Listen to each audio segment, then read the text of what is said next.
the rights of women, and with hope to the present generation that they will continue the struggle to preserve and enhance those rights. Far away, behind the row of crosses, shadows black, stretch out long arms before the smouldering sun. But who will give me my children? The Superfluous Woman, Vera Brittain. Historical note. Britain, after the First World War, had about 2 million more women than men. The press labelled them superfluous or surplus women. 1. Daisy awoke, gasping for breath. Her racing heartbeat thudded in her ears. For a frightening moment, she had no idea where she was. Just a nightmare, of course. She had dreamt she was shut up in an airless room with no doors or windows, where a faceless figure was trying to smother her. As memory returned, her heart quieted, but her breathing was still laborious. Her chest ached. She started to cough. Raising herself on one elbow, she reached for the glass of water beside the bed and took a sip. She had gone to sleep sitting up, as the doctor had recommended. The hotel's inadequate pillows had slipped off the bed during the night. The chambermaid would bring her a couple more, if she asked. The staff at the Saracen's Head had been very friendly and helpful when she arrived in Beaconsfield yesterday. The pale light filtering through the blue cotton curtains told her she had slept through the night for the first time in weeks. Getting out of London, out of the Thames Valley, clearly was a good idea. The smog of October 1927 wouldn't count among the worst to afflict the metropolis. However, the southerly breeze that broke it up wafted the noxious mixture of coal smoke and river fog up the hill to Hampstead, usually happily above the miasma. Daisy's mild cold had turned to bronchitis. The doctor ordered her out of town.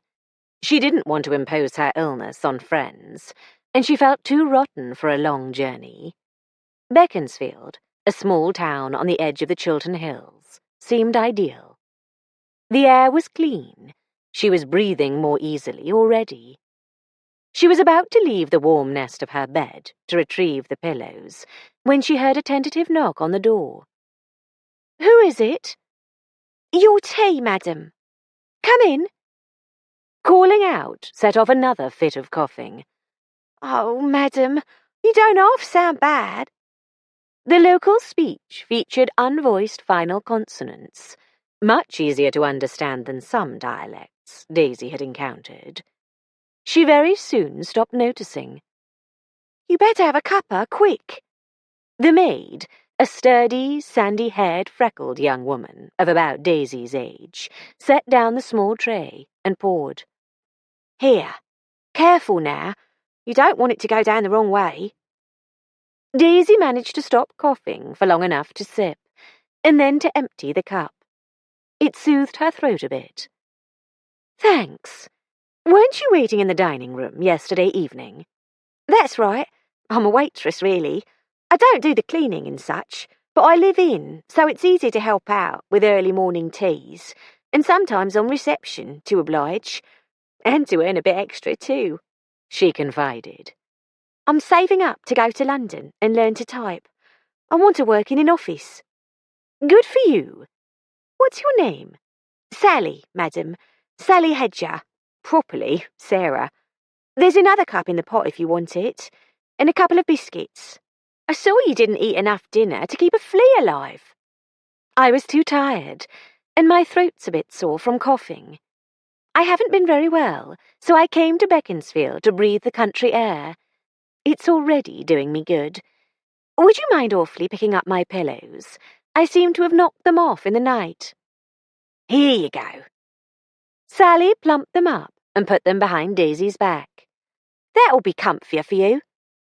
I don't suppose you could scrounge a couple more for me? I'm supposed to sleep sitting up." "I s'pects so. Can you manage till I've done the rest of the teas?" "Of course, whenever you have a moment." "And how about breakfast in bed? You didn't ought to be rushing to get yourself up. Sally, could you really? That would be marvellous. You're a treasure. Don't tell anyone, or they'll all be wanting it too. She was as good as her word. Daisy didn't get up till after 10. She was able to take a leisurely bath instead of the usual hotel scramble to get out of the way of other guests queuing up. Back in her room, she went to the window. Last night she had been too exhausted to bother about the view. Now she looked out over back gardens, to meadows, where black and white cows grazed, and ploughland with winter wheat just beginning to green the pale, chalky soil. A few trees were bare already, but oaks clung stubbornly to the brown leaves they would keep all winter, and the bright gold of beeches stood out against the grey sky. Not the slightest breeze stirred the leaves. Daisy decided she felt fit enough for a short walk. She dressed warmly, a flannel petticoat under her tweed skirt, and a flannel vest under her blouse and pullover. Her fashionable friend Lucy would have been horrified, she thought with amusement. Stout walking shoes, a warm coat, and a blue muffler and hat her stepdaughter had knitted for her, pulled down over her ears. She might well stun the local citizens as well. She hadn't paid any attention to the town as she was driven through the streets from the station, but she had noticed a church right opposite the Saracen's Head. A stroll round the churchyard would be a good start to regaining her strength. Dressing had tired her. On second thoughts, she took off the hat and stuffed it into the coat pocket, then tidied her hair. It was after 11, time for morning coffee. The residence lounge had only 2 occupants, who looked like commercial travellers. Deep in discussion over papers spread on a low table, they scarcely looked up as she passed through to the ladies' parlour beyond. There, 3 elderly women were seated at a round table by the fire. They glanced at Daisy and, obviously deciding she was a stranger of no interest, returned to their chatter. Not so many years ago, a woman staying alone at a hotel would have caused disapproving stares. With 2 million more females than males in the country, most of whom would never have a chance to marry, single girls were no longer noteworthy. Coffee and a cream cake restored Daisy's desire for a little gentle exercise. She didn't even feel guilty about the cream cake, as she had lost several pounds while ill. Well, a few, at least. She went out. Slowly, feeling like a tottery old lady, she crossed the wide street to the church. She stopped to look at an elaborate war memorial. Bronze plaques on all 4 sides, each listed 20 names. 80 men lost from this small town and the surrounding rural district. Daisy noted several pairs of names, including 2 Hedgers, who must surely be related to Sally, the waitress, as well as a few trios, and 6 surnamed Child. 6 killed in one family. Filled with melancholy, she trudged through the churchyard, right round the church. In spite of the grey sky, the day was now warmish for October. She unwrapped her muffler and undid the top button of her coat. As she completed the circuit, a ray of sun broke through the clouds to strike a wooden bench near the memorial. Daisy accepted the implicit invitation. Though she had coughed only once or twice, her legs felt a bit wobbly. She was glad to rest and contemplate the scene. Opposite, on the corner, stretched the gabled west front of her hotel, the Saracen's Head, a centuries-old coaching inn. The exposed timbers of the first floor looked much too straight to be the originals, though. The few other half-timbered buildings in the vicinity looked more genuine. Most were typical home counties, mellow red brick with red-tiled roofs. All 4 streets meeting at the crossroads were unusually wide for a town centre. They formed the intersection of the main route from Windsor to Aylesbury and the London to Oxford road, now the A40. Daisy had often driven through, in fact, without taking any particular notice of the town. She wondered whereabouts Willie lived. Wilhelmina Chandler, a friend from school, had very recently moved from the north to Beaconsfield. They had exchanged occasional letters over the years, but never met since leaving school.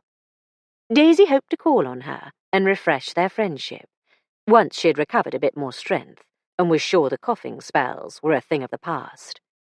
The letter with the address was in her room. When she felt up to a visit, Sally would probably be able to direct her to the street. She returned to the hotel. Climbing the stairs brought on another spate of coughs, and she was glad to collapse onto the bed. A glass of water, followed by a cough pastil, did the trick. The taste of horehound, wintergreen, eucalyptus, and menthol lingered in her mouth, making the prospect of lunch unappealing.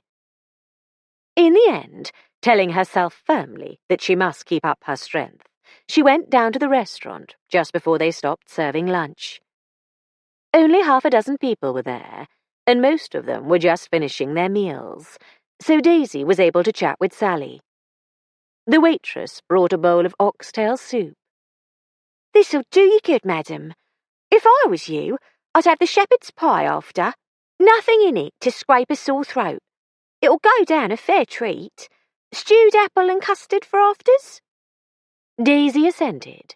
The soup was rich enough to banish the cough pastil taste, and the shepherd's pie was delicious. When Sally returned with the pudding, Daisy asked, "Do you know where Orchard Road is?" "Oh, yes, madam. I can tell you how to get there." "Is it far?" "Maybe 10 minutes to this end, about the same again, or a bit less to the other end. Which end was you wanting?" "The house is called Cherry Trees." "I know it. There's 3 ladies just moved in. My Auntie May cleaned for Mrs. Gray that sold the house, and the new ladies kept her on. Friends of yours?" "One of them, Miss Chandler. I hope to make the acquaintance of her friends." Sally looked doubtful. "When you're feeling more yourself, madam," she said firmly. "It's down the Newtown end. Too far for you to walk, yet a while. Unless you was to hire a car." She sounded even more doubtful. Daisy laughed, which made her start to cough. After a sip of water, she shook her head and ventured to speak. "I'll wait a bit." She waited 2 days. 2 days of early nights, late rising, and afternoon naps, eating and sleeping well, walking a little farther each day. On the morning of the 3rd day, Thursday, she wrote a note to Willie Chandler and gave the Boots, a skinny youth, 6pence to deliver it. An answer came the same evening. Willie was sorry Daisy had been ill. Assuming she didn't like to stay out late, would she care to come to tea the next day to meet Willie's friends and housemates, Vera Layton and Isabel Sutcliffe? If she arrived at about 4:30, Isabel would be at home. Vera, a teacher, was usually home by 5 at the latest. Unfortunately, Willie herself often didn't get home till 6:30, sometimes 7. But if Daisy felt up to staying that long, they could talk as Willie walked her back to the hotel. Edward, the Boots, earned another 6pence taking Daisy's acceptance to Cherry Trees. The next afternoon, she set out early, reckoning that Sally's 20-minute walk would be at least a half-hour for her. The weather was still good, cloudy, but with the sun breaking through now and then. It was a pleasant walk along Aylesbury End, a slight downhill slope. She hoped she would still consider it slight when she had to walk up it going back. Once she left the shops and cottages behind her, high beech hedges, bronze-leaved, hid many of the houses and gardens along her way. On the opposite side of the street, occasional roofs were visible through treetops. They seemed to be quite big houses, fairly modern. The railway hadn't come to Beaconsfield till the turn of the century. Sally had told her about being taken, as a little girl, to the opening of the station. The new town had sprung up around it, and now spread to meet Old Town. Where Orchard Road forked off to the left, Daisy saw a bench on the far side. She crossed and sat down for a minute or two. Not far now, she assured herself as she trudged onward. On either side of the street, the beech hedges continued, allowing only occasional glimpses of largish houses and gardens. At last, she came to the green-painted gate she was looking for. A white plaque declared in black script that this was Cherry Trees. She paused for a moment, leaning against a gatepost, to catch her breath. She had made it, without dropping dead on the way. So much for her doctor's gloomy prognostications. 2. A stout, red-faced woman came down the garden path towards Daisy, the yellowish gravel crunching beneath her run-down shoes, bulging with bunions. She wore a lime-green, polka-dotted headscarf over greying hair, and a shapeless, shabby black coat nearly to her ankles. Daisy opened the gate as she approached, and stood aside. The woman gave her a suspicious look, and grunted what might have been an acknowledgment. Mrs. Hedger, Daisy assumed. Sally, without saying anything derogatory, had given the impression that her Auntie May was a bit of a curmudgeon. As Daisy stepped through the gateway, she saw that the gravel path led to a brick and timber house, the timbers silvery grey with age, and the roof tiles lichened. The facade was rectangular, but asymmetrical, with the front door off-centre, a small window to its left, a large one to the right. Yellow climbing roses, still in bloom, flanked the door and spread to meet above it. On each side of the path grew a cherry tree. Long, narrow scarlet leaves still clung to the branches, though many had already fallen. Beneath one tree, a woman was raking the debris into a pile. The gardener was tall and sturdy. Robust was the word that came to mind. Her dark hair in a severe bob, almost an Eton crop. She was clad in a red pullover, khaki trousers, and stout boots. At the click of the gate latch, she glanced round in dismay. Mrs. Dalrymple? I mean, Fletcher. Willie still refers to you as Daisy Dalrymple. Good Lord, is it 4:30 already? I'm so sorry. Her voice hinted at a Yorkshire upbringing. She leant her rake against the tree trunk and came towards Daisy, pulling off her gardening gloves. I'm Isabel Sutcliffe. Yes, I'm Daisy Fletcher. Daisy and Isabel shook hands. How do you do? Come on in. I just don't notice the time when I'm busy. But don't worry, the scones are keeping warm in the oven, and it won't take a moment to make tea. The fragrance of the roses gave way to lingering odours of baking when Isabel opened the front door and ushered Daisy into the entrance hall, floored with red brick tile. Lovely and warm, Daisy exclaimed as her new acquaintance took off her boots and donned house slippers. I made up a good fire in the sitting room because Willie says you've been ill. Let me take your coat, then you can go and thaw out. I'll just put my boots by the back door and dash upstairs and change. I'll be with you in a trice. Please don't bother to change for my sake, Miss Sutcliffe. Really? Righto. Do please call me Isabel. And I'm Daisy, of course.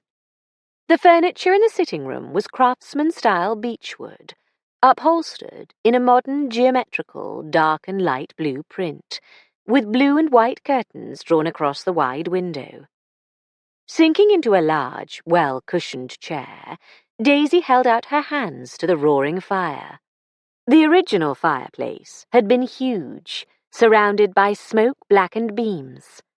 A good half was blocked off, faced with blue and white Dutch tiles, leaving a good-sized grate in the centre. Looking around, Daisy wondered whether the room had once been part of a farmhouse kitchen. Isabel, having changed boots for house slippers, returned with a tea tray and confirmed her guess. The land was once a cherry orchard. as you might surmise from the name of the street and the house. She poured tea. Here, have a scone while they're warm. Shop jam, I'm afraid, but come again next year and you'll get homemade. Thanks. This house was the original farmhouse, 18th century, according to the house agent. The previous owner, a London businessman, bought it in 1904 or thereabouts, knowing the railway was coming. He sold off the land for building and pretty much gutted the house to modernise it. He put in gas. Then his second wife made him electrify. They left the gas range, though. I'm glad, because it's what I'm used to, what I cooked on at home in Yorkshire. I'm glad, too, since it produced such light scones. Daisy helped herself to a third. Delicious. You're a good cook. Practice.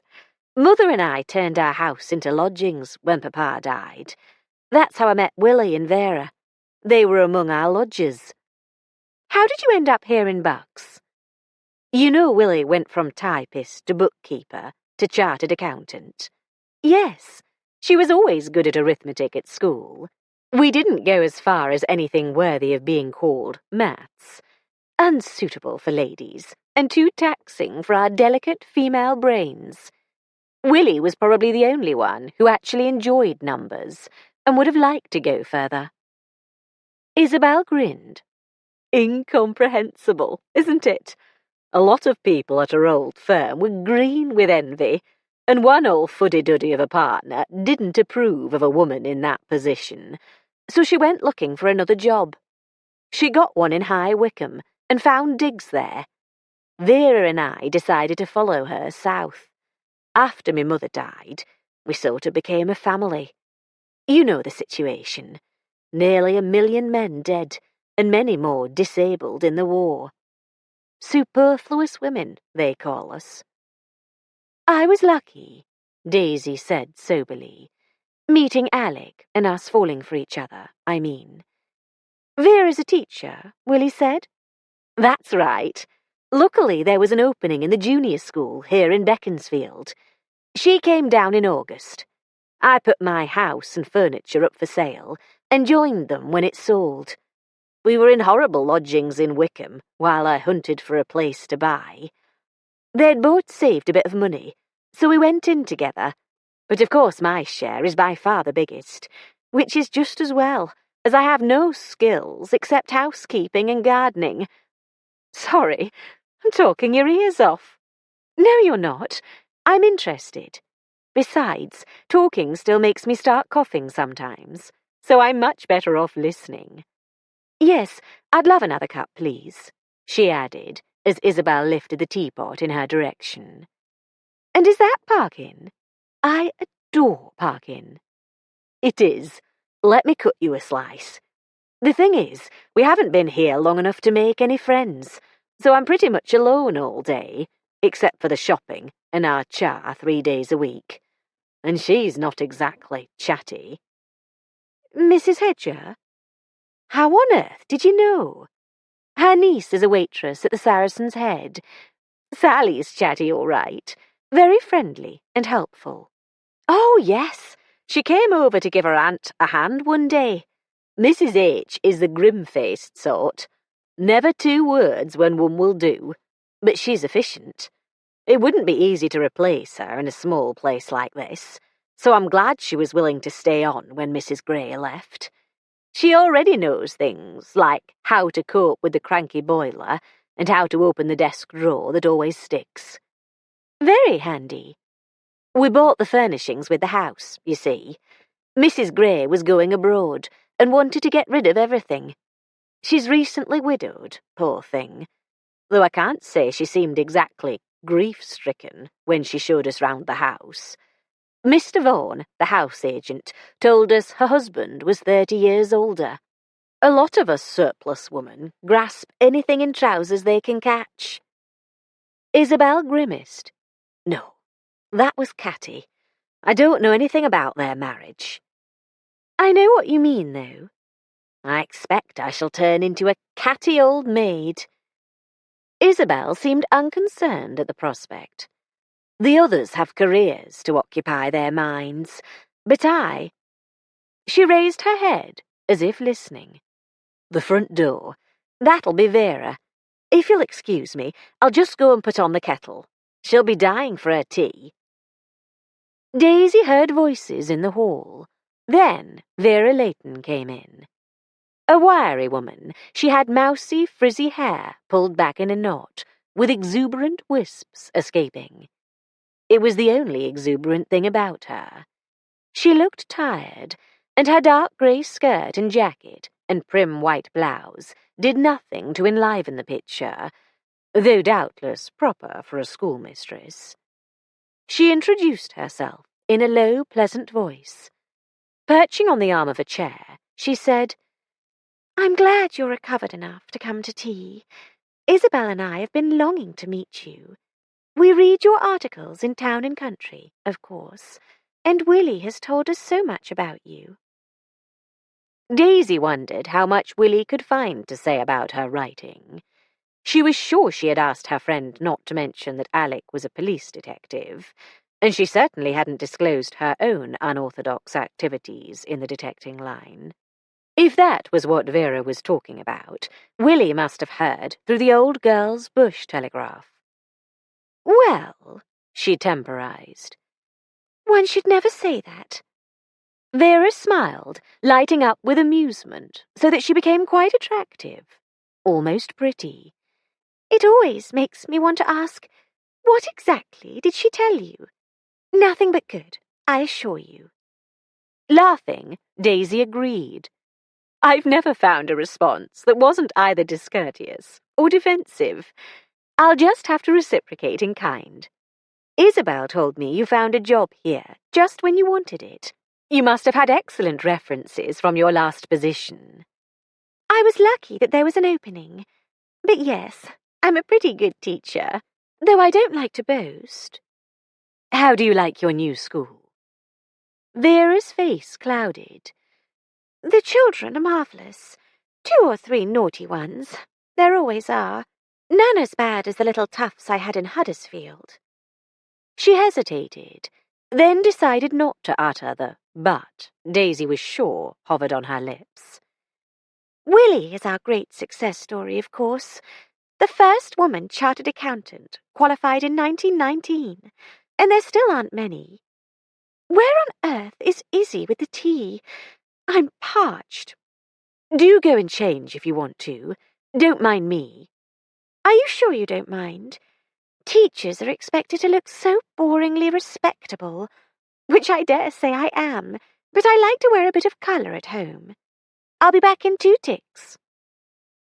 Left on her own, Daisy's eyelids grew heavy. She awoke with a start at the clink of china. For a moment, she thought she was in her hotel room, and Sally had brought her tea.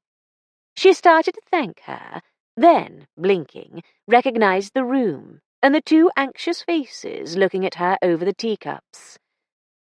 "Oh dear," I nodded off. "How impolite. I hope I didn't snore." "Not at all. Just wheezed a bit," Vera assured her. She had brushed out her hair and wore it in a single loose plait. Though still on the mousy side, she was a trifle more vibrant in a brown skirt and canary yellow jumper, set off by a short but good string of pearls, and lipstick in a brownish red shade. "Are you feeling all right?" "A bit groggy. I always do if I nod off during the day. The doctor said the wheeze might last a few weeks, even after I stop coughing. But I'm all right, really. I'd love another cup of tea." Isabel now wore a moss-green wool dress, but still no makeup. She lifted the tea cosy and felt the teapot. "It's still hot. You're only out for a few minutes." She passed the cup and saucer and, unasked, another slice of parkin. They let Daisy eat and drink in peace, discussing household matters. Isabel was clearly in charge of domestic business, and Vera, at least, seemed grateful not to have to deal with shopping, cooking, laundry, cleaning, and coping with Mrs. Hedger. Sally's aunt was not only grim-faced, but pig-headed, it seemed.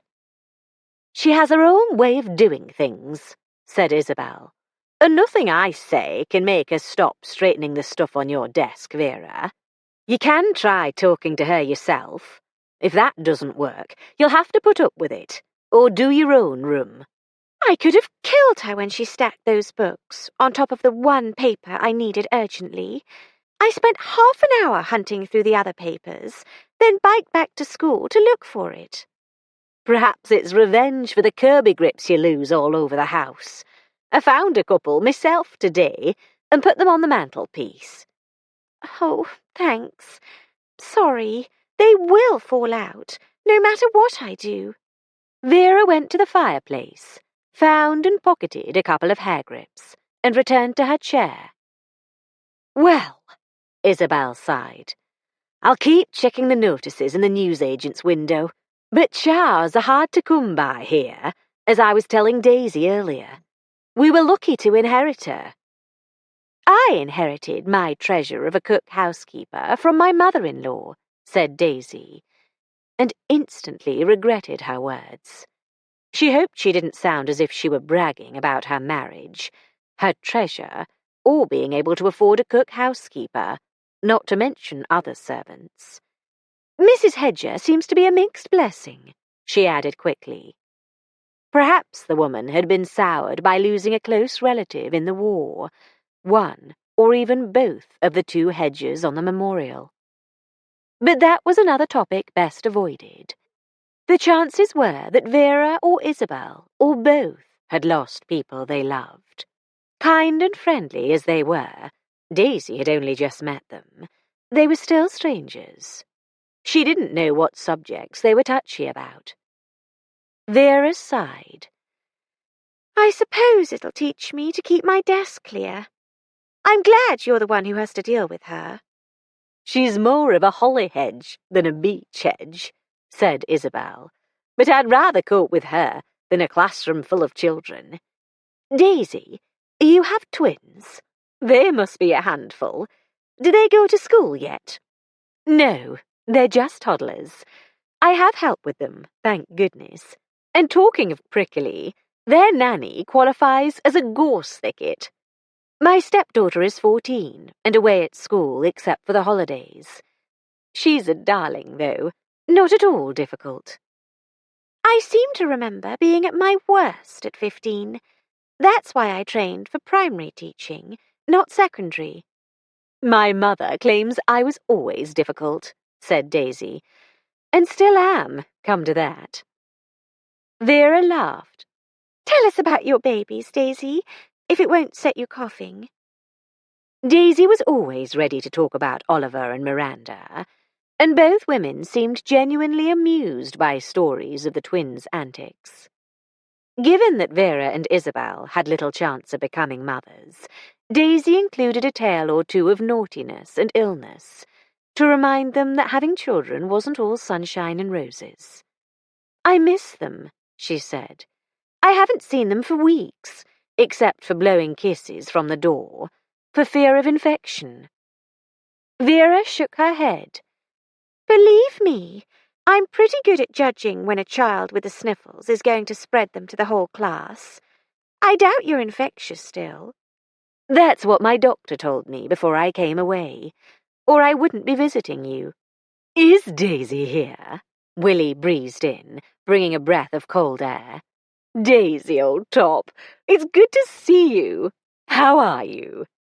She stood, hands on hips, looking down at Daisy. "Much better, darling." Wilhelmina Chandler ran one hand through pale blonde curls, as exuberant as her personality. Even in her grey business costume, her makeup discreetly unobtrusive, she managed to bubble. "Looking a bit pale and wan, but I see Isabel's been feeding you up nicely. Izzy, pour us a cuppa, would you? I'm parched. Picked up a nail in the front tire and had to run for the train, pushing my bike." Isabel felt the teapot. "It's barely lukewarm. I'll make another pot. Don't bother, as long as it's wet. Ta." She gulped down the tepid tea. "Now, Daisy, how long are you staying in Beaconsfield?" "At least till Sunday evening." "Oh, good. Then we'll see you again." "Izzy and I thought you might like to come to lunch on Sunday," Vera proposed. "Good idea," said Willie. "Do say you will, Daisy." "I'd have loved to, thank you, but my husband is coming to join me on Saturday morning, if he can get away." The other three consulted with a glance. "He's welcome too," said Isabel, "if he doesn't mind an excess of female company." "Of course he wouldn't. I won't be sure he's actually coming, though, till he arrives. Alec's working hours are erratic." "Never mind," said Isabel. "We'll expect him if we see him. I was thinking, to even out the numbers, we might invite the Cartwrights, but—" "No!" Vera exclaimed vehemently. "All right. Keep your hair on. It was just a thought." Willie finished her tea. "Daisy, are you up to staying for supper tonight, or shall we set out?" "I'd better head back, or you might have to push me in a wheelbarrow." A few minutes later, with Daisy carefully wrapped up against the night air, she and Willie started up the gentle slope of Orchard Road. "Who are the Cartwrights?" Daisy asked. Isabel said she hadn't had time to make any friends here yet. "Vera's headmaster and his wife.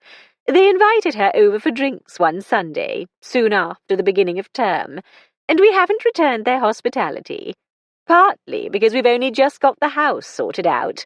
Also, we haven't really been able to afford any halfway decent sherry, let alone spirits for cocktails." Vera, didn't sound frightfully keen. "No." Willie's expression was invisible, as they were still some distance from the next street lamp, but she sounded as if she were frowning. "I don't know what that's about. She hasn't talked about any trouble with Mr. Cartwright. Bosses can be difficult in a million ways, though, as I know from experience. Be glad you're your own boss. Editors can be awkward too, believe me, but on the whole I've been lucky. As for Alec's superintendent, the less said the better. By the way, did you tell the others he's a policeman?" "No, you asked me not to, though I didn't gather why. He's not in some top-secret undercover branch, is he?" "Heavens, no. A common or garden detective chief inspector. Tall, dark, and handsome, is what I've heard." "Handsome? Well, he has the most adorable hair, dark and springy. It just won't lie down flat as he'd like. I'd want to boast about him, to friends. It's just that most people badger me about what it's like being married to a detective, or they want to hear about his cases, or they go silent. I didn't reveal your ventures into sleuthing, either," Willie said, her voice mischievous. "I'd like to know who told you, because I didn't. I can't remember. More than one old girl, I think. Always with a top-secret caveat attached." Daisy laughed and doubled up coughing. Willie helped her to the bench at the end of Orchard Road, and they sat there for a few minutes while she recovered. Few people were out and about at 6:30 on a chilly weekday evening. A couple of cars passed, going towards the new town. An errand boy on a bicycle zipped by in the opposite direction, whistling, his basket laden, and his front light casting a weak and erratic beam. A moment later, a motor roared behind them. Daisy glanced round to see a black car speeding up Orchard Road, only its side lamps lit. It barely slowed at the intersection, narrowly missing a van as it swung into the main road towards the old town. "Something, 874, said Willie. "What? Oh, the number plate? Yes. If I see him driving like that again, I'll report him. Did you notice the letters?" "No, sorry. And it's no good asking me what kind of car it was, either." Daisy stood up. I'm all right now. Let's go. By the time they reached the Saracen's Head, she was worn out, though pleased with herself. In the brightly lit lobby, Willie took one look at her and said, "Come on, let me buy you a drink." "My treat. I've already been royally entertained to tea, and I have high hopes for Sunday lunch." Daisy would have gone to the ladies' parlour, but Willie pushed open the door to the saloon bar. At their entrance, half a dozen men at the bar, and 3 at a table, looked round and fell silent. They looked like a mixture of prosperous farmers, shopkeepers, possibly a lawyer's clerk or two, and the better kind of commercial traveller. Every face instantly registered disapproval, from raised eyebrows to scowls. Respectable women, unescorted by a male, were still taboo in a barroom. The barman said gruffly, "You ladies be more comfortable in the parlour." Willie gave him a bright smile as she marched over to the bar. "Thanks, but this will do us very well.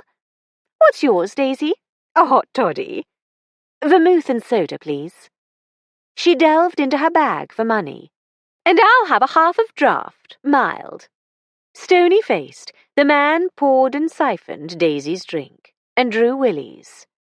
Daisy paid. Willie, her point made, carried the glasses to a table as far removed from all the others present as possible. Hidden by the high-backed settle, she burst into giggles. "They'll learn," she said tolerantly. "These days, there are too many of us to be ignored or shunted off into a back room." Next time Daisy saw Sally, the waitress had heard the story and was full of admiration for "that Miss Chandler. She put him in his place proper, didn't she, madam? And as polite and ladylike with it as you please." She took him by surprise, and he was flummoxed. Sally's giggle sounded just like Willie's. "Men, too big for their boots they are, the most of 'em. Good for her telling our Mickey where to get off. He's cross as scissors, he is." 3. Alec had been sent to Oakham to help the minuscule Rutland County force.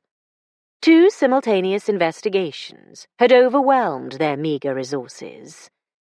By late afternoon on Saturday, 3 people had been arrested on a variety of charges. Alec left Detective Sergeant Ernie Piper to deal with the paperwork, his forte. After sending Daisy a wire to say he'd be with her by dinner time, he set out cross-country for Beaconsfield in his new royal blue Austin 12. Before leaving London for Oakham, he had received 2 cheerful letters from Daisy, recounting the immediate improvement in her health and continuing progress. All the same, he was worried about her. She was so seldom ill, she was inclined to belittle her own symptoms, besides not wanting to worry him. Yet here he was, worrying anyway. He concentrated on driving, through a light but relentless drizzle, the complicated route from Rutland to Beaconsfield that Ernie had mapped out for him. It was dark when he reached the Saracen's Head, to find himself expected. The ping of the bell on the reception desk brought a young woman from the room behind it. On hearing his name, she exclaimed, "Oh, Mrs. Fletcher will be ever so happy to see you, sir. She's ever so much better than when she came. Hardly ever coughs, and none of them terrible coughing fits yesterday." "Thank you, Miss—" "Hedger. Sally Hedger, sir. Mrs. Fletcher's in her room, your room, number 11. Turn right at the top of the stairs.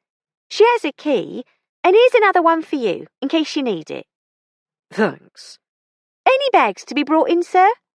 "This is it." He hefted his valise. "I can manage, thanks." Luckily, he'd taken an extra clean shirt to Rutland. He went upstairs and found the room. Knocking, he called, "Daisy, it's me," while trying the handle. The door wasn't locked. As it opened, Daisy cried, "Darling!" and jumped up from a chair by the fire, dropping a book on the floor. He dropped his valise as she flung herself into his arms. Kicking the door closed behind him, he kissed her. Her enthusiastic response lasted long enough to prove she no longer suffered from severe breathlessness. Darling, I've missed you. I'm so glad you managed to get away. Ernie Piper knows where I am. The yard doesn't. Good. He held her away from him and scrutinized her face. You don't look quite as like a death's head as you did. Still a bit wan, but the curl was returning to golden brown shingled hair that had lain limp and drab when she left London. How kind of you! I'm perfectly well, I promise, and trying not to regain too many pounds. I like you with the pounds, Alec said firmly, remembering that, at their first meeting, cuddlesome had been the word that came to mind. That's a great relief, but I'm trying anyway. Did you get my last letter? When did you leave town? I had 2 letters. Then you didn't get the one about the invitation to lunch tomorrow. He groaned. I hoped. I know. I rather wish I hadn't accepted, but I did. I told them I wasn't sure whether you'd make it, though, so you could go away again. Not till I can take you with me, love. Not till tomorrow evening, that is, or early next day at latest. I have to turn up at the yard on Monday morning. We'll stay over till Monday, then, so we'll have the evening together. I'm sure you'll get a good Sunday lunch, at least. I gather Isabel is an excellent cook. I'm glad to hear it. And speaking of food, I'm hungry. I missed lunch today, as usual. I'm ready. Let's go down. They went to the saloon bar first for a pre-dinner drink. The barman was surly, and Alec got the impression that Daisy was a particular target of his scowl. When they sat down, she explained. Alec laughed, but said, Your friends have just recently moved here, didn't they? I'd have thought they'd do better not to start out by antagonizing people. Willie said they'll stick to the White Horse in future. They've been in a couple of times, without anyone objecting. Daisy bristled. I don't see why women shouldn't have a quiet drink in a respectable bar just because they don't happen to have a male escort. Nor do I, love, so there's no need to look daggers at me. It sounds as if your friend handled it just right. That's what I thought, she said, mollified. If I'm meeting them tomorrow, you'd better tell me a bit about them, Alec proposed. Daisy was glad to oblige. The harmonious menage she described seemed to Alec to be a bit too good to be true. He'd come across quite a few households made up of superfluous women, and in his experience, they were liable to suffer from most of the same sources of discord as the average marriage. Not that he would say so to Daisy. When they went to the dining room, he noted with amusement that she was on the friendliest terms with the staff, especially Sally Hedger. Obviously, the barman's attitude had not affected the others. As usual, Daisy made friends wherever she went. He regarded her fondly across the table, happy to see the natural colour return to her cheeks, the bounce and shine to her hair. She hadn't coughed once since he arrived. The clouds dissipated overnight, and the sun shone bright in the pale blue sky. Though it gave little warmth as yet, it promised a perfect autumn day. After breakfast, Alec drove Daisy to Burnham Beeches, where they rambled through the ancient forest, glowing golden in its autumn glory. Alec found it exhilarating. He was amused at Daisy's awe. She wasn't easily awed. He had to agree that the straight grey trunks of the beech trees gave the impression of a vast cathedral spreading as far as the eye could see in every direction. It was chilly in the shade of the woodland paths, but when they returned to the open area of heather and birch, where Alec had parked the car, the sun was surprisingly warm. Daisy shed scarves and gloves and coat and even, defying propriety, her woolly hat. You'll get cold. I can easily put them on again. It's hardly any distance back to the hotel, though, and if you drive fast, we'll be there in no time. 20 miles an hour. The most disregarded law in the country, Daisy teased. But I'm a copper. She laughed. And if coppers all drove no faster than 20, they'd never ever catch anyone. Alec proceeded at his usual steady 30 miles an hour, keeping an eye out for coppers. Mindful that life is precious and fragile, the doctor had spoken of pneumonia. He held Daisy's hand as he drove, except when he needed his to change gears. They didn't often manage to spend more than a few hours alone together. Damn those well-meaning friends of hers and their invitation. After washing and changing at the hotel, they drove to Cherry Trees. The ladies welcomed them warmly. As soon as Daisy had introduced Alec, Isabel Sutcliffe, a strapping creature, excused herself to go and see to the gravy. Vera Layton appeared to be average in every way, the sort of person one met and immediately forgot. Daisy's school friend, Miss Wilhelmina Chandler, was small and fluffy. Alec recalled with a start that she was a chartered accountant. "Do come into the sitting room," she invited. "We have some just about passable sherry." We were hoping the previous owner of the house might have accidentally left a bottle or two of the good stuff in a dark corner of the cellar, said Vera. "But the key is missing, and we haven't been able to open the door to find out." What kind of lock is it? Alec asked. "Just an ordinary old-fashioned one, not a Yale or Chubb or anything. Isabel fiddled with a wire coat hanger without success." Would you like me to have a go? "Will you? You're not a burglar by profession, are you? Willie went all cagey when we wondered what you do." "I did not go cagey, if you must use that revolting term. You'd better take care, or you'll find yourself teaching American slang to your kids." "They already know it from the cinema, all but the littlest." Anyway, I was being discreet. I hope Daisy is sufficiently discreet not to have revealed that I was a burglar, if I were one. My thanks for your discretion, Miss Chandler. I'm a detective officer, Miss Layton. We tend to learn a few burglarious tricks. Is the coat hanger handy? "In the cupboard under the stairs. I'll get it," Willie said promptly. "Even if there are no bottles in the cellar," said Vera. "Isabel wants to use it to store apples. We have 5 trees, and the fruit sitting in crates in a damp garden shed full of spiders and earwigs. The house agent told Is the cellar's practically airtight to control the temperature for old Mr. Gray's collection of wines. The old man was fanatical about it, apparently. Mrs. Gray was going to sell a lot, but you never know, we might find something that wasn't carted away."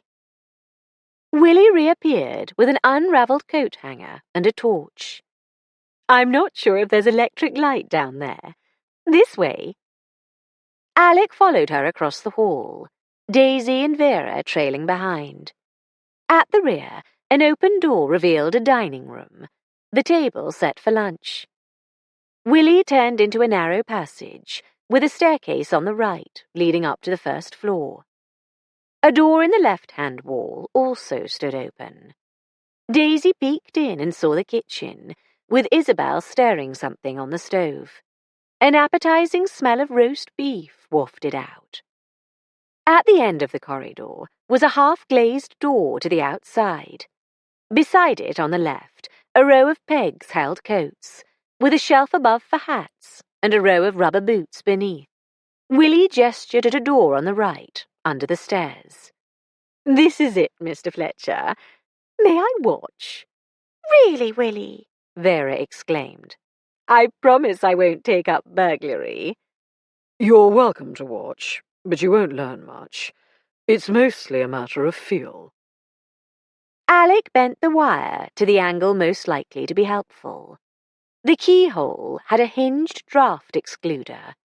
He swung it to one side and inserted the lockpick. It didn't go right through. There must be another flap on the other side, but it went far enough for his purpose. He was out of practice, so it took a couple of minutes, but the wards eventually clicked back. He stepped back, turned the doorknob, and gave the door a slight push. "Whew!" Willie retreated, holding her nose. "Ah!" Daisy fled, gagging. "A dead rat," said Isabel, who had come out of the kitchen to see what was going on. At Daisy's heels, she rapidly returned to her stronghold. "A Hamlin town of dead rats." Vera followed them. "Coming, Mr. Fletcher?" He shook his head without a backward glance. Duty calls. The kitchen door thumped shut. A handkerchief held to nose and mouth, Alec switched on the torch and cautiously set foot on a small landing. To his right, flimsily railed wooden stairs ran steeply down against the wall. The middle section of the railing was broken. He went down a few steps and erected the beam at the floor below the break. On the pale grey floor lay a corpse. Just one, not a horde of rats. It wore a tweed costume, a silk blouse, pearls, and one shoe. The cellar was airtight enough to keep out blowflies, apparently, but nothing could prevent the ravages of decomposition. Having seen what he needed to see, Alec hastily stepped back into the passage and slammed the door. 4. Daisy, feeling rather green, sat at the kitchen table with Willie and Vera. Isabel had gone back to stirring her gravy. The savoury smell helped banish the sweet, sickly stink of death from Daisy's nostrils. "Could a badger have burrowed in?" Daisy asked. "Or a fox, perhaps?" "Don't think so," said Isabel. "I only had a glimpse when the agent and Mrs. Gray showed me round the house, but I'm pretty sure the walls are bricked, and the floor is stone." "Besides," Vera pointed out, "if an animal could get in, it could get out by the same hole." Willie, her face as green as Daisy's felt, shuddered. "Thank goodness we invited your Alec, Daisy. He'll know what to do." "I suppose no one's going to feel like sitting down to roast beef," Isabel said regretfully. "Oh well, it can be eaten cold, and the gravy will reheat. I can rescue the potatoes, too, and the carrots, but the Yorkshire pudding'll be a dead loss. Tea, everyone?"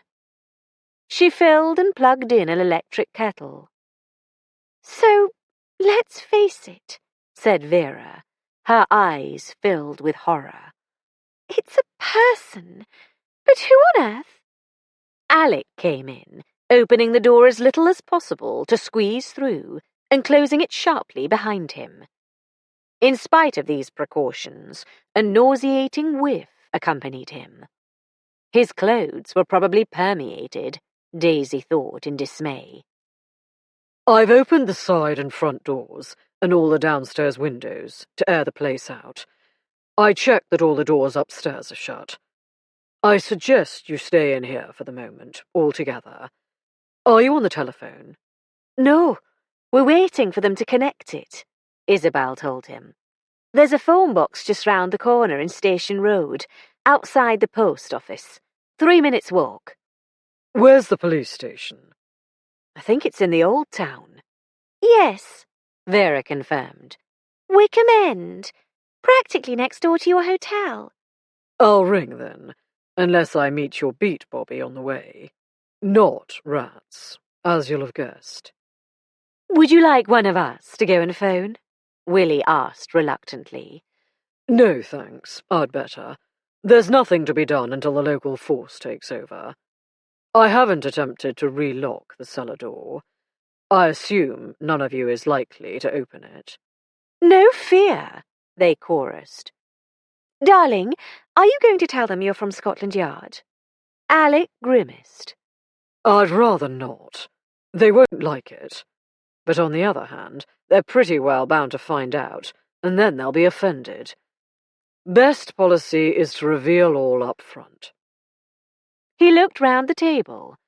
And that goes for you ladies equally. They're going to be asking you a lot of questions. For pity's sake, don't hold anything back. I'm off.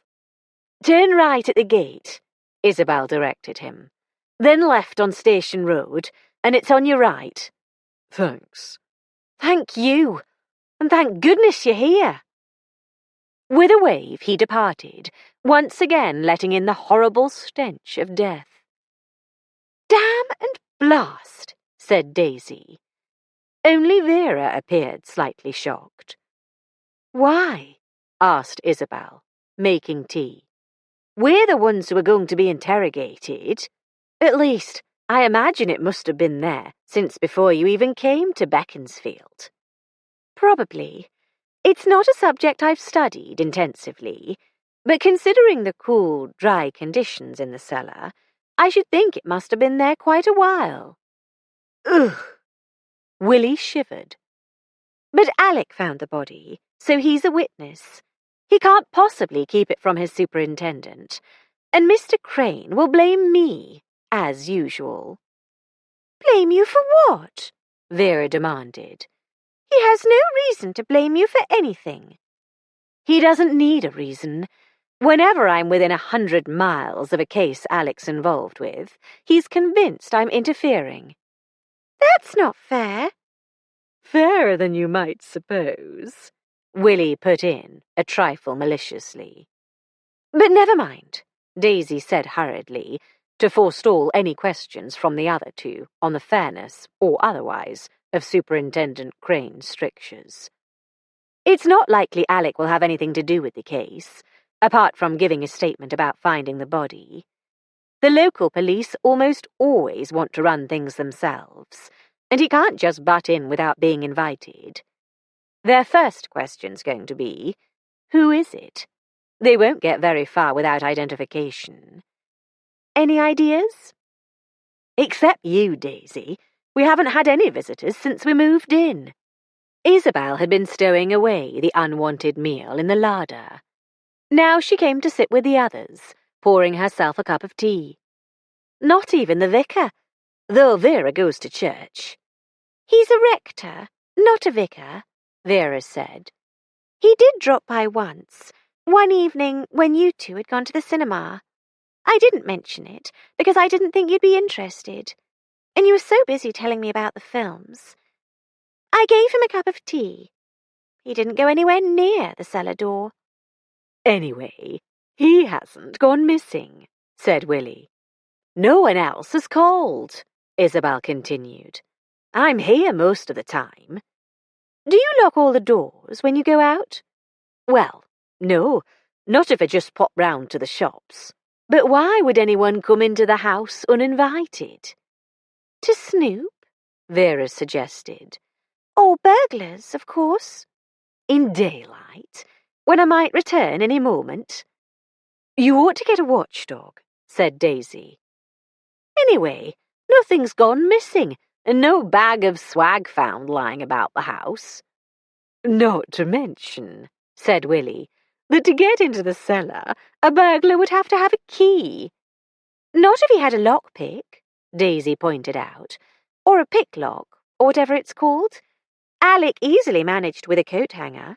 He'd have to have locked the door again behind him, barring his own escape route, then fallen down the stairs and broken his neck. I remember the stairs being steep, said Isabel, but we don't know that that's what happened. Maybe he had a heart attack or something. He'd still have had to lock the door behind himself. It doesn't sound likely. Suppose he heard me coming home, Isabel mused. He might have thought he could hide there until the coast was clear. Oh dear, you don't suppose he died of asphyxiation, do you? The cellar's supposed to be nearly airtight. They were all silent for a moment. A slow death from asphyxiation was much more horrible than a quick one from a broken neck or a heart attack. Daisy broke the silence. Do you think a burglar would try a locked cellar before ransacking the house? It doesn't sound likely to me. If he'd collected the loot first, we would have noticed stuff missing, said Willie. Not that any of us has anything of real value. There's Vera's grandmother's pearls. But I wear them practically every evening, Vera pointed out. They say pearls lose their luster if they're not worn.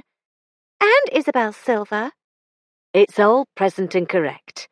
Besides polishing twice since we moved in, I've been checking it now and then to make sure none of it has wandered off with Mrs. Hedger.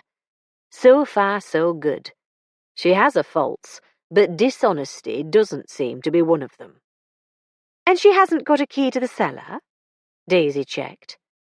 She said Mrs. Gray never gave her one. Her duties didn't include dusting or sweeping down there. Never set foot in it, she said, and she wouldn't have if asked, being TT. I never realized taking the pledge included refusing to dust bottles. The others laughed, half-heartedly. Daisy went on. It certainly sounds as if it must have happened before you moved in. How long was the house empty? Do you know? Isabel frowned. I'm not sure. Mrs. Hedger went on coming in to dust, so I couldn't tell by that. Just a few days, I think. As we bought it furnished, moving wasn't a major upheaval for either Mrs. Gray or us. Once Willie had everything sorted out with the solicitor, the house agent, Mr. Vaughan, told us we could move in any time after the 1st. You dealt with the lawyer, Willie? Most of the business. We all had to sign the papers, of course. But I learned a bit of law in my last job, some of it relating to conveyancing. I hope he treated you professional to professional. He wasn't too bad. What about Vaughan? Was he properly respectful of your eminence? I had very little to do with him, said Willie, tight-lipped. Daisy had a feeling she had wanted to say as little as possible. Isabel said, not my cup of tea, but he was all right. A bit too polite, if anything. Smarmy, especially towards Mrs. Gray. Well, presumably she was paying him a commission, Daisy pointed out, and he hoped to sell you a house.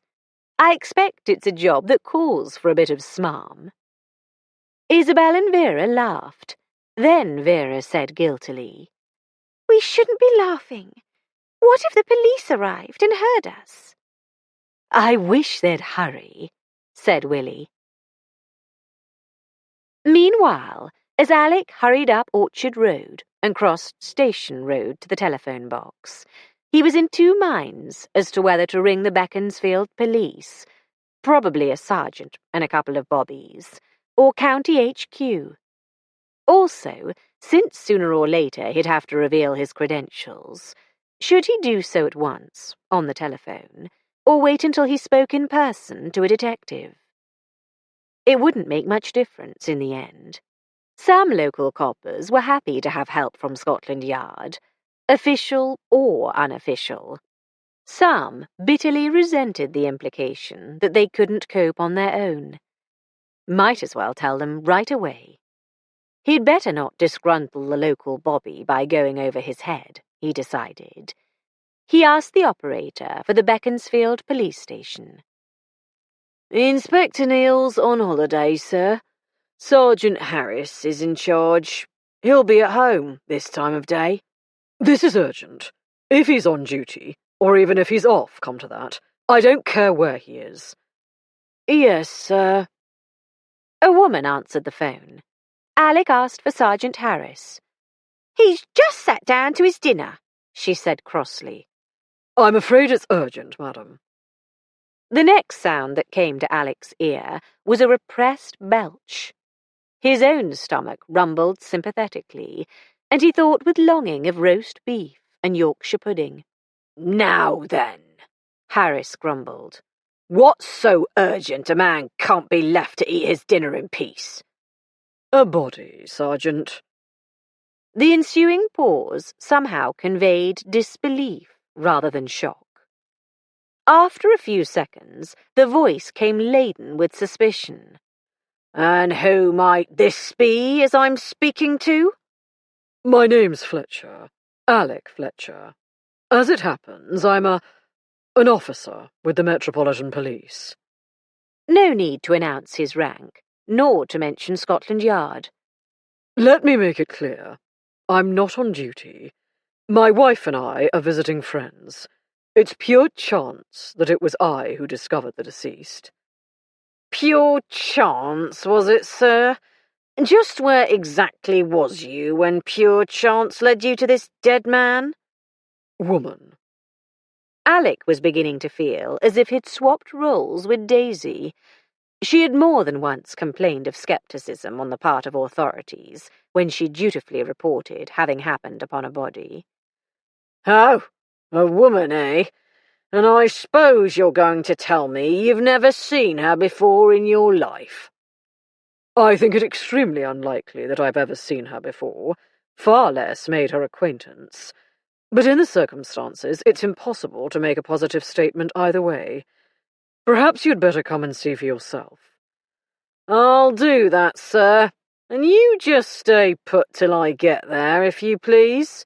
That wouldn't be much use to you, Sergeant. I'm in a telephone box on Station Road. Heavy breathing. And where, sir? Said Harris. If so be you don't mind me asking, did you leave the corpse? Where I found it. In the wine cellar at Cherry Tree House.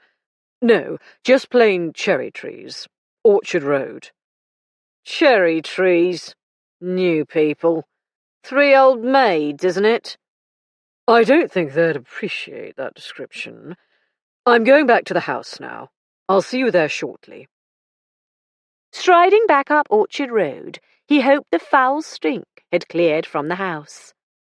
It would inevitably return when Sergeant Harris opened the cellar door, but with all the room doors in the house closed, and side and front doors left open, the worst of its impact should be avoided. Alec was quite looking forward to the moment when the stench hit the nostrils of the obnoxious sergeant. Still, as Alec would have been quick to point out to Daisy, the man was just doing his job, and had been called out in the middle of his Sunday dinner. Not a bad excuse for grumpiness. A whiff of rotting flesh reached Alec when he was halfway up the garden path. Emanating from the open front door, it was unpleasant, but bearable. No doubt it was worse in the house still. He didn't want to ask the women to open the kitchen door. He stopped and studied the house. The kitchen was on the northwest corner. He walked over to the small, wide-open window framed by blue gingham curtains. The odour coming from it was mostly roast beef. His stomach rumbled again. Voices cut off as he tapped on the glass. He heard a clink of china, as if someone had set down a cup on a saucer with a shaky hand. Hello? Alec? Daisy came to the window and peered out, holding back the curtain. You gave us a shock. Aren't you coming in? I'll wait in front for Sergeant Harris and bring him round to the side door. You ladies can stay put in the kitchen with the door closed, for the present. Wouldn't it be better if we all left now, darling? Presumably the sergeant will open the cellar door again, and that foul smell will return to full strength. He's going to want to talk to you. Of course, which will mean opening the kitchen door to the stink, unless we decamp to the Saracen. He can talk to us there. Here would be gagging and choking. It's a point. You'd better hurry. He should be here any minute. Take the car and go round by Station Road, and with a bit of luck you'll miss him. He won't be happy, but I'll make your excuses. Unless he has the most appalling case of catarrh, he'll be as happy to get out of here as we will. She turned away. Come along, girls. We're hopping it. 5. Not the bar this time, said Willie, as Daisy parked the Austin 12 in the street outside the Saracen's Head. No, Daisy agreed. She sniffed. For one thing, I think we still smell a bit... gamey's the word. I hope there's no one in the ladies' parlour. They'd soon leave, Isabel said dryly, getting out of the back. I wish we'd had time to wash and change, Vera moaned. I could go up to my room and change, but it doesn't seem fair as you can't. You could all wash, though. Do let's, Willie chimed in as they entered the lobby. I'd really like a bath, but even just scrubbing my face and hands would help. We'll have to be quick, though. Alec and the local police may turn up any moment with a million questions. Not Alec. Daisy led the way upstairs. If they want him on the case, they have to go through a big palaver with the yard. And the locals won't be along for a while, I expect. The sergeant will have to report to his superiors right away. They'll probably send out an inspector from High Wycombe, or even Aylesbury. Opening the door of her room and ushering the others in, she added, Listen, I'll have to ring for hot water. Don't, for pity's sake, say anything about the body in the maid's hearing. Sally arrived slightly out of breath, with her cap on crooked and no apron. I've got the afternoon off, she said, and her nose twitched. I was just leaving when I saw you'd rung, Mrs. Fletcher, so I came, 'cause her that's on duty is answering another bell. Daisy smiled at her. I don't want to keep you from your time off. Could you have Edward bring up plenty of hot water? Right away, madam. Peering past Daisy, she added, Shall I fetch some extra towels and face flannels first? Please do. Thank you, Sally, called Isabel. Hello, Miss Sutcliffe. Anything else you need? Sally was obviously bursting with curiosity. She would hear the story sooner or later, doubtless in more detail than most people, because of her aunt charring at cherry trees. But she'd have to wait. That's all just now, thank you. Daisy closed the door as the maid dashed off. Phew, I think she smelt a rat. I wish it had been a rat, Vera exclaimed. They all stood for a moment looking at each other with remembered horror. Willie asked, Do you mind if I open the window, Daisy? Please do. A bit of fresh air might help. Won't you all sit down? 2 chairs, and 2 on the bed. Better not, said Isabel. The smell might transfer from our clothes to the bedspread and upholstery. Oh dear, you're right. That chair's caned, though. You'd better sit there, Daisy. Willie lowered the window and perched on the windowsill. Never mind playing hostess. You're still convalescent. Am I right in thinking they won't let us go back to the house today, even if we want to? Which I, for one, don't. Nor do I. Vera leaned against the bedpost. I just hope all our clothes aren't impregnated. Alec said the upstairs doors were closed. I'm afraid the police may open them. Daisy frowned. I'm not sure whether they'd have to get a search warrant, in the circumstances. Search our rooms? Isabel was outraged. Why would they do that? I'm not saying they will, just that they may, depending. On what? Willie asked. Well, I suppose on when the victim died, before or after you moved in. In the silence that followed Daisy's statement, Sally tapped on the door and came in with towels and flannels. The hot water will be a couple of minutes. She piled her load on the cane-bottomed chair beside the folding screen that hid the marble washstand. Will you be all right if I go now? I don't want to leave you ladies in the lurch. Daisy assured her they'd manage without her and offered her a tip. She refused it. I wouldn't have done it for anybody else, Mrs. Fletcher, and that's a fact. I'll be off now. She whisked out. You've got her eating out of your hand, Isabel commented, with a touch of envy. I wish her aunt were as tractable. She's a nice girl, and ambitious. She's saving to take a typing course in London. I'll give her a good tip when Alec and I leave, to help her on her way. Speaking of which, hadn't you better book rooms for tonight? You don't want to go back to the house, even if the police would let you. Vera looked anxious. The Saracen is too expensive for me.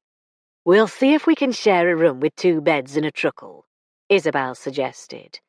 Though if one of us goes down to the reception desk smelling like this, I wouldn't blame them for refusing us.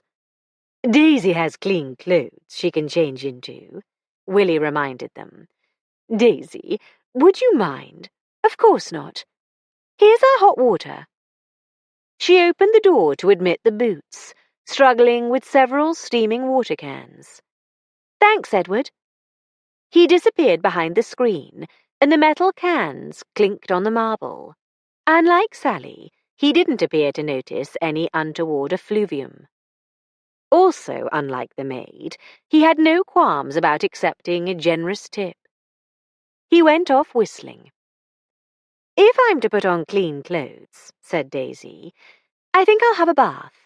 It didn't seem fair before, but as I'm to tackle the landlord— Do, said Isabel. All the more hot water for us. Half an hour later, much refreshed, Daisy went down to the foyer.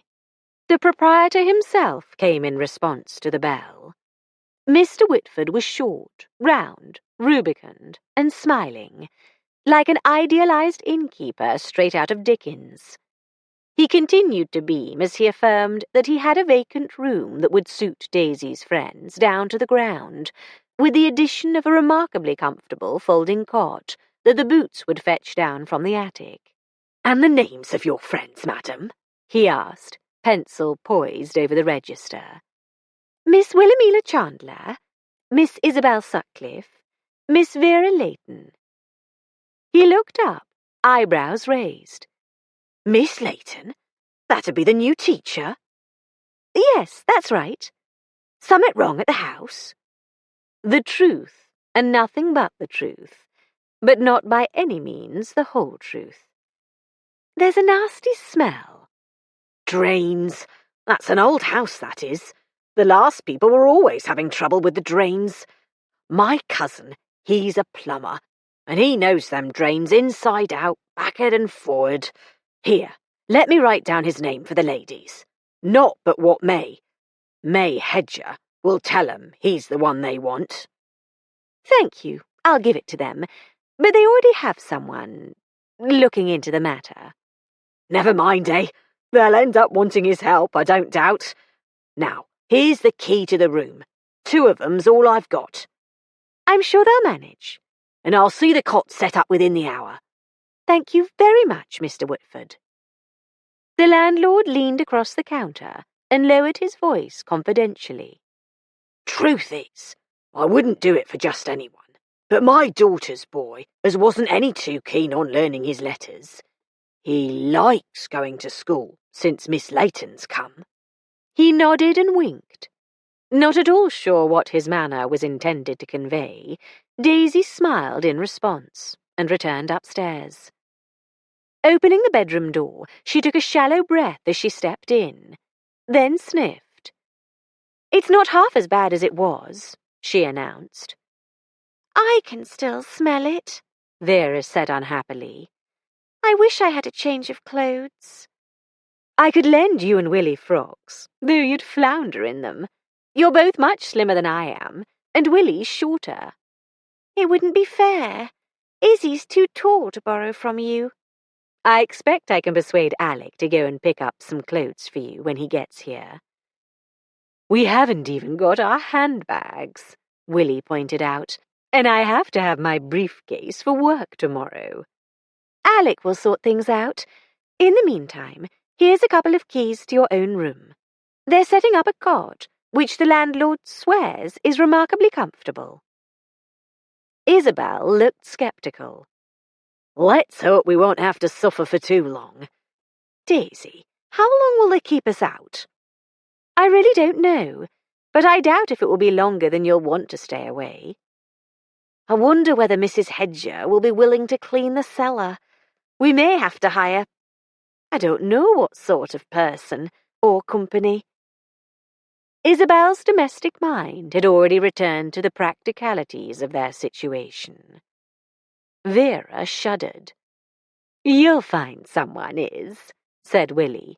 "In the meantime, as we're now officially residents, I'm off to take a bath, even if I have to put the same clothes on again afterwards." "Will there be time for all of us to have a bath before the police arrive?" Vera asked. "If not, they'll just have to wait. Come on, we'll see you in a bit, Daisy." Daisy decided to put her feet up for a few minutes while she pondered the body in the basement. She was certain her 3 friends, the old and the new, were in no way responsible for the corpse in their cellar. Nonetheless, they were going to find themselves drawn into the police investigation. Always an ordeal. Daisy would have to stay in Beaconsfield and do what she could to give them the benefit of her experience. She rearranged the pillows, kicked off her shoes, leaned back, and promptly fell asleep. Harris was not happy. So much was evident as soon as the bulky sergeant stepped through the garden gate, wheeling his bicycle, his podgy face under the helmet creased in a scowl. Alec wasn't very happy either. He had been pacing up and down the path for over 30 minutes. He didn't see how even an overweight police officer could take half an hour to bicycle 3/4 of a mile downhill. As Alec strode towards Harris, the sergeant turned his back and wheeled the bike over to a tree, against which he leaned it, his every motion slow and deliberate. Refusing to let himself be baited, if that was the man's game, Alec walked onto the gate. He looked each way along the street before he closed it, and turned back to find the sergeant staring at him suspiciously. "Mr. Fletcher?" Yes. You're Harris, I take it. "What was you looking for just now?" Just to make sure no one followed you here. An elementary precaution." Harris looked puzzled, as well he might. Some of the belligerence had left his voice when he asked, "Now, what's all this about finding a corpse?" "Follow me." Alec spoke with authority. The man was already resentful, so any attempt to conciliate him was pointless. At least he didn't argue. Alec led him round to the open side door. Inside, the smell had mostly dissipated, though an unpleasant trace lingered. If Harris noticed it, he did not comment as the crunch of boots on gravel changed to a clatter on floor tiles. Alec gestured towards the cellar door. "The body's in there. Would you like to see it first, or shall I explain the circumstances that led to my finding it?" "Circumstances be blowed! I want to see whether there really is a body." "All right."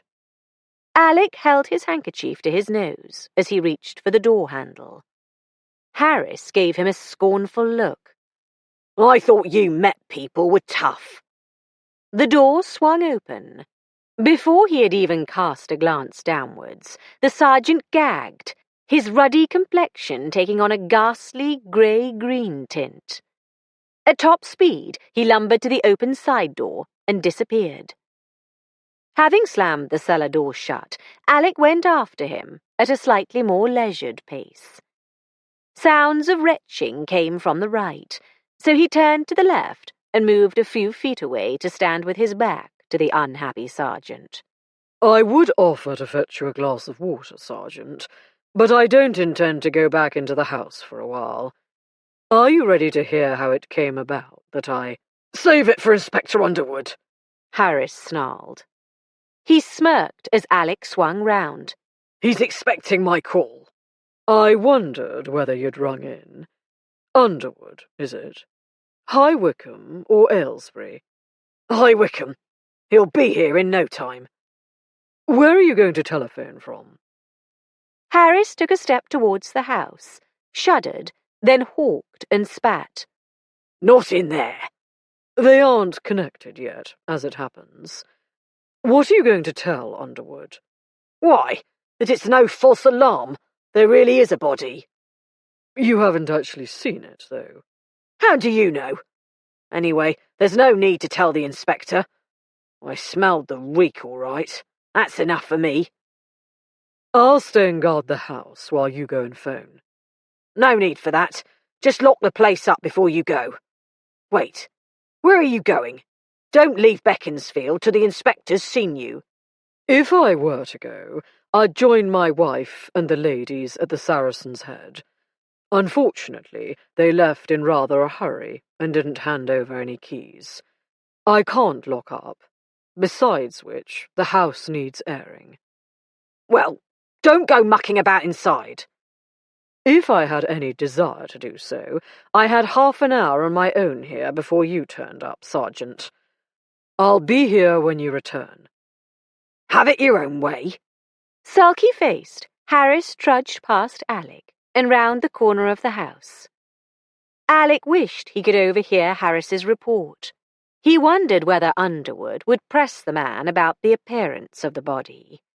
Admittedly, he doubted that he himself would be able to give a good description.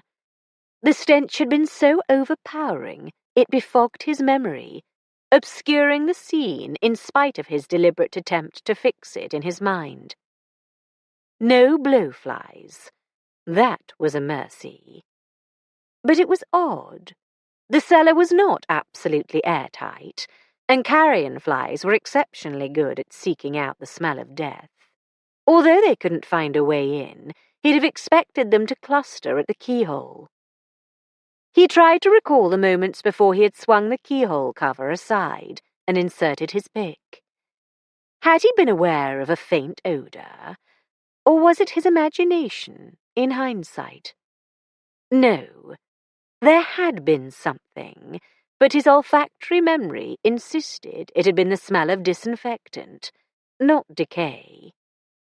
One of Daisy's friends, most likely Isabel Sutcliffe, must be keen on hygiene, or doing her utmost to disguise the noxious emanations from the cellar. Alec wanted to know a good deal more about the background of Miss Sutcliffe, of her companions as well, since Isabel might have tried to get rid of the smell without knowing its source. However, it was none of his business, he reminded himself. All he had to do was hang about until the obnoxious sergeant returned, and later give a statement to the inspector from High Wycombe. His pondering had come full circle. What exactly had he seen on the floor below the broken rail? A woman, lying on her back, her arms flung out, her head at that angle that speaks unmistakably of death, the obscene remains of scarlet lipstick on the devastated mouth. The condition of the body was such that he couldn't begin to guess her age. Though her dark brown hair had shown no grey, these days that meant little. Bobbed hair, or she had put it up in a knot behind her head. Brown tweed costume, flesh-coloured stockings, one well-polished brown leather shoe, not flat, but low-heeled, as if the wearer expected to do a certain amount of walking. He hadn't noticed a second shoe. Pearls, real or imitation, closer examination would tell. Gloves? He thought not. He had a vague impression that a hat, the usual cloche style, had lain on the floor some distance from her head. She had fallen backwards, or twisted as she fell. As for the space she lay in, it was about the same size as the kitchen above it. 3 walls of mortared brick were lined with empty wooden wine racks. The floor appeared to be the native chalk, levelled and compacted. He hadn't looked at the ceiling. That was all Alec remembered. He was tempted to go and take another look, But repulsion overcame temptation without much of a struggle. It was not his affair, except as a witness, he was reminded, as an elderly constable joined him, saying, "I'm the beat officer, sir. Sergeant Harris told me to keep an eye on you." 6. The click of the door latch woke Daisy. She blinked at Alec. "Have a good nap." "Darling, I wasn't asleep." "Of course not, if you say so. Let me amend that. Are you feeling better for the rest?" "Much. I didn't dream, or rather, have a nightmare." He laughed at her, then said seriously, "I'm afraid not." "I take it the local Bobby turned up. What did he have to say?" "He was in a great hurry to turn things over to his superiors. I didn't wait for their arrival. Where are your friends?" "They've taken a room here and went to do a more thorough job of washing than they could as non-residents. Darling, they desperately need clean clothes.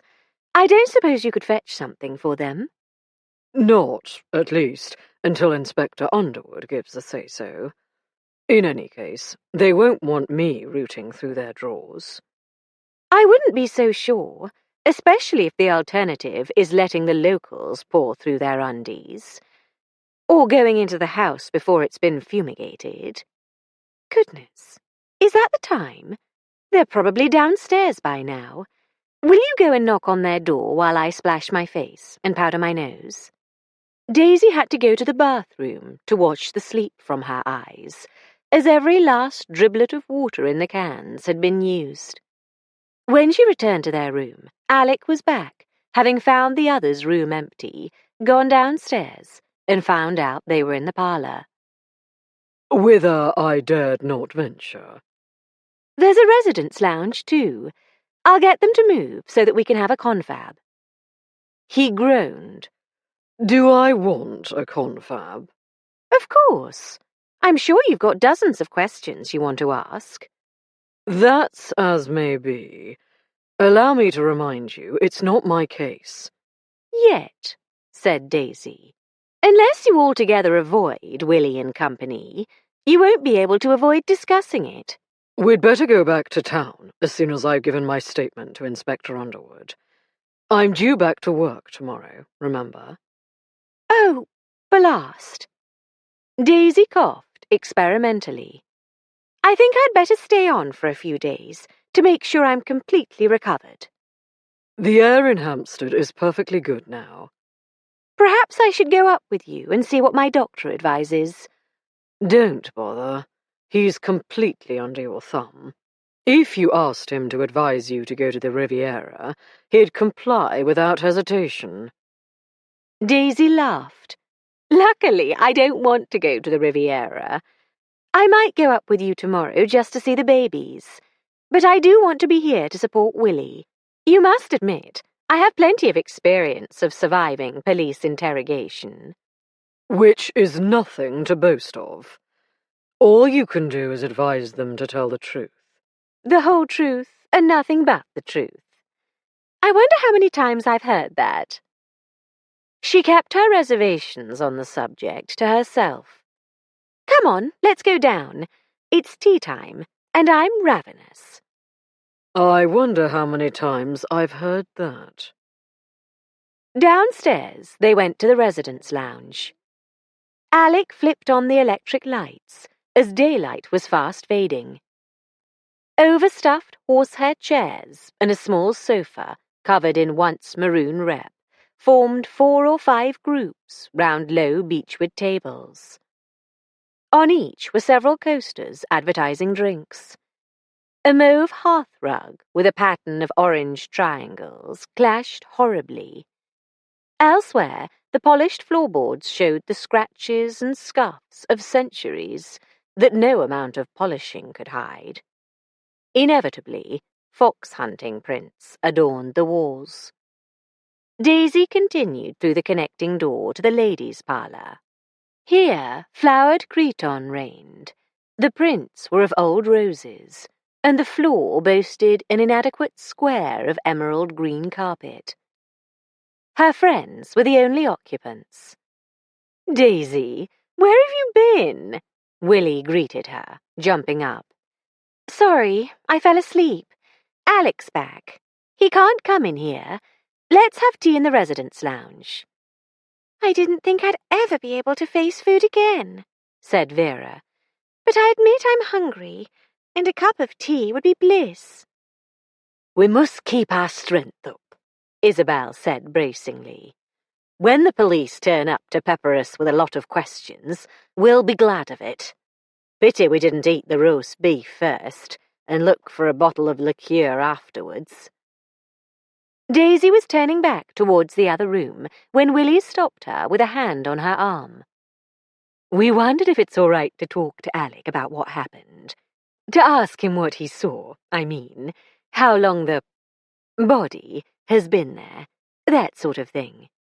"Without any gory details," Vera clarified. "After all, no one's told us not to talk about it. The local Bobby may have asked Alec to keep quiet. He'll make up his own mind, though. Ask away. He can but refuse to answer." She went through, relieved to find Alec still alone. He stood leaning against the mantelpiece. "Tea, darling. Everyone's famished." "I've already rung the bell." As they settled by the fire, a middle-aged waitress came in. Alec ordered tea for 5, with plenty of sandwiches. The waitress left. Alec went over to the door and made sure it was closed properly. "Is anyone in there?" he asked, pointing to the ladies' parlour. They all shook their heads as he came back to sit down. "We can talk now.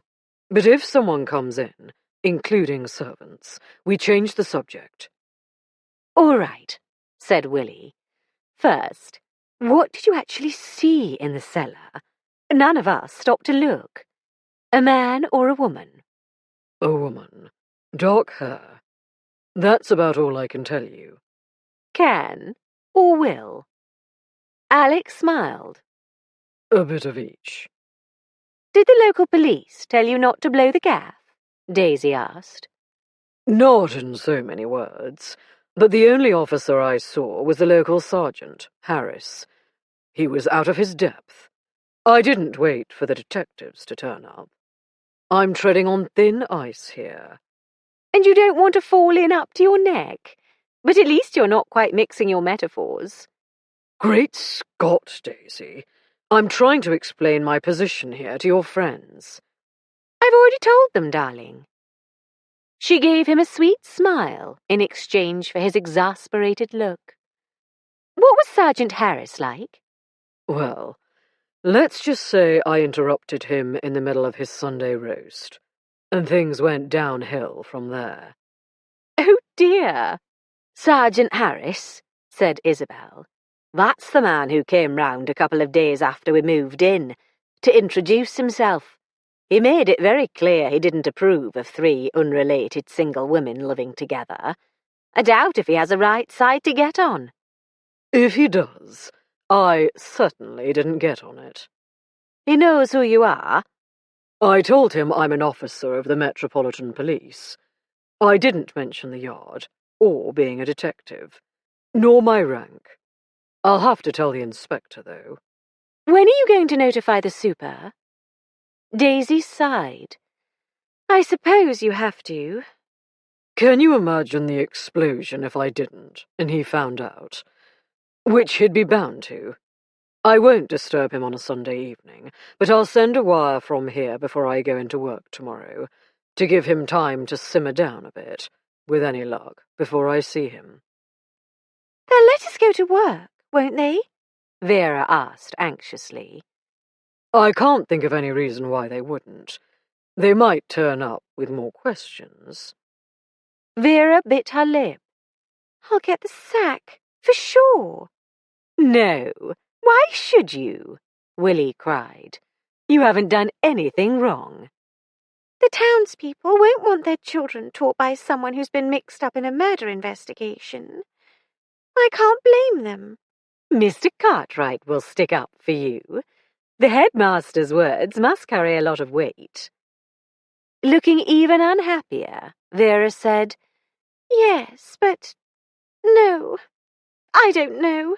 For pity's sake, which? Leave her alone, Willie, Isabel snapped. She says she doesn't know. What about your job? I'm not worried about losing it. Alec, I suppose it really is a case of murder? She didn't lock the door herself. No, and there's no hope of keeping it quiet? Willie answered her own question. No, of course not. Even if the press somehow missed it, we couldn't keep it from Mrs. Hedger, and she'd have it all over town in no time. To do her justice, said Isabel, she has her faults, but she's not a gossip. Until now, we haven't given her anything juicy to gossip about, Willie pointed out. On this dispiriting note, their tea arrived. For some time, no one spoke of the dire discovery at Cherry Trees. When the waitress came to remove the scant debris, Daisy noticed that everyone looked more cheerful. She felt more cheerful herself. She knew, though, that Alec, despite his announced detachment from the investigation, wouldn't be able to resist returning to the subject that was on all their minds. Isabel got in first. I've been trying and trying to think what we can do about saving your job, Vera. No brilliant ideas so far, I'm afraid. We'll come up with something, Willie said confidently, if the issue ever materializes. As long as the children like you and behave for you, I doubt the board, the parents, or the head will want to lose you. Mr. Fletcher, how long is it likely to be before the police let us back into the house? I've got important papers that I need at work tomorrow. I really can't say. There are too many variables. You won't want to move back in until it's been thoroughly cleansed and disinfected, of course. Would your Mrs. Hedger tackle a nasty job like that? I don't know, said Isabel. She might, if we paid enough. If not, I just hope I'll be able to find some odd job man, glad to get any work. In the meantime, what am I supposed to do about things like the milk delivery, the post? Sorry, I've never had to deal with that side of things. The inspector might be persuaded to bring out the papers you need, Miss Chandler, after they've been examined. The papers are highly confidential. Then you'd have to insist that only he see them. Men rarely reach the rank of detective inspector if they're incapable of keeping information confidential. All very well, but my boss, I'll have to get his permission. Mr. Davis, of Spencer, Mort and Davis. Have it out with D.I. Underwood. I need the children's work papers that I took home to correct, said Vera. Those are not confidential, of course. Will they really rummage through all our stuff? Isabel asked in dismay. Sorry, I would, in the circumstances. I can't speak for the local chap. Now you've had time to think, can you still not recall any visitors since you moved in? Isabel frowned. Not what I'd describe as a visitor. The house agent dropped in one morning. He wanted to check that everything was all right. Did you ask whether he had a key to the cellar? Yes, as a matter of fact. He said Mrs. Gray never let him have any keys. She insisted she should always be present when he showed the house. What about the solicitors? Willie answered. When we signed the papers, her solicitor handed over a set of keys. All he had. Of course, we weren't to use them before the 1st. Come to think of it, he should have got Mrs. Gray's set from her when she left and turned them over, which he didn't. Good point. She may have gone off with them by accident. Yes, or he may have forgotten to give them to you. Underwood must ask him. What's his name?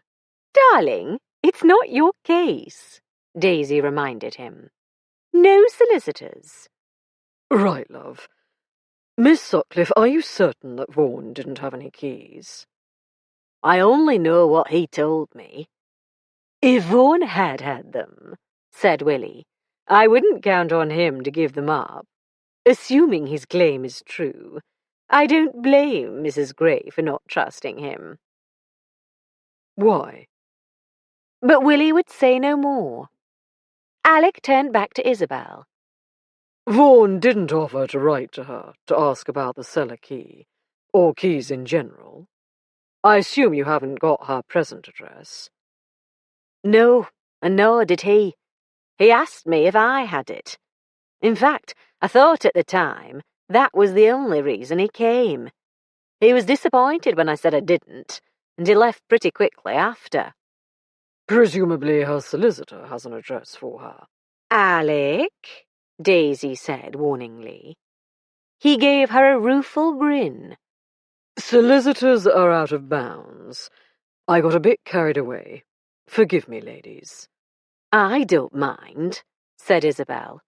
Is there anything else you'd like to know? I'd better not ask any more questions. I'm permitted to wonder aloud, though.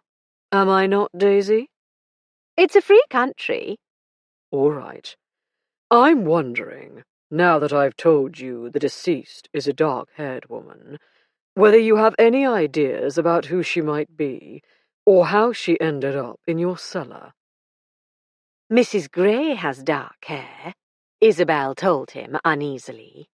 Short, crimped. Obviously, said Willie, the most probable person to be involved is Mrs. Gray, whether as a victim or as the one responsible for the death. Don't you agree, Mr. Fletcher? I'll go so far as to say that I expect the detective inspector to begin his investigation by checking whether the body is in fact Mrs. Gray. So, if he doesn't, Isabel suggested, we'll know he's not much cop. As she spoke, the door opened. The boots appeared. Detective Inspector Underwood. He wants to see Mr. Fletcher. A tall, thin man in a Sunday black suit and sober tie stood behind the boy, peering over his shoulder. The inspector had the sort of face that could be anywhere from 30 to 50 years old. His glance of dismay swept over the ladies, pausing on Isabel. Had he heard and misinterpreted her last few words? As his gaze settled on Alec, Daisy read in his expression a compound of mistrust, defiance, and uncertainty. 7. The landlord had lent D.I. Underwood his snug. The room where Mr. Whitford was wont to entertain friends and favoured patrons was small and cosy, with sagging armchairs long ago faded to an indeterminate brown. The smell of tobacco was all-pervasive, the low ceiling yellowish from centuries of fumes. Alec sat down by the fire without waiting to be invited. He was in no position to take control of the coming interview, but he was not about to let the inspector imagine that he could be dominated. He took out his pipe and tobacco pouch. Underwood stood for a moment, looking down at him, his face gloomy. Then, sighing, he dropped into the chair opposite, long limbs asprawl. Harris says you're from the Met. Alec took his warrant card from his inside breast pocket and handed it over. Not so much from as of. I'm not here on business. Studying the card, the inspector sighed again. Detective Chief Inspector, Scotland Yard. He took down the particulars in his notebook, then looked up. Are you saying you didn't come down about this business, sir? You weren't hot on the trail of a connection to some metropolitan crime, so to speak? Great Scott, no. Whatever gave you that notion? Sergeant Harris as good as told me so. Underwood returned the warrant card and sat back. I can't be held responsible for whatever nonsense comes out of Harris's mouth. Frankly, sir, there are those who doubt whether Harris is always responsible for what comes out of his mouth. Why he was ever promoted. Well, never mind. This sort of thing is above his head. A nasty affair. Very nasty. Would you mind telling me how you came into the picture, sir? Alec was faced with the conundrum Daisy always complained about when he asked her for a coherent narrative. Where to start? Keep it short, he decided. I happened to be the person who opened the cellar door and discovered the body. Harris got that bit right then. What exactly is your connection with the family? The household, I should say. This all-female household. They're not my harem, Inspector, Alec said dryly. If that's what you're wondering. The thought never crossed my mind, sir. Glad to hear it. My wife came down to Beaconsfield to convalesce. She was at school with Miss Chandler. I take it Harris managed to give you all the names correctly. I spelled them out for him. No. Underwood sighed. He said a mob of spinsters was known to reside in the house, but they're to clear it out before he arrived. I'm sorry your wife was subject to such a terrible experience, sir, especially if she's been ill. Harris didn't mention her, and wasn't able to give me any names except yours. Never mind, said Alec, tolerant of the failings of subordinates for whose mistakes he was not responsible. The sergeant was in pretty poor shape after the shock. The inspector's snort made a change from his sighs. Mrs. Fletcher. The name went into his notebook. Miss Chandler, was it, sir? Miss Wilhelmina Chandler, Miss Vera Layton, Miss Isabel Sutcliffe. Thank you, sir.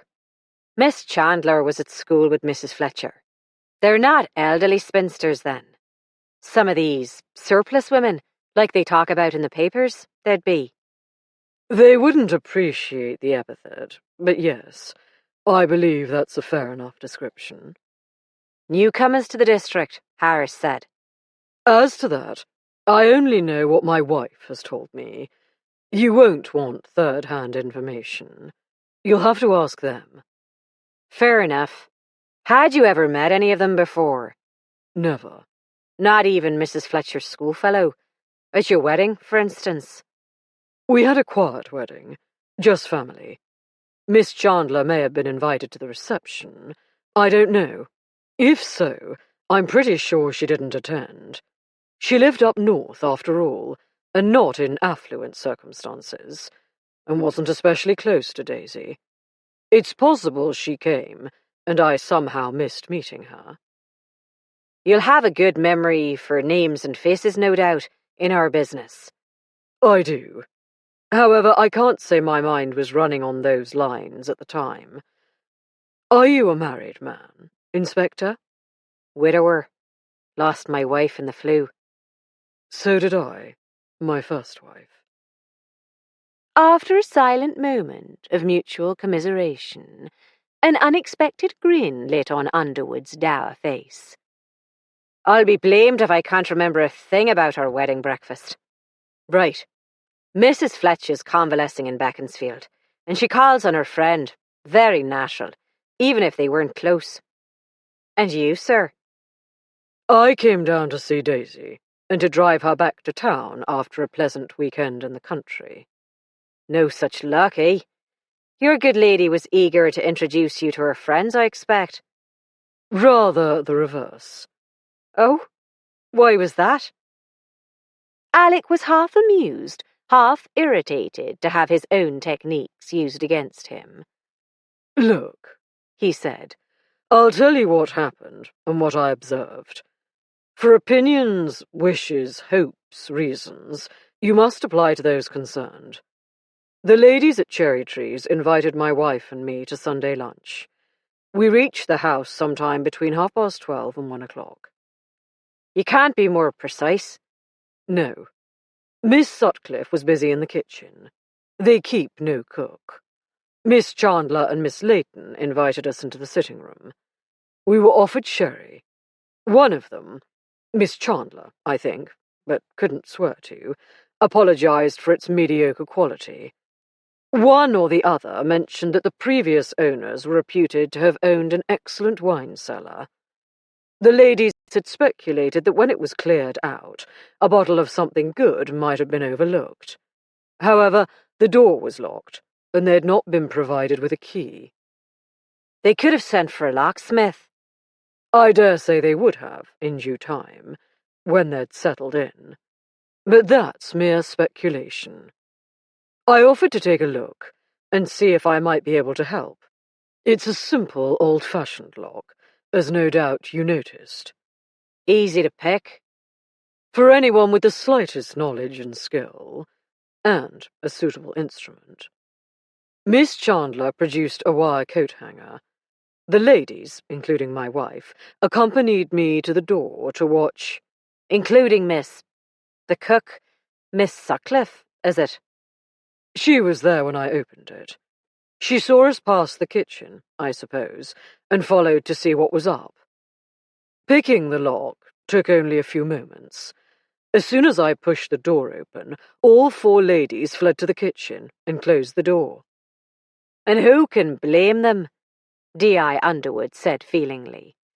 I'd have liked to turn tail myself. How would you account for none of them noticing the stink before? The cellar isn't completely airtight.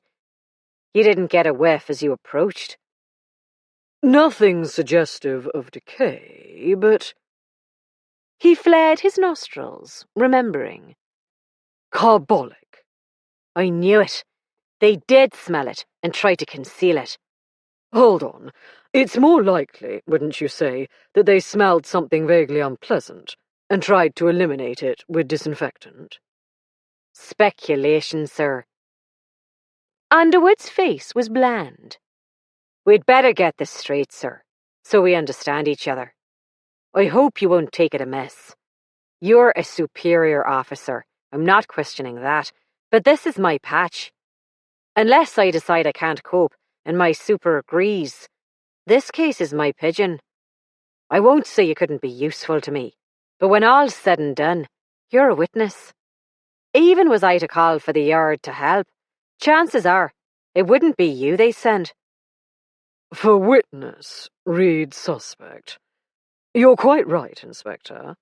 Alec acknowledged ruefully. At least at this stage of the game. I hope you won't hold it against me, sir. Seems to me, though, for the present, we'd better stick to the facts, as you said. Meaning a description of what I saw when I opened the cellar door. All right, here goes. For a start, you must realize that all I had to see by was a small torch. If there's electric lighting down there, I didn't care to look about for the switch. I don't blame you. Proper pongy that was. I'd go so far as to say the most revolting pong I've ever smelt. Far be it from me to contradict you. Having warning, we brought an arc light. As it happens, there is an electric bulb in the cellar, but the switch is awkwardly placed, an arm's length from the door. A quick look with a torch. You wouldn't have taken in much beyond a very dead woman, I suppose. A bit more. I'm a copper, after all, even if beyond my bailiwick, and a detective to boot. I noted the broken rail on the left, of course. The woman was lying on her back, just below it. She appeared to be well dressed, in tweeds, a silk blouse, and pearls. Whether real or imitation, I couldn't tell from above. But you could tell her blouse was silk. The material had a sheen. Could have been artificial silk, to be sure, but the rest suggested otherwise.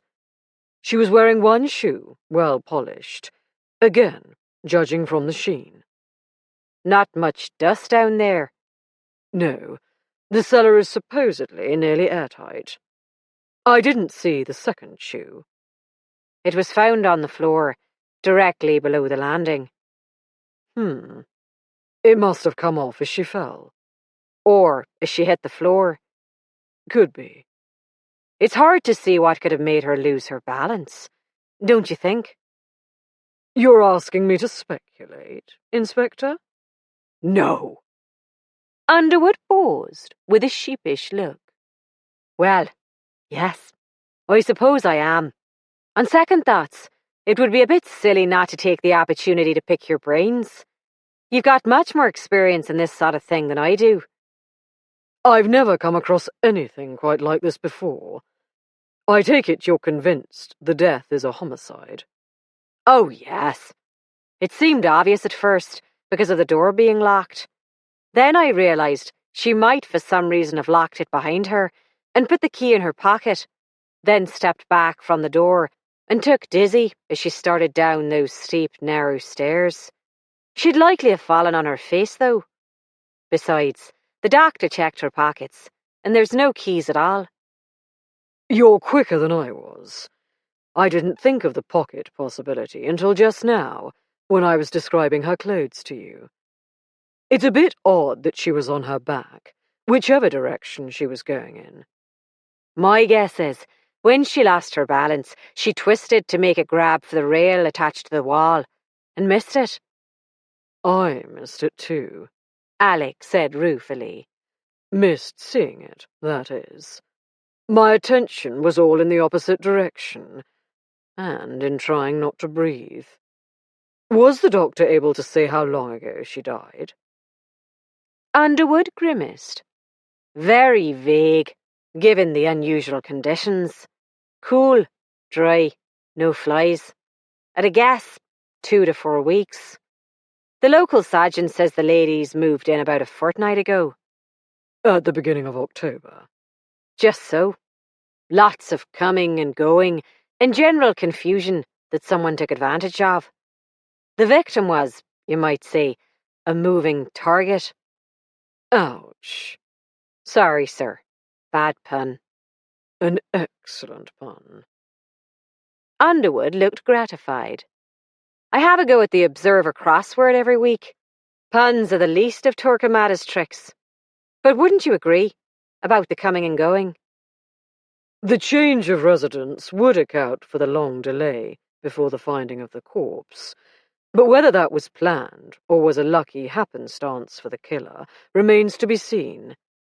No reports of local people missing? None. The first thing we have to do, of course, is identify the victim. He hesitated. According to Sergeant Harris, rumour had it that the previous owner of Cherry Trees, Mrs. Gray, was going abroad. I can't help wondering whether she ever arrived. Supposing it's her body, then you'll know she didn't. I don't know how long she lived here, but you should be able to find someone who'd recognize her. Once she's been cleaned up a bit, maybe. She's a mess, though. I don't like to ask a woman to do it. I suppose the ladies who bought the house would have met her. You'll have to ask them, Alec said firmly. All right. Underwood sounded quite cheerful. Just finding out where the boundaries are. A couple more questions for you, sir. You couldn't see the second shoe under the landing. Fair enough. Was there anything else down there that you noticed? Alec frowned in thought. A hat. An ordinary sort of cloche hat, as far as I could see, lying not far from her head. That's all. I'm pretty sure, though I had only a small torch and didn't linger. Remember? No handbag, for instance? Not that I saw. Gloves? She certainly wasn't wearing gloves. Rings? Her hands were grossly swollen, and they lay palm up. Chances are I wouldn't have been able to see the shanks of wedding and engagement rings, or even a large gemstone, if any. You didn't go down the stairs? No, she was so obviously beyond needing help. Was there a handbag? Underwood shook his head. A hat, and no handbag, Alec commented. It's odd. Maybe it'll turn up somewhere in the house. Perhaps one of the ladies found it and put it aside to be kept till called for. Possible, the inspector allowed, grudgingly. You see, you've already given me an idea or two. I don't suppose you'd care to sit in on my interviews, some of them, at least, on an informal basis. Not taking part, of course, but passing on any hints afterwards. Questions I should have asked, inconsistencies I missed, that sort of thing. No, you won't want to spoil your holiday with your lady wife. My holiday ends at 9 tomorrow morning. You going back to London? Duty calls. And Mrs. Fletcher? She's thinking of staying on a few days. It's only half an hour by train. You could come back evenings. I'll be working day and night till I got my man. Or woman. I may well be working day and night, if a big case comes up. And not necessarily in town. I could be sent anywhere in the country. I dare say I'd have to ask officially for your help. Underwood sighed. I'd rather try to tackle it myself. While unofficially picking my brains, Alec said dryly. While learning from an expert. What if there isn't any important case waiting for you at the yard? I'm sure Mrs. Fletcher would appreciate you rejoining her and being here anyway. Surely you'll want to help me exonerate her friends. Or incriminate them. I'd be less likely to make a mistake that'd fix the blame on an innocent person if I had your advice. My super would blow a fuse. Oh well, I can't withhold from him that I'm a star witness in a murder case, so he's going to blow a fuse anyway. I'll put it to him. And you must ask your super's consent. He may be less convinced of my innocence than you appear to be. I'll tell him it's the best way to keep an eye on you, the inspector said slyly, which is no more nor less than the truth. 8. Vera made sure the door was latched behind Alec and the inspector, then turned and said, He heard you, Izzy. I'm sure he heard you say he's not much cop. That's not what I said, Isabel pointed out. Besides, I'm sure he has more important things to worry about, and so do we. For a start, I'd better write a note to Mrs. Hedger telling her not to come tomorrow. If she turns up and finds a constable station at the door, there's no telling who'd come out the winner. Where do they keep the writing paper in this place? Over there. Daisy pointed to a dimly lit corner of the lounge. There's a desk lamp. Edward will deliver your note. He's very reliable. Edward? The boots. Willie laughed. Typical Daisy. Only you would know the name of the boots. And you've taken Sally Hedger under your wing. She took me under her wing when I was ill. She's a sweetie. I defy anyone to say the same of her aunt, said Isabel gloomily, switching on the lamp on the writing table. She'll probably demand to be paid for tomorrow. Well, it's not her fault she won't be working, but it won't surprise me if she quits because of the murder.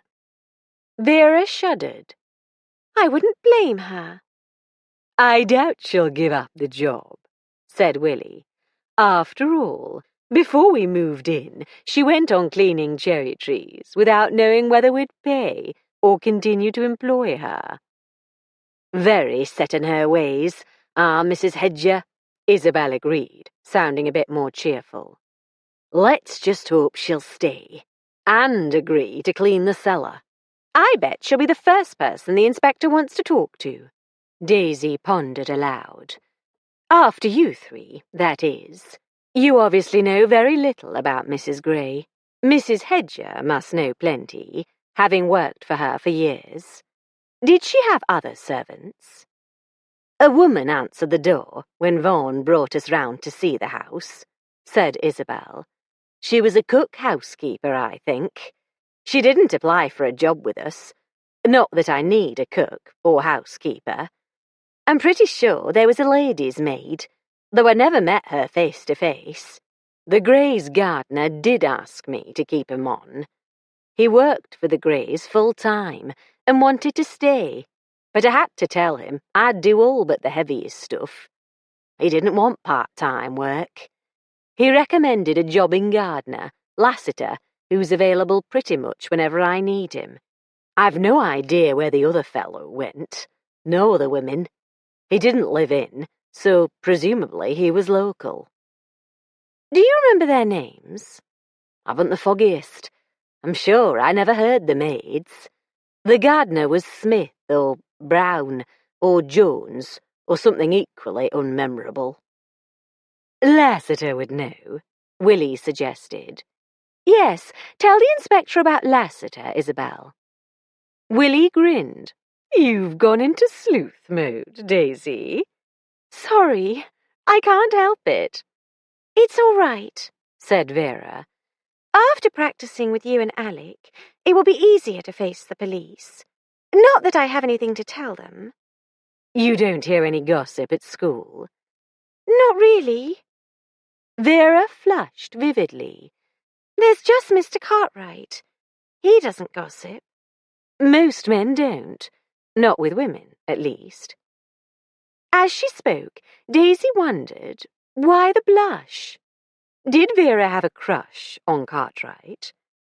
They share rumours only with other men, usually in a pub. It's very inconvenient. You don't have mothers coming to pick up the little ones after school? A few. Most either live nearby or have older siblings. The ones who do come mostly want to talk about little John or Jane. We just haven't been living here long enough, Willie reminded Daisy. I hear a bit of gossip in High Wycombe, but it's local, not about Beaconsfield people. I'm afraid we're really not going to be much help to the police. They won't think we're being deliberately uncooperative, will they, Daisy? Vera was by far the most anxious of the three.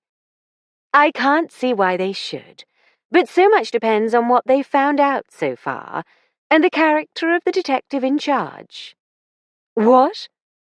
Willie broke off as a couple of men entered the lounge. For a moment, Daisy assumed they were plainclothes police, but they looked taken aback to find 4 women in possession of the room. Detectives would have expected to find them there. "Excuse us, ladies," one said breezily. "Just want a quiet drink.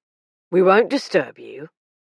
But he looked meaningfully at the ladies' parlour sign. "We're waiting for my husband." Daisy hated to find herself on the defensive.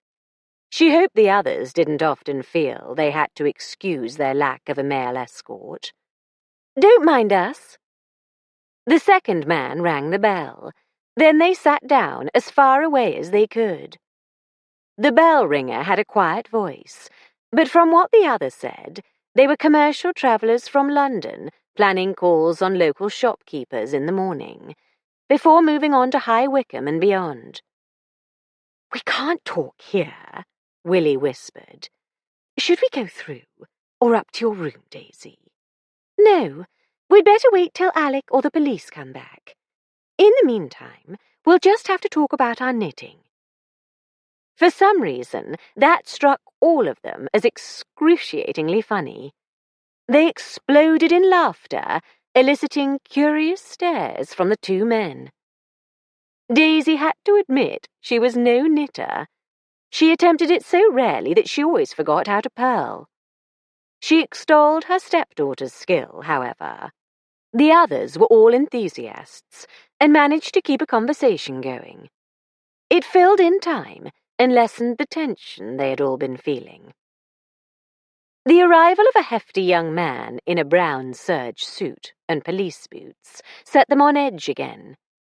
After a swift glance round the room, he came over to them. "Mrs. Fletcher?" "I'm Mrs. Fletcher." "Would you mind coming with me, please, madam?" As Daisy stood up, Willie asked, "Where's Mr. Fletcher?" "I believe he stayed with the inspector, miss. to have a word with Mrs. Fletcher." "Will he be rejoining us?"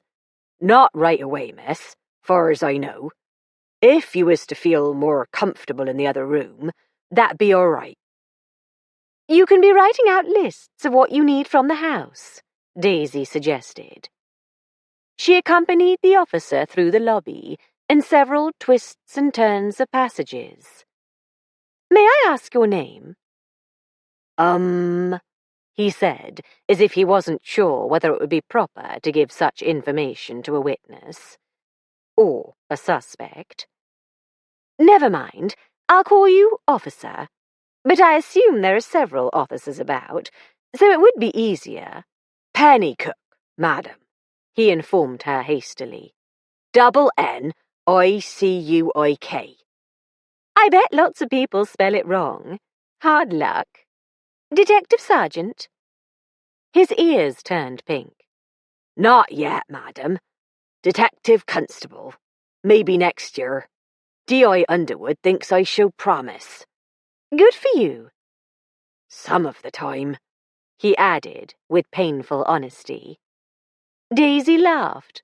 "Never mind. Practice makes perfect. Good luck. What's Mr. Underwood like?" "Tricksy. I mean, he's all right, as a governor. Madam, is it true Mr. Fletcher is a DCI at Scotland Yard?" "It's true." "Gosh." In the ill-lit passage, D.S. Pennycook's expression was not readable, but his voice changed from awed to businesslike as he opened a door. "This way, if you please, madam. Mrs. Fletcher, sir." Alec came to meet Daisy, took her hand, and introduced her to D.I. Underwood. As they didn't appear to be at daggers drawn, she said with a warm smile, "How do you do, Inspector? I hope I can help you, but I can't imagine how." "My job is to find out, Mrs. Fletcher." Underwood shook the hand she offered, his clasp cool and firm. "Do take a seat. Would you prefer to have the Chief Inspector stay?" "Oh, no, there's no need. Darling, I'm sure the others would be grateful for your reassurance that the Inspector is not an ogre." "Sorry, Mrs. Fletcher, I can't allow that. Sir, I'd prefer you stay away from the rest of the ladies until I've spoken to them." "As you wish, Mr. Underwood. You're in charge." They exchanged a faintly amused look that puzzled Daisy. "I'll be in the bar, Daisy. I've earned a whiskey." He left. Underwood sat down opposite Daisy, and she was aware of Pennycook settling in a corner slightly behind her, with his notebook at the ready. It was a position she had adopted more than once, when Alec was desperate for someone to take notes. "Tell me all about it," the inspector invited. "Let's start with how long and why you've been staying in Beaconsfield." "I arrived on Monday evening." Daisy explained about bronchitis and getting above the Thames fogs, and being close to town in case Alec should be able to come down for the weekend, as he did. Beaconsfield rather than Surrey, because I'd recently heard from Miss Wilhelmina Chandler, that she'd moved here. She lived in the north, and I hadn't seen her for ages. We were at school together. "You had the best part of a week, then, to renew your acquaintance." "Did you? I was too ill the first few days. Everything set me off coughing. I went to tea on Friday." "So you didn't spend much time in the house," Underwood said regretfully. "Pity. You'd never been there before?" "No. I wouldn't know the previous owners from Adam. Or Eve. I've never been to Beaconsfield before, only through it, on the A40. "Did they show you round cherry trees on Friday?" "I was feeling so much better, I walked over and... I hate to sound feeble, but by the time I got there, I was pretty much done in. Isabel, Miss Sutcliffe, plunked me in a chair by the fire and went to make tea. The others weren't back from work yet. All I saw of the house was the entrance hall and the sitting room. That's a pity, from my point of view. What did you all talk about? Our work. My children. To tell the truth, I dozed off for a while. Quite natural, after your illness. Oh, we talked about servants, I remember. The usual thing. And why the three of them came south. D.I. Underwood pounced. Why did they? Shouldn't you ask them? I will. But I dare say, like most people, they'll be a bit nervous being interviewed by the police. As you, Mrs. Fletcher, obviously are not. If you'll give me what one might call an overall view, I shan't take up their time with irrelevant questions.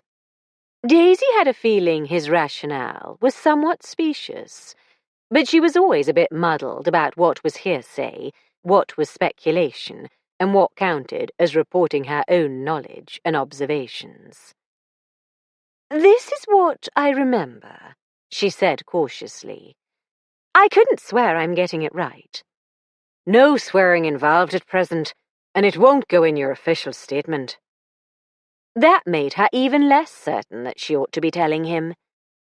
She couldn't see what harm it could do, though. "All right, let's see. Where should I start?" I'll leave that up to you, Mrs. Fletcher. In a nutshell, Miss Sutcliffe had a large house in Huddersfield and not much money, so she took in lodgers. Willie, Miss Chandler, and Miss Layton had rooms there, and they became friends. Miss Chandler worked as a secretary and bookkeeper. She studied and took the exams and became a chartered accountant. Did she now? A bright young lady. Very. But there was some ill feeling about her success at the firm she worked for that made her uncomfortable. Some people are jealous of success, even when it's taken hard work. That, and I gather, one of her bosses believed women had no business becoming professionals. She found a good job in High Wycombe, so she had to move. The others decided to stick with her. Miss Layton's a teacher, and luckily St. Mary's School here in Beaconsfield had an opening. Miss Sutcliffe sold her house and bought cherry trees. She's housekeeper, cook, gardener, and landlady to some degree, I think, but I'm a little vague about that. Then Miss Sutcliffe must be about the house much of the time. She's the most likely to know something about the previous residents. I can't answer for her. That you will have to ask them. Of course. Now, would you please tell me what happened at Cherry Trees today? Alec and I were invited to lunch. Just a minute. When did you receive the invitation? When I went to tea. They invited me, then included Alec when I told them he was coming. If he didn't mind being outnumbered 4-1, they said. Did they know then that he's a police officer? A detective chief inspector? Willie did. Miss Chandler. She didn't tell the others. I prefer to keep quiet about it, in general. I expect your wife's told you how people look askance at a copper's wife. She did. He grinned. Often and often. Go on. Where had I got to? Nowhere, as yet. I interrupted. Sorry. Oh, yes. Alec and I arrived at the house at about 12:30. I don't know exactly, but I can't see that it matters. It's not as if she'd just died. Willie and Vera showed us into the sitting room and offered us sherry. Can you remember which of the two actually made the offer? No, but a tray with a bottle and 5 glasses was set out already, so it wasn't impromptu. One of them apologized for the quality of the sherry. I'm not sure who first mentioned the wine cellar and their hopes that they might find an overlooked bottle or two of something good, if they ever managed to open the door. Willie, I think. I wouldn't swear to it, though. Where was Miss, Sutcliffe while this was going on? In the kitchen, putting the finishing touches to the meal. It smelled wonderful. Daisy sighed, but of course we never got to eat it. Underwood clucked in sympathy. Miss Chandler asked the chief inspector to have a go at the lock. Alec offered. Willie produced a bent wire coat hanger that Isabel had already used to try to open it, in vain. We all trooped along to watch Alec. Isabel came out of the kitchen, too. He jimmied the lock in just a few seconds and opened the door. It was horrible. I hate to ask you this, Mrs. Fletcher, but can you describe the body for me? The way it lay, the clothes, and so on. Not me. The stench made me turn tail before I caught so much as a glimpse. And your friends? I passed Willie. The others reached the kitchen, scarcely a step behind us, though, and one of them slammed the door. Vera, after asking Alec if he was coming. Presumably, he said no. I didn't hear. Anyway, he didn't join us for several minutes. He said, "But that's hearsay, isn't it?" Not exactly. Not if you're telling me what he said about his own actions. Oh. She nearly asked if he was sure, but it didn't seem tactful. He said, as far as I remember, that he'd opened the front and side doors and lots of windows, for which we were duly thankful, and that he had to ring up the police. He didn't tell you what he'd seen? No. Obviously it was a human body, or he wouldn't gone off to notify the local coppers. The GPO hasn't put the phone in yet. They've been known to dally. What did you ladies talk about while he was gone? Any theories as to who it might be? Not from me, except I did wonder if it might be a burglar, but they hadn't seen any signs of burglary. Do you know yet how long she'd been there? Underwood frowned. Mr. Fletcher told you it was a female? Just you, or all four? All of us. I think he wanted to see how they'd react. Wrong thing to say, she realized at once. The inspector looked thunderous. He did he? That's only my guess. It's instinctive with Alec. He's been a detective a long time. To deflect him, she asked again, "Do you know when she died?" Not till the autopsy, if then. How long have the ladies lived at Cherry Trees? A couple of weeks. I don't know the exact date. Someone said they were free to move in any time after the 1st of October. Again, that's something you'll have to ask them. Or her lawyer. Or the estate agent. Do you happen to know the names of those two? Not the lawyers. She kept quiet about Alec having asked for it. The agent is Vaughan. Donald Vaughan, that'd be, of Langridge's in High Wycombe. Don't ask me. Anyway, the neighbours probably know when they moved in, even though they haven't exactly been friendly. No. Not actively unpleasant, I gather, just not welcoming. Yes, well, we'll be talking to them in any case. Of course. You'll want to know when they last saw Mrs. Gray. He gave her an odd look, part annoyance, part curiosity. Indeed. You seem familiar with police methods. Not for the world would Daisy reveal that she'd been mixed up in more than a few cases.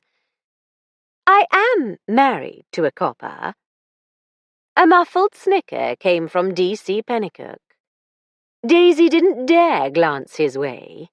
She wondered just how the inspector and Alec had worked out their relationship in this case. Usually it was easy to tell whether the local man resented or welcomed the assistance of Scotland Yard, official or not. Insofar as she could judge, without observing their interaction, Underwood seemed ambivalent. We seem to have got sidetracked, he said mildly. You mentioned talking with your friends about servants. Have they any? Not live-in, just a char 3 days a week. Mrs. Hedger. She'd be the best person to ask about the date they moved in. She worked for the previous owner and just stayed on, taking care of the house, when Mrs. Gray left. If she left. Sorry, but one can't simply turn off one's brain. Underwood heaved a deep sigh. No, I suppose it's too much to expect of the modern young woman. It seems pretty plain to all of us that the chances are she's either the body or the murderer. Mr. Fletcher's suggestion. As I remember, Daisy said dryly, Miss Chandler was the first to voice the probability. No doubt Alec had already considered it, being a policeman. 9. D.C. Pennycook escorted Daisy back to the lounge. She was glad not to have to find her own way through the passages. Suddenly, she was very tired. 6 men were in the residence lounge now. A third had joined the original 2.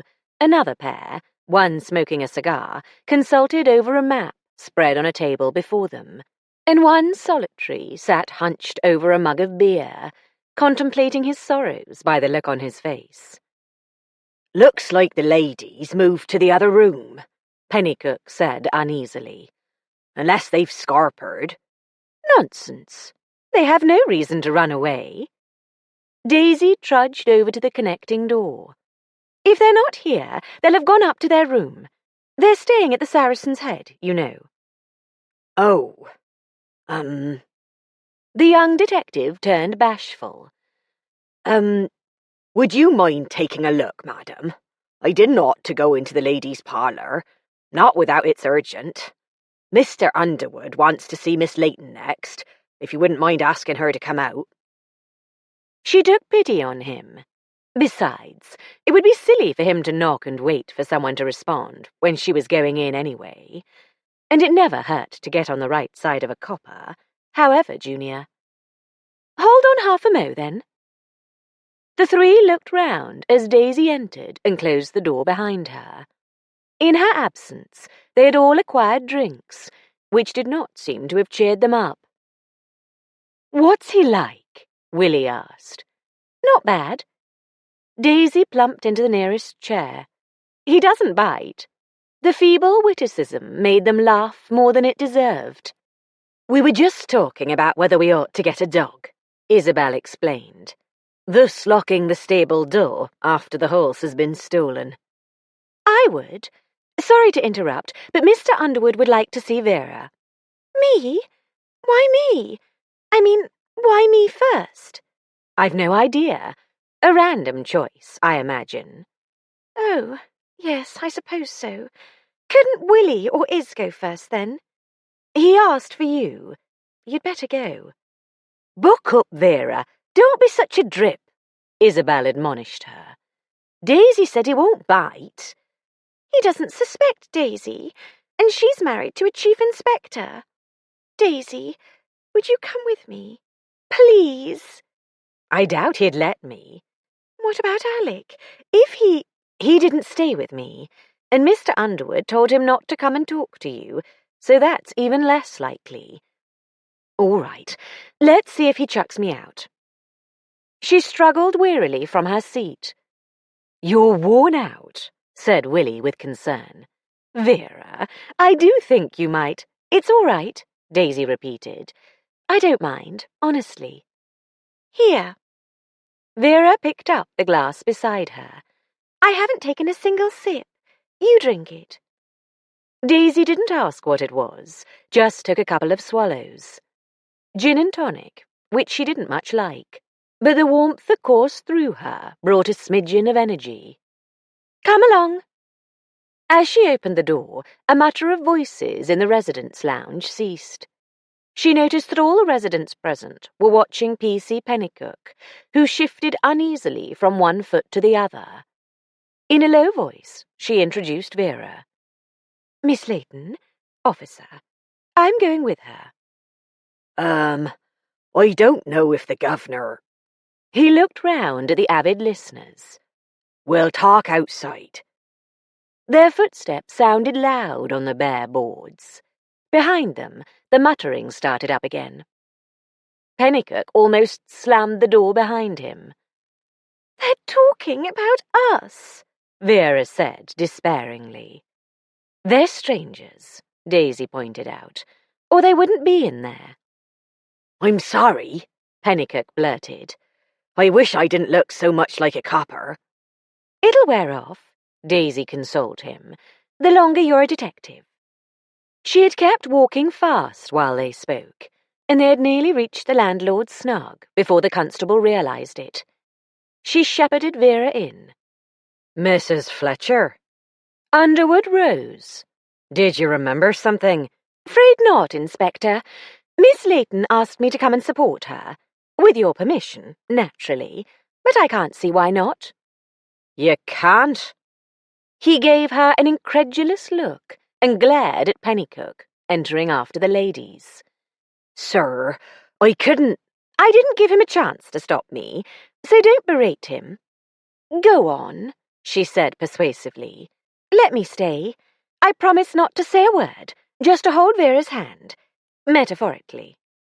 Miss Layton. Oh, please. I've never had anything to do with the police. Not for the first time since he'd made Daisy's acquaintance, Detective Inspector Underwood sighed. He waved them to seats. The edge that had been in his voice when questioning Daisy completely vanished as, in a most prosaic tone, he requested Vera's full name and address. Next, he asked for her previous address, the temporary lodgings in High Wycombe, and before that, in Yorkshire. I grew up in Yorkshire, she volunteered, already much more comfortable with the situation, to Underwood's credit. My father is a canon at York Minster. I expect he would have liked you to stay at home. Yes, he didn't want me to train as a teacher in the first place, but Mother coaxed him round.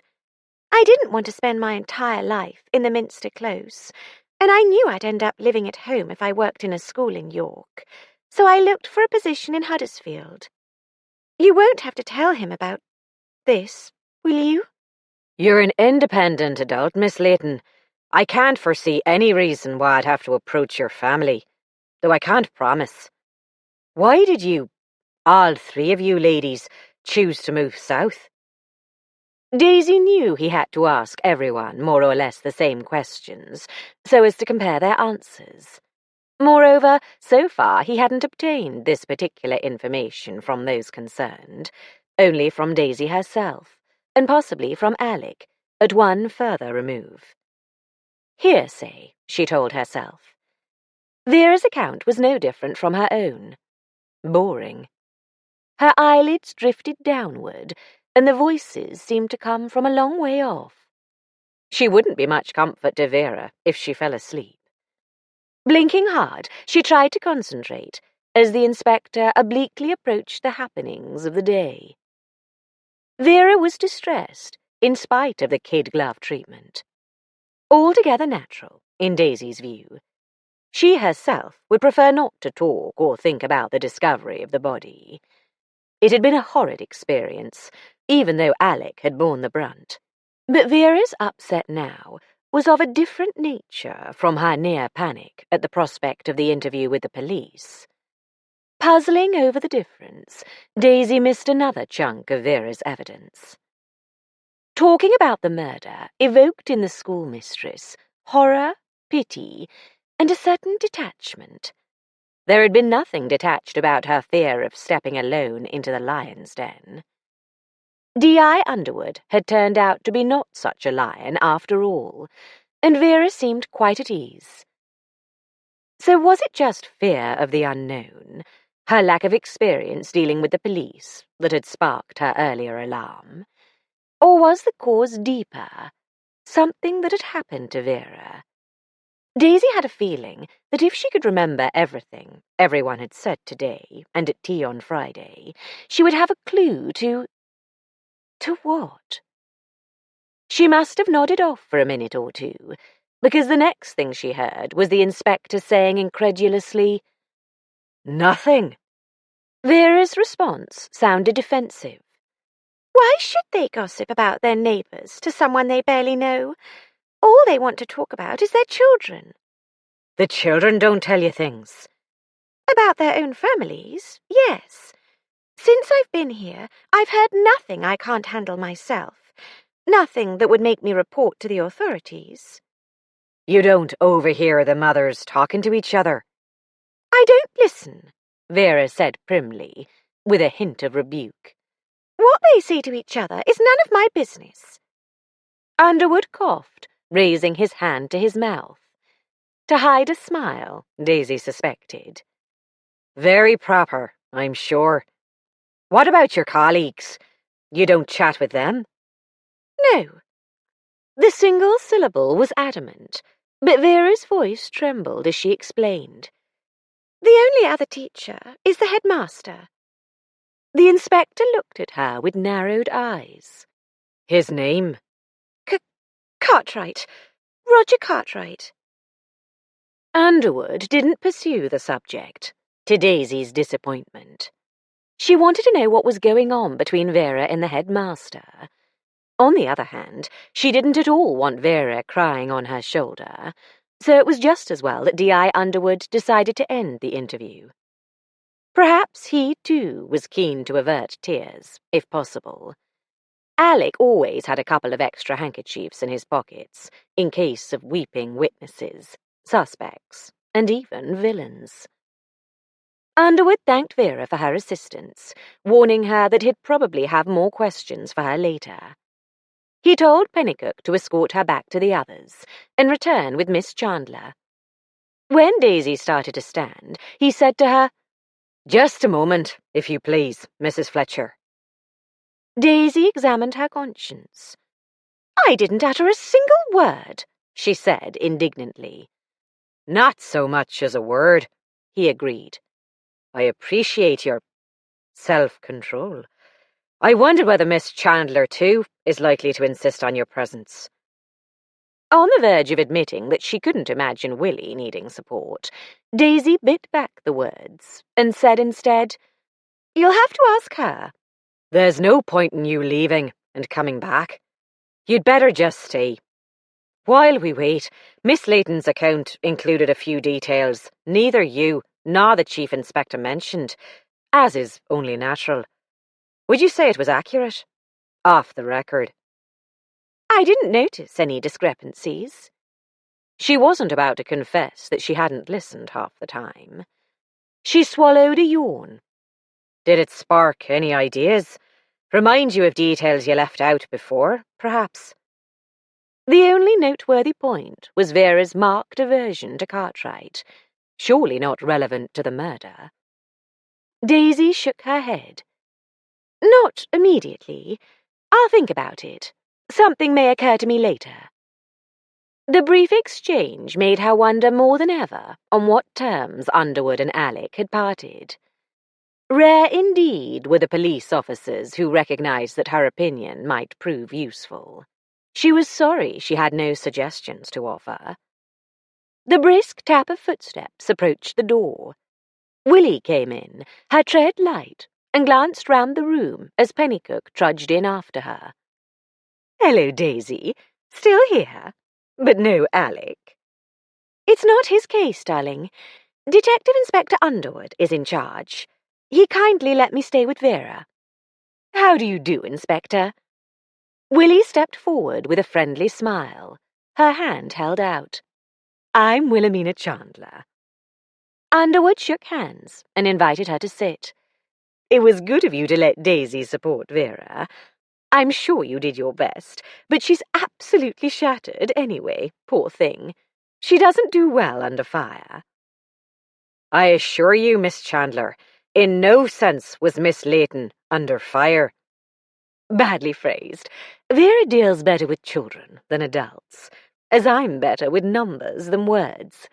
Now that we've got that out of the way, let's get going. Would you like Mrs. Fletcher to stay?" "I don't need support, but don't make Daisy leave. By the look of her, she'll never move again." "Thanks for nothing." "You've been ill. You're entitled to look as if you're at death's door." "You're welcome to take a nap, Mrs. Fletcher," said Underwood, and mouthed silently, "Again."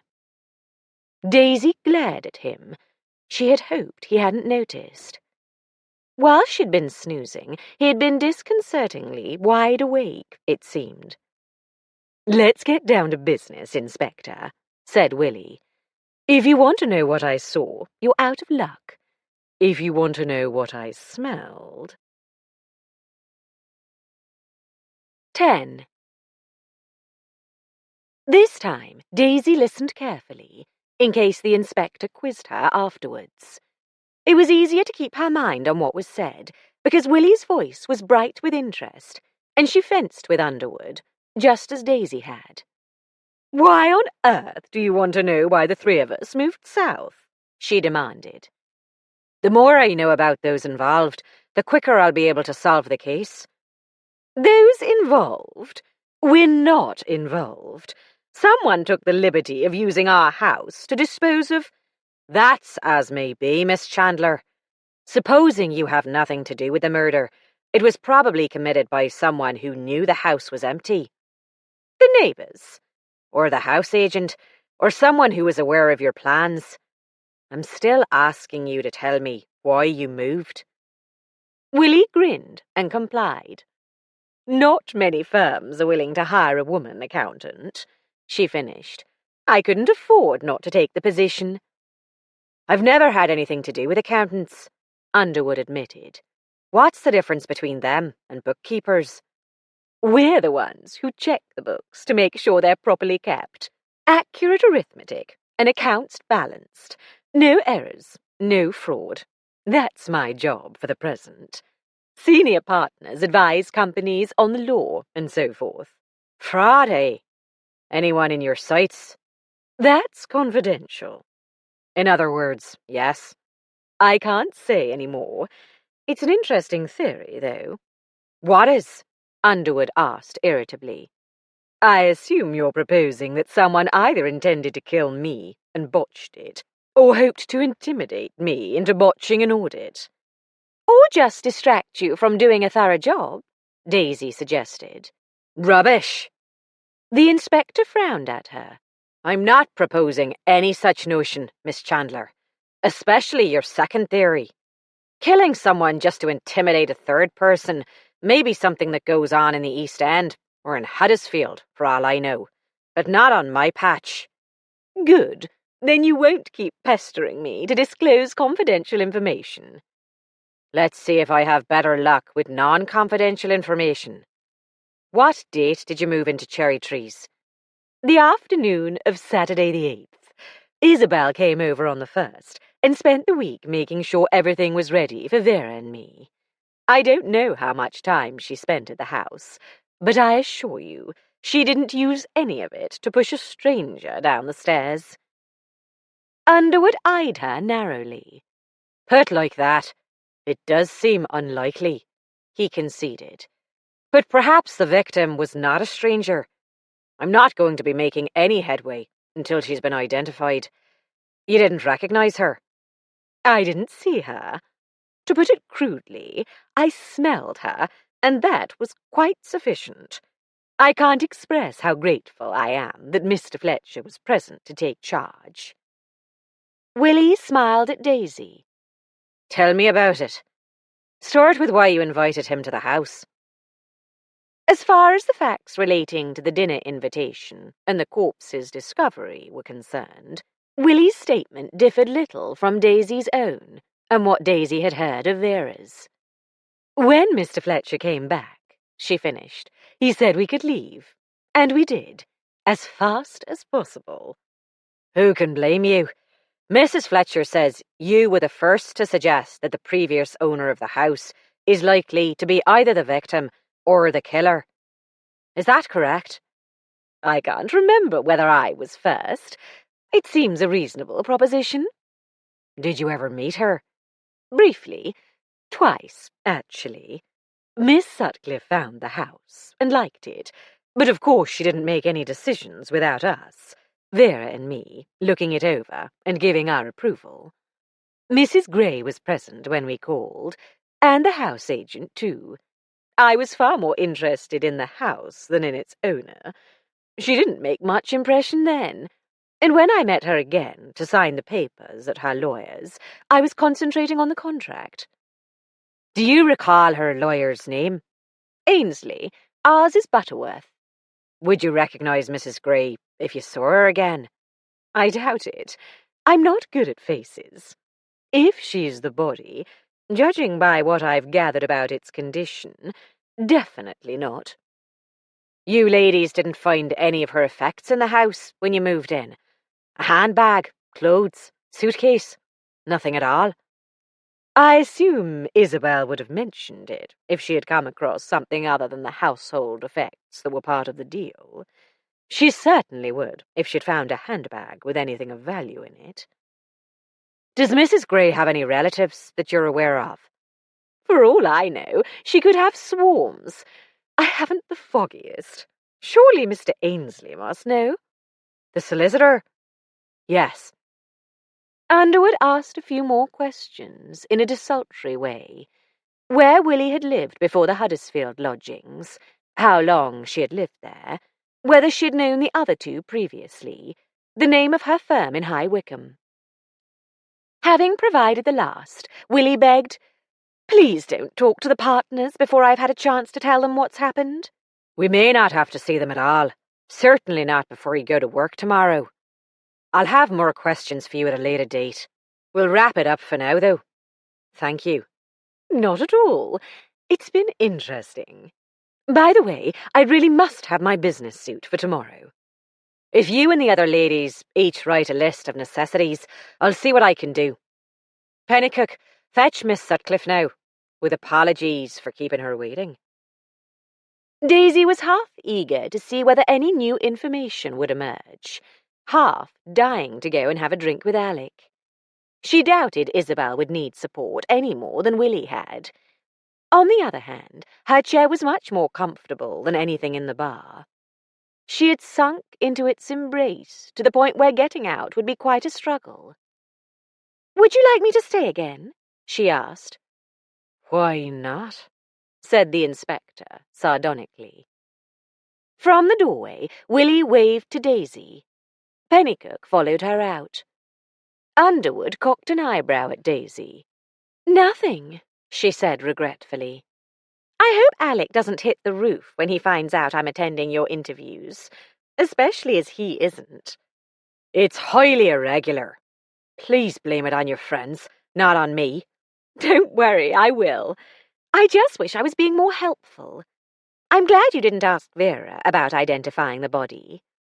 It's a nasty job to ask anyone to do, even when the person is strong-minded and the body's in reasonably good shape. Failing a belated missing person alert that fits, I expect we'll have to rely on the cleaning woman. Not the most desirable kind of identification, always supposing she agrees to do it and doesn't go off into a fit of hysterics. Which, he added, his thin face gloomy, she probably will. Isabel arrived.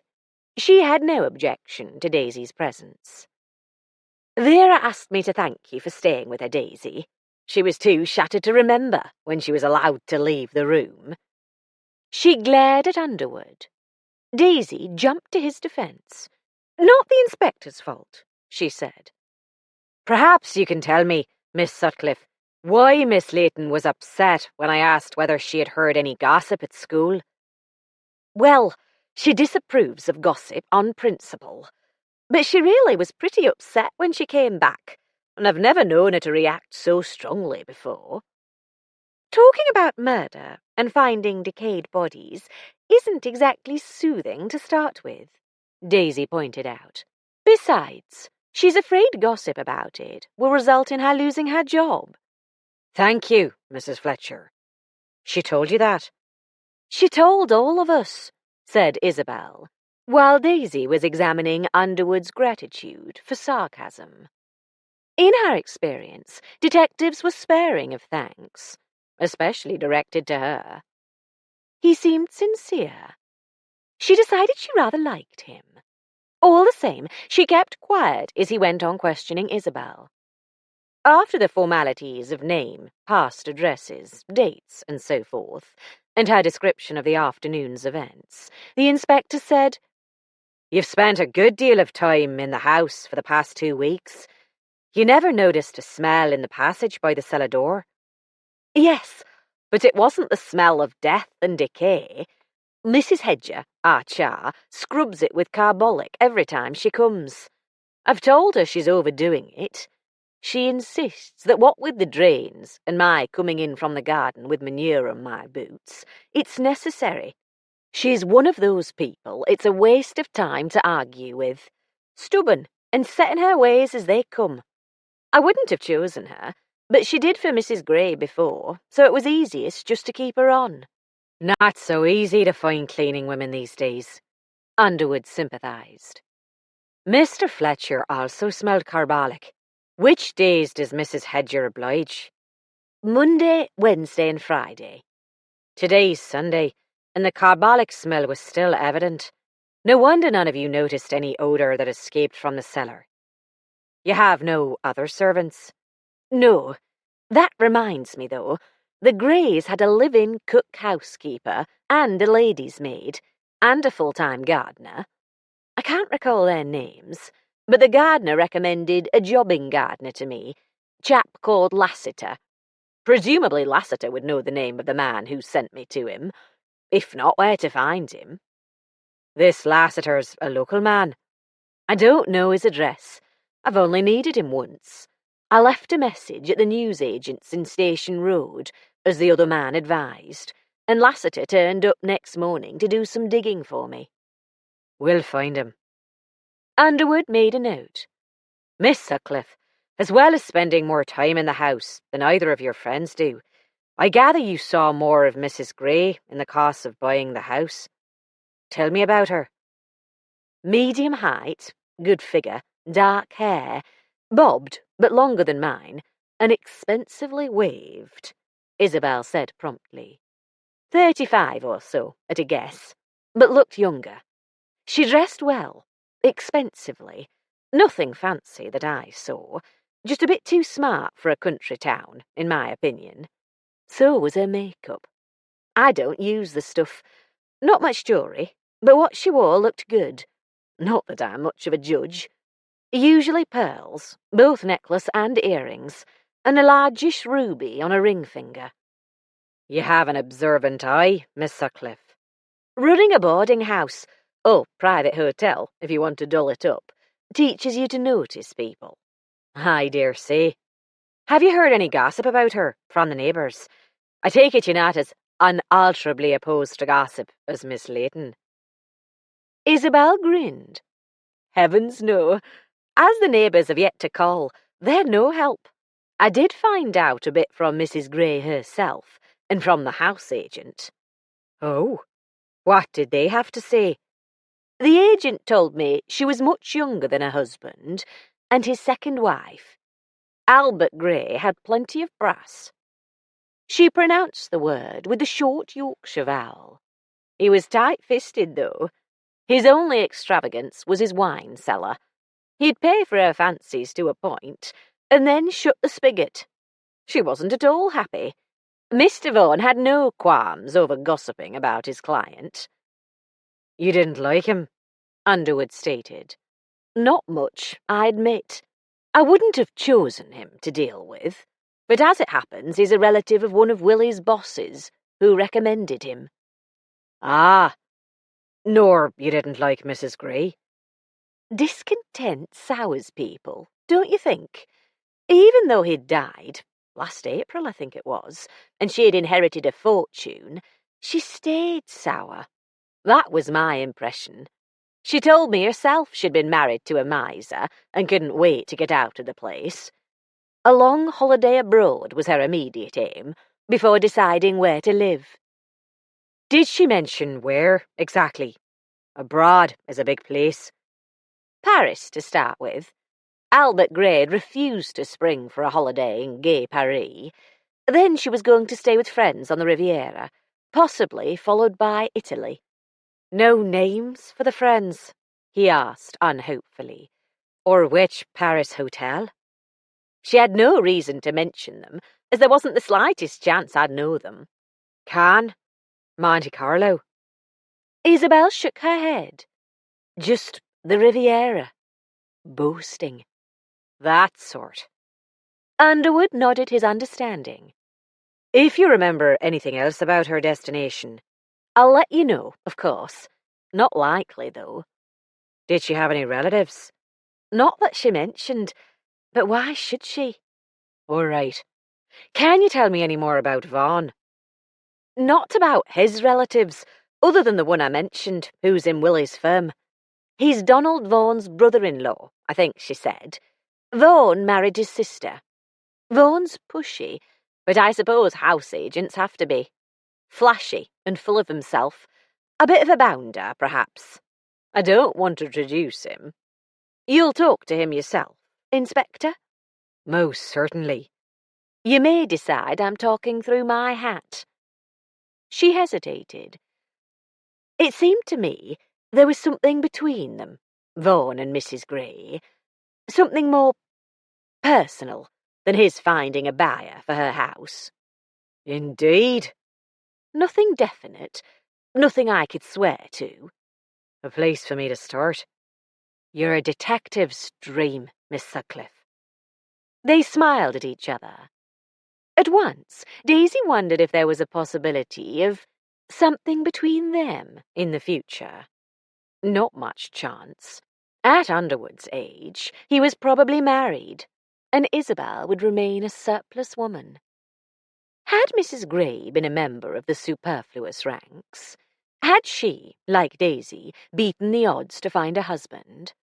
Unlike Daisy, though, it didn't sound as though she had found love, or even contentment, far less happiness. More to the immediate point, had she found death in a dark cellar? 11. Alec had taken a seat in the corner of the saloon bar, most distant from the bar itself. 2 wooden settles against the walls met in the corner, and 2 spindle-back chairs occupied the other 2 sides of the small table, its top marred by countless rings, in spite of a scattering of coasters.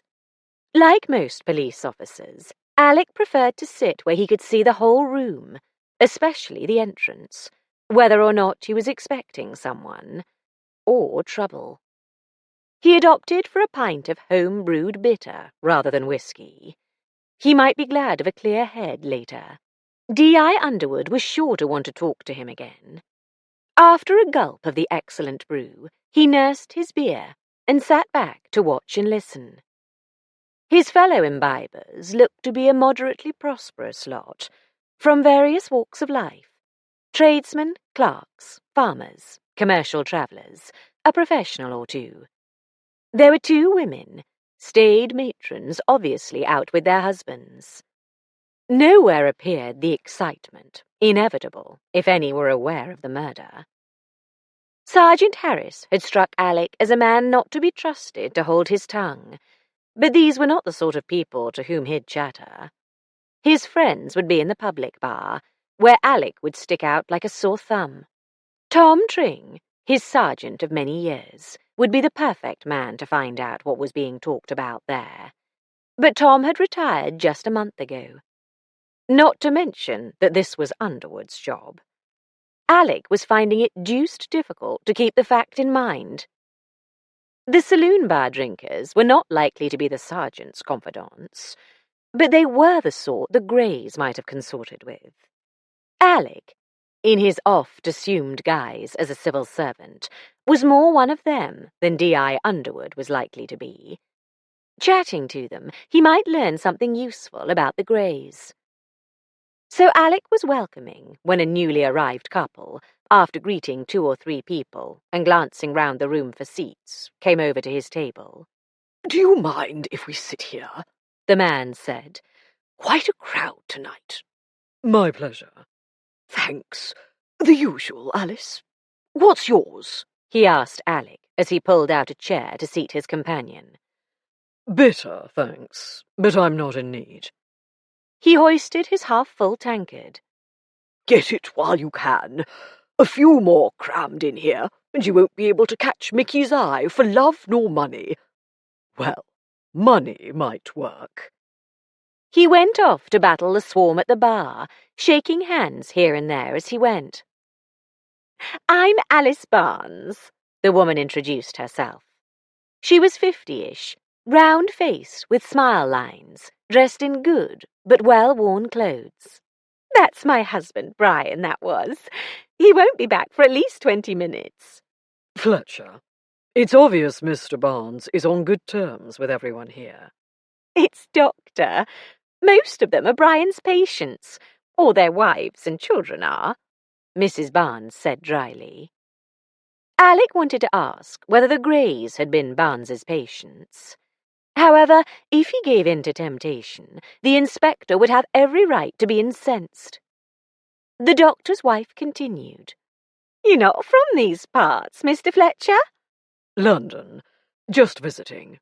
An old friend of my wife's moved here recently, from the north." "Ah, so you've escaped the reunion. Sensible man. I don't believe I've met anyone who's recently moved here from the north."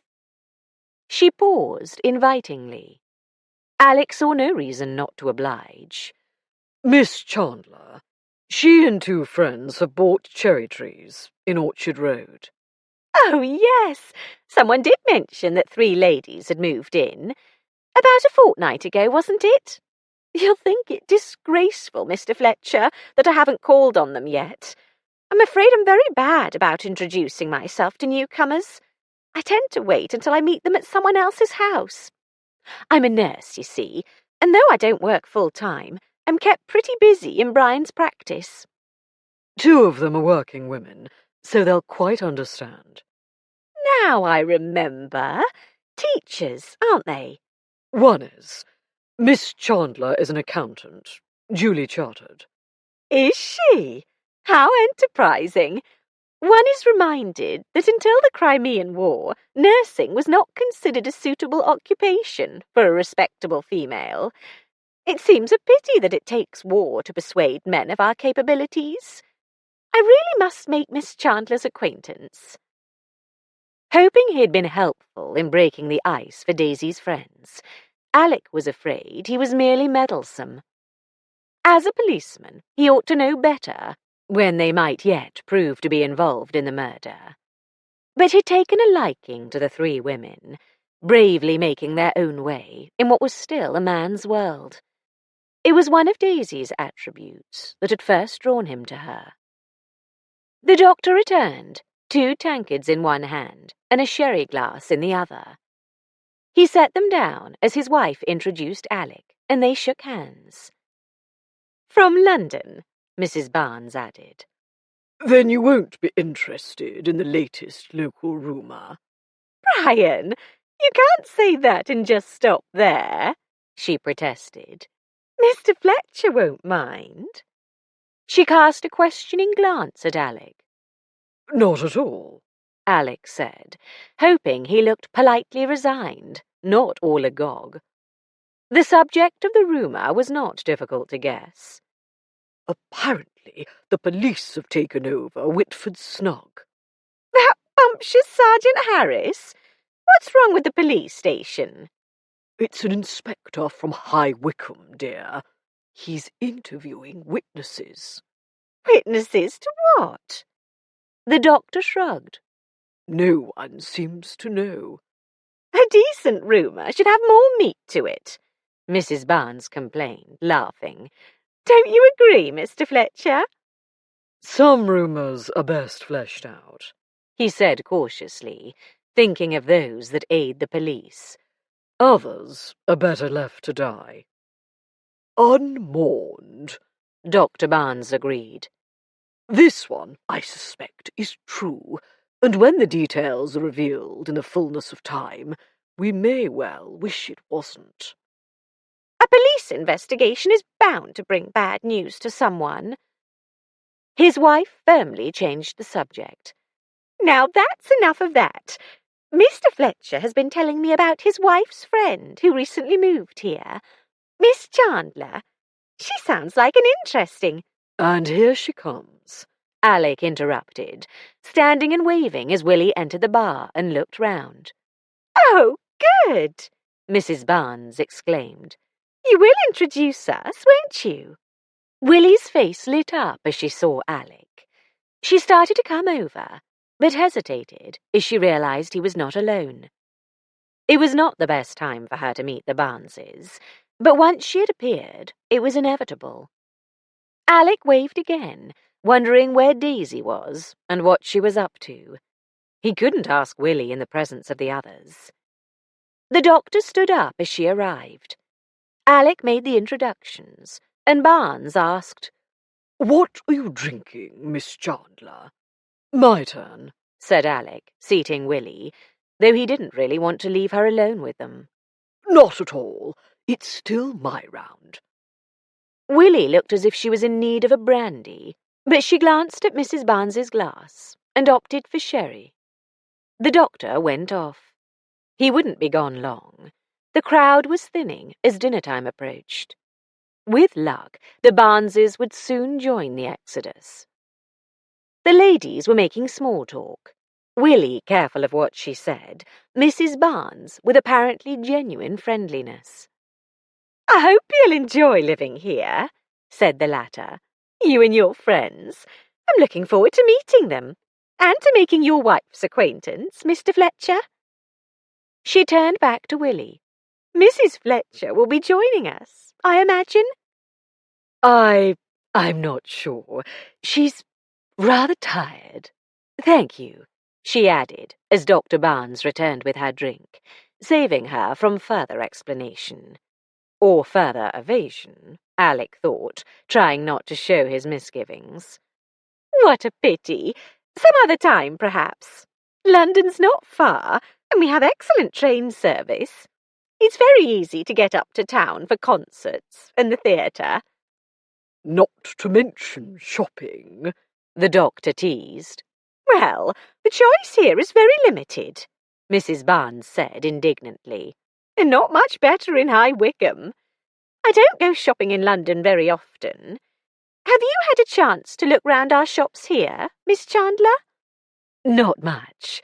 I'd be glad to know which you recommend." They chatted for a few more minutes. Then Mrs. Barnes told her husband to finish off his beer, as they had to go. "I left jacket potatoes in the oven," she explained, searching through her handbag. "Bother, I've left my diary at home, but I'll be in touch when I have it beside me." The Barneses left. As soon as they were out of earshot, Alec turned to Willie. She spoke first, gloomily. "Not a chance when news gets about. It's a pity. I like them." "Nice people. You never know." "I expect they knew the Greys. Will the inspector talk to them?" "I imagine so. Where's Daisy? I know prevarication when I see it. I don't believe for a moment that she's too tired to come and have a drink." It was the first excuse that came to mind.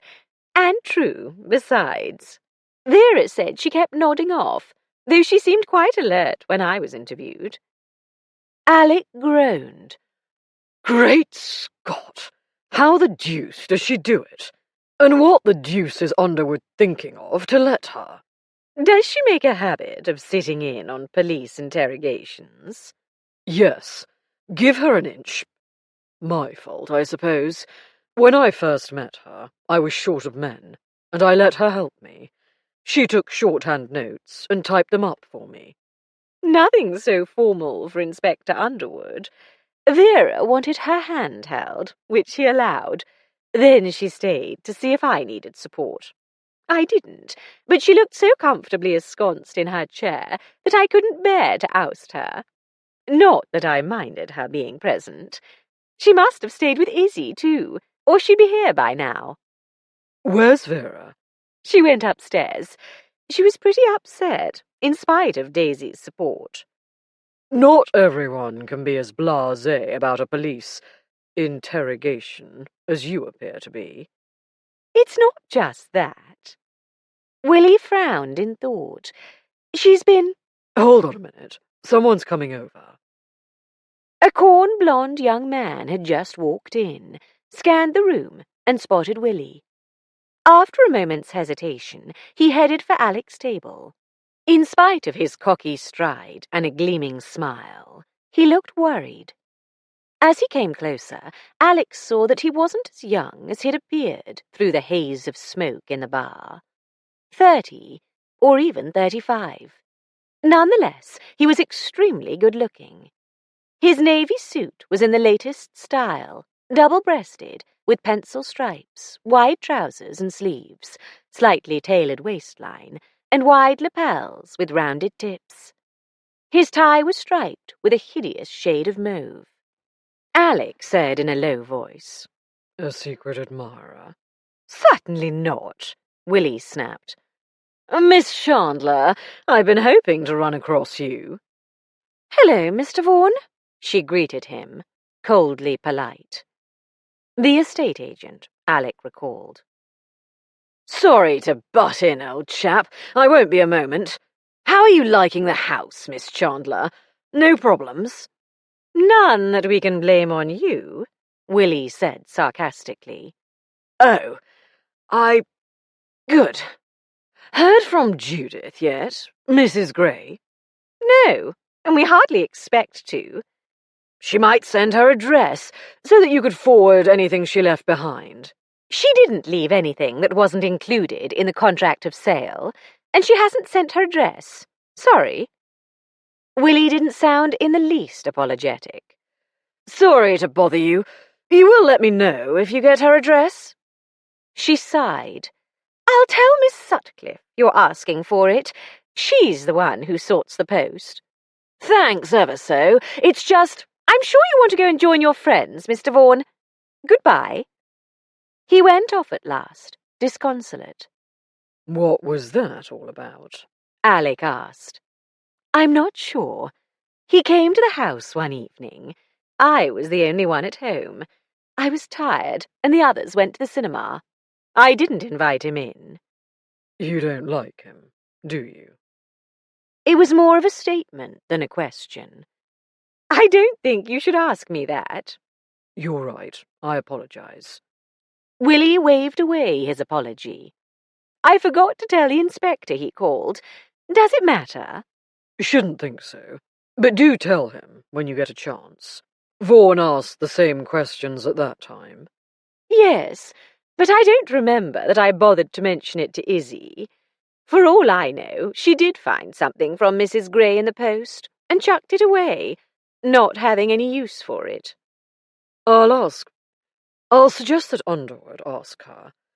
No, I've got to keep my finger out of this pie. You ask Isabel, and if she says yes, advise her to report it to Underwood." It would eliminate Mrs. Gray as victim, and possibly save a lot of effort, I suppose. Especially if she remembered the address, or could find the paper. The Surette. No, stop me meddling. As long as you don't actually get in touch with the Surette, or tell Underwood what to do, it's not meddling, Willie assured him.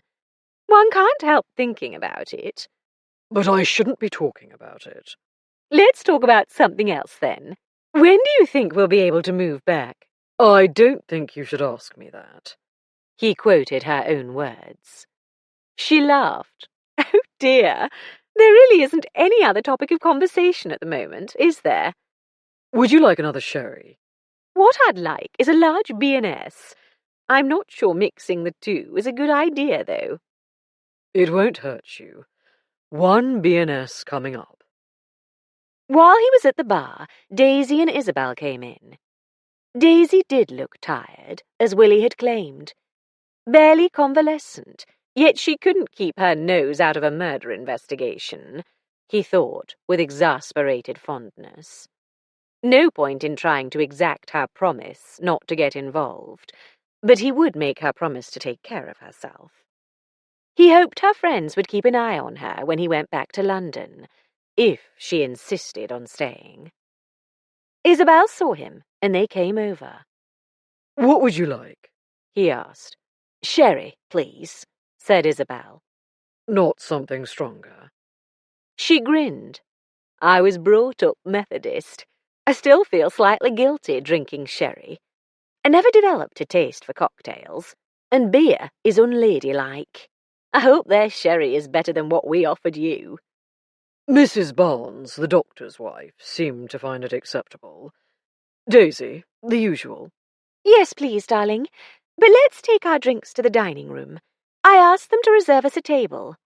I'm so hungry I could eat a horse. Where are the others? Not still in that dismal parlour. Willie's over there. Isabel nodded towards the corner. I'll fetch her. Alec added a sherry and a vermouth with soda to his order and asked the barman to have them brought to the dining room. The man grudgingly agreed. Vera's gone upstairs, Alec told Daisy. Willie said she's upset. Daisy frowned. She was in quite a state, and I can't work out why. I'll go and see if she wants to come down for supper. Let one of the others go, love. You're not altogether yourself yet. I do feel rather like a wet rag, but I'm sure it's just missing lunch. Tea was good, but didn't make up for it. She paused as the others came up, then said, Sally Hedger is waiting in the dining room this evening. I'm sure she'd take a tray up to Vera if she doesn't want to come down. I'll try to persuade her to come, said Willie. It's not good for her, brooding alone. Besides, we need to talk. No talk about the case, while we eat, Alec commanded. All right, but I still think Vera should join us. If she hides herself away, Inspector Underwood is bound to find it suspicious. 12. Willie went upstairs to talk Vera into coming down, while Daisy, Alec, and Isabel made their way to the dining room. Sally, a neat figure in her black frock and white apron, met them at the door with a smile and showed them to a table. Miss Layton and Miss Chandler will be down in a minute, Isabel told her. I heard you ladies are staying the night here, Miss Sutcliffe, Sally said diffidently. More concerned than curious, she went on, I hope there's nothing wrong at Cherry Trees, what with the police from Wickham in the snug and all. Don't worry, Sally. Nothing involving your aunt. Auntie May can take care of herself, miss. It's you I was worrying about. You're all right, then? Except that we're hungry, said Daisy. What's on the menu? It's cold roast beef or lamb with salad and baked potatoes, Sally said apologetically. We don't get that many people Sunday evenings. It's more choice than I'd be offering at home this evening, said Isabel. I'll have the lamb, and I might as well order the same for the others. Daisy and Alec both chose the cold beef. Daisy offered to swap with Willie or Vera if they preferred it. They arrived just as Sally went off to fetch the soup. Vera was red-eyed and subdued. She hardly ate anything and spoke only when directly addressed, though she appeared to be interested when Alec and Willie talked about making the acquaintance of Dr. and Mrs. Barnes. Sally had just brought apple crumble and a pitcher of custard when D.C. Pennycook entered and came over to their table. D.I. Underwood would like to see you, sir, when you finished your supper. In the snug. Yes, sir. 5 minutes. Thank you, sir. The constable departed. Oh, dear, said Daisy. I have a nasty feeling. Daisy, Willie exclaimed. You don't think Underwood suspects Alec, do you? I doubt it. No, I have a feeling Alec's going to end up more involved in the investigation than he claims he wants to be. I'll do my very best to avoid such a fate, Alec said dryly. Daisy, make sure your friend's meals are put on our tab. That provoked an outcry, but he insisted that it was a fair return for their offered hospitality at lunchtime. It wasn't their fault they'd been unable to carry out the offer. It's my fault, Vera lamented. I wish I'd never mentioned the locked cellar. Daisy had misremembered who had been the first to bring up the subject. She still couldn't see why it mattered, but the inspector had asked her. Alec looked interested, though no one who didn't know him extremely well could have guessed it. Perhaps they both assumed the person who drew attention to the inaccessible cellar could not be aware of what would be found when it was opened.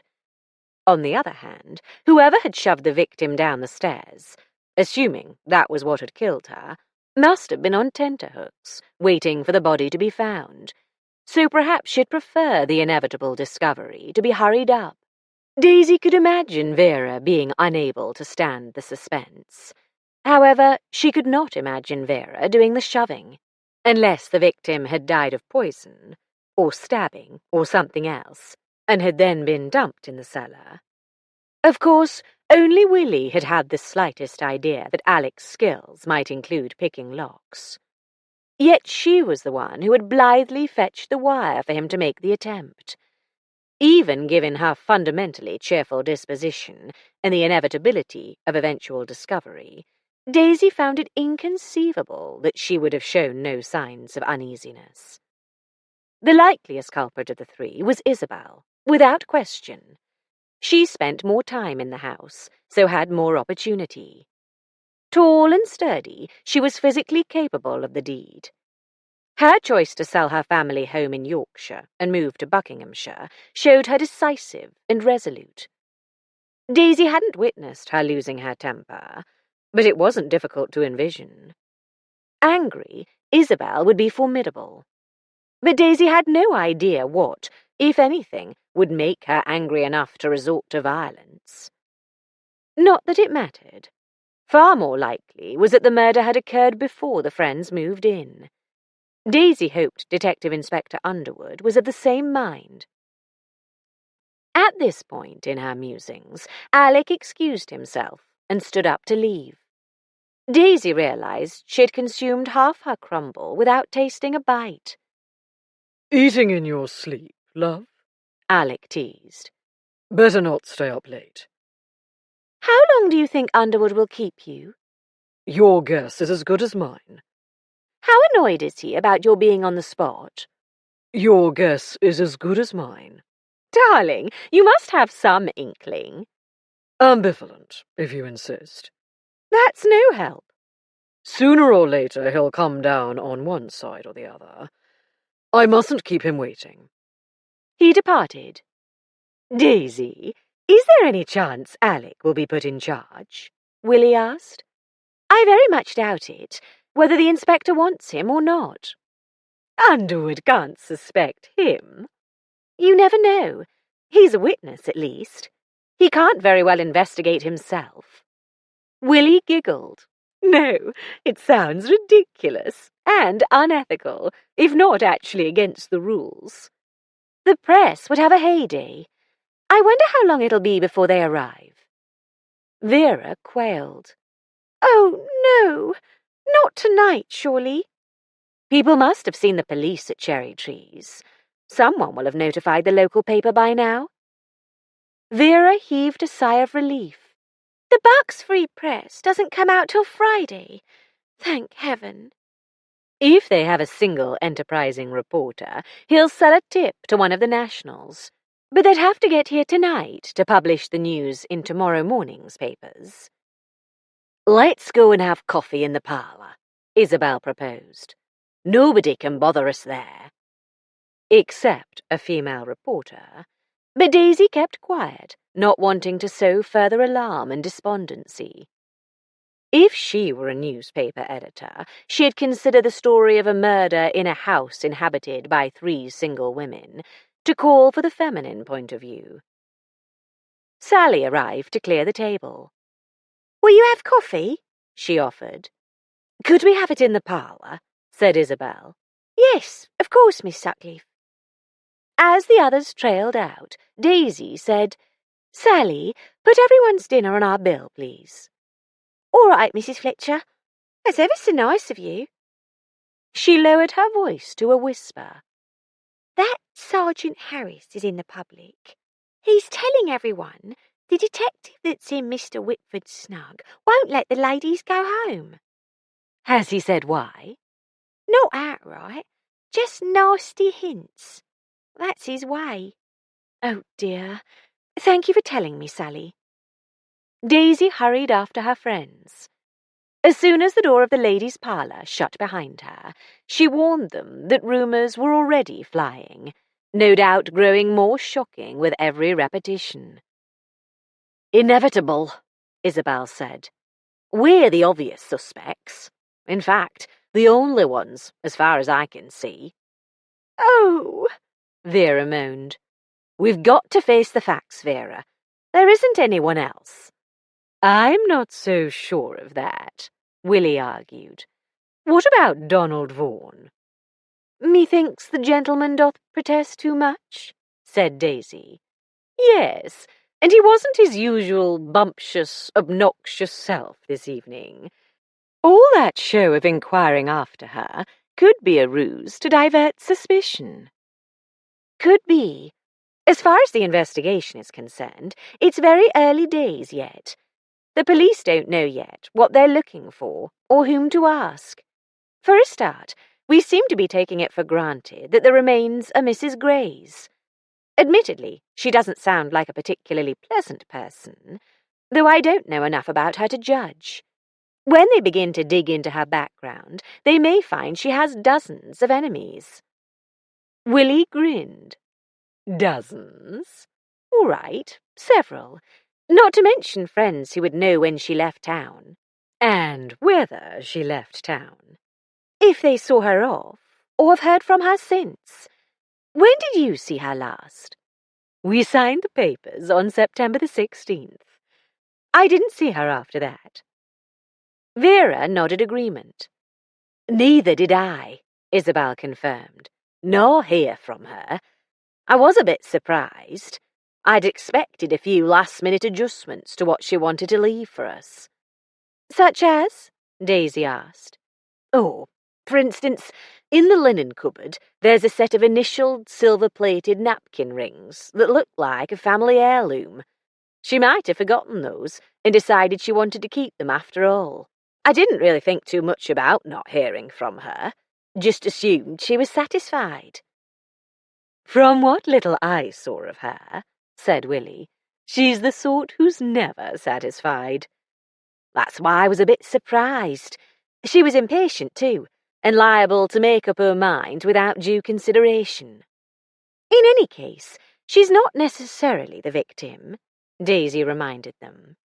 "We already decided she could have been the murderer, or it could be someone else entirely, nothing to do with her.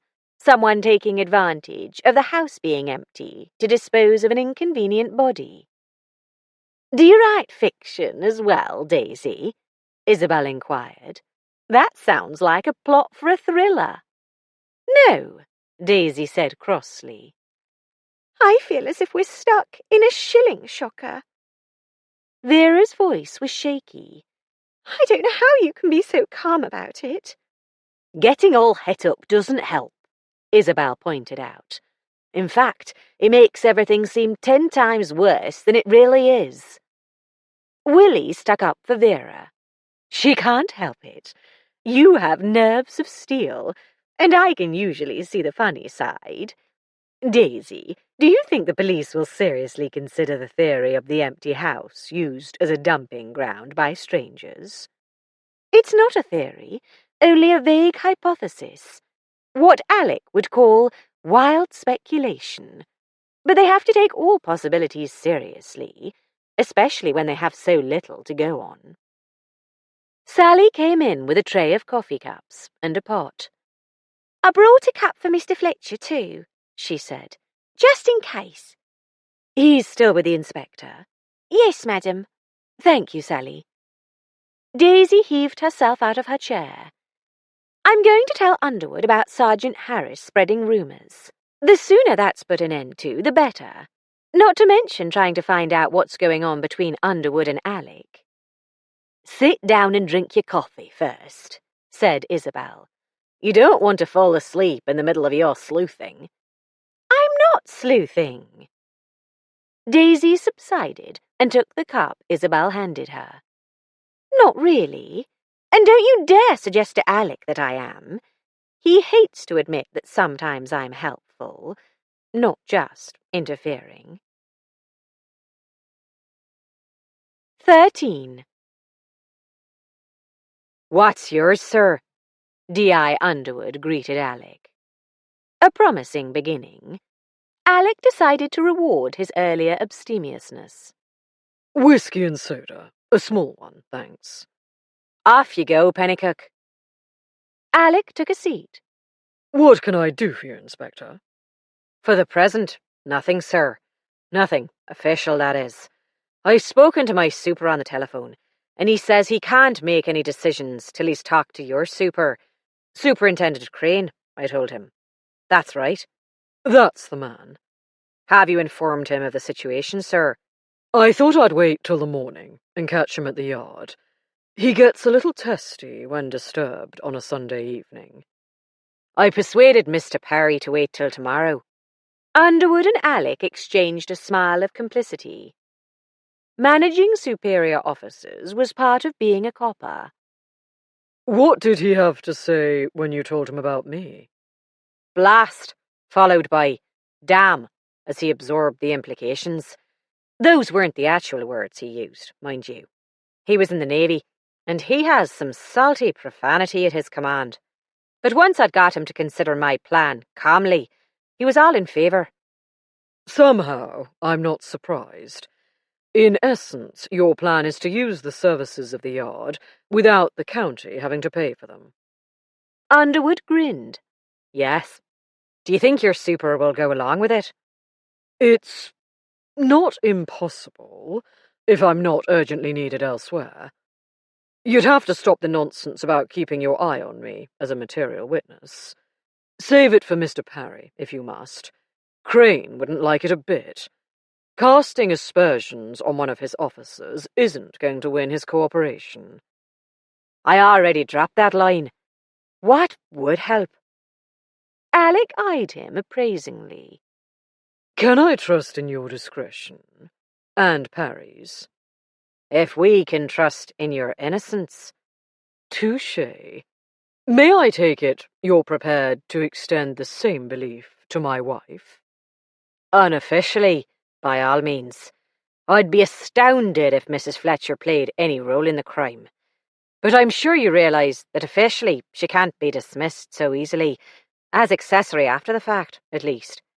She's known one of the women for many years, and appears to be on intimate terms with the other two. It's plausible that she might help them to cover up the murder." Alec had no answer for that. He himself had more than once suspected Daisy of just such a misdeed, and even accused her.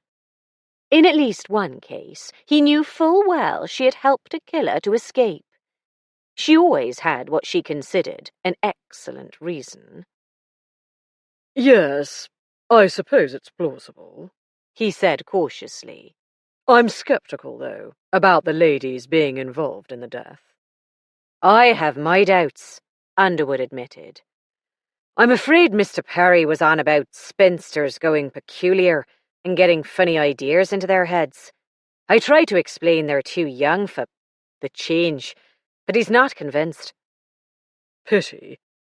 Never mind. When you find out who's dead, you'll doubtless have plenty of suspects on your hands. The same goes if it is in fact the Grey Woman, once you start investigating her background." "Still, we'll have to look at those three very carefully. Both Miss Chandler and Miss Layton are hiding something, that's for sure. What do you think about this Vaughan fellow, the house agent?" "Nothing, pending your identifying the victim." Underwood puffed out his thin cheeks and issued a long sigh through pursed lips. "That's the first order of business, all right. Mustn't take it for granted it's Mrs. Grey, even if she's the only person who's disappeared." "With a perfectly good explanation." "That," said the inspector, sighing again, "is the fly in the ointment. So what will help persuade Superintendent Crane?" "My wife," Alec said reluctantly. "Mention that Daisy's here, and he'll—" He was glad to be interrupted by Pennycook's entrance, bringing their drinks, whiskey for Alec, a pint of mild for Underwood, and a modest half-pint for the detective constable himself. "Sorry it took so long, sir. After-dinner crush." He sounded wistful. "No dinner for us tonight, my boy. We've work to do.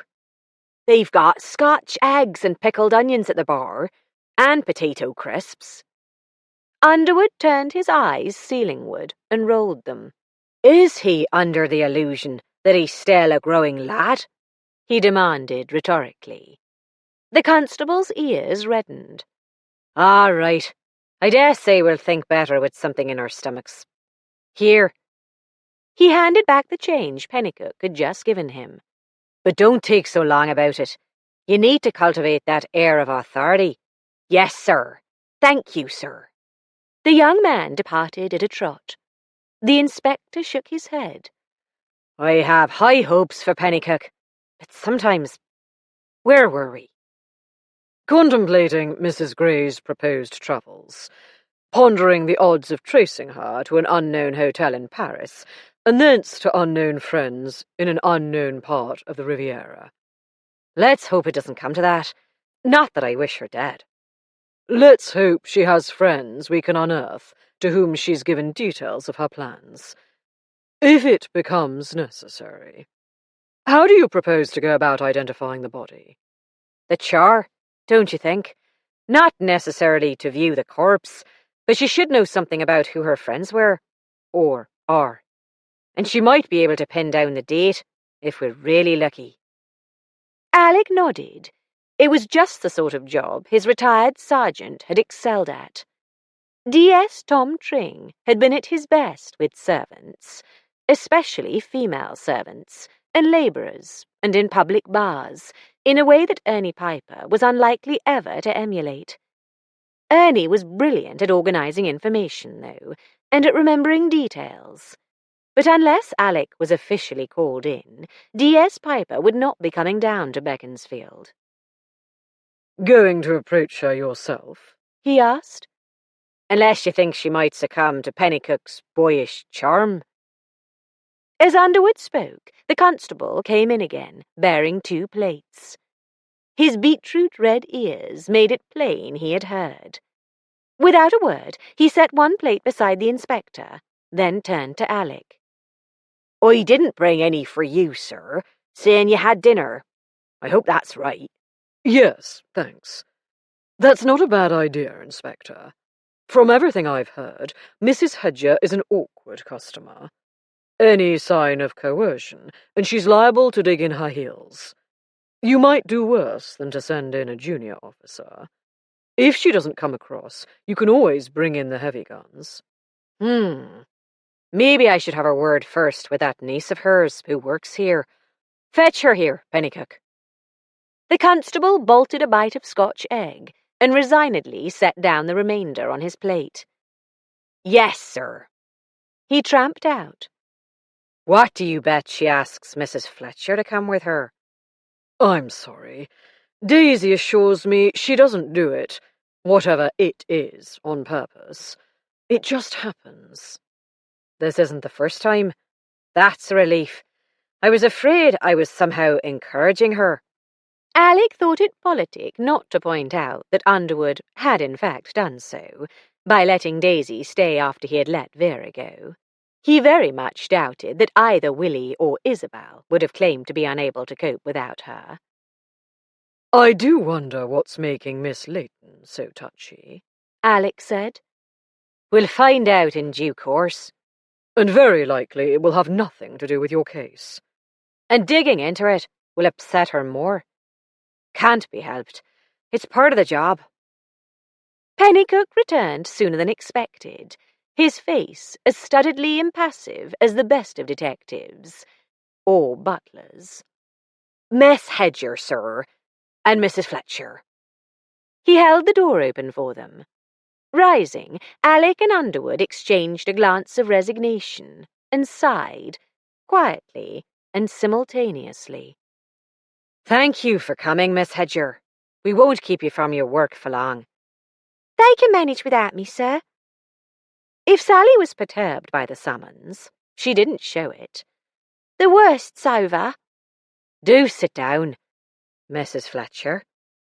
Uninvited, Daisy dropped into a chair, and Sally followed her example, as did the men. I think you ought to know, Inspector, said Daisy, that Sergeant Harris is in the public bar, busy spreading nasty rumours about what happened at Cherry Trees. I heard people repeating what he said, Sally confirmed emphatically. It was me that told Mrs. Fletcher. Underwood jumped up. That flaming idiot! I've had trouble with him before. How he made it to Sergeant, I'll never understand. Excuse me a moment. He strode out. Anything else to report, Daisy? Alec asked sardonically. Not to report, exactly. I wonder whether you and Underwood have seriously considered that the murder might have nothing to do with the house. I mean, someone who happened to have a body to dispose of found out that the house was unoccupied. No, it sounds silly now. It's a possibility Underwood and I have discussed, though not in depth. Oh, good. Not complete bunkum, then? No. Only local people would know about the house, though, and no one local has been reported missing. Blast! Alec was about to invite her, in no uncertain terms, to remove herself, when Underwood returned. He's left already, which means a written report instead of a private dressing down. Along with his failure to view the body. It's inexcusable. Still standing, he addressed Sally. Miss Hedger, I gather you have worked at Cherry Trees. Just a bit, sir, on and off like, to help Auntie. Only once for Miss Sutcliffe, but when Mr. and Mrs. Gray lived there. I may have to interview you later, but for now, it's your aunt I want to ask about. I've got a few questions to ask her, and I'm told she can be, stubborn. Pig-headed is what Auntie May is, sir, and she don't hold with gossip, nor with the police, neither. Do you think she'd be more likely to cooperate with me, or with D.C. Pennycook? Sally laughed. If you're thinking she has a soft spot for a young fella, you're out. I'm not saying she don't mourn my cousin Sammy that was killed in the war, but they fought cat and dog when he was alive. She used to cuff him round the ear when he was a kid, and he gave her a black eye once when he grew. No, the only one she might mind is Mr. Fletcher, 'cause he's a gentleman, and she does have some respect for the quality. Not much, mind. I couldn't promise. Alec didn't dare look at Underwood. I'm just a copper, like Detective Inspector Underwood. Well, you talk posh, like Mrs. Fletcher. Don't tell Auntie, she won't know the difference. Thank you, Miss Hedger, said Underwood. You've been very helpful. Anything I can do, sir. Nobody, not even Mrs. Gray, deserves to be beaten to death with a poker. Good gracious, Daisy exclaimed. Is that what the sergeant's been claiming? Hinting's what he does, madam, and there's other hints worse nor that. The identity of the victim is not yet known, Underwood informed her. I'd take it kindly if you were to pass the word. Then I will, sir. That Mr. Harris ought to be told off good and proper. I hope you'll take him down a peg or two, sir. As soon as the door closed behind Sally, the inspector remarked, That young woman has a sensible head on her shoulders. Too bad she stymied my plans. If you ask me, Daisy said wearily, which I know you do not, I'd wait till tomorrow. Sleep on it. Whoever she is, she's been dead a long time. In the morning, your super, Inspector, and Mr. Crane will sort out Alec's status in the case, and then you'll be able to go full steam ahead, with or without him. Underwood looked at Alec. She's got a point. Once in a while, every now and again, she does hit the nail on the head. Thanks for the vote of confidence, darling. If you can manage without me, I'm off. Oh, that reminds me. Inspector, don't forget my friends are badly in need of some clothes and papers from the house. I hadn't forgotten. Pennycook, you go along with Mrs. Fletcher and get the details. Thank you, Mrs. Fletcher. Alec waited till Daisy and the constable had left before he asked, You're going to take my wife's suggestion? It makes sense. And not only because of your position. I've got a couple of men talking to the neighbours. If Mrs. Gray was friendly with any of them, we could have much of the information tonight and only need to confirm it with Mrs. Hedger tomorrow. Should be easier than trying to dig it out of her. But she's still, your best bet for pinning down the date of death. Very likely. At least 2 weeks, the doctor said, and probably not more than 4. But given the unusual conditions... They always find an excuse for waffling. Don't I know it? This time, though, I doubt we'll get anything useful from the autopsy. Unless Daisy's other suggestion proves true. She was killed elsewhere and dumped in the empty house. Miss Chandler was the first to propose that theory, I believe. Lividity will... Except that lividity might not survive the decomposition. I'm not sure about that. The pathologist may even have trouble telling whether the broken neck was the cause of death or occurred post-mortem. I hadn't thought of that, Underwood said sheepishly. She could have been poisoned or stabbed or something, and the neck was broken when the murderer chucked the body over the edge. Underwood sighed. One way or the other, it's as nasty a business as I've come across in a long time. Believe me, if my super wants to call in the yard, I won't kick against the pricks. 14. Preceding Pennycook along the narrow passages, Daisy considered the state of affairs with satisfaction. Underwood was not bent upon closing the case quickly by pinning the guilt on one or more of her friends, as she had feared. He was open to other solutions, even one that excluded their house as anything worse than a convenient place to dump a body. She wondered to what extent Alec had influenced the inspector. They had taken to each other, so much was clear.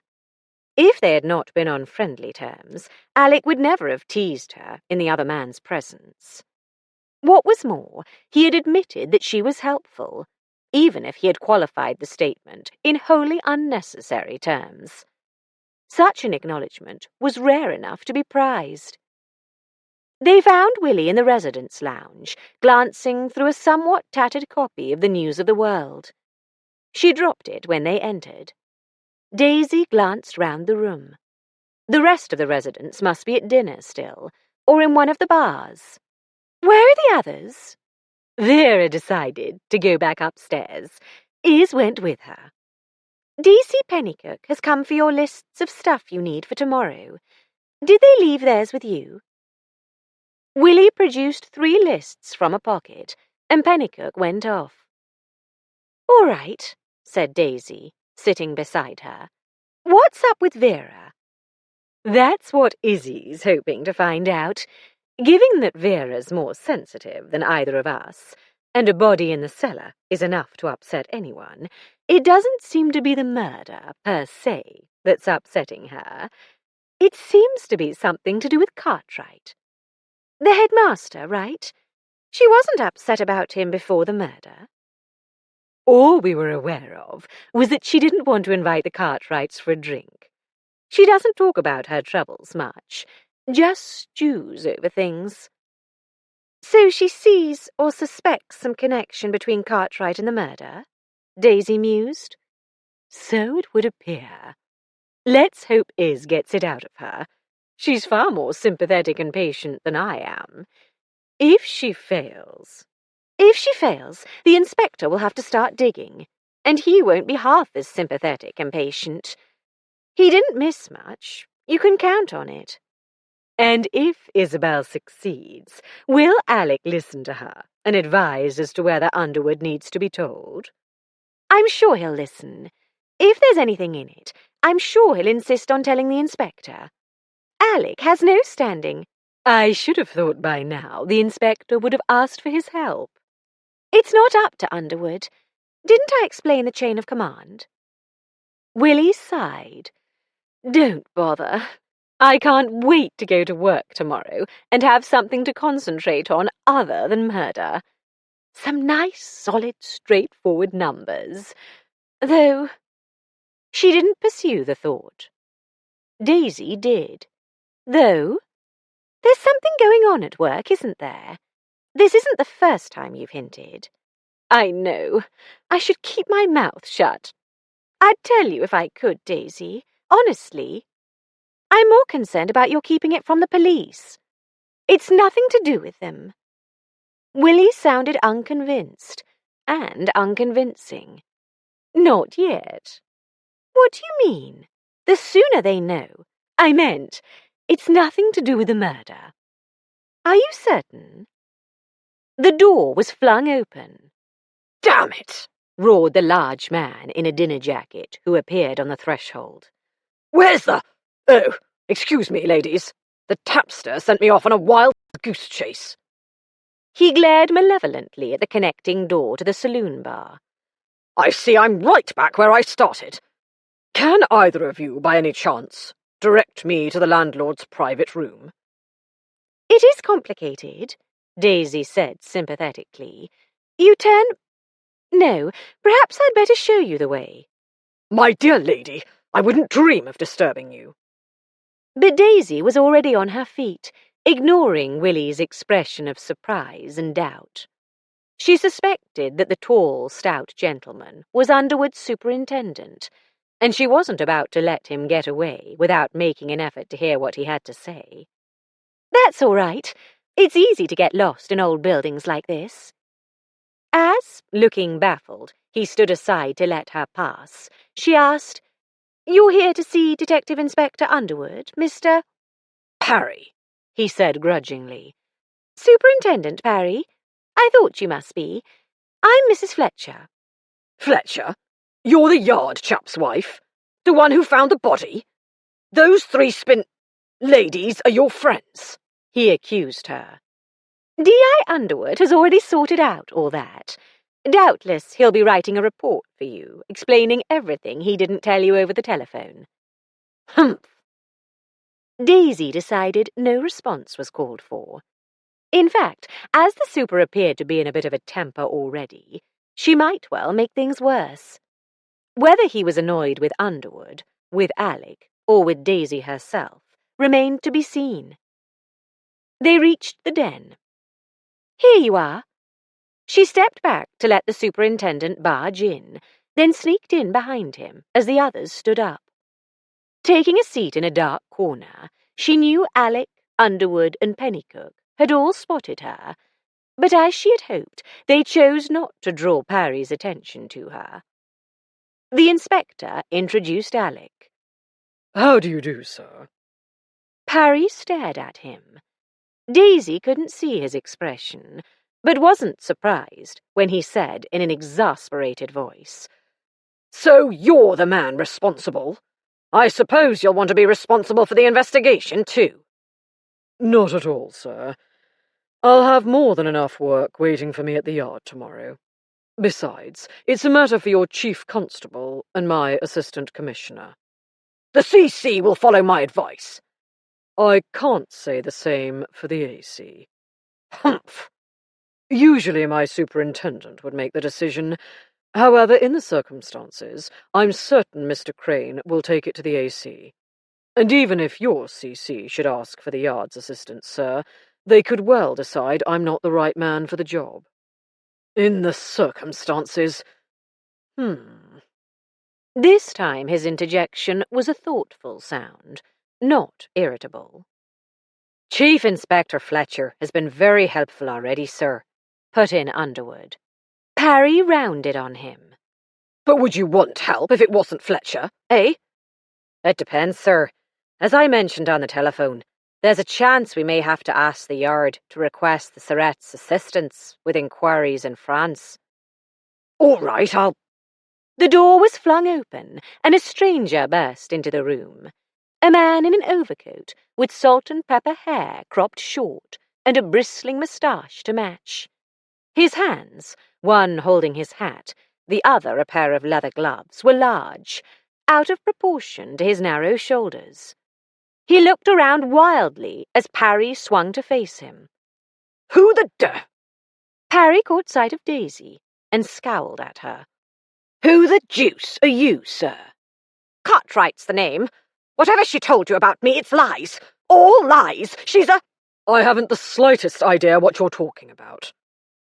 The superintendent pointed at a chair, and Cartwright sank into it. Parry himself sat down at last, Alec and Underwood thankfully following his example. Daisy held her breath, but the three policemen were all too interested in the intruder to remember that she ought to be chucked out.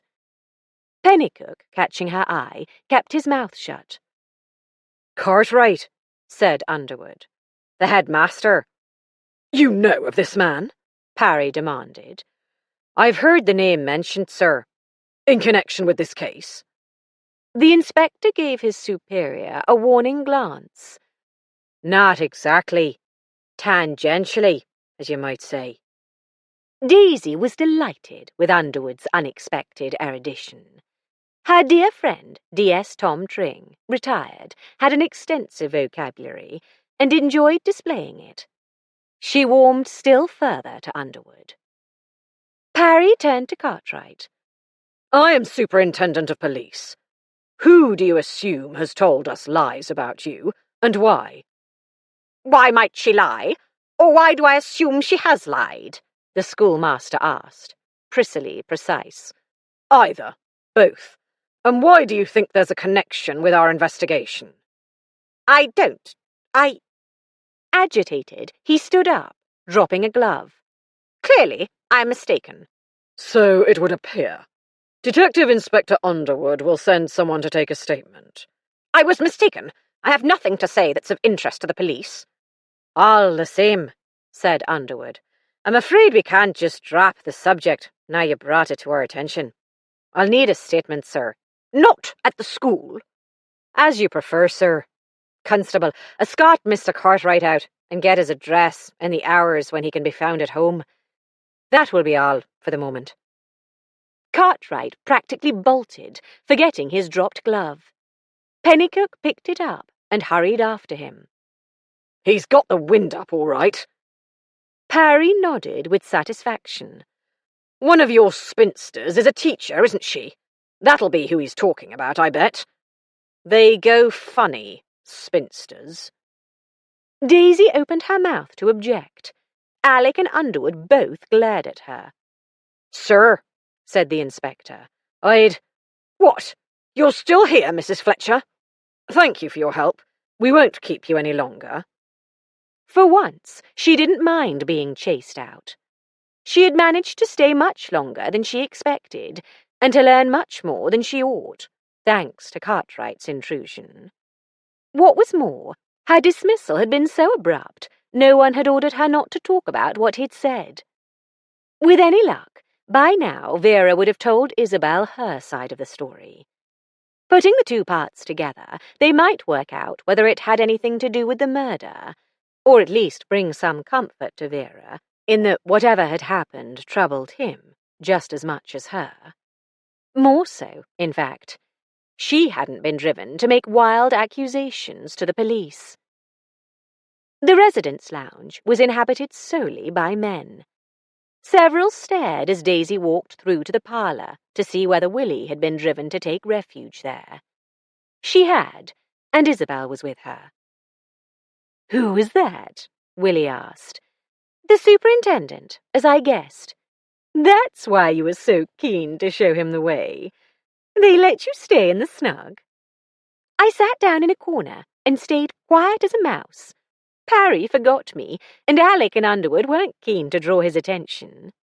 Is Parry going to ask Alec to help? They hadn't really decided when I left. You were kicked out, Isabel guessed. Yes, but before that, the most extraordinary thing happened. Cartwright came rushing in, babbling. "Wait a minute," said Willie. "Cartwright? Vera's Cartwright?" "Her headmaster, yes. He insisted that she was lying about him, which rather baffled the coppers, as he'd barely been mentioned." "She being Vera?" Isabel asked. He refused to say, once he understood that no one had been saying anything, true or false, about him. But I'm certain Alec and Underwood assumed it was Vera. and the superintendent was pretty quick on the uptake. Underwood must have told him on the phone about you three. He knew Vera was a teacher, so he put two and two together. By that time, Cartwright had backed down and denied any connection with the case. He departed with as much haste as he had arrived. He never explained what he was talking about. No, but they're going to take a statement from him. Did Vera tell you what he did that started the fuss? Isabel frowned. Yes. She said I could tell Willie, but she couldn't make up her mind about you, Daisy. Sorry, she feels she doesn't know you well enough. Never mind. Daisy did her best to repress her bursting curiosity. I understand. We ought to tell her, not what he did, since Vera's so embarrassed about it, but what Cartwright said afterwards. Well, all right. He threatened that if she reported what he'd done, he'd easily convince people it was all her fault. Everyone would take his word over hers. She'd be disgraced, and she'd lose her job. And all three of us would have to leave the district, Willie added. The trouble is, he's right. He's a pillar of the community. We're strangers, and superfluous women. No one would believe her. Daisy couldn't deny it. However, the situation has changed. I still can't see what it has to do with the murder, but the police are going to dig until they're sure of that. I doubt they can keep it quiet, even if they try. If you ask me, Vera should make a clean breast of it. That's what I told her, said Isabel. She refused to go to the police, the inspector, or even your husband. So I persuaded her to go and talk to Mr. Turnbull, the rector. She can't postpone it till tomorrow because of school. She was putting on her hat as I left. Oh, good. At least someone will know the truth before the rumours start flying. And someone with plenty of credibility, Willie pointed out.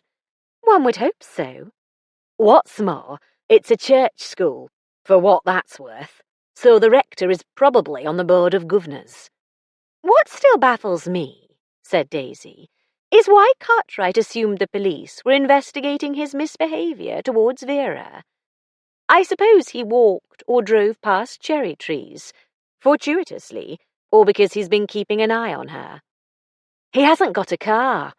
Teachers in church primary schools aren't paid at all well, even the head in such a small school. In fact, before what happened, Vera told me he'd been complaining to her that his wife nags him for wasting his talents for such low pay. One of the things she wants is a car, apparently. He claimed to Vera to be dedicated to teaching. Vera says he's dedicated to power, even if it's just power over a classroom full of children. He's a great knuckle-rapper, is Cartwright. If he bullies children, it's not surprising he would bully his subordinate. Daisy returned to her theory. He could have walked past the house, he would have seen the police there, and then he heard they were here, too. Or vice versa, said Willie. Or vice versa, Daisy agreed. But was whatever happened with Vera so criminal as to require so large a police presence? No, said Isabel. I'm certain the police would have taken no action whatsoever if she had reported it. Guilty conscience, then. And now it's his own fault that it will all come out. It does seem to me, though, that it rules him out as the murderer. Yes, Willie said sadly. Much as I'd love to see him arrested, he'd hardly have drawn attention to himself, if that were the case. Unless, said Daisy, it's a deliberate red herring, as Vaughan asking for Mrs. Gray's address may be. Cartwright might hope that bringing attention to the lesser offence will throw them off the track for the greater. Could it work? Isabel asked. Unlikely. The police, the CID, that is, see through much more complicated ruses. But he may have a low opinion of the local police. Not surprising if he takes Sergeant Harris for an example. Or Cartwright may just be really, really stupid. Not unintelligent, perhaps, but lacking in common sense. At any rate, having thrust himself into the middle of a murder investigation, he's going to find himself thoroughly investigated. 15. Vera scurried into the parlour. Daisy suspected it had taken a lot of nerve for her to brave the residence lounge on her own. She was dressed for outdoors. Did Izzy tell you? I told them you're going to see the vicar, rector, and I told Willie why, but not Daisy.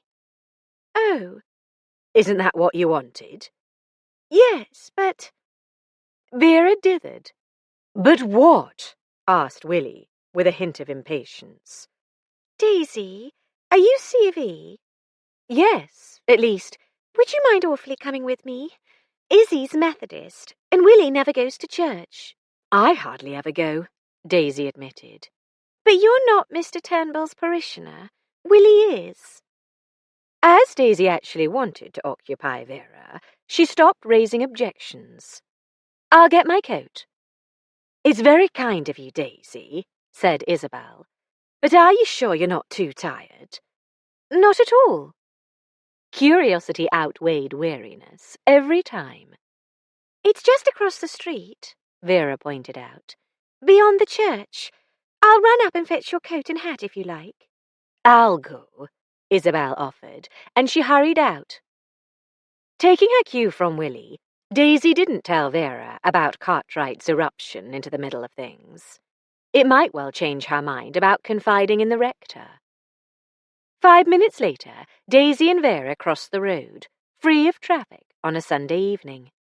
The grass in the churchyard sparkled with frost, and the church stood silhouetted against the star-filled sky.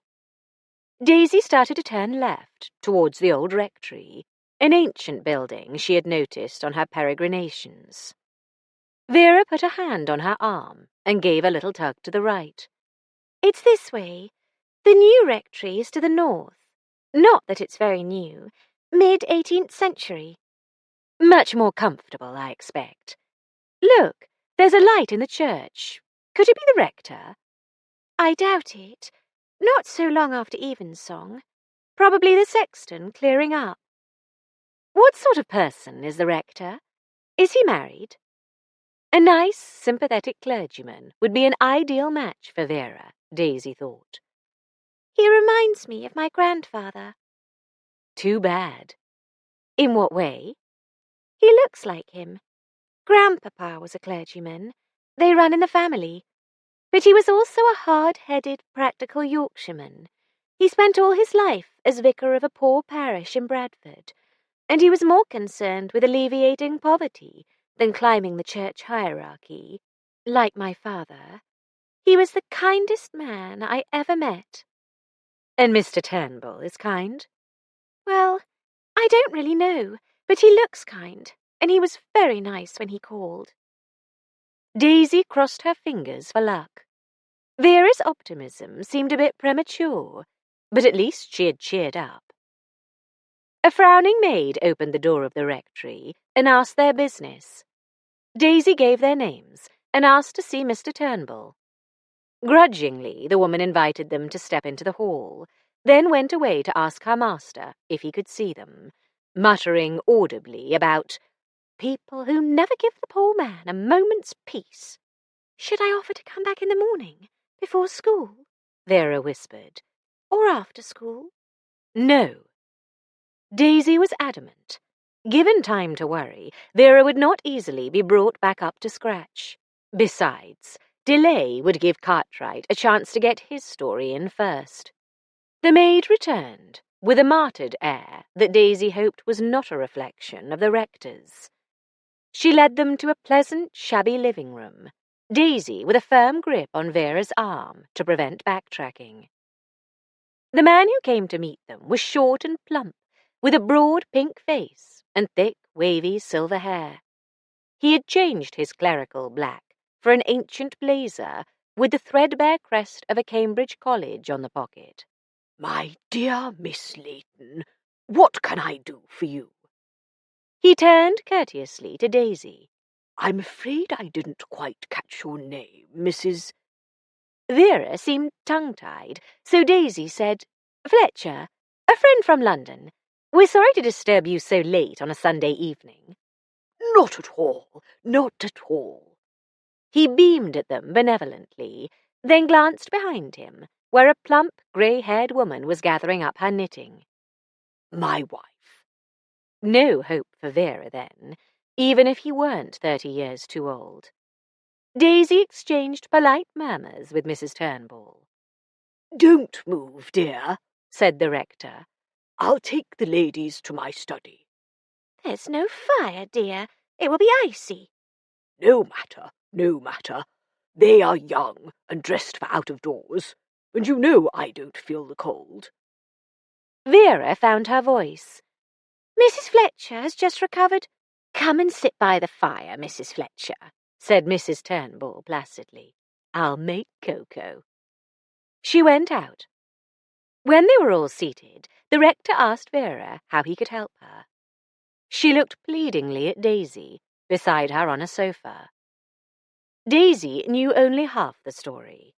Also, she wanted to avoid all mention of the murder, let alone mentioning any link between it and Vera's troubles.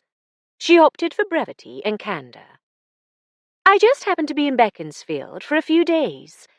I'm not really familiar with the situation, but I gather something that happened at the school upset Miss Layton. She—" "Indeed?"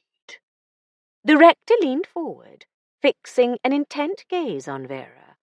"I'm sorry to hear it, Miss Layton, and extremely interested."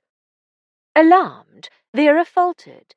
But you already know?" Had Cartwright spread his version of events? If so, Daisy thought, the fat was in the fire. She could only hope she'd be able to smother the flames. "The fact is," the rector continued, reaching over to pat Vera's hand, "we have had great difficulty in keeping teachers for the infants.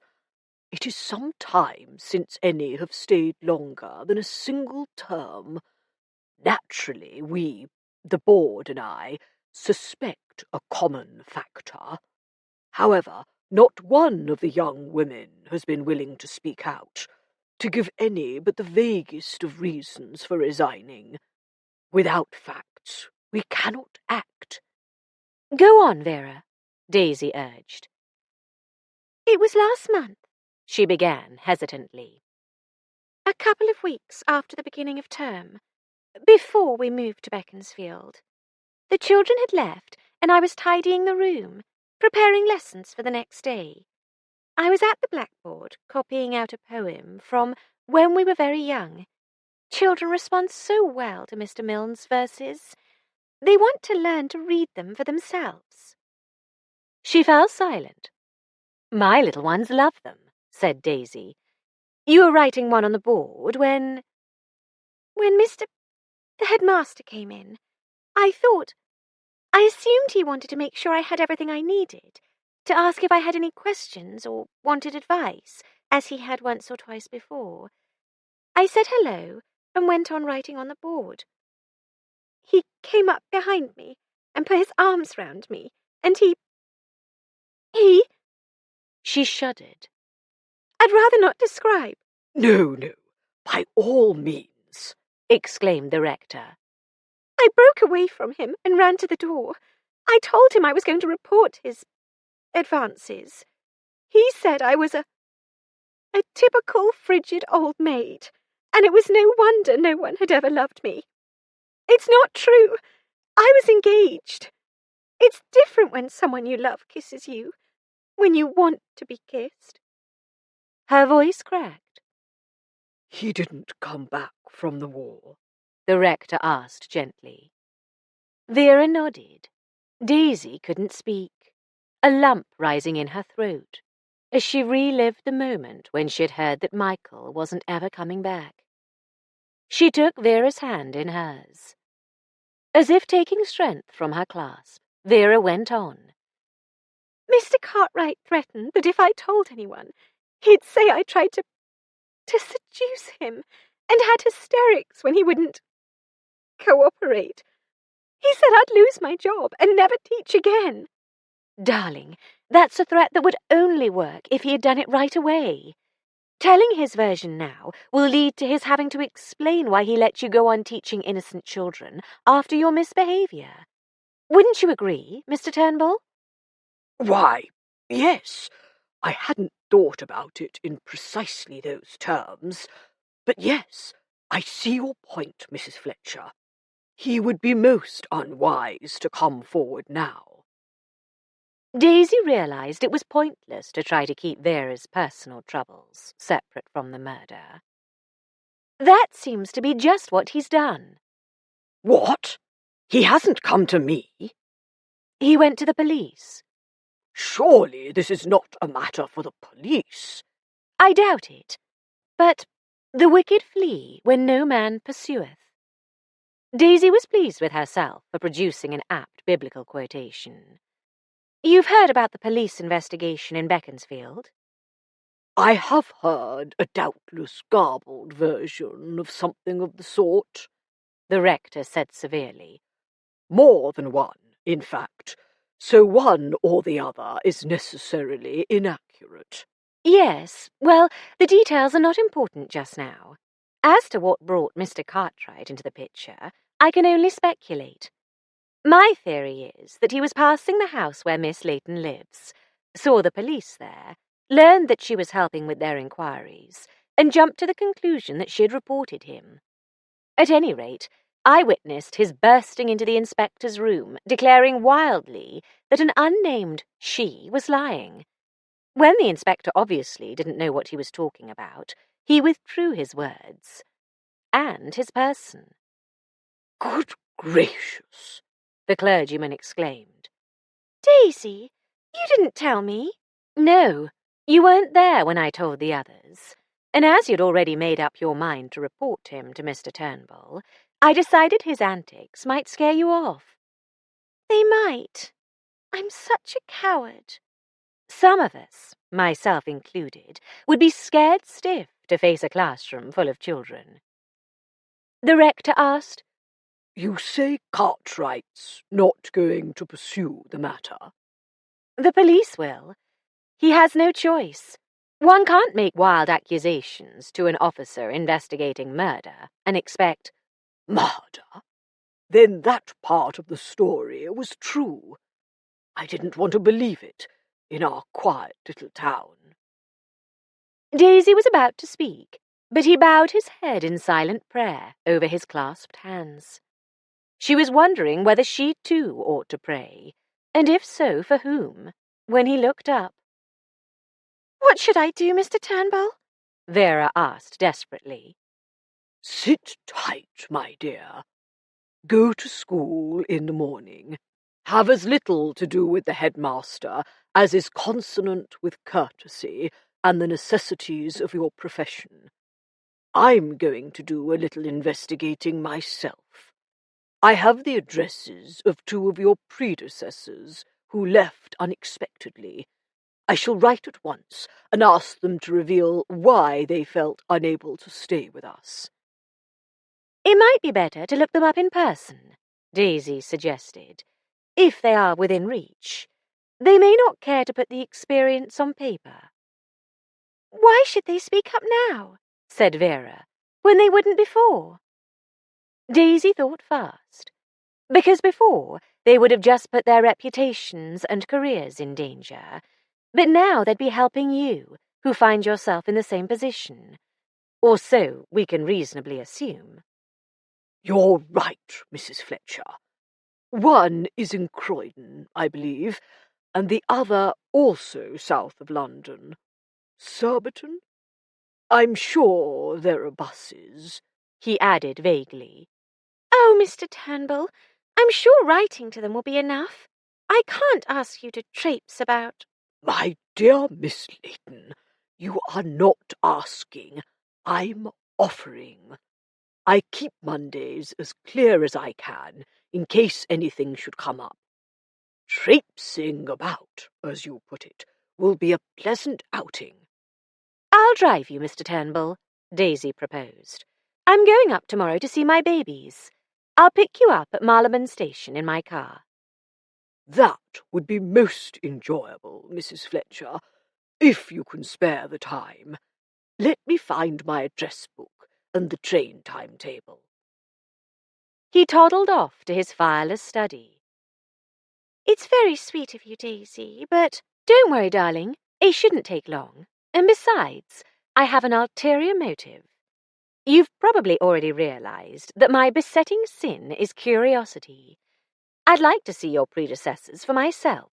Also, they may be willing to tell me what they find embarrassing to spell out to the rector." I couldn't bring myself to confess to him that I smiled at Mr. Cartwright when he came in. "Why shouldn't you? The previous time he'd come to help you." Yes, but he probably thought I was encouraging him. "Admittedly, you're particularly attractive when you smile. But if one has to consider every time one feels like smiling that it could inflame the passions of the nearest male, life would become impossible. You mustn't think for a moment that his boorishness was in any way your fault, Vera." I used to smile a lot more before, I think. "Well, start smiling again. It suits you." As she spoke, a tap on the door preceded Mrs. Turnbull's entrance, with a tray of steaming mugs. "Here we are. Now where's my husband disappeared to?" "He went to get his Bradshaws, Mrs. Turnbull." Without comment or questions, the rector's wife, properly discreet in public, though he might tell her everything in private, passed round the cocoa and offered a plate of custard creams. She sat down, saying, "I'll leave you in peace when Jeremy comes back." It's all right, Mrs. Turnbull. Vera managed to smile at her. We've just about finished our business. The rector returned, happily waving a large diary, the larger train timetables, and a map book. Here we are. Let us plan our travels, Mrs. Fletcher. While they discussed train times and pored over the maps, Vera talked to Mrs. Turnbull. Daisy didn't hear much of what they said, but to her relief, they appeared to be getting on well together. Daisy and Vera left the rectory half an hour later. Vera walked with a much springier step. Daisy plodded. All she wanted was her bed. 16. When Alec at last went upstairs, Daisy was already in bed and half asleep. Darling, have they decided? She asked drowsily.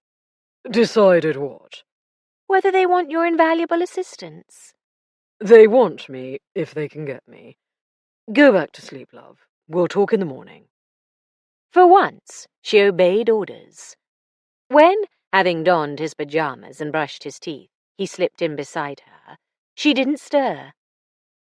Alec was tired, but questions and concerns swirled in his restless mind. First and foremost was the super and the AC's possible reaction to the peculiar predicament he found himself in. He would have to testify at the inquest as a private person. If his superiors decided to accede to Buckinghamshire's request for his services, he might find himself on the stand as a detective officer as well. The coroner would have good reason to be outraged. All Alec could do was employ his persuasive powers to convince Crane and the AC that they must send someone else. Surely the fact that the three most obvious suspects were Daisy's friends would be sufficient. Wilhelmina Chandler, Vera Layton, Isabel Sutcliffe. Suspicion inevitably fell on them. Alec was fairly certain they were not responsible for the woman's death. He didn't think that conclusion was influenced by his undeniable bias in their favor. Years of experience told him anyone was capable of killing, under the right or wrong circumstances. But equally, his experience of judging character made him doubt that any of the three was capable of behaving as she had since the discovery, if burdened by a guilty conscience. Nonetheless, Vera's emotional collapse and Willie's refusal to break a confidence would have to be investigated. As for Cartwright's extraordinary outburst and Vaughan's repeated efforts to trace Mrs. Gray, or to pretend to want to trace her, the two men had moved themselves from the periphery to the centre of the case. Tomorrow. No point planning for tomorrow until he heard whether he was to be involved or not. He lay listening to Daisy's quiet breathing, thankful that the horrendous laboured wheeze had completely disappeared. If he had lost her as he'd lost Joan, it didn't bear thinking of. Holding her close, he fell asleep. When the chambermaid tapped on the bedroom door in the morning, Daisy went on sleeping soundly. Alec washed and dressed quietly, then kissed her goodbye. She smiled, mumbled, and turned over. He went down to breakfast, intending to catch an early up train. As he ate, he changed his mind and decided to drive up. He hoped Daisy would have the sense to stay in Hampstead once she got home, and he had no idea whether he'd be returning to Beaconsfield. He might need the car for a job elsewhere in the country. Daisy didn't get down to breakfast until the last possible moment before they stopped serving. Isabel was in the dining room, dawdling over a cup of coffee. Joining her, she asked, "How is your room working out?" "Not bad. Cramped, but we don't have much stuff. Vera said the truckle bed was quite comfortable. Sally put an extra mattress on it for her. Vera and Willie went to work. Last night, D.C. Pennycook brought us Willie's briefcase and Vera's papers, and our handbags and some clothes, thank goodness. He was no end embarrassed about the clothes. I saw Alec, but just to say good morning before he dashed off. He went up to town. I presume so. I hope the super doesn't hit the ceiling. No other coppers about yet? Not that I've seen. I need to know when they'll let me get the cellar cleaned. I can't stand not having anything to do. They won't object if I go and get some work done in the garden, will they? I doubt it, unless they take it into their heads that another body might have been buried in a flower bed. Daisy, surely they can't. Oh, you're joking, aren't you? I was, but you never know. I do hope Alec comes back, though I was quite impressed with Inspector Underwood. He seems intelligent, especially in comparison with Sergeant Harris. I hope Underwood hasn't left Harris to guard the house. More likely a constable, who won't care two hoots if you work in the garden. It's worth asking anyway, if you're dying for something to do. The alternative is to go and try to persuade Mrs. Hedger to take on the cellar. You're pretty certain she won't? I don't know. She might, if I offer her enough money. One thing's certain, she'll be offended whether I ask or not. She'll make sure I realise it's not part of her duties, and go about baleful and tight-lipped for hours, if not days. Tell her she can use as much carbolic as she likes. Isabel laughed. That's a notion. I'll try it. Oh, well, it'll have to be done, but I can put it off until the police give the word. Sally Hedger arrived with Daisy's breakfast. More coffee, Miss Sutcliffe? No, thanks, Sally. I'm just keeping Mrs. Fletcher company. The waitress hesitated a moment, then said, Mrs. Fletcher, do you mind if I ask, was it really Mrs. Gray that was killed, like they're saying? I don't know, Sally. Better not to mention that no one knew as yet. It was the stuff of nightmares. Did you like her? Her? No, I did not. Married Mr. Gray for his money, she did, and made him cut his son out of his will, they say. A son? He had a son? Daisy wondered whether Alec and D.I. Underwood knew. Yes, madam. There's them as says worse of her. She did the old man in. She used to talk to him really nasty, but I can't believe she was that wicked to kill him. Besides, the doctor said he died natural. Natural causes. Miss, called a man on the other side of the room. Sally, having dropped her double bombshell, bustled off. Gosh, said Isabel. Do you believe any of it, Daisy? That Gray had a son? Yes. It's the sort of thing people would know. About the will? It wouldn't be surprising if father and son quarrelled over the second marriage. As for Mrs. Gray murdering her husband, I don't suppose we'll ever know. He was elderly, so the doctor wouldn't have looked very hard, so he probably didn't test for poisons. Couldn't they exhume his body? With nothing but rumour to go on, I don't think the police could get permission for an exhumation, even if they wanted to. Not much point, anyway, with her dead. You're assuming she's the body in the cellar?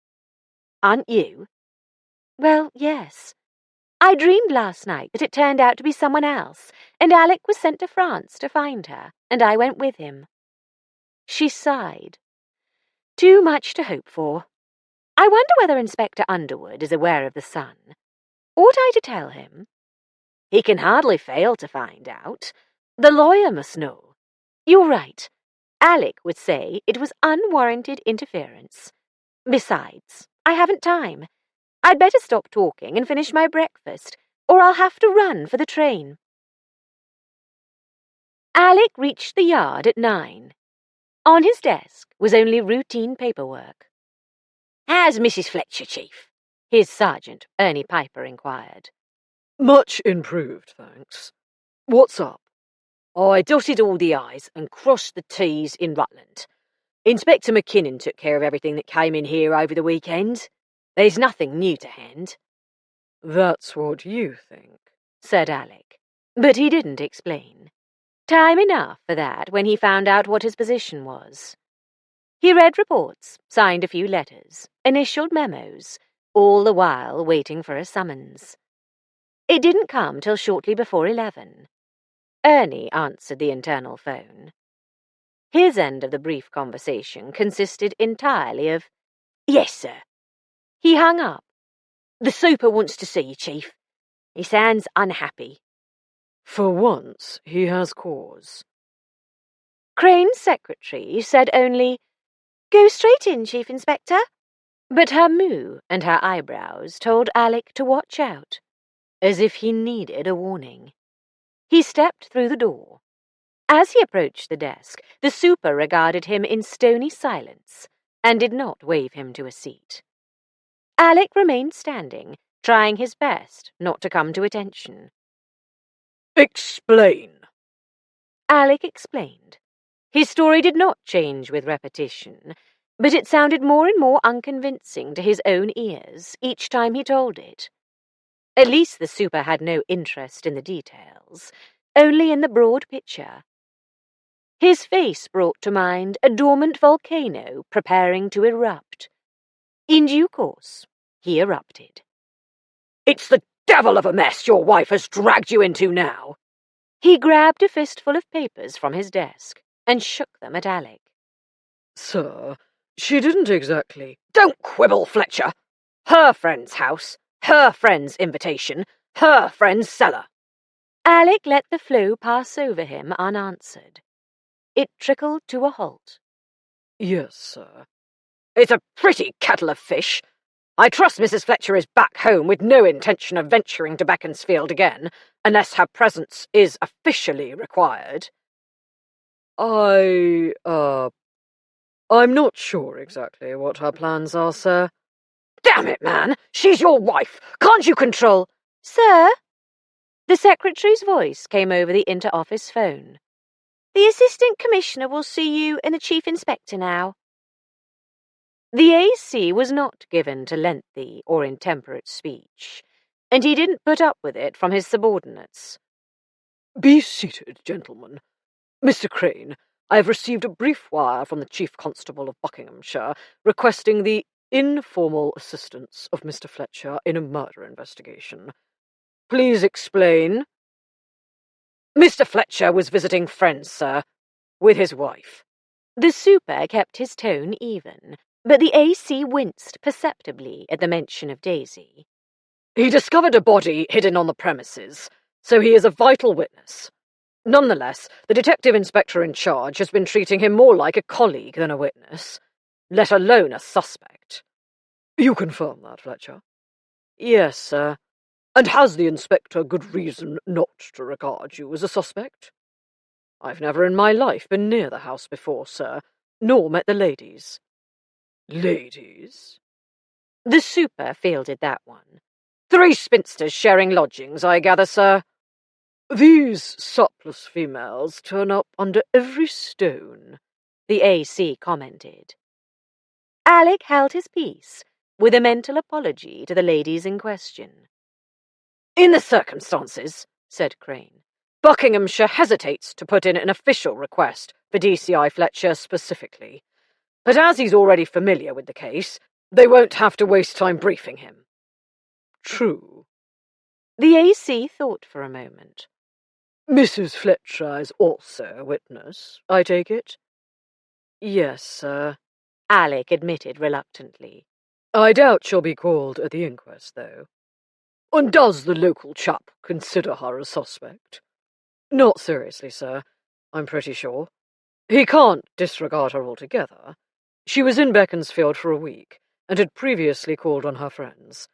I can't see how she could be suspected of the murder itself, but accessory after. Simultaneously, Crane and the AC sighed.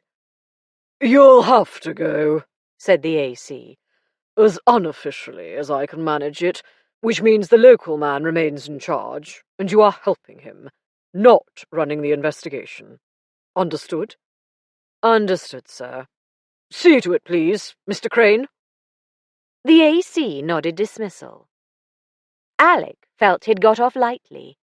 At least they hadn't openly blamed him for Daisy's involvement, though, in spite of the evidence of the past, they appeared to harbour a lingering feeling that he was able to control her. Walking at his side, the super said, I didn't think he'd go for it. You're going to have to watch your step, Fletcher. This Buck's DI may think he wants you holding his hand, or looking over his shoulder, but don't count on it lasting. Good luck. Thank you, sir.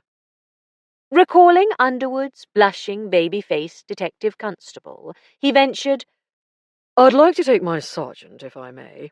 He's good at the sort of detail work provincial forces often can't cope with, and the sooner I get this business cleared up, the happier we'll all be. Piper? I suppose so, as the villains seem to be quiescent for a change. Mind, if anything blows up, I might recall him. Might recall you, too, come to that. If they want it unofficial, they shall have it unofficial. Mrs. Fletcher all right, is she? Yes, thanks. Or so he assumed. He should have wakened her and asked her plans. He didn't even know whether she was staying in Beaconsfield or had come home. First things first, he went to tell DS Ernie Piper to prepare for an out-of-town assignment. Train or car, Chief? I'm not sure yet. It's an easy journey by train, but the local inspector doesn't have a motor assigned to him at present, so it might be useful. Get me my house on the phone, would you? Daisy, if she's there. In his brief absence, another stack of papers had appeared on his desk. He started looking through them while Ernie put the call through. It's DS Piper, miss.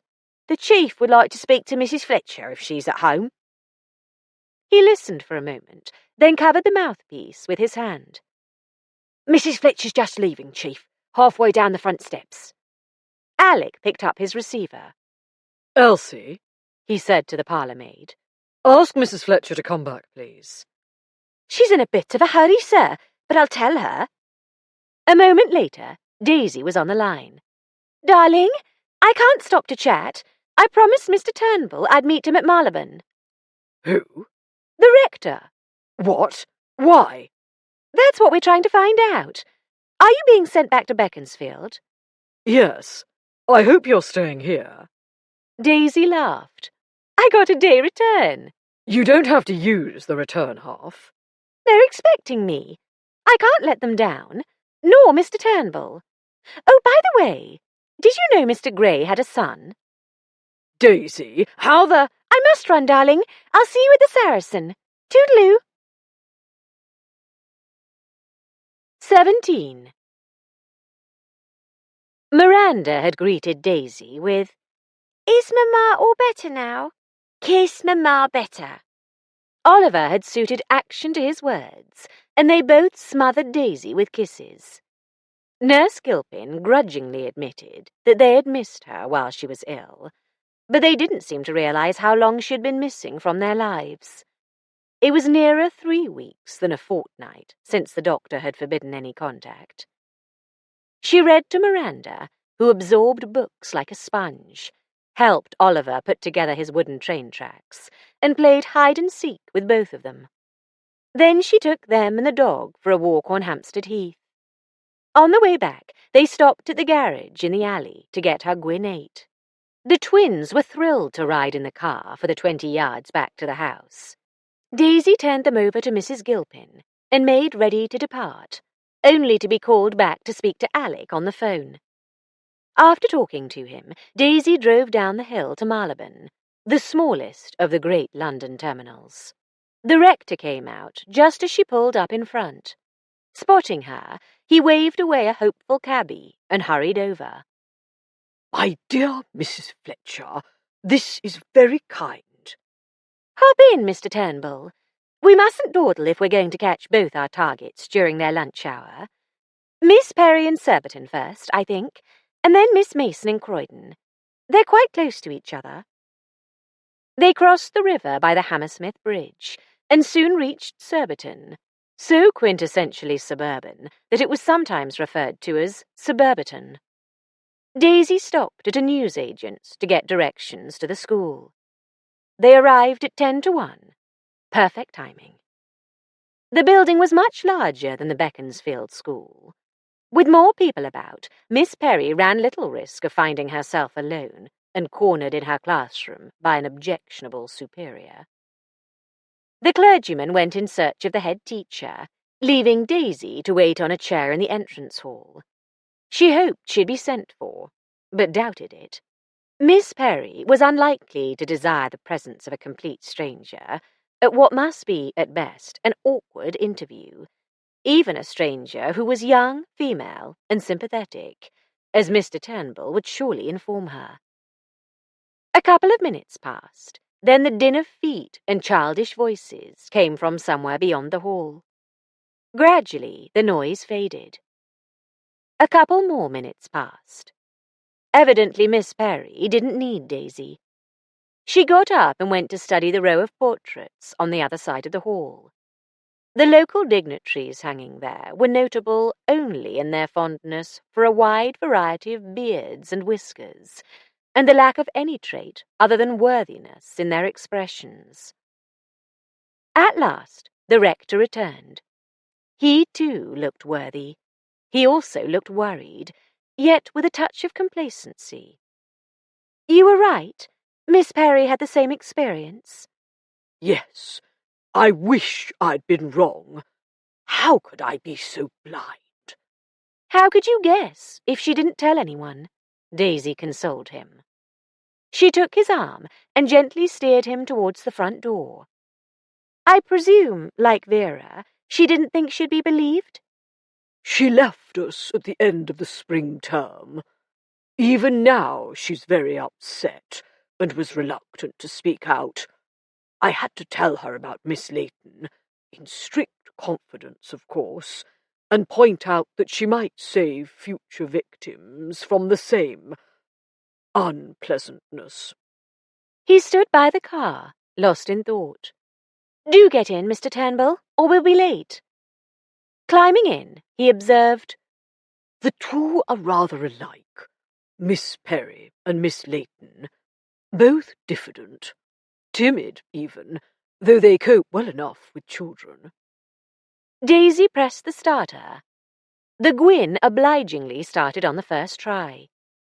Engaging first gear, she wondered aloud, was either of them timid before being cornered by Mr. Cartwright? The rector turned his head to stare at her. "You think not?" "I haven't the foggiest. Do you remember interviewing them?" She glanced at him. His brow wrinkled in an effort to recall. "Not clearly, I'm afraid. Just that they both had excellent references. They were probably a bit nervous about the interview anyway. What is Miss Mason like? Rather different, as I recall. More poised and determined. When she left, I concluded that she was moving on to a better position, not fleeing in distressing circumstances. What a pity. Daisy was disappointed. One statement confirming Cartwright's actions wouldn't be half as convincing as two. However, the clergyman added humbly, I failed to observe any signs of distress in Miss Perry when she tendered her resignation, so my ability to judge is unreliable at best. Daisy made soothing sounds. Being the sort of person people confided in, though often interesting, was sometimes exceedingly embarrassing. She drove on through the Surrey suburbs and the short, shrinking stretches of countryside between what had once been villages. Croydon now sprawled in all directions, in part because of the aerodrome. When they reached the outskirts, Daisy again stopped at a newsagent's. "What's the name of the school, Mr. Turnbull?" The Old Palace School. "I've heard of it. It has an excellent reputation. In fact, we thought of sending my stepdaughter there. After teaching infants in a village school, Miss Mason does seem to have moved onward and upward." So this part of our journey may be in vain. He went into the shop and returned with directions. The school was in the ancient summer palace of the Archbishops of Canterbury. Though the buildings had been through hard times in the 19th century, much remained as it had stood for centuries. The medieval Great Hall, through which Daisy and the clergyman were escorted, was a marvel. However, the room they were shown into was nothing out of the ordinary. Daisy had offered to stay outside, but Mr. Turnbull, demoralized by his encounter with Miss Perry, begged her to stay with him. Unless Miss Mason specifically asks you to leave. Miss Mason came in. She was younger than Daisy, tall and svelte, not exactly beautiful, but striking. Even without makeup, doubtless forbidden by the school, she looked well-groomed, something Daisy struggled to attain. "Hello, Mr. Turnbull." Her voice was self-confident and warmly welcoming. "How very pleasant and unexpected to see you again." Eyebrows raised, she turned towards Daisy. "And?" Mrs. Fletcher, who has kindly acted as my chauffeur. The ladies exchanged polite greetings. "And what brings you to Croydon, sir?"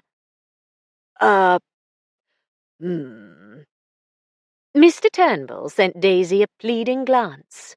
He appeared to regret having embarked on his voyage of discovery. Daisy was sure forthrightness was the way to approach Miss Mason. "The rector finds himself obliged to ask a rather personal question.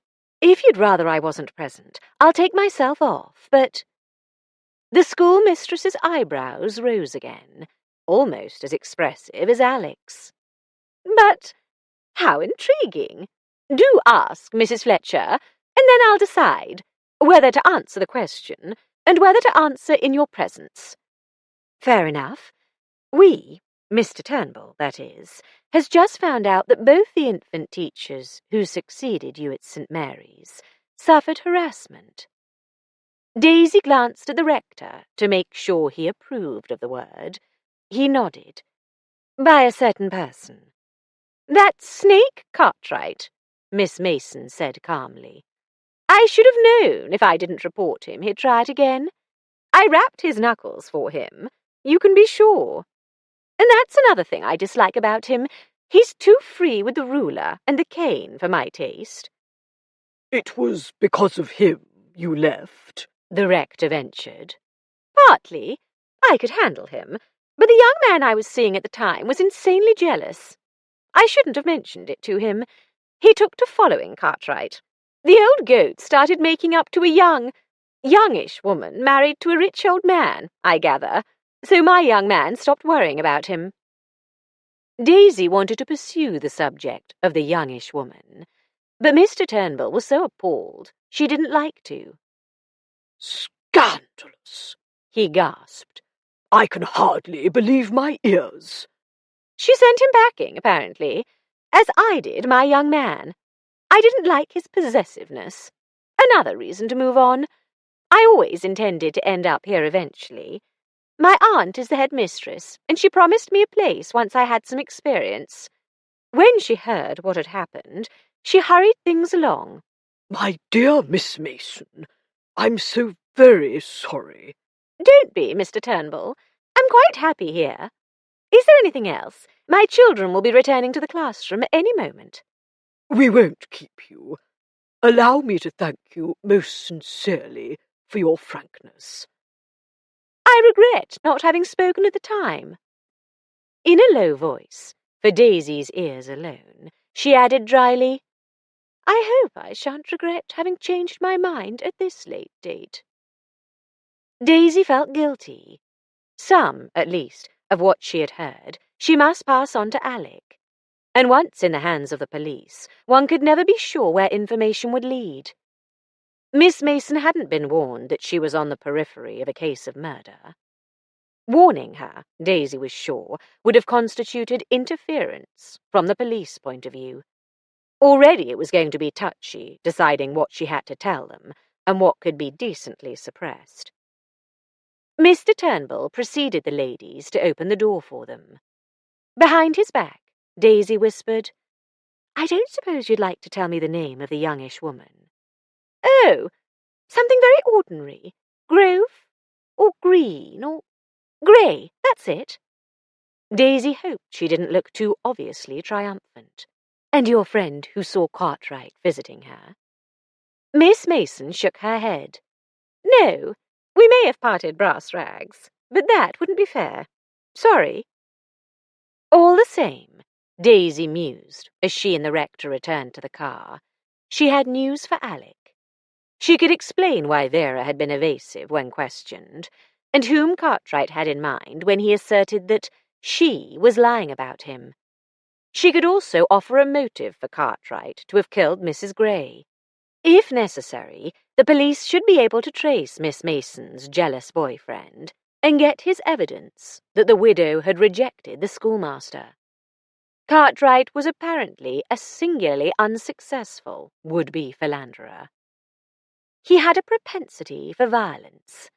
Both Vera and Miss Mason had remarked on his penchant for beating the children in his class. He was impulsive.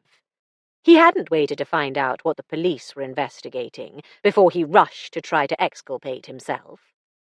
If Daisy had a list of suspects, he'd be at the top. What's Mrs. Cartwright like, Mr. Turnbull? Daisy asked, starting the car and turning left into the street. I was just thinking about her. A difficult woman, I'm afraid, but I mustn't speak ill of her. No doubt she has her reasons.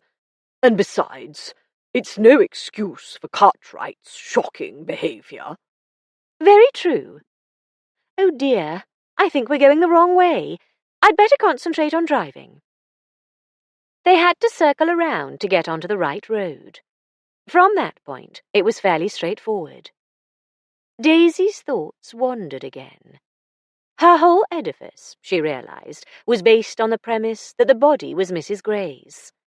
Surely she must be.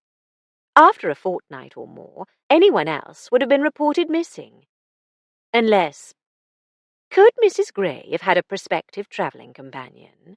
Suppose they had planned to set out from cherry trees for the continent, had quarrelled, and Mrs. Gray had pushed her friend down the cellar steps. In that case, the victim would not be missed, for who could guess how long? But that line of speculation was equally fruitless until the corpse had been identified.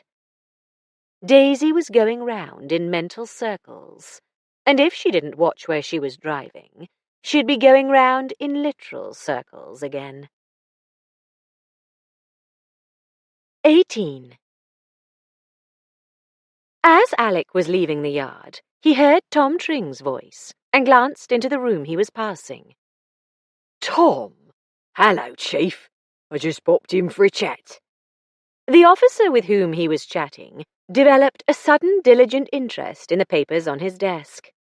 DS Tom Tring, retired, came out into the passage, closing the door behind him. His huge bulk was clad in one of his more subdued suits, a dark grey and forest green check. The bald dome of his head was as shiny as ever, and his face no longer had the greyish tinge of permanent tiredness it had worn his last few weeks in the force. It's good to see you, Tom. Can't stay away from the old place. Retiring's harder than you think, for both me and the missus. She's got her ways, and I try to stay out from under her feet. I expect it will grow easier with time. Most things do. I haven't got enough to do. That's the beginning and end of it. You know how it is on the job, Chief.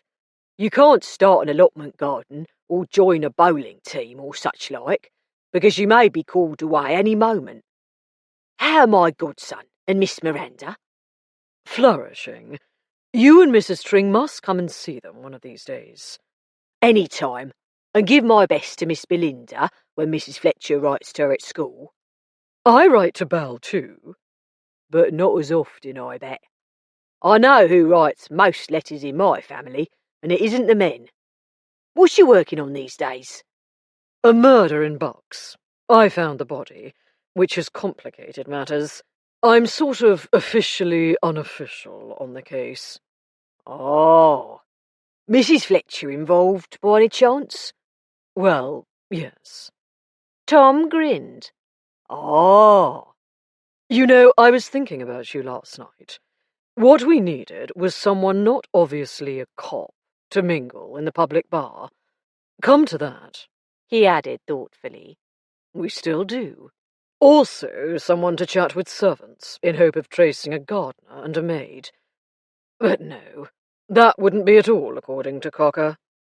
Come on, Chief. You can't dangle the carrot and then whip it away. Unofficial, you said. What could be more unofficial than me and the missus taking a little holiday in the country?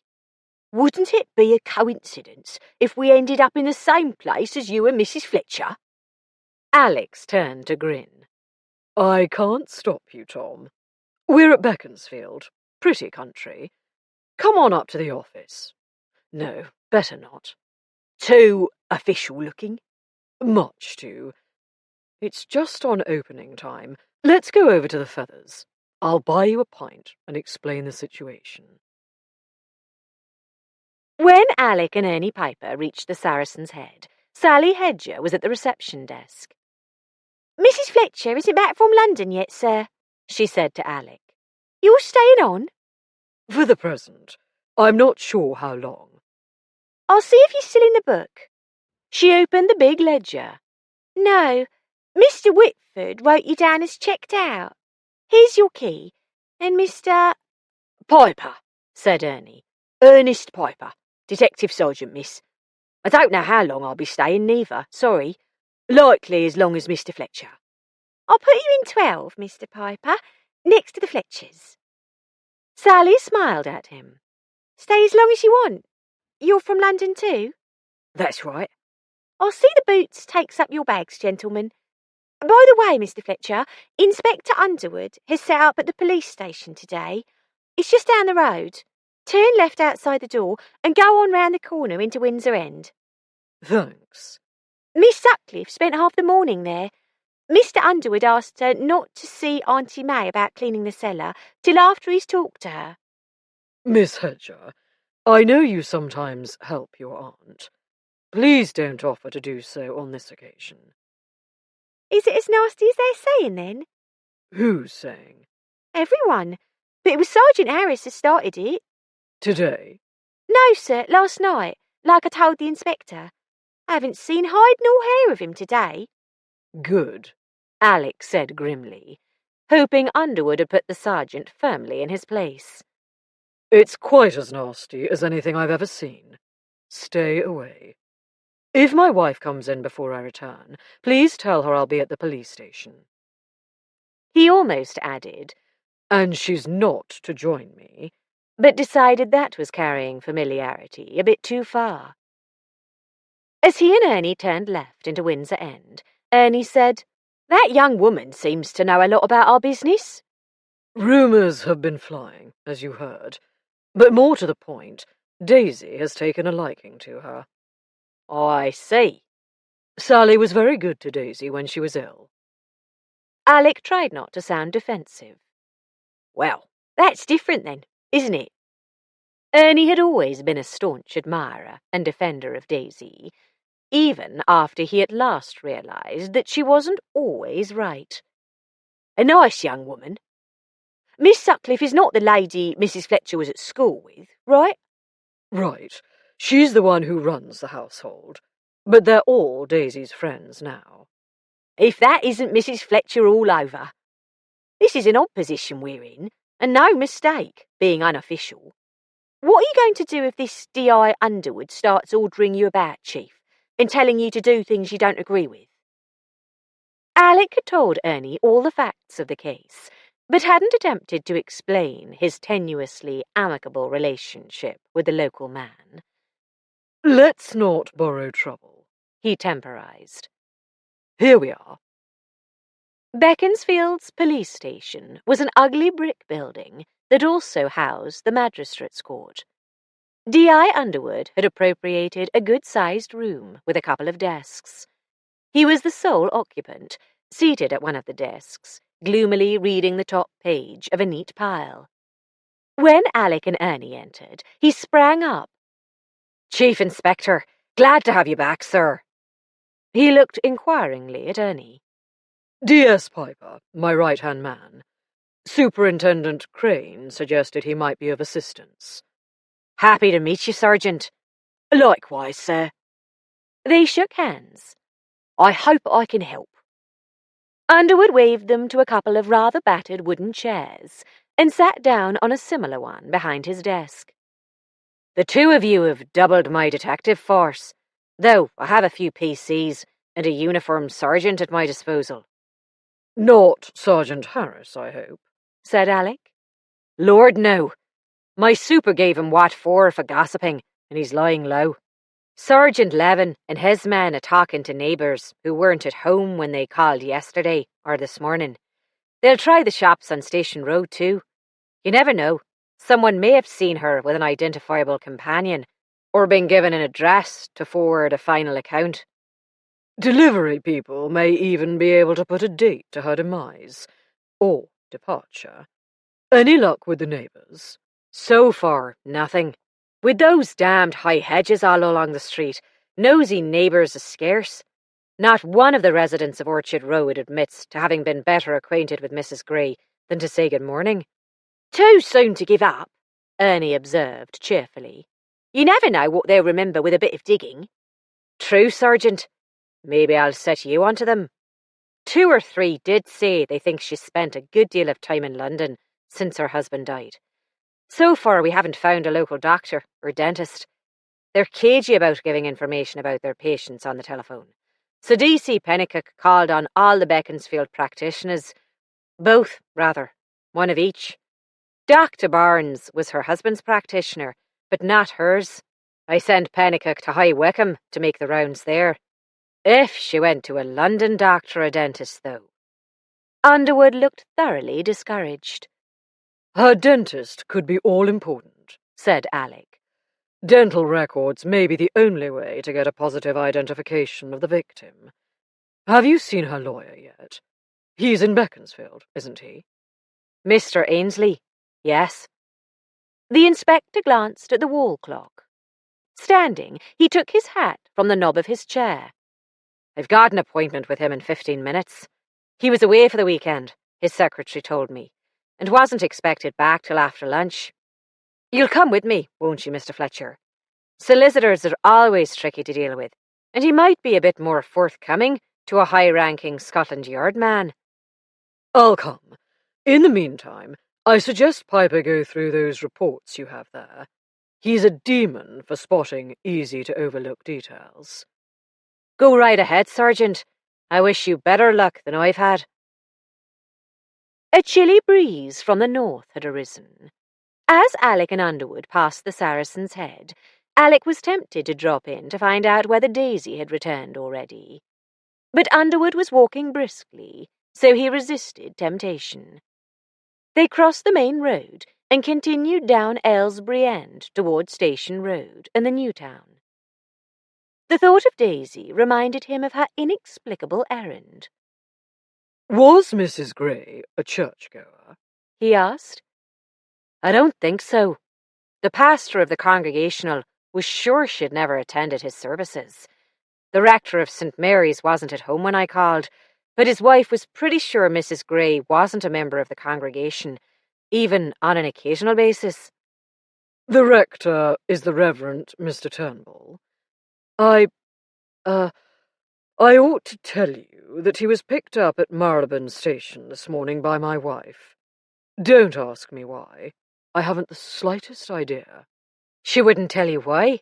Underwood asked, disbelieving. She told me on the phone, said she was in a hurry, and hung up before I could ask. You wouldn't have mentioned it if you didn't think it's something to do with the case. Nothing so clear-cut. It just occurs to me that the school Cartwright and Miss Layton teach at is a church school. The rector, one may assume, is one of the governors. Miss Layton lives in the house where the woman died. She was evasive and emotional when questioned. Cartwright's behaviour last night needs to be investigated.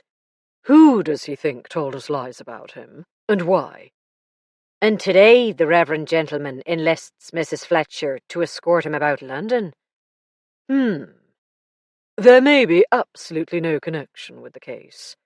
But it's fishy, if you'll pardon me saying such a thing about your wife. You won't be the first, Inspector. No doubt we'll find out in due course what it's all about. We've got Miss Chandler hiding something too. Something about this Vaughan chappie who keeps asking after Mrs. Gray. Not to mention Miss Sutcliffe claiming he fancied her. Vaughan fancied Mrs. Gray. Maybe he was even her lover. Here we are. He stopped at a newish brick building, separated from the pavement by just a couple of steps. Beside the green door, a brass plate, worn by much polishing, as if it had been transferred from an older building, announced the presence within of Ainsley and Barrett, solicitors and commissioners for oaths. Underwood reached for the electric doorbell. Alec put a restraining hand on his arm. If he isn't aware that we haven't yet identified the body, he advised, don't be in a hurry to tell him. He'd probably refuse to talk about a living client. It wasn't in this morning's papers. Local rumours all assume the body is Mrs. Gray's. He pressed the bell. I expect they're right. The surgeon's doing the autopsy this afternoon. If nothing else, her rings will help. They were ushered straight into the lawyer's office. Mr. Ainsley was a small, dried-up man, dwarfed by a large room furnished with a huge Victorian desk and heavy glassed bookcases. He didn't stand when they came in, or offer to shake hands. Underwood introduced himself. Detective Inspector Underwood, sir, of the Buckinghamshire Constabulary, and this is my colleague from Scotland Yard, Detective Chief Inspector Fletcher. Ainsley bowed his head in acknowledgement and invited them to be seated. How may I be of assistance, gentlemen? I dare say you've heard, sir.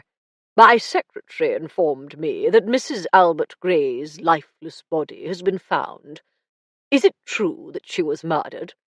The circumstances indicate a case of murder. Yes, sir. You'll appreciate that the more information we have about a victim, the better. And nobody we've spoken to hereabouts seemed to have been more than barely acquainted with Mrs. Gray. Neatly worded, Alec thought. Underwood had avoided stating outright that the body was Mrs. Gray's, though the solicitor still might raise a stink if he found out it hadn't yet been officially identified. The lawyer nodded. I was given to understand that her friends are, or were, I should say, mostly in London. And her family? Underwood asked. We have to get in touch with her family. I fear I cannot help you there. Neither she nor her late husband, when he was alive, ever mentioned her family to me.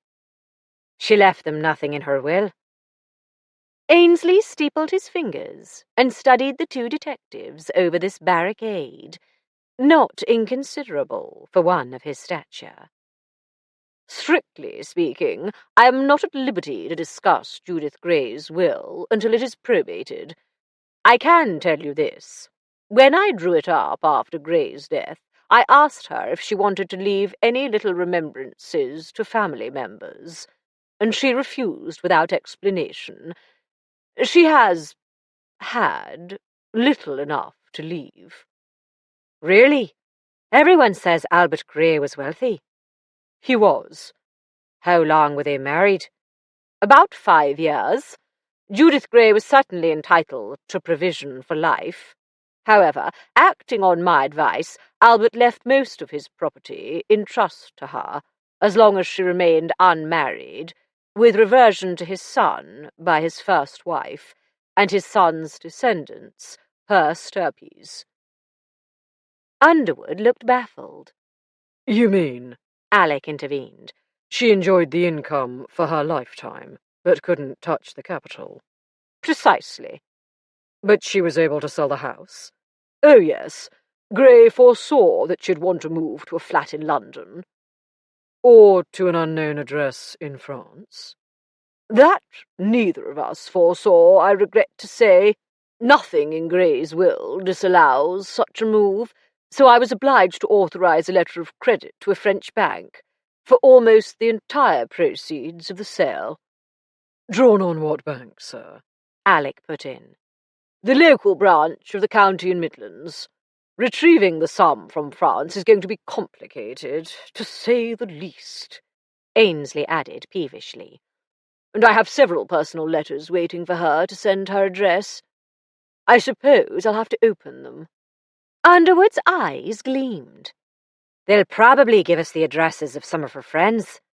I shall need legal proof of her demise first. One of those frustrating, vicious circles, Alec thought.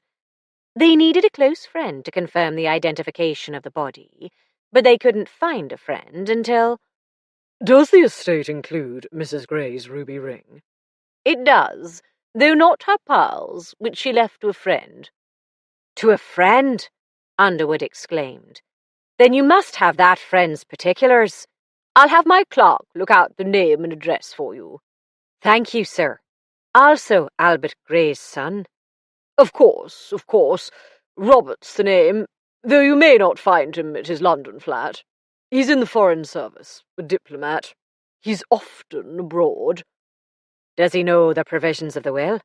Yes, indeed. You mustn't think he's been unprovided for.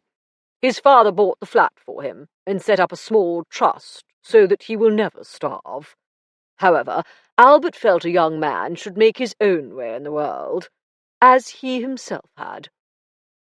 The lawyer took out his pocket-watch and opened it. Underwood looked at Alec, who said, Just one more question, sir. You would recognize the ruby ring? Beyond a doubt. Certainly. Why? Not having any family members to identify the body, we can do with as many confirmations as possible. Her stepson will recognize her. Ainsley let out an unexpected chortle. With pleasure. The inspector opened his mouth. Alec shook his head. They took their leave, with proper expressions of gratitude, and stopped on the way out to tell the secretary someone would be sent later that afternoon to fetch the promised names and addresses. Out on the pavement, Underwood said, Why? He was more helpful than he should have been, than he intended to be, but he would never have explained what he meant by with pleasure. We can assume the son didn't care for his stepmother. Not to mention, he stands to inherit a lot of money. I'd say he's suspect number 1. I won't argue with that. He has a huge motive. The means are right there on the spot. Opportunity is all we need. And evidence, Alec said dryly. We didn't ask about keys. An excuse to go back. What's next on the agenda? What would you suggest? The bank, don't you think? We'd better step on it. It's nearly closing time, if the Beaconsfield branch is the same as High Wycombe. Underwood took a plan of the town from his pocket and consulted it. The bank was just a couple of minutes' walk along Station Road. It was a small branch with just 2 clerks. Underwood asked to see the manager.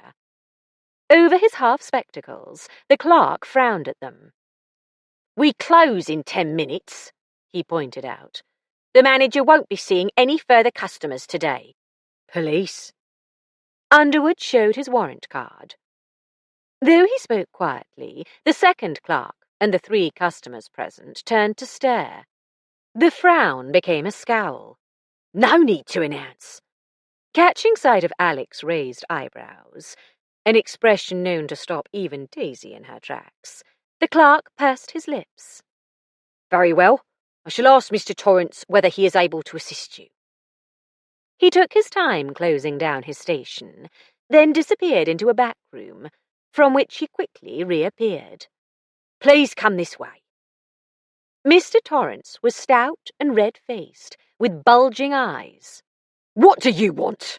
He demanded aggressively. Alec placed his warrant card on the desk in front of the man. To ask just one question, sir. He picked it up and studied it for a moment. Scotland Yard? Well? Mr. Ainsley, the sole... Yes, I know who Ainsley is. Get to the point.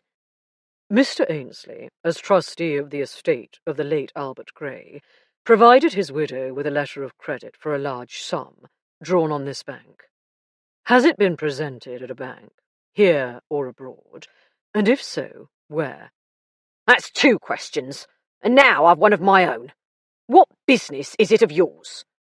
Murder is our business, Alec said bluntly.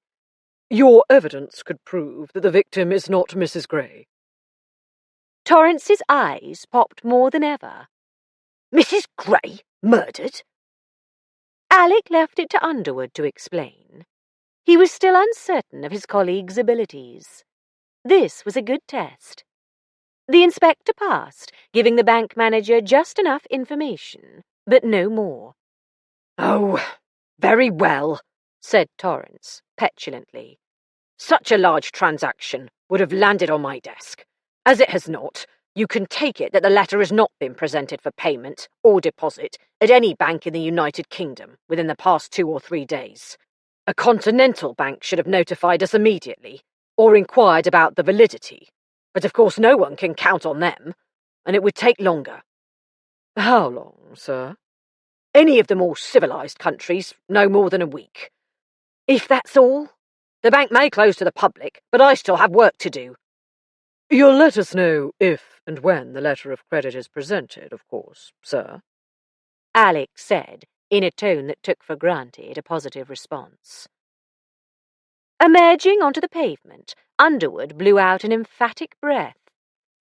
Phew! I reckon we were lucky to get anything out of him. Not that his answer solved the question. Just another hint suggesting the deceased is Judith Gray. Better than the reverse, Alec pointed out. What do you mean? If he'd provided evidence that Judith Gray was alive no more than a week ago, we'd have a corpse on our hands without the slightest idea whose. 19. Daisy reached the Saracen's Head at tea-time. Edward the Boots informed her that Miss Sutcliffe was in the parlour. Oh, good. Please tell her I'll join her shortly. Is Mr. Fletcher in? No, he went to the police station, him and Mr. Piper. That tech that was in the snug, he's in there today. Bother, Daisy thought crossly. It would be much more difficult to find out what was going on at the police station. She thanked Edward and went upstairs for a wash and brush-up, pondering Ernie Piper's unexpected arrival. Then she headed for the ladies' parlour. A welcome fire burned in the grate. Isabel sat by it, alone, paging in a desultory way through a gardening magazine. Daisy! She tossed the magazine onto the nearest table. I'm glad you're back. I'm feeling like a leper in here. Women I've seen at the shops, who've never appeared to notice my existence, keep peering in and instantly recognising me as connected with the murder. And going away again. Never mind.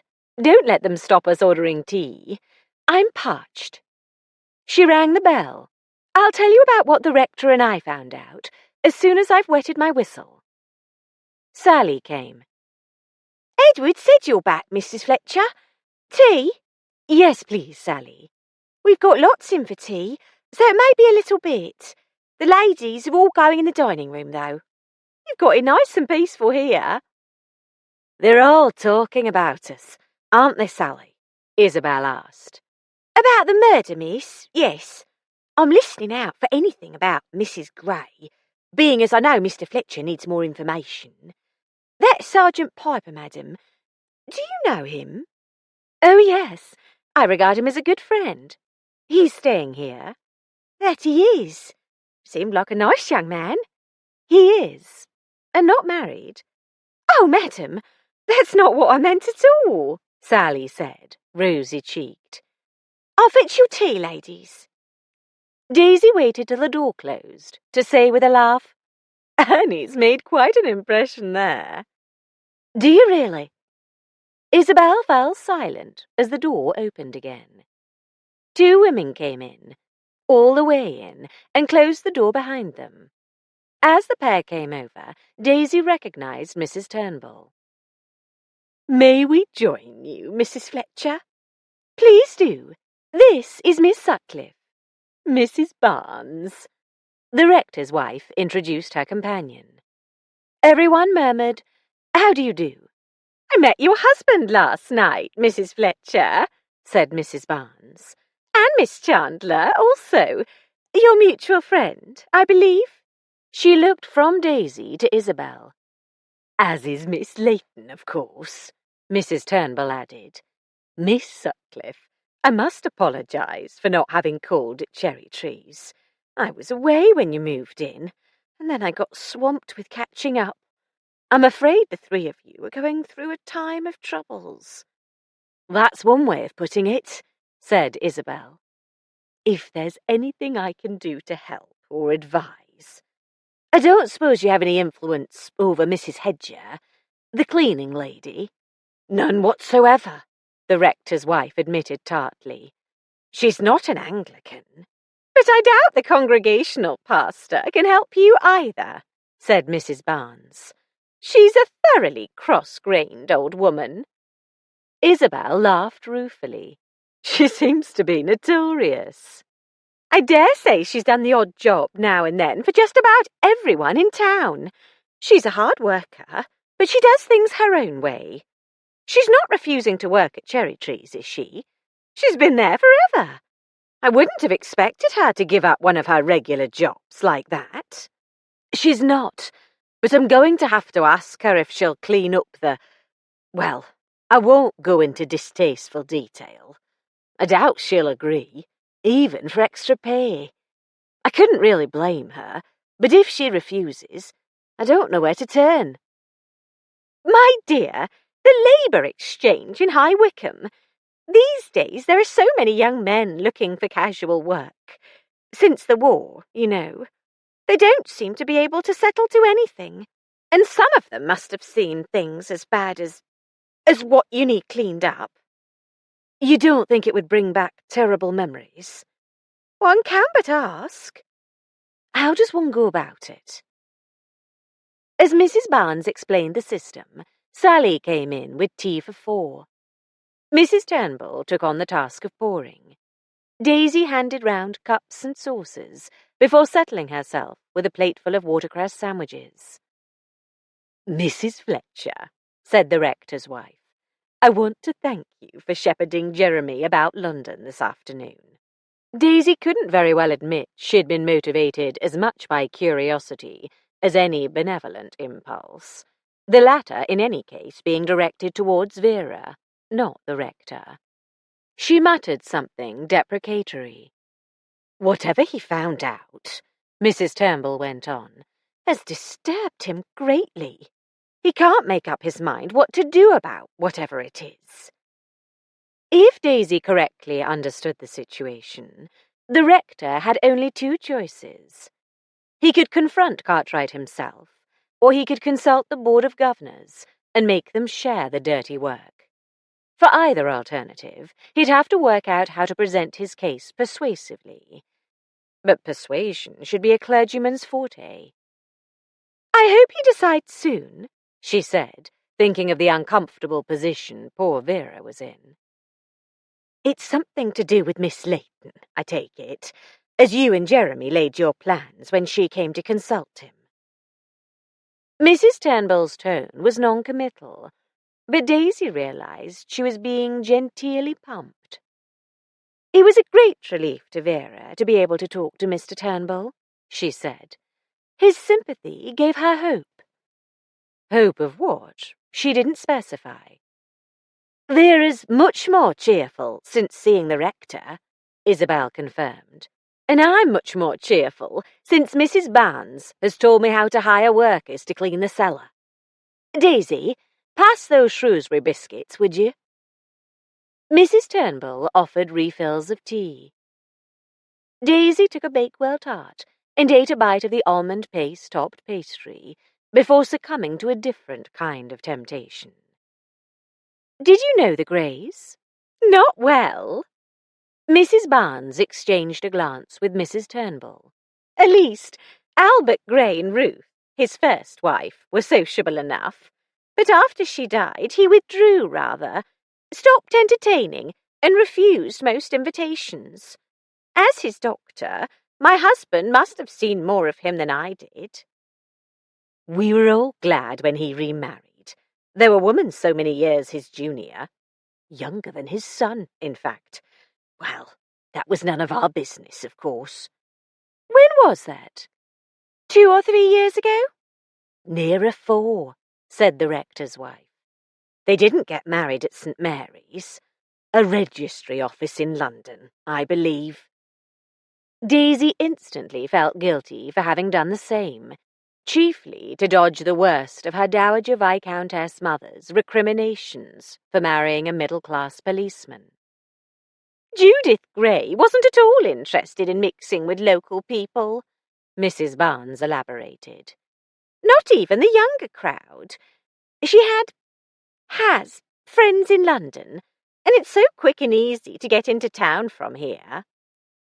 "I'm sure it was her London friends who gave her the idea of moving to the south of France," put in Mrs. Turnbull. "A visit to Paris, then off to stay with friends in a villa on the Côte d'Azur until she finds a place to buy. Or so rumour has it."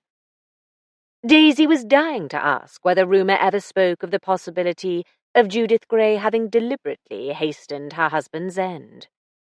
Assuming Dr. Barnes had been his doctor, Mrs. Barnes would surely be aware of any such insinuation.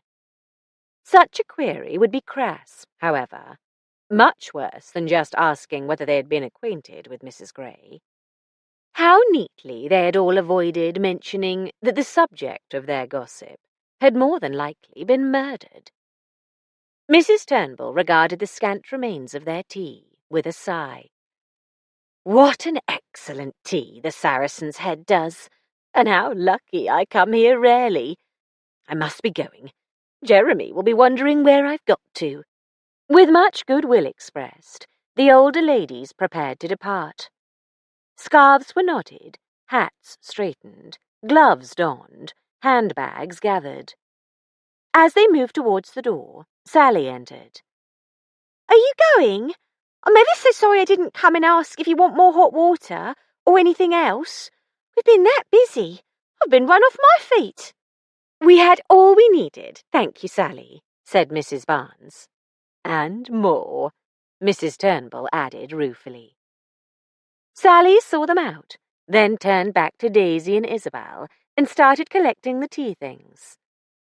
"They're nice ladies, aren't they? But we got a right lot of girls in the dining room, asking nosy questions about you ladies, miss. You and Miss Layton and Miss Chandler, and you, Mrs. Fletcher, and the Chief Inspector." What did you tell them? Daisy asked. Not a blinking thing, madam, nor I wouldn't have if I'd got anything to tell. I'm sure you do, so thank you for keeping quiet.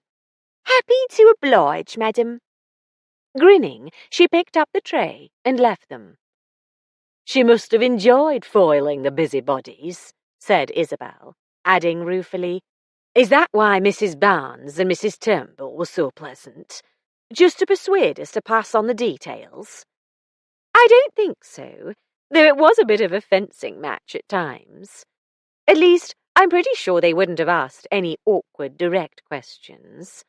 Sally's pretty sharp, and she called them nice. Remember, last night Mrs. Barnes met Willie and Mrs. Turnbull met Vera. They realized they couldn't possibly be murderers, so they wanted to meet you. To vet me. Don't we all vet new acquaintances? True. Then you believe they really will call, once we've got things straightened out? Definitely. And with the doctor's wife and the rector's wife both on calling terms, the rest will soon come round. I expect so. Isabel gave a sigh of satisfaction. I must say, it'd be nice if people smiled and said good morning when I go shopping. Escape from Coventry. Not that I've ever been to Coventry. I don't suppose it's any worse than Huddersfield. Daisy laughed. I couldn't say. I've never been to either. Now, let me tell you what the rector and I found out, and then I'm going to lie down for a while, if you won't think it frightfully rude. You must be exhausted, Daisy. You've been dashing about as if you weren't still convalescent. I do feel a bit limp. It was worth it, though. Listen. She described the visits to the two schools. So the rector has no reason to doubt Vera's story, and Cartwright hasn't a leg to stand on. I'm off. Tell Vera when you see her, if the rector hasn't. I will, and I can't thank you enough. Please don't. I'll see you later. On her way upstairs, Daisy met Vera coming down. She looked tired, as who wouldn't after a day in a classroom full of small children, but as if a burden had fallen from her back. Daisy, I'm dying for your tea, I'm sure. Izzy's in the parlour. I'll see you later. With a wave, Daisy escaped and trudged on up the stairs. She was pleased with her day's work. Vera's problem was well on the way to being solved, and the prospects for an end to Isabel's isolation looked good. What was more, she could confirm to Alec and D.I. Underwood that Cartwright was a ladies' man, with a tendency towards violence. He had physically assaulted 3 women. Had he attempted the same trick with Mrs. Gray? Unlike the 3 junior teachers, she would have had no reason to keep quiet, so he'd have felt he had to silence her. Alternatively, Miss Mason's young man was mistaken, and Cartwright and Mrs. Gray actually were having an affair. She might somehow have found out about his behaviour with the others, leading to a quarrel. Unless she was having an affair with Vaughan. By this point in her musings, Daisy had kicked off her shoes, put her feet up on the bed, and leaned back against the pillows. She fell asleep. 20. Daisy awoke, feeling much refreshed. With more than enough time to wash and change before dinner, she stayed put, watching, in a detached way, the curtains flap in a determined breeze blowing through the part-open window. Less than 4 inches is a draught, her nurse had always said. More than 4 inches is fresh air. She was thinking drowsily about getting up when Alec came in. Daisy, are you all right? He asked in alarm. Perfectly all right, darling. She sat up. Why shouldn't I be? It's not like you to take a nap between tea and dinner. I'm still sort of convalescent, according to Isabel, at any rate. Besides, I've had a busy day. So I've heard. Oh, blast! Have you been talking to the rector? I wanted to tell you myself. No, he was out when we called. as was his wife. Must have been tea time. She joined us for tea, Izzy and me. The doctor's wife, too. It's no good asking either of them about Mrs. Gray, though. They barely knew her. Daisy passed on what the two had said. Thanks. That's much the impression we've been getting from everyone. But what I really want to know is what the dickens you and the rector were up to. Mr. Turnbull had some questions he wanted to ask Vera's two predecessors at the school. I offered to drive him so that he wouldn't have to work out the underground and buses and so on. Nothing to do with the case, then? Just some information he hoped would help Vera, Daisy added cautiously. But we did come across something that might help you, too. Oh, yes? You needn't sound so sceptical. You must admit, it's a bit odd that the rector's quest to help Miss Layton just happened to result in you finding evidence for the police. Serendipity. Well, I did hope. The very vaguest of hopes. Otherwise, no doubt, you wouldn't have offered Mr. Turnbull your services as chauffeur. But so vague, I was sure it wouldn't count as interfering. You were going to interview Mr. Cartwright, weren't you? After he barged in on you, and Underwood, and the superintendent? Of course, though we were pretty certain his outburst was irrelevant, as the victim couldn't have told lies regarding an investigation that didn't start till long after she died. So you wouldn't press him too hard? Have you seen him already? Underwood sent someone to get a statement.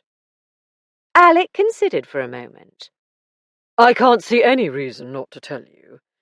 Cartwright said he'd had one too many whiskies, and thought he saw his wife going into the snug to complain to the landlord about letting him run up a bill he couldn't afford. His wife confirms that he spends far too much on drink, but swears she wouldn't demean herself by speaking to a common publican. At that point, Sally had left, and I was the only woman in the snug. Does she look at all like Sally or me? I wonder if... The constable who called on her described her as a sour-faced shrew with a bad perm. Darling, really? It's a clever story, though. It puts him in a bad light, so you wouldn't be inclined to investigate any further. All right. What did you discover? He never misses an excuse to cane or rap the knuckles of the unfortunate children he's supposed to teach. Many schoolmasters do that, and schoolmistresses too. Many don't. At the least, it shows he's not averse to violence. Also, he's a ladies' man, giving to forcing unwanted attentions on defenceless females. Is he now? Including Miss Layton, I presume. You'll have to ask her, and the others. Others? Miss Sutcliffe and Miss Chandler. I wouldn't call them defenceless, would you? Who then? I can't tell you that. Ask the rector.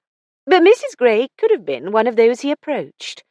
Perhaps he was rougher with her than he dared to be in the schoolroom, and she fought him. Or perhaps he was actually her lover, and they quarrelled. Pure speculation. Alec scoffed automatically, but he looked thoughtful. Daisy let him think for a moment, then went on. Or perhaps the sour-faced shrew found out about their affair and attacked Mrs. Gray. He groaned. I can't dismiss any of your wild guesses out of hand. You'd better change your clothes if you want any dinner. Are you insinuating that I'm a mess? Yes, love. Stating, rather than insinuating. Better than being sour-faced, but you look exactly as if you've been sleeping in that dress. As you have. This Daisy could not deny, so she let the dress be crushed a little more in his arms, and they went down late to dinner.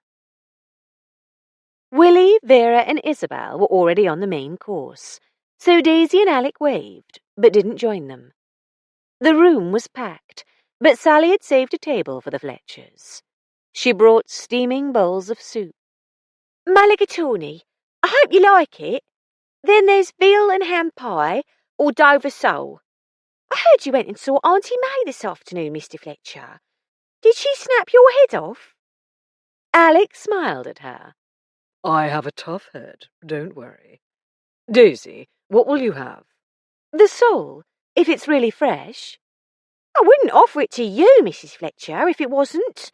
Comes straight from Billingsgate this very morning, on ice all the way. Alec chose the pie. Sally left, and Daisy asked, "What's she like, Mrs. Hedger? I saw her briefly the first time I went to Cherry Trees.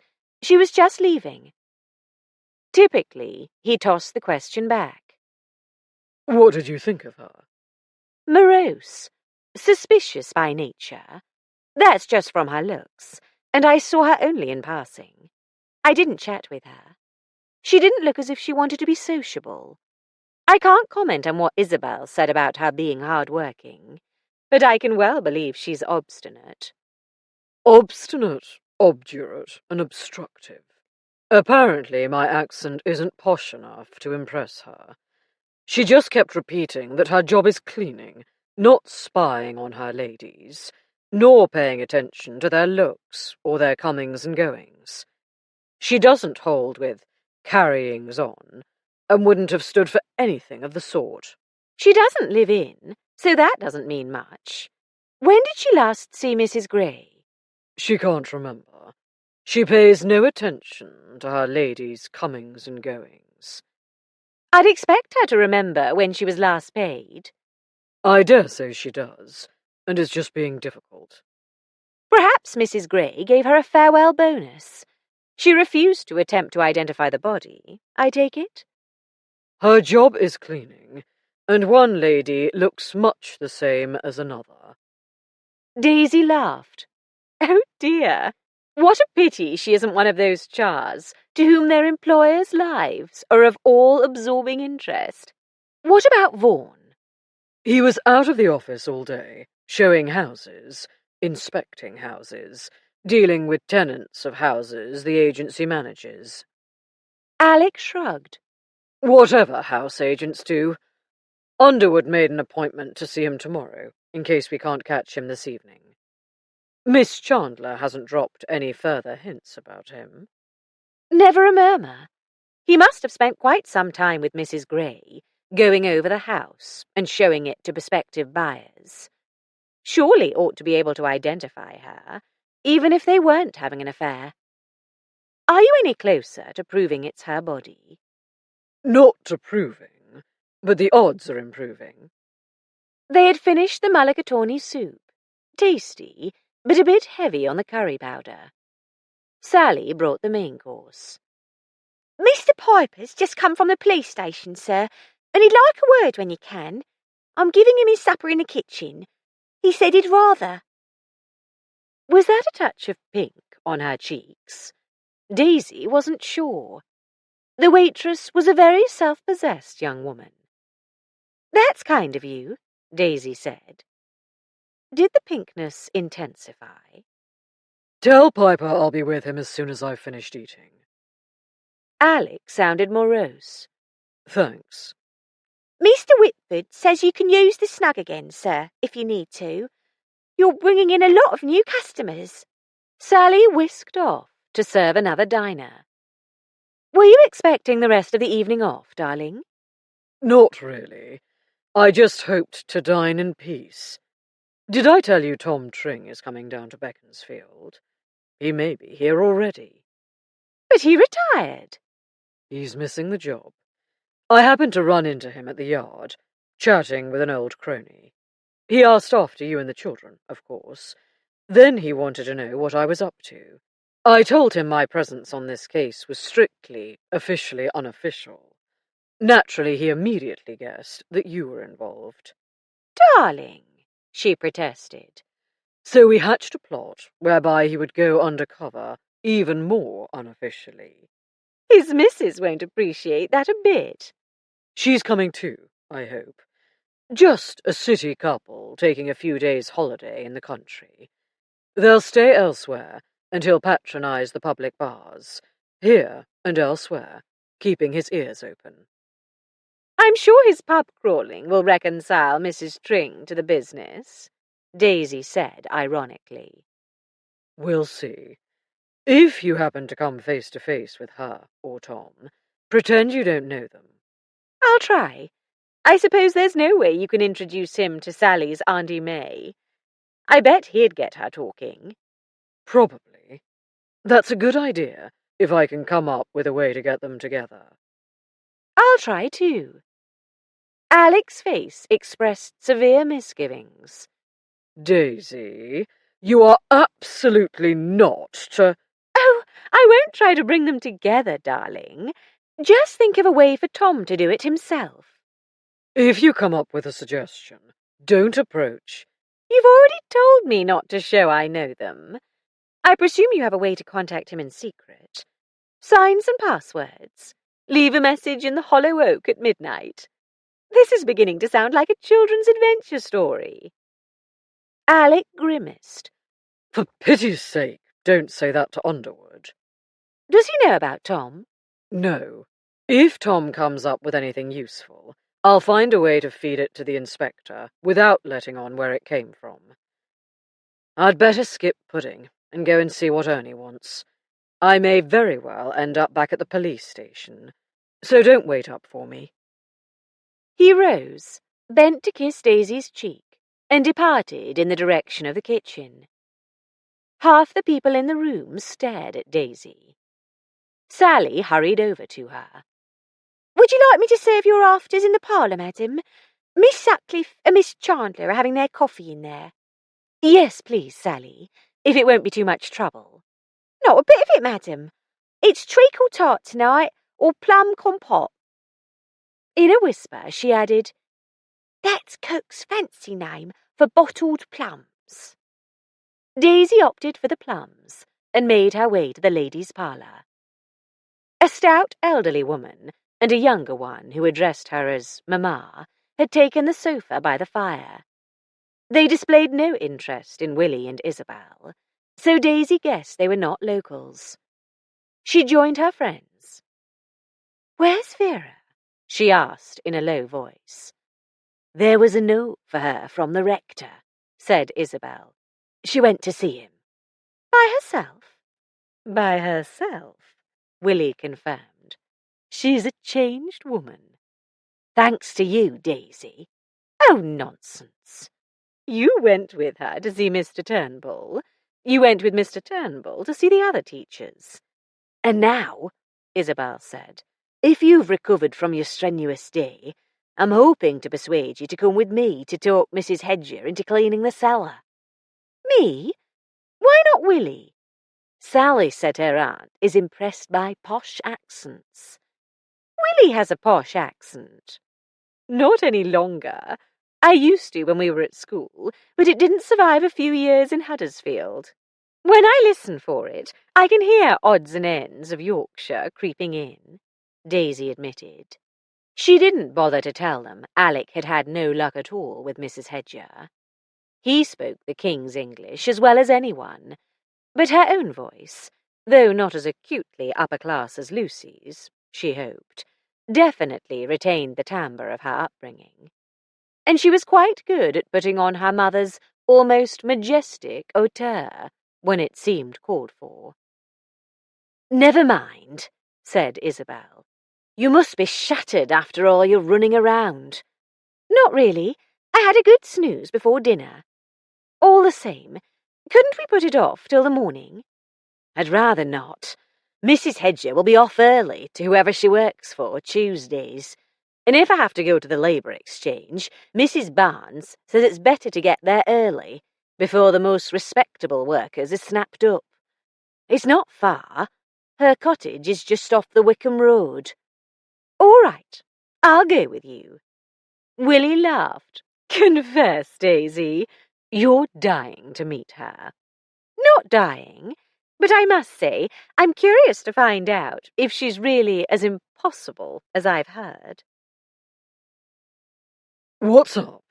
Alec asked as he and Ernie Piper stepped out into the rain and walked briskly towards the police station. New information. "Not exactly, Chief. Nothing new, just putting things together from statements taken this evening and the ones that came in earlier.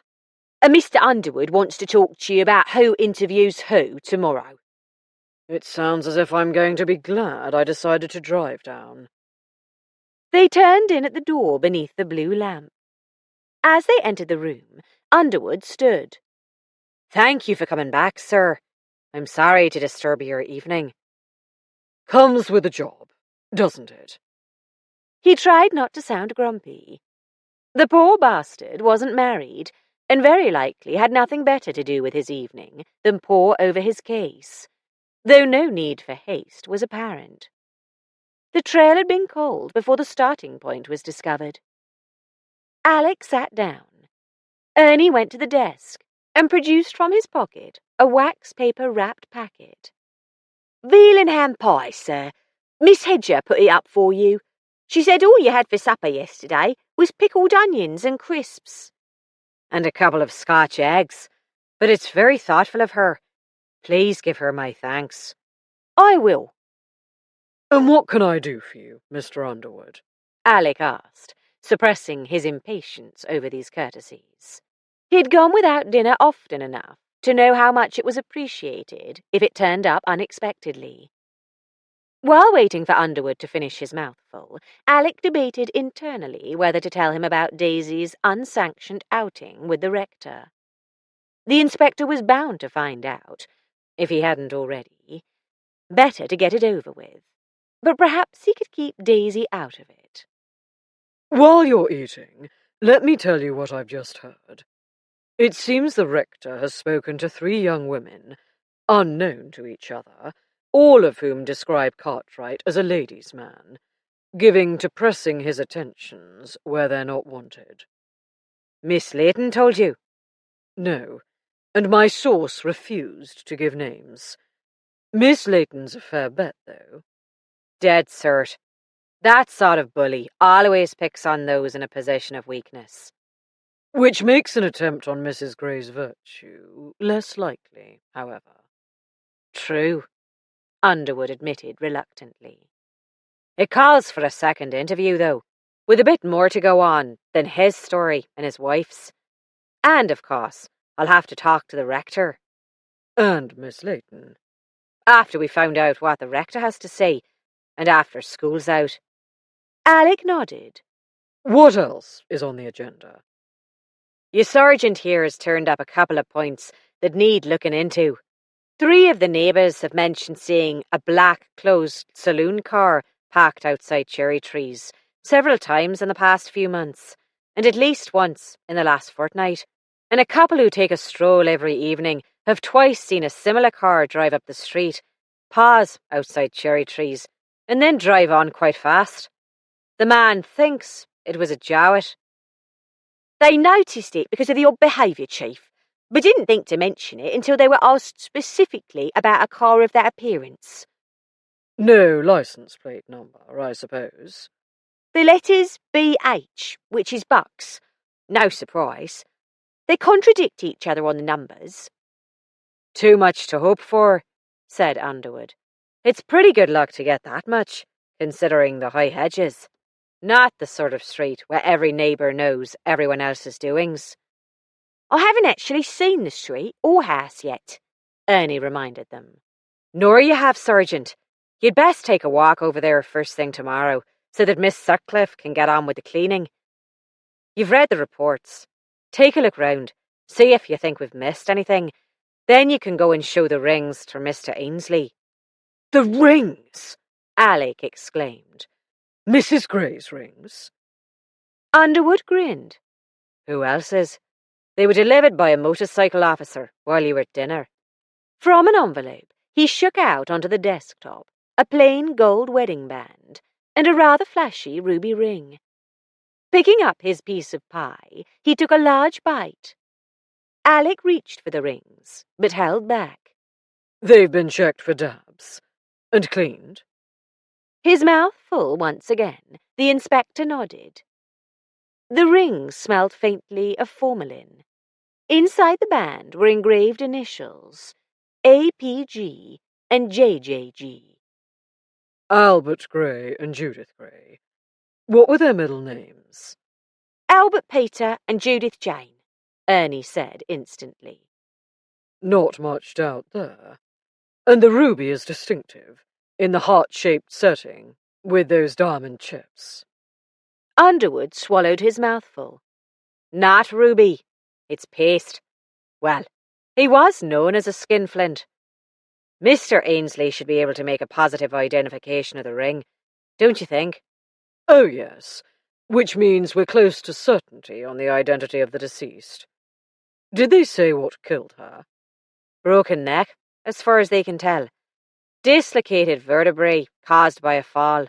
The doc is pretty sure it wasn't caused post-mortem, and He looked down at the top paper of the pile in front of him. The hyoid bone is intact, so no strangulation. He thinks the back of the head may have been bruised, but probably from the fall. Not severely enough to suggest she'd been hit. No bone damage, at least. And that's about all he's willing to say, because of the condition of the body. The worst is, it's impossible to clean up her face to make her recognisable.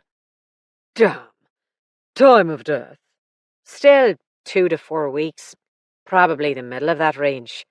I'll have Pennycook follow up with all the most promising neighbours, see if he can dig out anything the uniformed men missed. He can man the station here while you run your errands, Sergeant. Then you'll take over here while he does his part. Yes, sir. First thing, though, catch the ladies at breakfast before the two of them go to work. Ask if any of them ever noticed a vehicle like the one reported. If that's all right with you, Chief Inspector. We're at your disposition, Mr. Underwood. What's on the agenda for me? I wondered if you'd happen to have any acquaintances at the Foreign Office. I'd very much like to know the stepson's whereabouts in the past couple of months. Also, this friend who inherits the pearls has to be run to earth, and her address is in London. As it happens, Alec said dryly, a friend of mine from Manchester University managed to squeeze through the swarms of Oxbridge men into a position at the FO. I expect he'll be able and willing to help.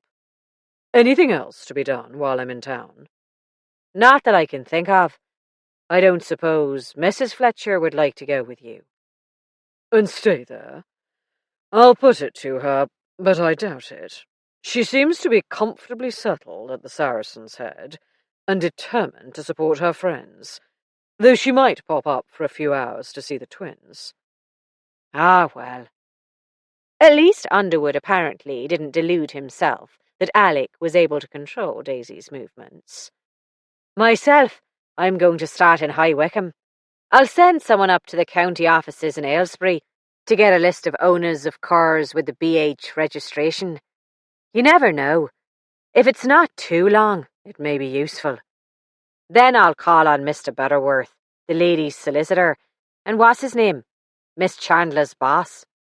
Mr. Davis, sir, Ernie put in. Thank you, Sergeant. And see if I can catch Vaughan at his office. If not, I'll talk to his boss and set up an appointment. Languages in the High Street. Then back here to have a word with the rector. Depending on what he has to say, I may ask you to come with me, Sergeant, to see Cartwright. Depends on the time, too.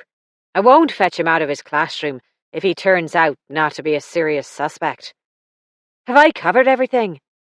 It should clear the ground nicely, said Alec, which is about the best we can hope for at this stage, considering how little we have to go on. One thing, sir. Ernie hesitated. It's not strictly relevant, but it's kind of a loose end you might want to tie up. What's that, Mr. Piper? Go ahead. Well, Miss Hedger told me there's a rumour Mrs. Gray did away with the old man. There's likely nothing in it, and even if it's true, it wouldn't have a direct effect on finding who killed her. Unless... His voice trailed off uncertainly. Spit it out, man, Underwood encouraged him. It's pure speculation, sir, as the chief would say. But supposing her stepson guessed she'd murdered his dad... Or came home for his funeral and heard the rumour. You'd better ask where he was at that time too, Mr. Fletcher. April, wasn't it? He died on the 24th of April, sir, and was buried on the 28th. Not much time to return to England from the farthest reaches of empire, Alec observed. but a friend who attended the funeral and heard the rumour could have passed it on in a letter.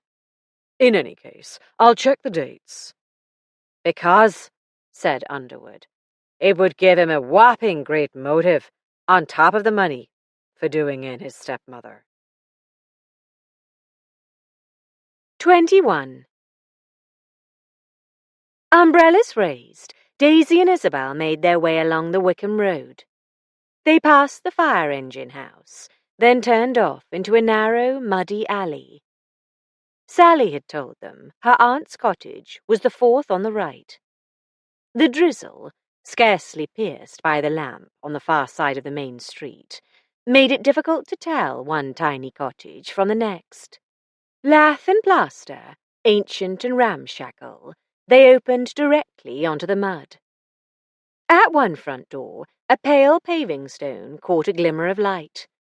One resident, at least, had made an effort to prevent the muck from being tracked in.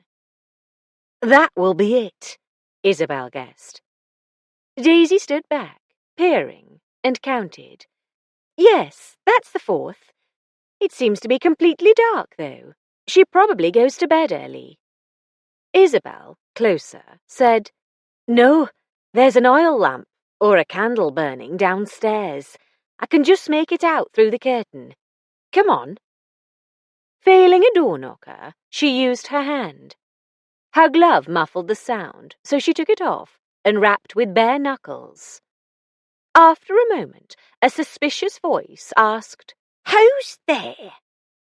It's Miss Sutcliffe, Mrs. Hedger. What do you want, miss? Disturbing a poor old hard-working woman this time of night. Despite her complaining words, her voice was flat. You didn't work today, Isabel pointed out. I promised to pay you anyway, so I brought your money. Devious, Daisy murmured, and clever. The door creaked open. Mrs. Hedger, a brightly multicoloured shawl over her head and swathed round her shoulders, appeared with her cupped hand already held out. Her back to a dim oil lamp, her face was shadowed. Isabel reached into her coat pocket and took out a purse. It's too dark out here to see to count. She stepped forward so that the charwoman had to retreat. Daisy followed them in. The room was tiny and very clean, from the brick floor to the shabby wooden rocking chair, the whitewashed walls, the mantelpiece above the meagre fire, and the tarnished looking-glass above the mantelpiece. Coins clinked into the waiting palm. Also, said Isabel, I wanted to talk to you about earning some extra cash. Mrs. Hedger was staring at Daisy. Who's she? A friend. She walked with me for company. No doubt you've heard what happened at Cherry Trees. There's some cleaning needed, and I can't pretend it won't be. No! Her vehemence was so much at odds with her usual surly reticence as to startle Daisy. Not that I haven't laid out a corpse or two in my time, but her. No, I won't do it, and that's flat. The body's not there any longer, Isabel said coaxingly. The police removed it. It's just that it's left rather a nasty mess, or so I'm told. I'd pay extra, of course. Not for nothing I won't.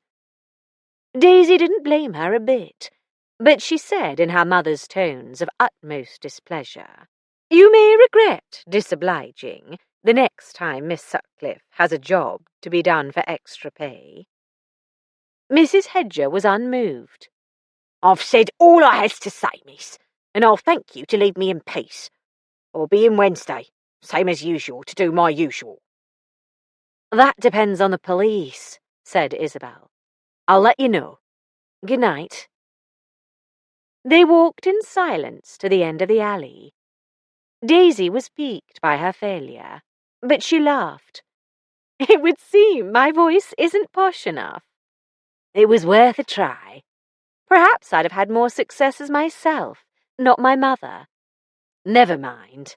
I didn't really expect her to agree, even if she has laid out a corpse or two. I just hope I can find someone willing at the labour exchange. You'd better check with Underwood before you hire someone. Oh, yes. I wonder... There's the church clock. 9:30. He'll have gone home by now. Don't be so sure. The police work all hours on an investigation like this. Though this case is rather different, of course. They're usually in a hurry to find clues before they disappear. But this time, if they were going to disappear, they'll be long gone by now. I might as well pop into the police station anyway. The Saracen's Head first. Alec may be there, or Underwood himself, and able to give you an answer. It's a very unsettled life, isn't it? I never know whether Alec will be home for dinner. He's sent all over the country, though. I imagine Underwood rarely has to leave the county. What does Alec think of him? He hasn't told me directly, but judging by how well they're working together, I guess he respects his competence. That's good. All the same, I'm glad Alec's on the case. They crossed the Wickham Road and were halfway across Windsor End when the door of the Saracen's Head opened, and a very large man stepped out into the light from the lamp above. Spotting them, he stopped and held the door for them, raising his hat to reveal a hairless dome immediately bedewed with glinting raindrops. Isabel passed him with a nod of acknowledgement. Daisy paused with a smile. He winked at her. Wondering whether Tom had heard any new and useful rumours, she followed Isabel. They returned to the parlour, where they found Willie and Vera. With the burden of her secret lifted, Vera was a new person. She'd never have Willie's sparkle, or her drive to succeed, Daisy thought, nor the inner strength that enabled Isabel to cope calmly with what life threw at her. But Vera had a quiet charm that showed more clearly now that she wasn't living in fear. Daisy was glad for her. She had run out of steam, though, too tired to stay and celebrate with them. She turned down the offer of a drink and went upstairs. Her mind was restless and wouldn't let her fall asleep. Her friends seemed to have put behind them the horrible discovery in their cellar. Ought they to be worrying about D.I. Underwood? Had the inspector really concluded the murder had nothing to do with the present inhabitants of the house where it had occurred? Perhaps Alec would tell her whether they were still under suspicion. He might not, fearing that Daisy would warn them, and he might be right at that. She thought back over the past week. Nothing she'd seen or heard since arriving in Beaconsfield gave the slightest ground for suspecting any of the three women had the least idea a body was slowly decomposing in their cellar. Nothing in their characters gave the slightest grounds for supposing any of them capable of killing someone and concealing a guilty conscience for a month or so. Nor had they even the slightest hint of a motive for the murder. The legal papers had been signed. The house was theirs. Mrs. Gray couldn't have refused to vacate it. Nonetheless, doubtless all sorts of rumours about Willie, Isabel and Vera were flying round the town. Daisy wished she had been able to chat with Tom Tring, to ask him what was being said. As far as Daisy knew, the police had only two real suspects, and neither Vaughan nor Cartwright looked very promising. She was still awake when Alec came in. Still awake, love? Your powers of observation and deduction are astounding, darling. I'm not sleepy, just feeling a bit limp. He sat down on the bed and took her hand. Not a relapse? He asked anxiously. No, I haven't coughed once. I rather overdid things today, I suppose. Won't you go home and let yourself be spoiled by Elsie and Mrs. Dobson? I have to go to London tomorrow. I could drive you, so you wouldn't have to tackle the train journey. You're going up to town again? What for? You won't let it go, will you? Not as long as there's any chance of helping Willie and company. Did the super call you back? No, it's an errand for Underwood. Do you remember Eric Bragg? I think you've met him. Your friend from Manchester? The one whose Mancunian accent somehow survives at the Foreign Office? Oh, no. Don't tell me you've proved it's not Mrs. Gray and have to go looking for her on the continent. No. We're about as sure as we can be, without finding her dentist, that it is her. Underwood, very properly, wants to know what her stepson's been up to recently. I'd forgotten about him. He's at the FO? That would make things too simple. He's a diplomat. We can only hope Bragg knows, or can find out where he is and where he's been. Surely they must keep track of their people. Though I expect there are still places where communication's pretty difficult. Parts of Africa and China and the northwest frontier, for instance. Well, give my regards to Mr. Bragg. You'll come back here when you've talked to him? Eventually. I also have to call on the only friend of Judith Gray whose name and address we found. Who's probably on the Riviera waiting for her to turn up. Very possible. Unless she's actually already there. You said you can't find her dentist? What about her doctor? She didn't go to Dr. Barnes? No, though Albert did.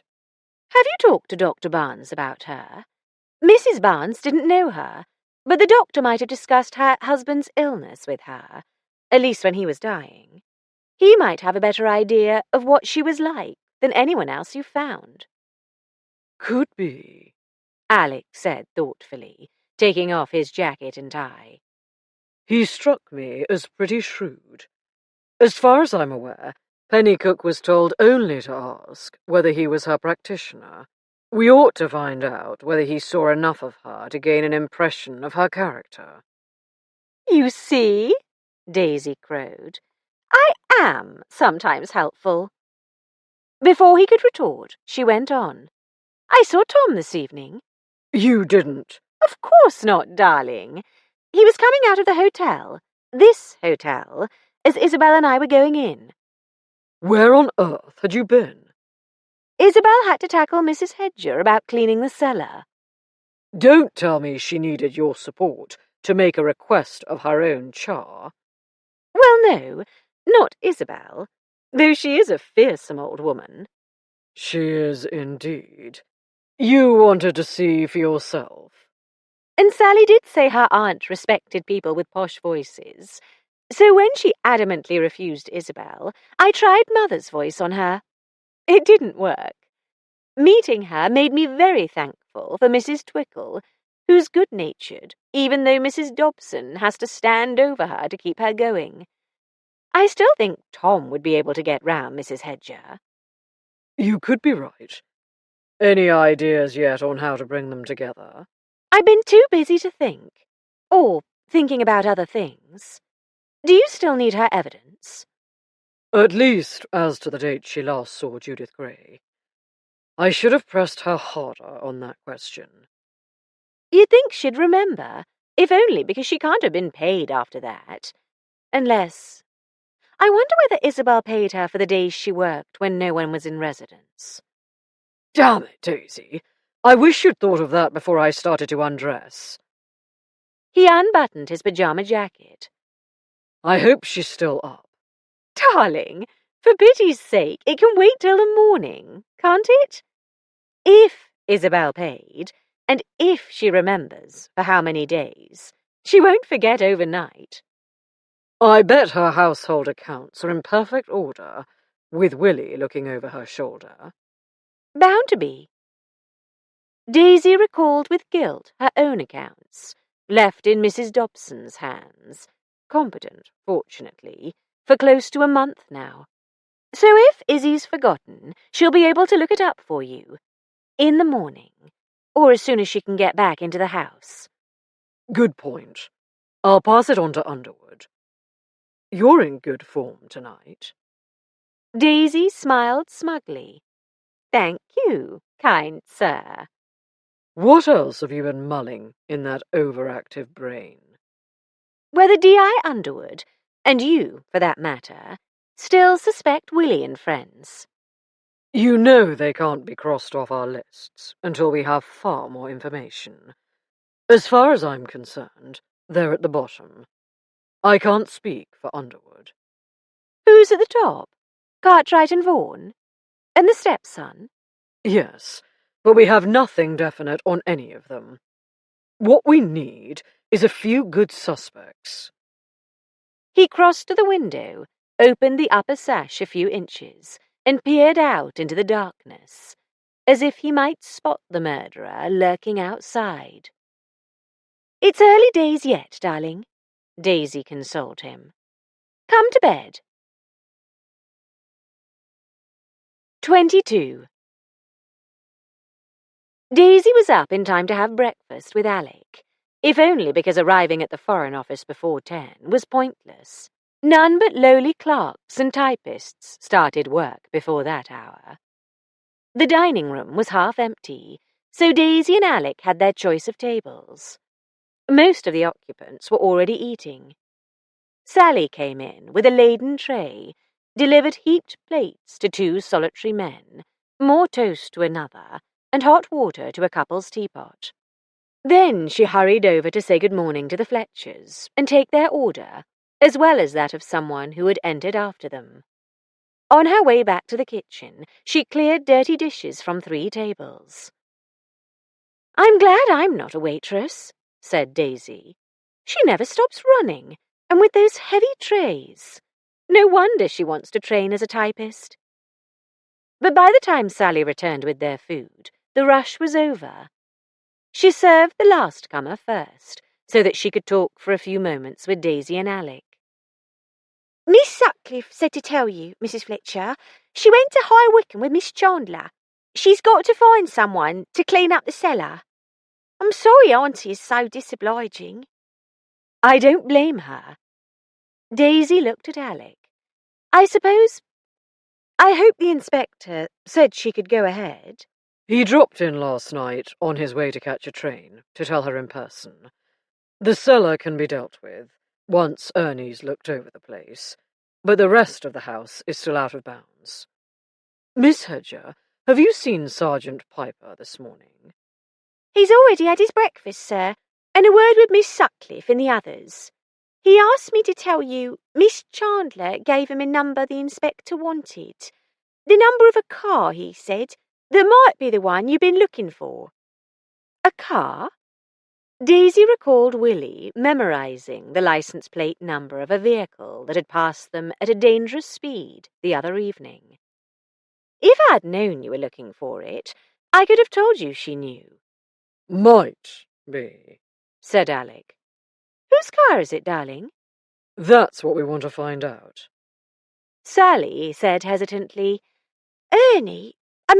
Mr. Piper, told me Miss Sutcliffe knows who owns a car just like that one.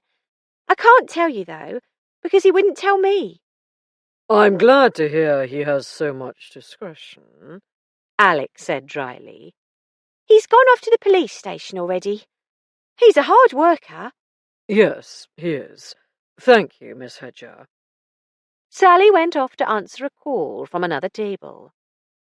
Why do you want to know about that car? Daisy asked. He wasn't listening. Ernie? She called him Ernie? Love at first sight? No, really, Daisy. Call it attraction at first meeting, then. If D.S. Piper's going to be mooning about instead of... Darling, Ernie isn't the moony sort. He's much too serious about his work. It's time he settled down with a nice young woman, and Sally would be perfect for him. Now eat your breakfast before it gets cold. Applying herself to her bacon and scrambled eggs, she pondered Sally and Ernie's future. Alec ate half his meal before he spoke again. I'm going to drive up to town, in case I have to chase the woman down. Slightly confused by what to her was a change of subject, Daisy said, Woman? Mrs. Gray's friend. For all we know, she may be visiting anywhere in the country. or out of it. You're not going to follow her to the continent? No. If I get an address for her, I'll send a wire. If not, I'll have to ask the Surete to trace her. Unless she's gone to Italy. I'll cross that bridge, if and when. Could you drop me at home? It's not too far out of your way to Whitehall. If the rain holds off, I'll take the twins and Nana for a walk. If not, I'll tackle my account book. And I'll bring back the article I started writing before I fell ill. I ought to try to get some work done. Far from attempting again to persuade her to stay at home, as she expected, he said, If you want to bring your portable typewriter, get a taxi to Marylebone. And don't carry it from the Beaconsfield station, up that steep approach. Leave it there, and I'll pick it up when I get back. Thank you, darling. I hope you don't have to go herring off to Scotland because the mysterious friend has joined a shooting party. Judging by what I've learned of Mrs. Gray, no intimate friend of hers would be a sporting type. Even the unsporting can get inveigled into a country house visit that involves shooting. You're right, though. She's more likely to be on the Riviera. Lucky her. If you've finished, you'd better go and get your coat. I must write a note to Isabel to let her know I'll be back. I hope she's managing to find someone willing to clean. Alec had only once before called on Eric Bragg at the Foreign Office. Bragg had since been promoted. He was now private secretary to the deputy secretary to the permanent under-secretary, or something of the sort. He was vague about his exact rank. He had even acquired a secretary of his own, a spruce, alert young woman, and an office that retained some of its Victorian grandeur. He was the same scruffy, wild-haired chap Alec had first met at university in Manchester. The son of a couple of Lancashire cotton mill workers, he had inherited the determination that had enabled them to survive childhood labour in the dark, satanic mills and move up to owning a corner shop in the city.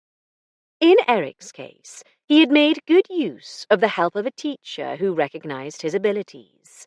He had won a scholarship to Manchester Grammar, where his affinity for languages, from classical Greek and Latin to modern French and German, emerged.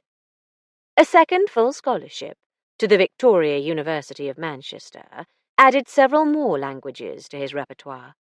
That was sufficient to overcome the FO's built-in bias toward Oxford and Cambridge graduates. Bragg started as a lowly translator, acquired a fair understanding of another couple of dozen languages, and made himself indispensable, despite his humble background, farouche appearance, and ineradicable Mancunian accent. Robert Gray, he said now. Yep, I do know Bob. You do? I didn't expect that. He's a colleague and a friend. When he's home, we work together, do a bit of fencing, go out together for a pint now and then. He can speak colloquially more languages than I can read. No degree. He's a rolling stone, and he picks up the lingo like a native, wherever he goes. Which is what I'm interested in. Where he goes, or rather, where he's been. I hoped you could get the information I need from whoever would have it, but perhaps you already know his movements.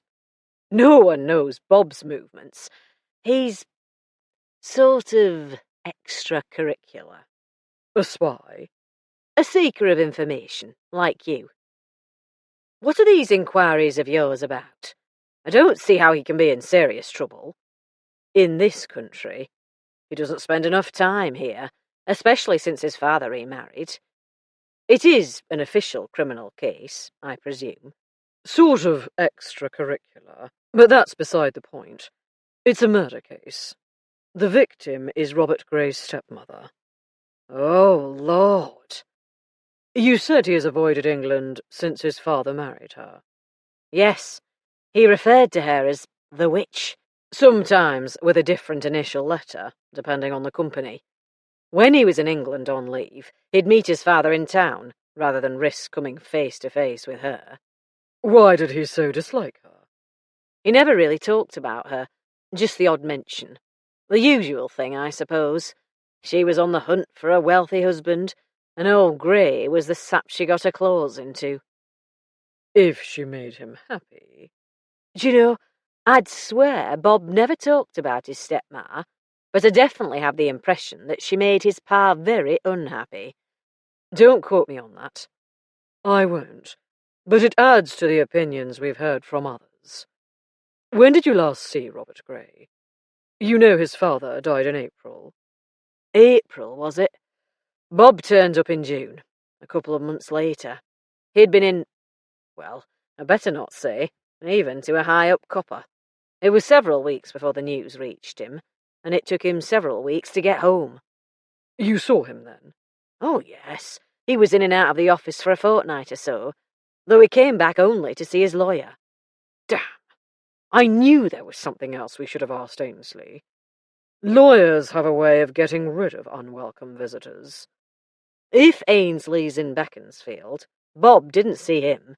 He communicated through his own lawyer here in town. But he was in England for a couple of weeks in June. You're certain he left the country afterwards? Absolutely certain. He sent in a dispatch via the British consul in somewhere in the Middle East in September. It's dated in his own atrocious handwriting, and the date of the consul's seal is 2 days later. I can't remember exactly. I can find out for you. Of course, that doesn't mean he couldn't be back in England by now. In fact, he is. But he came home with one of those eye conditions common in that part of the world. To my knowledge, he's been under a doctor's care with his eyes bandaged for the past 10 days. You could have told me right away. Bragg grinned. I could have. Just prolonging the pleasure of your company, mate. You see, though, he couldn't have done in the witch. That rather depends, doesn't it, on when the witch was killed. Oh-ho, so that's it. Not in the last 10 days, I take it. When? We can't be sure of the exact date. Be a good chap and get me the date when he wrote that dispatch. All right, but I'll have to go and beg on bended knee. Coffee? Is it any good? Oh, yes. None of your police canteen muck for us. I'll be back shortly. He sauntered out. Alec, remembering him as a brisk mover, assumed he was aping the languid manners of the well-bred young men whose families had pushed them into the FO for want of anything better to do with them. The rattle of the typewriter in the outer room stopped, and Alec heard his friend ask his secretary to bring coffee for 2. He addressed her as Chuck, not what she would be accustomed to from those languid young men. The Mancunian endearment didn't hold any significance. Bragg addressed thus any female less than a decade older than he was, and the secretary was about Daisy's age. She brought in a tray with 2 cups of coffee and a plate of Marie biscuits. Having set it on the desk, she lingered. I hope Mr. Bragg isn't going to be too long. His coffee will get cold, as usual. As usual. He gets so wrapped up in his work, he often doesn't even notice I've brought it. He'd never eat any lunch either, if I didn't remind him. How long have you worked for him? Since May. He's such a hard worker. He keeps me busy. But that's better than being bored. And lots of what I type is pretty interesting. Top secret, of course. I'm not allowed to talk about it at all. Not to anyone. Have you known Mr. Bragg a long time? About 20 years. She nodded. I thought you must be an old friend. All the same, it's lucky you arrived first thing. He never sees anyone without an appointment, even his boss. He says interruptions pull him out of whatever language he's translating, and then he wastes time switching back from thinking in English. Part of my job is keeping people out. Well, I'd better get back to work. I'm sure he won't keep you waiting, sir. Alec was less sure, given Bragg's mention of begging on bended knee. Often a lengthy process. However, he needed the information. It was worth waiting a few minutes, in the hopes of crossing a suspect off the list, especially the suspect with by far the best motive. He wondered how Underwood and Ernie Piper were getting on, and whether Tom had come up with anything of interest. Bragg returned to cold, scummed coffee, as predicted. He pushed it aside without appearing to notice it, and sat down. "The 6th of September, he announced. "How does that fit in with your murder?" Damn. I'll have to check travel times, but I'd say it leaves the question open. Depends exactly where the dispatch came from, of course. Which I can't tell you. And damn again. Would you tell me if it meant saving Gray from the hangman? Ask me again if you're about to arrest him. I shall. How is he, apart from his eyes? Not suffering from a raging, or raving fever, I trust. Not when I call to see him. You going to talk to him? Of course. He's the closest relative, if only by marriage, to a murder victim. In fact, the only relative we're aware of. If there are others, he may be able to direct us to them. In any case, on her death, he becomes a wealthy man. He never mentioned that. Did he know? So his father's lawyer says. Bragg was silent for a moment, then sighed. All right, I see your point. At least tell me you have other suspects. A couple, but none with half as good a reason for wanting the woman dead as Robert Gray. 23. Gray's flat was in a large Edwardian red brick block on Marylebone Road. Its many numbered entrances were set back between pairs of bay windows, rising the height of the first 3 stories. By the looks of the place, Albert hadn't stinted his son in the matter of accommodation.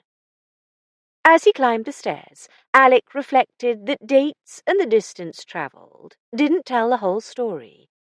It was unlikely that Gray should have somehow found out that his stepmother was moving, and therefore might not be missed for some time, unless the lawyer, Ainsley, had written to him. Another question to put to the irritable little man. Even then, to travel all that way hoping that Judith Gray was still in Beaconsfield was to draw the bow at a very long shot.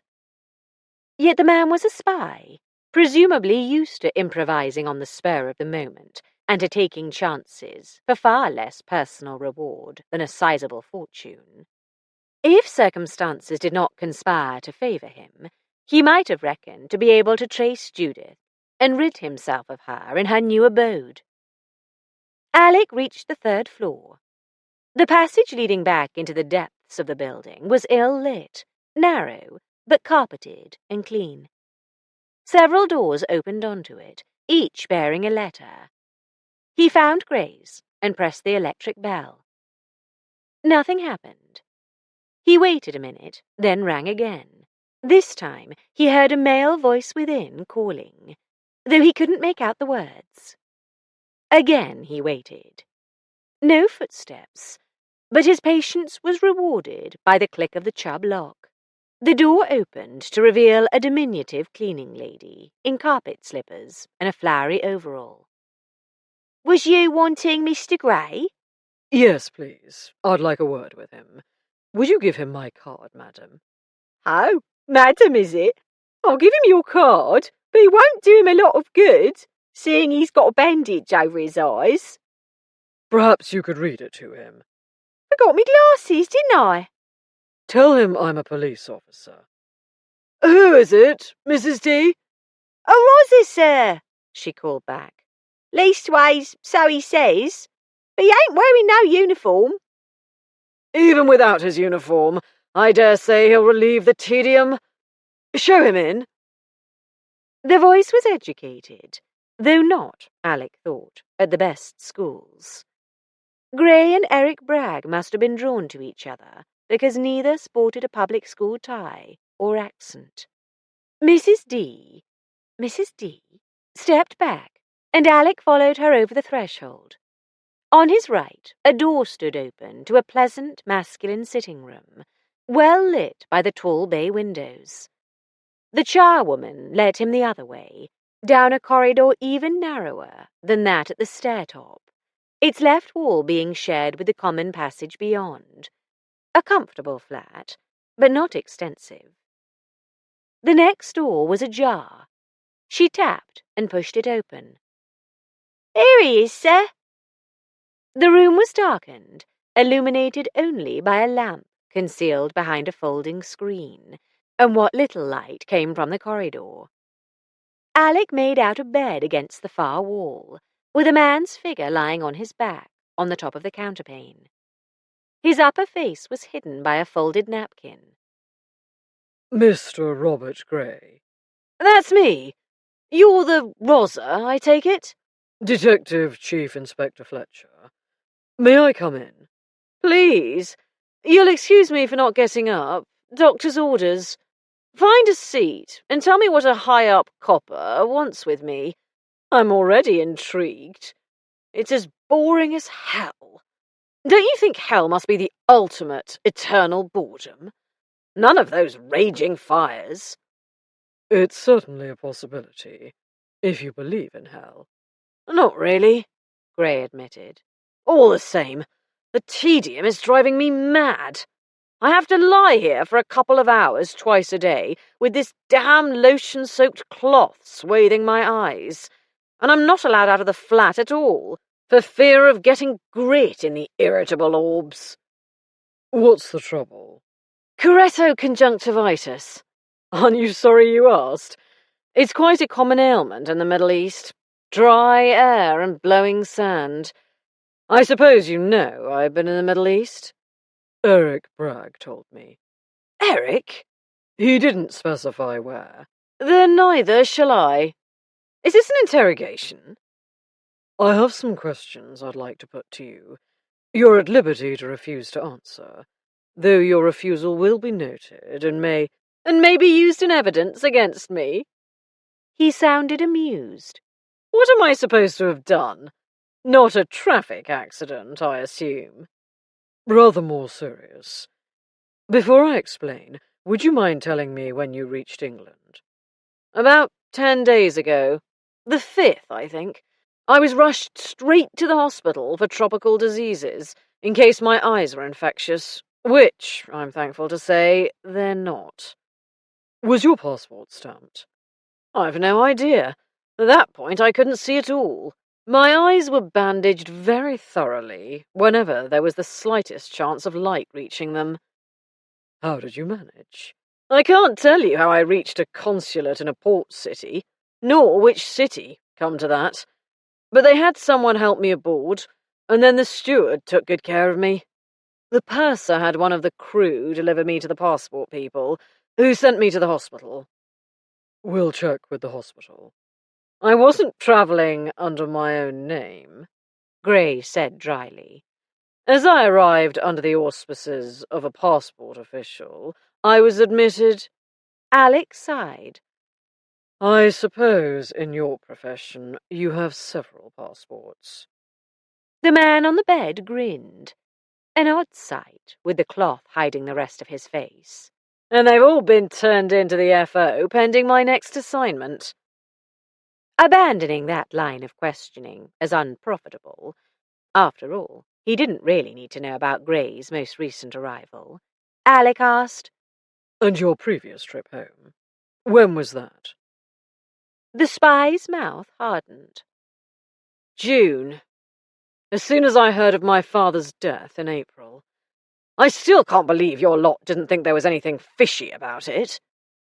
Our lot asked for an inquest, even though Albert Gray's doctor said he died of a heart attack that was not unexpected in view of his health.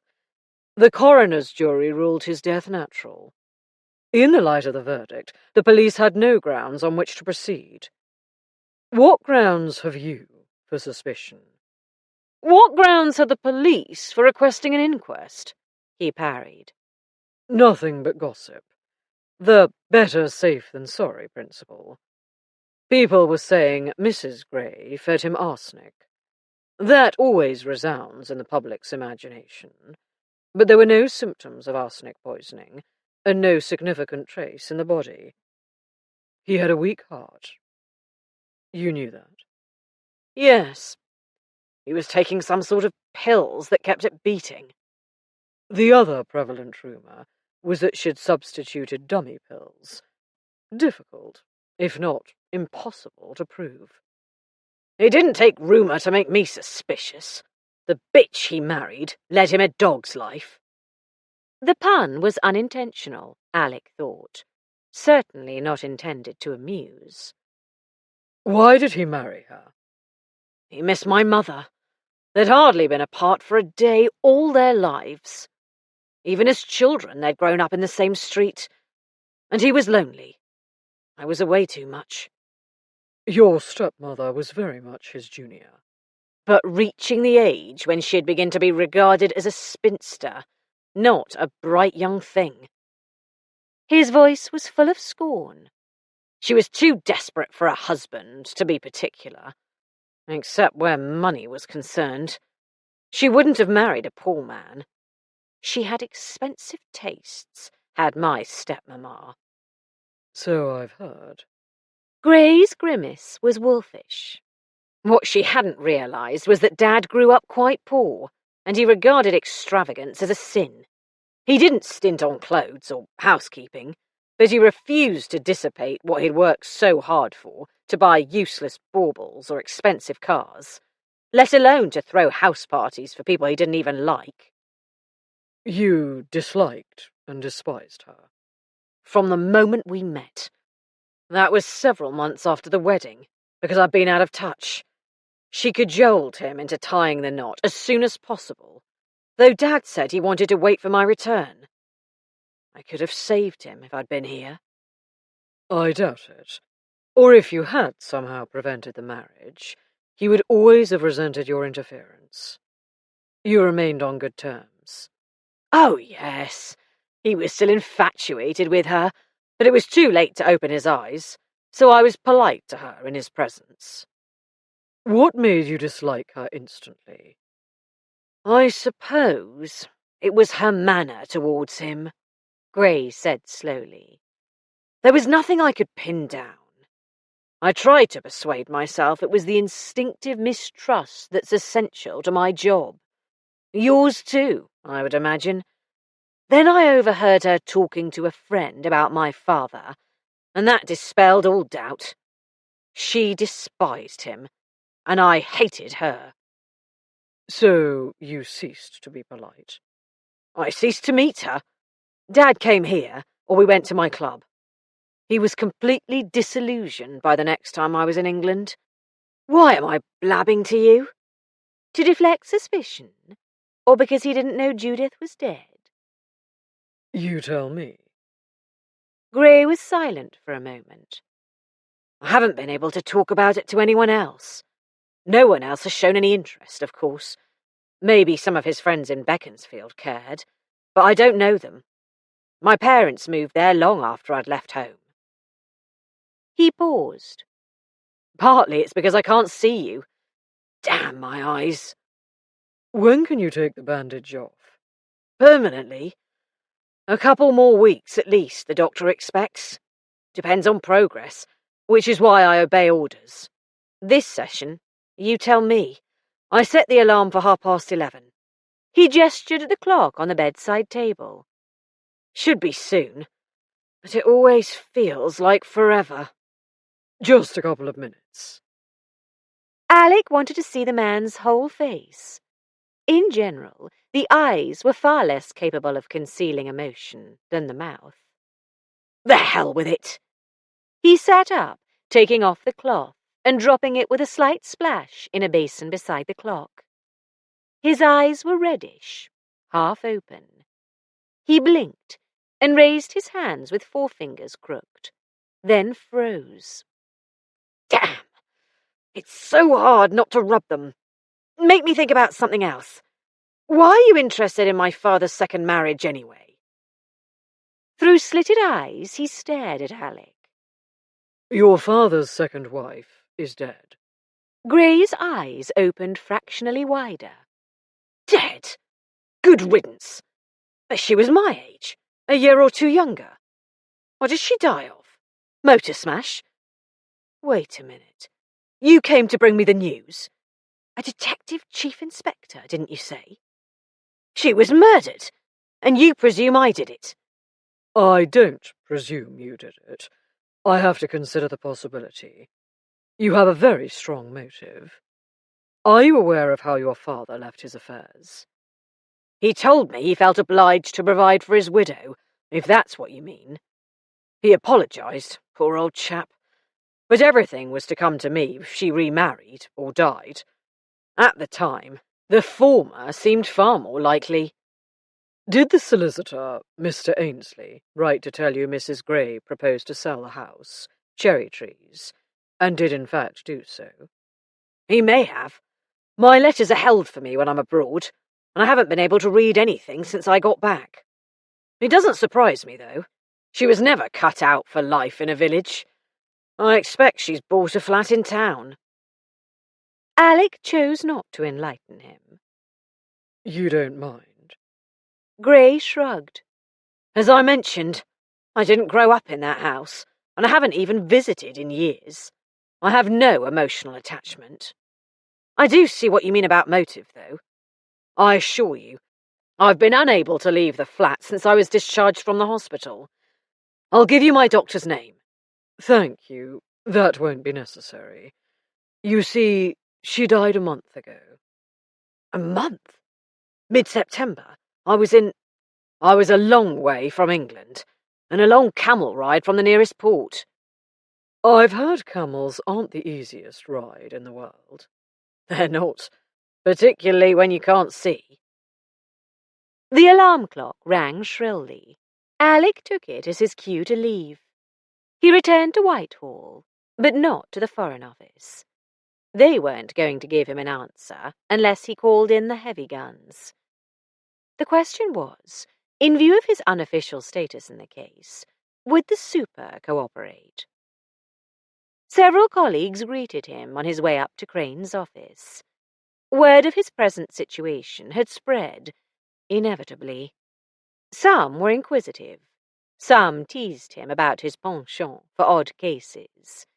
Only a couple knew about Daisy's frequent involvement, and they were too discreet to mention her. Superintendent Crane was fatalistic. As soon as I heard Mrs. Fletcher was involved, I knew there'd be complications. Sir, you can't blame my wife for the Foreign Office's reluctance to divulge where one of their secret agents spent September. When you put it like that, but I bet she has relatives in the FO. A cousin, on her mother's side. Would you like me to appeal to him for assistance? Heaven forbid! I'll see what I can do. What's the man's name again? Robert Gray, sir. The victim's stepson. Ah, yes. Difficult relationship. Not that I mean to suggest. How are the children doing these days, Fletcher? Alec assured him that Belinda loved her boarding school, and the twins were growing by leaps and bounds. Good, good. I'll be in touch when I get the information. Or not, as the case may be. Never can tell with those Foreign Office Johnnies. Alec made his way to Belgravia. Judith Gray's friend, Elizabeth Knox, lived in a fashionable maisonette in a row of fashionable maisonettes, with pretentious columned entrances. All the curtains were closed. He rang the bell. Again, an overalled cleaning woman opened the door. "Not at home," she said, and started to shut it. Just a minute. She stopped and fixed him with an incurious gaze. "Nobody's home, like what I said." He lifted his hat. Is Miss Knox out for the day? He asked hopefully. "Missus, they've both gone off." When will they be back? "Dunno, Can you tell me where they went? dunno. They don't tell me, do they? I comes in 3 days a week like always. Don't make no odds to me, saving there's more work when they're home." They must leave a forwarding address with someone. "Dunno. If that's all, I've got me work to do." The door started to close again, and Alec found no reason to arrest its progress. Where, oh where, were all the inquisitive, garrulous charwomen of England hiding. 24. The twins were rolling down the hill. Though the sun shone, it had rained in the night. Miranda's pinny and Oliver's corduroy rompers were covered with mud. Daisy decided she'd better add a tip when she paid the laundryman's bill. Nana was pretty muddy too. Luckily, it was the gardener's day, so he could wash her. Elsie would do it if necessary, but she didn't consider it any part of a parlour-maid's duties. And of course, she was quite right. A less obliging girl would refuse. "One more time, my pets," Daisy called, as the children toiled up towards her again. "Then we must go home. Don't pout, Miranda. The wind will change, and your face will get stuck. What would Nanny say?" The dog suddenly charged up the hill, barking. "Daddy!" Oliver shouted, his short legs pumping harder. Daisy turned to see Alec coming down. He fended off Nana, who danced about him, whining her delight. He might as well not have bothered, as he then swept up Oliver in his arms, transferring a goodly quantity of mud to his jacket, and placed him, shrieking with joy, on his shoulders. Miranda arrived. Alec bent to pick her up, eliciting further shrieks from Oliver, but she said, "No, Daddy, I'm being a lady. I'll hold your hand like Mummy does. Mummy, you can have his other hand." "Thank you," said Daisy, laughing at the muddy little lady as she took advantage of her generosity. Oliver piggybacked, Daisy and Alec walking slowly to allow for Miranda's short stride. They turned homeward.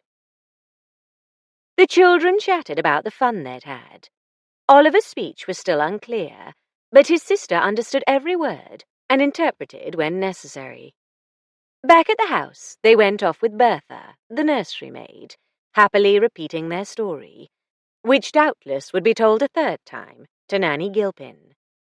Mrs. Gilpin wouldn't scold them too much for their condition, knowing perfectly well who was to blame. "You'll have to change everything you're wearing, Alec," said Daisy, following the twins and Bertha up the stairs.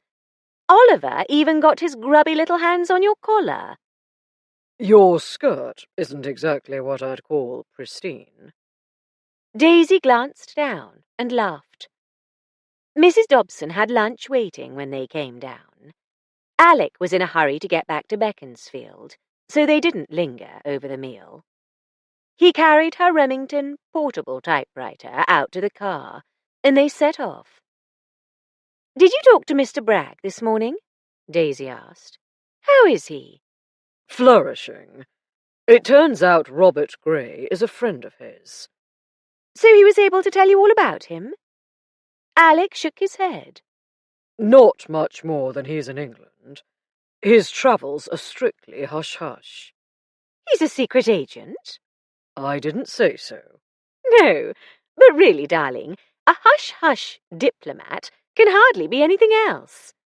So they wouldn't tell you where he was when?" I've had to put the super onto it," Alec said gloomily. "I suppose he thinks it's all my fault." Not exactly your fault. Just, if you weren't involved in the case, the situation wouldn't have arisen. He doesn't really believe it, of course. Daisy snorted in a most unladylike manner. "I should be used to him by now. He's going to find out about the spy for you, is he?" He's going to ask. Whether he'll get an answer remains to be seen. Gray is in England at present, and having talked to him, I'm inclined to doubt that he killed his stepmother. "You're always telling me that my personal belief in someone's innocence is of no significance, especially if it's someone I like. Did you like Robert?" I didn't dislike him. He's a quirky chap. Interesting. "And obviously plausible. A prime requirement for a spy must be plausibility." Alec laughed. He didn't strike me as a plausible liar, but you're probably right. Is he willing to identify the body? I didn't ask.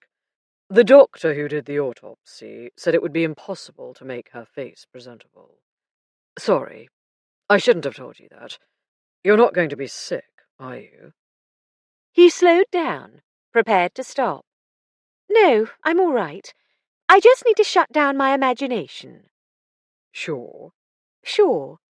In any case, Gray came home with a serious eye complaint. Oh, poor man. What about the woman, Mrs. Gray's friend? Departed, for parts unknown. The Daily professed to be unaware of her destination, and it wasn't the sort of neighbourhood where women chat on the doorsteps. A bobby or two making house-to-house inquiries might turn up something. It's up to Underwood to decide whether he wants to request that level of assistance from the Met. Beneath the dignity of a detective chief inspector? Very much so. Not to mention a waste of my time. Messages awaited both Daisy and Alec at the Saracen's Head. Oh, good, said Daisy, reading hers. Isabel managed to hire a couple of men to clean the cellar. She's over at the house now, supervising, from a distance, and doing some gardening. I think I'll walk over to see how it's going. What about you? Underwood has finished his inquiries in High Wycombe for the moment. He suggests I join him and Piper at the police station. Here, or in Wycombe? Here, to discuss our various findings and plan the next moves. I'll see you later, love. Expect you when I see you? All right. I hope the inspector had more luck this morning than you did. Alec had covered half the short distance to the police station when it started to rain. Thinking about the case, he hadn't noticed the increasingly threatening clouds. He almost turned back to tell Daisy not to go to Cherry Trees, to remember she'd been ill. Whatever he said, she'd make her own decision, though. Glancing back, he saw her red umbrella bobbing as she walked in the opposite direction. With any luck, he thought with a sigh, the cellar would have been cleaned already, to the point where she and Isabel could take refuge in the house.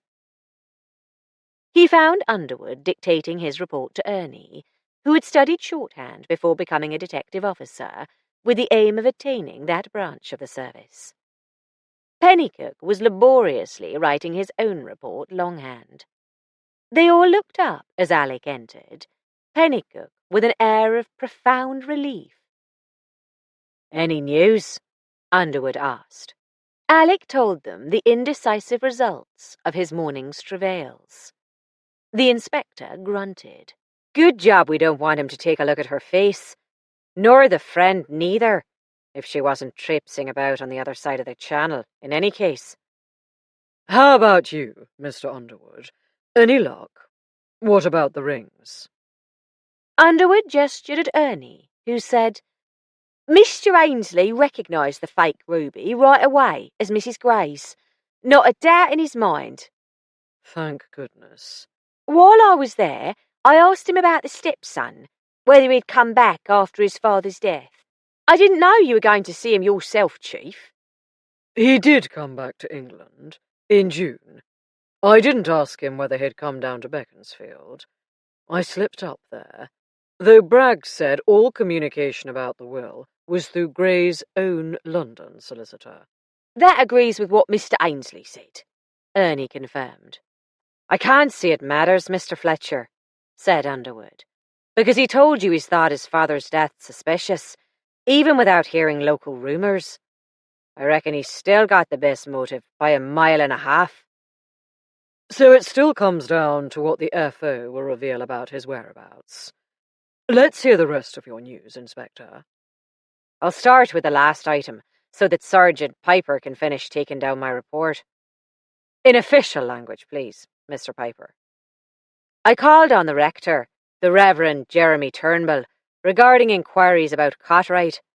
He told me he'd spoken to 3 young women, quite independently of each other. All had been approached with lascivious intent, including physical contact. His words, by Roger Cartwright, the headmaster of the church school. My wife, Said Alec. Damn. He'd meant to keep Daisy out of this particular business. My wife knows, of course. So she was your source? Underwood perked up. I wondered. I asked Mr. Turnbull whether Miss Layton was one of the three, but he refused to answer. So does Daisy. Given Miss Layton's upset nerves and the rector's involvement, we can be pretty sure of her. I'd guess the others were her predecessors at the school. We can find them if we need them. Is the rector taking any action? He's spoken to the governor of the school board, who'll be calling a meeting of the trustees. We ought to interview Cartwright before that, if possible. Yes. I'll let D.S. Piper tell you the rest of our news while I ring up my super about the stepson. He's already worried about stepping on Foreign Office toes. The inspector left the room. Go ahead, Ernie. You walked over to take a look at cherry trees. Yes, Chief. All those high hedges. I can see why they wouldn't be keeping tabs on their neighbours. I went round the house. Caw! What a pong! Without finding anything the locals missed. And it was Mr. Tring taught me to search, so I reckon it's all square and above board with the ladies. Good. Now that mysterious vehicle. Miss Hedger told me you'd unravelled the riddle. I talked to the ladies about it, Chief, this morning before I went to look at the scene of the crime. Miss Chandler and Mrs. Fletcher witnessed a black saloon driving dangerously last Friday night. It sped past them up Orchard Road and turned into Station Road without pausing to look for cross-traffic. Miss Chandler didn't catch the letters, but she memorised the numbers, 874, so she could report it if she ever again saw it posing a threat to life and limb. We already had possible letters, didn't we? That's right, Chief. BH874. Made it easy for the county to look it up. It's a Jowett. As for the owner, they confirmed what Miss Sutcliffe guessed. It's Vaughan's. Vaughan's? No surprise, really. He's known to have been hanging about cherry trees, first to sell it, then to try for news of Mrs. Gray. D.C. Pennycook talked to some of the neighbours again and managed to get a bit more out of them than they'd offered to the uniformed officers. Well done. Alec's nod of approbation turned the young detective's ears bright red. Ernie Piper, not so many years his senior, but much more experienced, resumed his report. Several of them had noticed the car parked outside cherry trees for extended periods, longer than the business of selling the house would account for. One had seen it a couple of times, in the evening, driving up the street, slowing in front of the house, then dashing on. She thought it was driven by a woman. Right, Pennycook? That's it, Sarge. She was pretty certain. The Jowett is actually registered to Myra Vaughan, Chief, not her husband. Is it indeed? What, if anything, do we know about her? Only what Mr. Underwood found out from Vaughan's employer, Mr. Langridge. She's older than he is, and she's the one with the money. The car is available to Vaughan when needed to show a property to a client, which is not often, as most of their business is in High Wycombe. Mr. Langridge hasn't met her, though he hired Vaughan on the recommendation of her brother, a highly respected local accountant.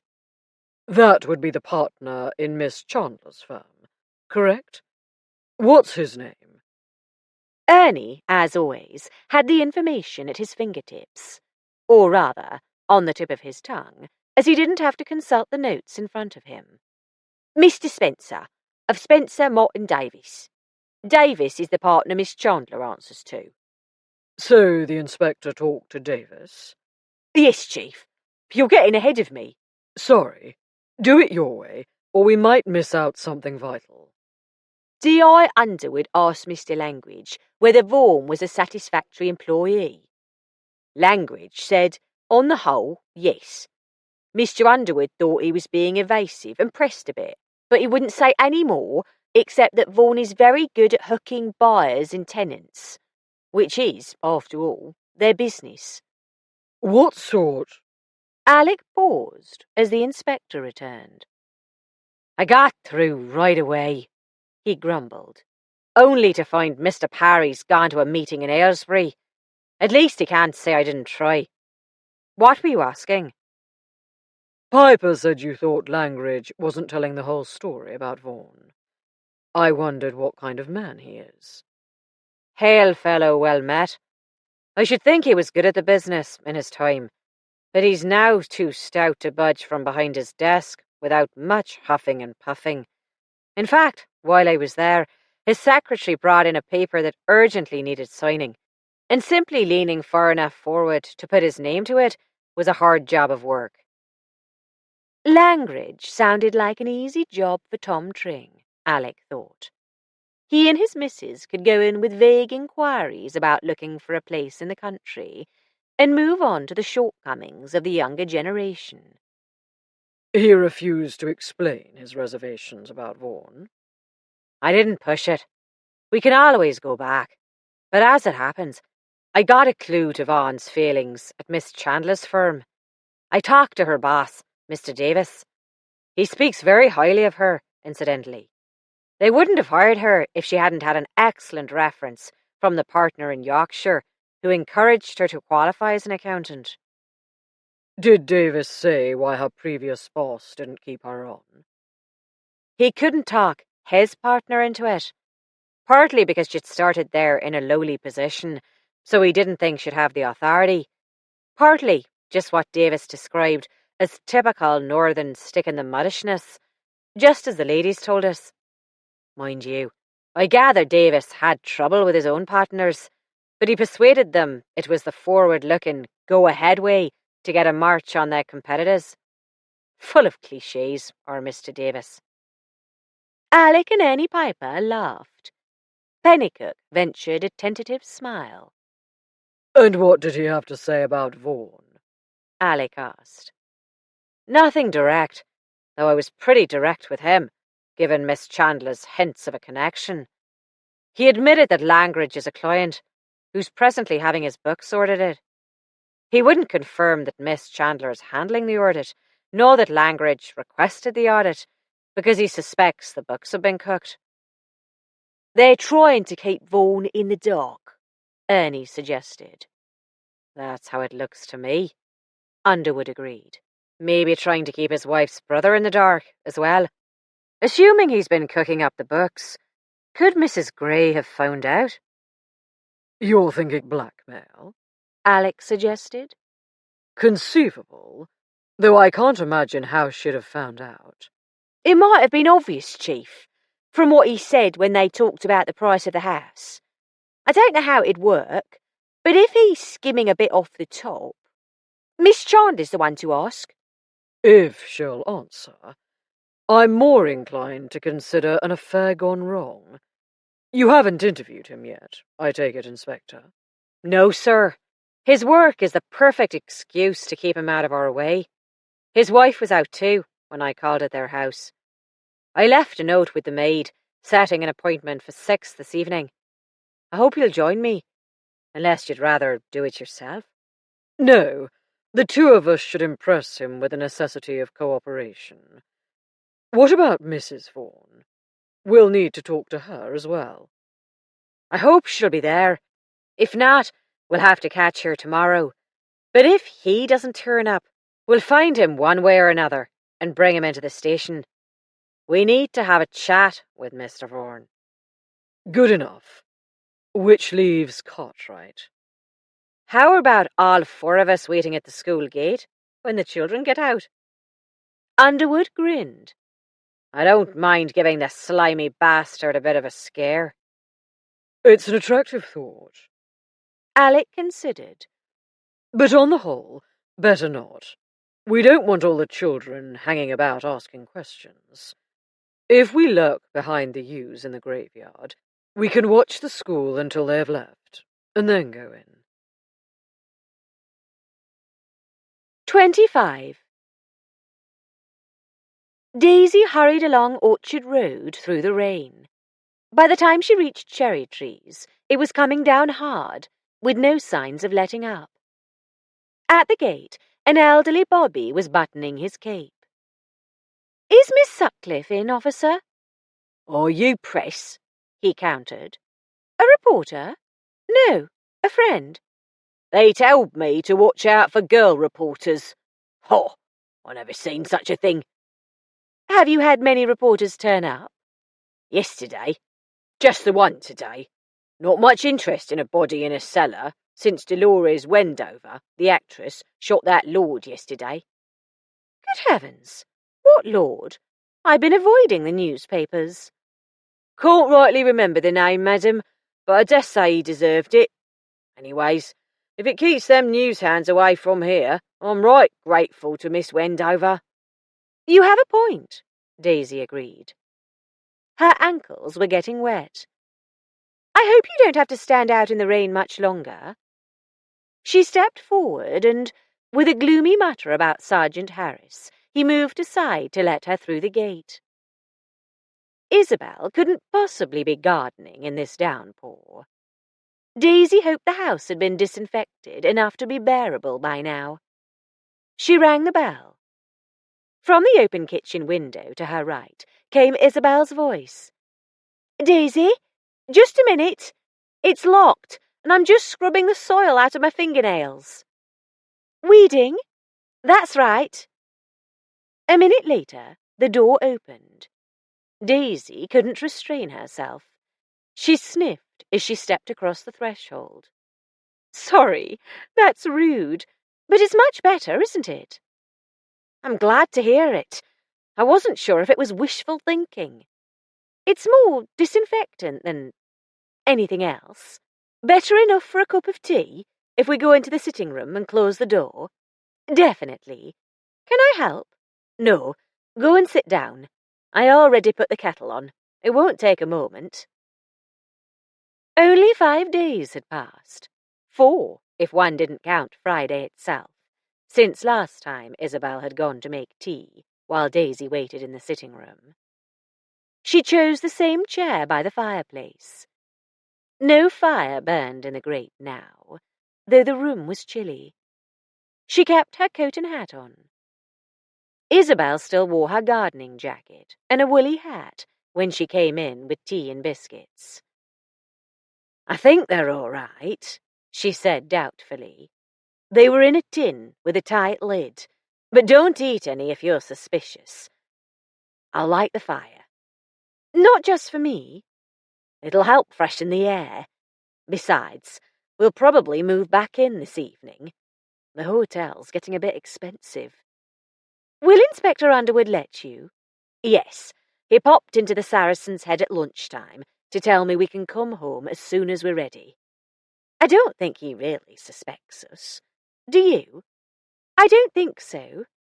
You 3 have no motive. Of course, the police don't have to prove motive. But without at least the shadow of one, they have to have more incontrovertible evidence than they're ever going to find in this case. I've seen no signs that any of you are under suspicion." "That's a relief. That, and getting the cleaning done. I thought I'd do some baking this afternoon. It always makes the house smell good." "Good idea. It's really not bad, though. You must have picked good workers." "A couple of ex-soldiers who just can't settle to a steady job, as Mrs. Barnes said. One of them gets bad spells, and the other can't cope without his pal." "Poor chaps." "They even dug out the floor a couple of inches deep to get rid of... It's chalk, you know, absorbent. I'll have to put down paving stones to fill the space, or I'll keep tripping over the edge. They said they'd try to come back tomorrow to help, but not to count on it. I gave them the best letters of reference I honestly could." "That reminds me, did Mrs. Hedger give you a written recommendation from Mrs. Gray?" "No, as a matter of fact. I could see how well she'd been keeping up, with no one telling her what to do. Also, frankly, I didn't care to ask for one. You know what she's like. That reminds me, I must go and pick up the post. The police wouldn't let the postman deliver yesterday, and the post office said they'd hold everything for us until they heard otherwise." Why do you ask? Because if Mrs. Hedger had a signed and dated letter, the police would know Mrs. Gray was still alive then, and in England. They still don't know when she died? Not as far as I know. They aren't even 100% sure it's her, the last I heard. 99.5%. But she could be living the gay life in France. Surely they must have asked Mrs. Hedger when she left. I presume so, but whether they got an answer... True, Isabel agreed. At any rate, if she had a reference letter, I didn't see it. Shall I get some more biscuits? Oh! Daisy was dismayed to find crumbs on her saucer, and the nearby plate empty. I honestly didn't mean to eat any. No, please don't fetch more. But I'd love another cup, thanks. I wonder whether Sally would know whether her aunt had a reference letter. Ask her. I'd better not. I'll mention it to Alec, though. I can't see why Mrs. Hedger would have kept it if it was bad, or why she wouldn't have shown it to me if it was good. Good in parts, perhaps, like the curate's egg. She'd prefer not to show it if you didn't demand it, but as you didn't, she probably has thrown it out by now. More than likely. You know, I can't help feeling Mrs. Gray must have gone to France. Otherwise, why hasn't anyone found her handbag? And even if she sent her trunks ahead, she must have had overnight things. A small suitcase, at least. Mustn't she? You'd think so. I couldn't have helped noticing if they were anywhere in the house. I even went up to the attics. There were some things she sold us that we didn't really need, just cluttering up the place, so I stored them up there. So she must have taken her bag and a suitcase. Where are they? They could have been dumped anywhere, Daisy protested, and the police have had only 2 days. They can't go off hunting in all directions for something that may be in Paris, or at the bottom of a pond somewhere, not until they have much more information to go on. I suppose not. All the same, I wonder whether they've checked at the station here. Mrs. Gray might have left something in the left luggage office, though they'd surely have reported it to the police by now. If she forwarded her trunks, though, they'd probably remember where to. Wouldn't Mr. Underwood or Alec have checked that? They might not have thought of it. Men seem to be able to manage with 1/10 of the luggage. You could go and ask at the station, couldn't you? In theory, but Alec and the inspector would probably be furious. No need for them to know, unless you found out something useful, and then they ought to be grateful. Ought to be. Alec is seldom as grateful as I feel he ought to be. Still, if it weren't raining, I'd be tempted. Isabel glanced at the window. It stopped raining, and I have shopping to do, as well as the post office. I hate to turn you out. In fact, you're welcome to stay put, but I'd like to go before it starts pouring again. I'm coming. I just can't resist inquiring at the station, now that I've thought of it. It's a great trial, being subject to insatiable curiosity. Like the elephant's child. I loved the Just So stories when I was little. She sighed. I always thought someday I'd read them to my children. Oh well, what can't be cured must be endured. I'll just take the tea things to the kitchen and wash up later. Daisy's thoughts turned from Mrs. Gray's luggage to Isabel and Inspector Underwood. She was pretty sure they had taken to each other. The trouble was, supposing their liking became friendship, grew warmer, and ended in marriage. What would happen to the amicable household of the 3 women? Not to mention that, although she had somehow gathered the impression that Underwood was a bachelor, she didn't actually know whether or not he already had a wife. Alec would say, "Don't interfere." and this time he was probably right. Carrying umbrellas, Daisy and Isabel walked down Orchard Road, and crossed Station Road to the post office. Isabel went in. Daisy went on towards the station. At the near end of the bridge over the railway cutting, she stood aside to let a couple of women with shopping baskets go by in the opposite direction. The footway on the bridge was so narrow, pedestrians could pass each other only with difficulty. Once the way was clear, she crossed the bridge and had just reached the far end when she heard hurried footsteps following her. She glanced round and saw Isabel, practically running after her and about to call out. With a wave, Daisy turned right and moved a few feet down the slope to the station, where the pavement was wider. Isabel caught up. She clutched Daisy's arm with one hand, the other flapping an envelope with a foreign stamp. From France! Gosh! From Mrs. Gray? Hold it still, do. I can't read it. No, to Mrs. Gray. Isabel handed it to Daisy. I can't make out the postmark. Can you? Daisy peered at the blurry impression. Saint-Tropez, I think. It's taken a long time to get here. It's dated the 5th. The post office has held it for a week, expecting her to write with a forwarding address. They should have given it to the police, shouldn't they? Yes, but never mind. You can hand it over in person to the inspector. Or you could give it to Alec.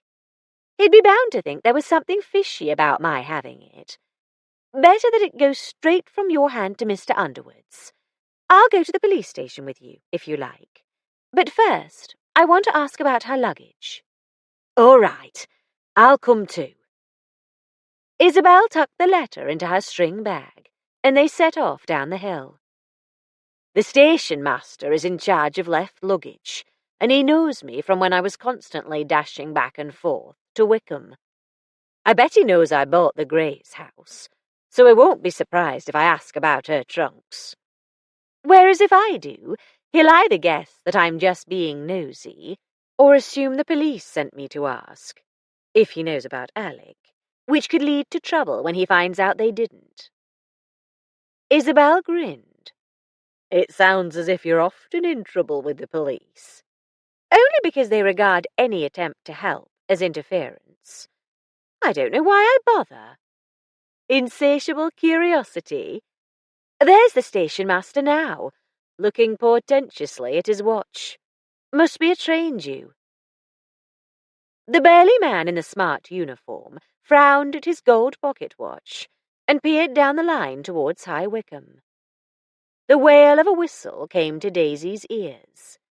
The station master's frown vanished.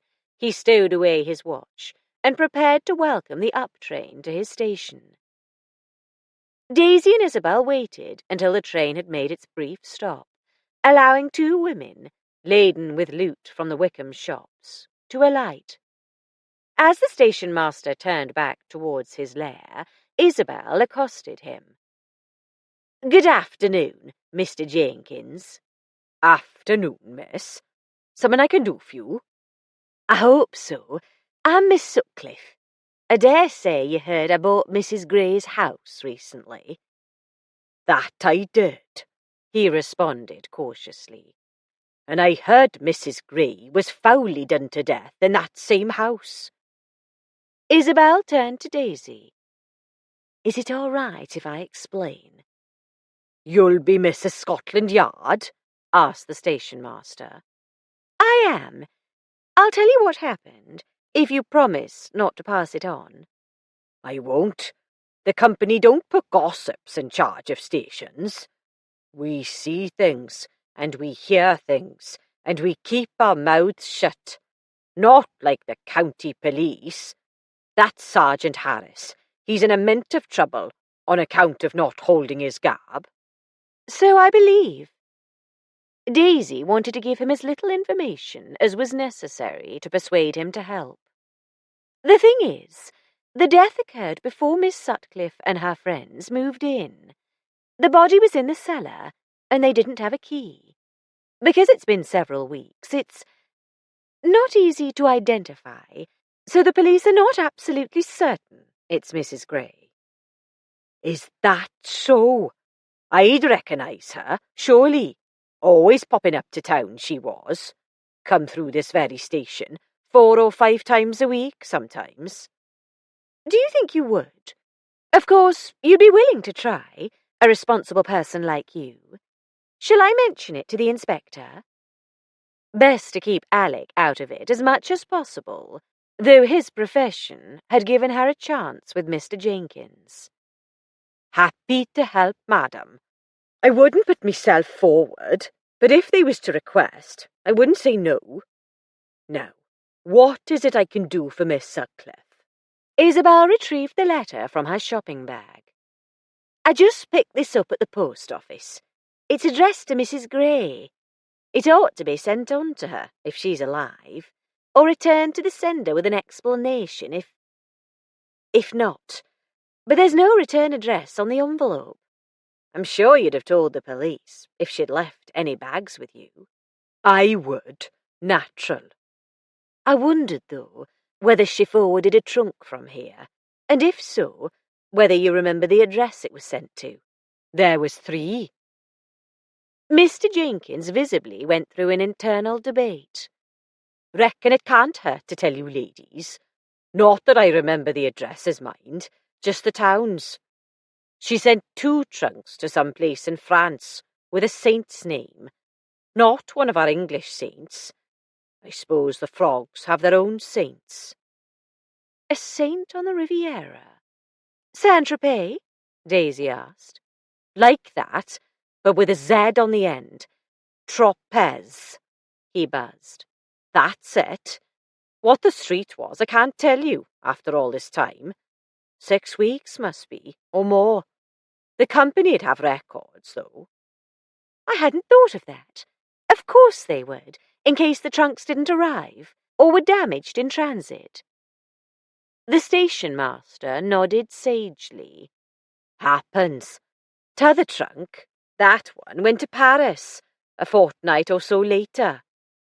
Now, what was the hotel? A king. Not a name, something like His Majesty. The Majestic? That's it. If there's nothing else I can help you with, the down train is due in 2 minutes. Daisy left it to Isabel to thank him, as another layer of protection against being accused of interfering. They left the station and trudged up the hill. If you don't mind, said Daisy, would you tell Mr. Underwood you made inquiries with the intention of readdressing the envelope, then realised that it ought to be turned over to him right away, and leave me out of it? If that's what you want, they should be pleased, shouldn't they? They can get in touch with the hotel. If Mrs. Gray never turned up, she must be dead. Not necessarily, but it would be another nail in her coffin, so to speak. I wonder what the letter says. I expect it's from the friend she was going to stay with, asking why she hasn't arrived yet. More than likely. It's a pity we haven't got a full address. There must be millions of English people in Saint-Tropez. Well, dozens. Probably hundreds. But Alex says the French police are far more efficient, or fussy, if you prefer, about keeping track of who's where, especially when foreigners are concerned. With the name, they'll be able to find her if they need to. Drizzle started falling again as they walked up the curving lane towards the old town. Daisy opened her telephone box red umbrella, and Isabel her conventional black. It was only about a mile, and after the steep slope up from the station, it wasn't much of a hill. But Daisy began to flag. She still hadn't regained all her strength after her illness. They crossed London End to the Saracen's Head, and went on past the hotel along Windsor End. Just before they reached the police station, Isabel stopped suddenly. "What on earth are they doing?" she exclaimed, staring across the road. "What? Where? Oh, good gracious, I didn't spot them." In the graveyard, half visible through the rain, Alec, Underwood, and Ernie Piper stood among the trees and tombstones. They appeared to be solemnly discussing one of the stone memorials. Daisy, could they be going to exhume Mr. Gray? Is that his tombstone? I have no idea. I doubt it. They can't prosecute a dead person. The school's just behind those yews, isn't it? What do you bet they're going after Cartwright? 26. Running footsteps on gravel. Alec swung round to see a small boy in grey shorts and a green blazer, without his cap. Satchel in hand, he dashed along the path from the school towards the street. With his free hand, he seemed to be rubbing away tears. One of his dark grey knee socks had sagged down to his ankle, and on the skinny calf, 2 dark red wheals were clearly visible. Alec decided he was going to enjoy confronting Cartwright. Pennycook emerged from the shrubbery. That's the last of 'em, sir. Poor little blighter. He aimed the announcement halfway between Alec and Underwood, uncertain to whom he was meant to report. Let's go. The inspector took the lead. Alec glanced back to see if anyone had observed them. On the far side of the street flaunted a bright red umbrella. He sighed. Still, Daisy was preferable to a crowd of curious locals. The sound of 4 determined men tramping along the gravel path was very different from a scared schoolchild fleeing.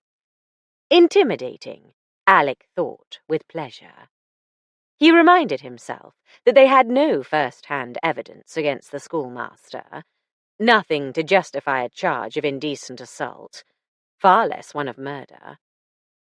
An alarmed face peered out through the schoolroom window, then disappeared. Leaving Pennycook outside to ward off interruptions, Underwood marched straight in without knocking. Cartwright had his back to the door, standing at the blackboard, cleaning it with a feverish motion. He turned slowly, trying to look surprised. To what do I owe the visit, gentlemen? His voice quavered. Acting on information received, sir, said Underwood, at his most stolid. And pursuant to our inquiries regarding the death of Judith Gray, widow of Albert Gray of Cherry. I know where the bloody woman lived. Bloody? Alec repeated. You disliked her? I hardly knew her, Cartwright said sullenly. Hardly? Asked Underwood. I suppose we may have spoken once or twice, at a dinner party, or some such occasion. It strikes me as a bit odd that you know her address, if you'd only met once or twice, casually. Someone must have mentioned it in my hearing. I have an excellent memory. Good. Underwood rubbed his hands together. Nothing better than a witness with an excellent memory. Don't you agree, Chief Inspector? You'll have no difficulty then, Mr. Cartwright, remembering whether you've ever been to Cherry Trees. Possibly. From adamant to peevish in 2.5 words. In my position in the community, I and my wife receive many invitations. I can't be expected to remember everyone who's asked us over for drinks before dinner. In spite of your excellent memory. Ah, well, perhaps Mrs. Cartwright will be able to tell us. And now he was alarmed. There's no need to bring my wife into this. This nonsense, insinuating that I was involved with Judith, with Mrs. Gray. Why would a smart, well-off young widow like that want anything to do with the likes of me? A penniless schoolmaster with no prospects, and 20 years her elder. But she married a man 30 years her elder and more. Now he was disgruntled. Judith? Eyebrows raised, Underwood let the name hang in the air. The silence stretched for all of 20 seconds, that must have seemed an age to Cartwright. He capitulated. All right. I admit I called at Cherry Trees, just to offer neighbourly condolences. Mrs. Gray was very friendly, invited me in, offered a drink. She asked me to call her by her Christian name. She was friendly, so you called again? Only once or twice. Mrs. Gray was friendly still, perhaps a little flirtatious? The sort of manner more appropriate to her gay circle of London friends, perhaps. She led me on. You tried to kiss her. She rebuffed you. You quarrelled and— No, it's not true. You didn't try to kiss her. No, of course not. I'm a married man with a position to uphold. You weren't considering that, said Alec, when you made advances to the others. What? Cartwright moistened his lips. What do you mean? With distaste, Underwood told him. 3 young women have affirmed that you attempted to fondle them against their will. Liars! They're all the same. Relying, no doubt, on your position to give you greater credibility than them. However, they're unknown to each other, and they all tell the same story. The schoolmaster sank onto the tall stool behind his lectern desk. How did... His voice failed him. You must realize, said Alec, we can't ignore the possibility of your having behaved in the same way with the murder victim. I didn't kill her. We'd like you to come across to the station. People will see. The rector. The rector already knows about those 3 incidents. Cartwright buried his face in his hands. Here comes Vera, said Isabel. Vera scurried across the street, almost running. Your umbrella caught my eye, Daisy. She was very pale. Oh, it's awful. Alec and his sergeant and Inspector Underwood marched into the juniors' classroom. Are they going to arrest Mr. Cartwright? I doubt it, said Daisy, unless they've uncovered something I don't know about, which, of course, they may have. Come on back to the Saracen and have a cup of tea. We've had ours, but you look as if you need it. Don't let his fate worry you, Vera. Isabel patted her friend's arm. If he's arrested, it's no more than he deserves. Go and order tea, and I'll join you in a minute. I just have to deliver this letter to the police station. I wouldn't if I were you, Daisy advised. We know none of our lot are there, and for all we know, Harris is back.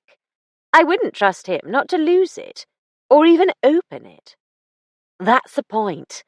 All right, I'll come with you 2. They all started walking towards the hotel. I mustn't stay for another cup of tea, though, if I'm to get the shopping done. We can go home, Vera. The cellar's been cleaned thoroughly, and Mr. Underwood says we're allowed to move back in. Thank goodness. I can't wait to be back in my own room. I'll pack up all our stuff. I haven't told them yet that we're leaving. I hope they won't charge us for tonight. I'll sort that out for you, Daisy offered. Thanks. They won't want to offend you in case you move out too. Would you mind taking charge of this letter as well? I'd like to go straight home with the shopping, and you can give it to Alec. Yes, but I think we ought to give each other proper receipts for it. What do you mean? Well, I don't want Alec to think I somehow wangled it out of you, or worse, the post office. And you'll want something saying I've accepted responsibility for handing it over to the coppers. What letter? Vera, her woes forgotten, was bursting with curiosity. Isabel quickly explained as they entered the hotel. The lobby was empty. Vera, foregoing the cup of tea she had needed so badly a minute ago, made for the stairs. Tea at home. Bliss. Daisy went to the reception desk, where she found a pad of paper and a pen stand. She and Isabel each wrote out a suitable receipt, then signed and swapped them. You go and do your shopping. I'll sort things out with Mr. Whitford. Don't worry, I'll make sure he doesn't charge you for tonight. I don't know what we'd do without you, Daisy. Oh, nonsense. You'd manage. Just a minute. I keep forgetting to ask you. No, never mind. It'd be better if Willie's there. I'll drop round later, if that's all right. Of course. Any time. Daisy tracked the landlord to his den. He grumbled a bit at her request, but soon let himself be persuaded, as long as the ladies cleared the room before 6 o'clock. That gave them plenty of time, but Daisy went up to see if Vera needed any help. No, thanks. We have hardly anything here. That's what has made it so difficult. We'd have had to start washing things in the hand basin and hoping they'd dry overnight. Daisy, how much tip should we leave? It's been so long since I stayed in a hotel, I've no idea what's proper. This weighty question was settled at 20% plus sixpence for the boots, and a bit extra for Sally, because she's been so helpful. Do you have enough cash? Plenty for the tip, and my checkbook was in my handbag, the one that Pennycook brought, thank goodness. Vera sat down suddenly on the nearest bed. It's all very well, but what about Mr. Cartwright? What are they saying to him? Are they asking him about me? What will he say about me? Vera, honestly, you have no need to worry. The rector is on your side, and he heard what those others said about Cartwright. But he, or the school board, may decide it's easier just to get rid of another infants teacher. They'd never find a man to teach the infants, so they'd just put themselves in the same situation all over again. At least, they can't be sure he'd be chastened enough not to repeat his offence. They could find an older woman. I'll be very surprised if they don't give him the sack. He ought to go and teach in a boys' school, where there are no young women to tempt him. If, that is, he's not arrested for murder. Do you think that's why they descended on him? I'm sure of it. I'm afraid the police wouldn't think what he did to you and the others a serious matter if it weren't for the possibility he tried the same ploy on Mrs. Gray. I wish I could hear what they're saying, and what he's saying. Vera shuddered. I don't. She got up and closed the one small suitcase Pennycook had brought them from Cherry Trees. It had so little inside, it didn't need sitting on, as Daisy's suitcases almost invariably did. Musing on Mrs. Gray's missing suitcase, Daisy retired to her room for a nap. 27. Cartwright didn't resist being taken to the police station. Finding out that the rector knew of his misdeeds took the stuffing out of him. Even his moustache looked limp. He forgot to take his overcoat and hat from their hook as they passed. Ernie Piper retrieved the hat and plonked it on his head, then helped him into his coat. The schoolmaster had wit enough left to jerk down the hat brim to shadow his face. To Alec's relief, Daisy's umbrella was no longer visible. In fact, no one was about except a constable trudging away towards the crossroads, presumably on his beat. Pennycook bringing up the rear, the 5 men crossed Wickham End and entered the station. Cartwright stumbled on a step. Ernie caught his arm and steadied him. Sergeant Harris was at the entrance desk. He looked up, glared at Alec, and without a word started to write busily. Underwood ignored him. They went through to the office. The inspector motioned Cartwright to a chair. He sat down as if his knees had given way. "I'll be with you in a moment, sir. Chief Inspector, I'd like a quick word." Leaving Ernie and Pennycook to loom over the schoolmaster, Underwood and Alec stepped out of the room. Closing the door, Underwood nodded gloomily towards the front of the building. "I'm sorry he's back. We needn't expect any more cooperation from him than is necessary to keep his nose clean. No, I'm afraid not.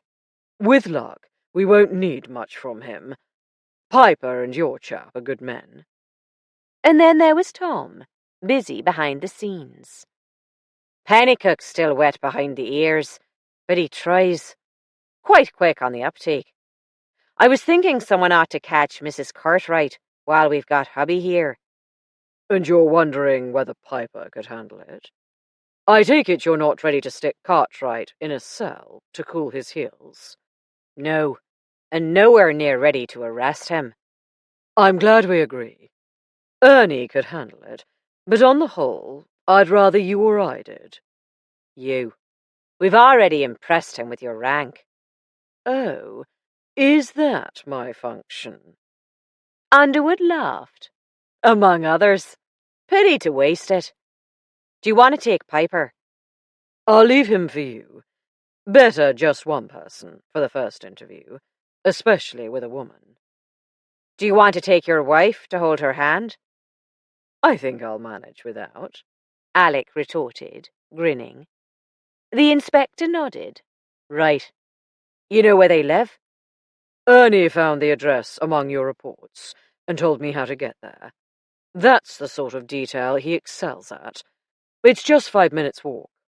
Don't forget we have an appointment with the Vaughans at 6, and you offered to drive. I'll be back. The Cartwrights lived in a small, newish house of the local brick.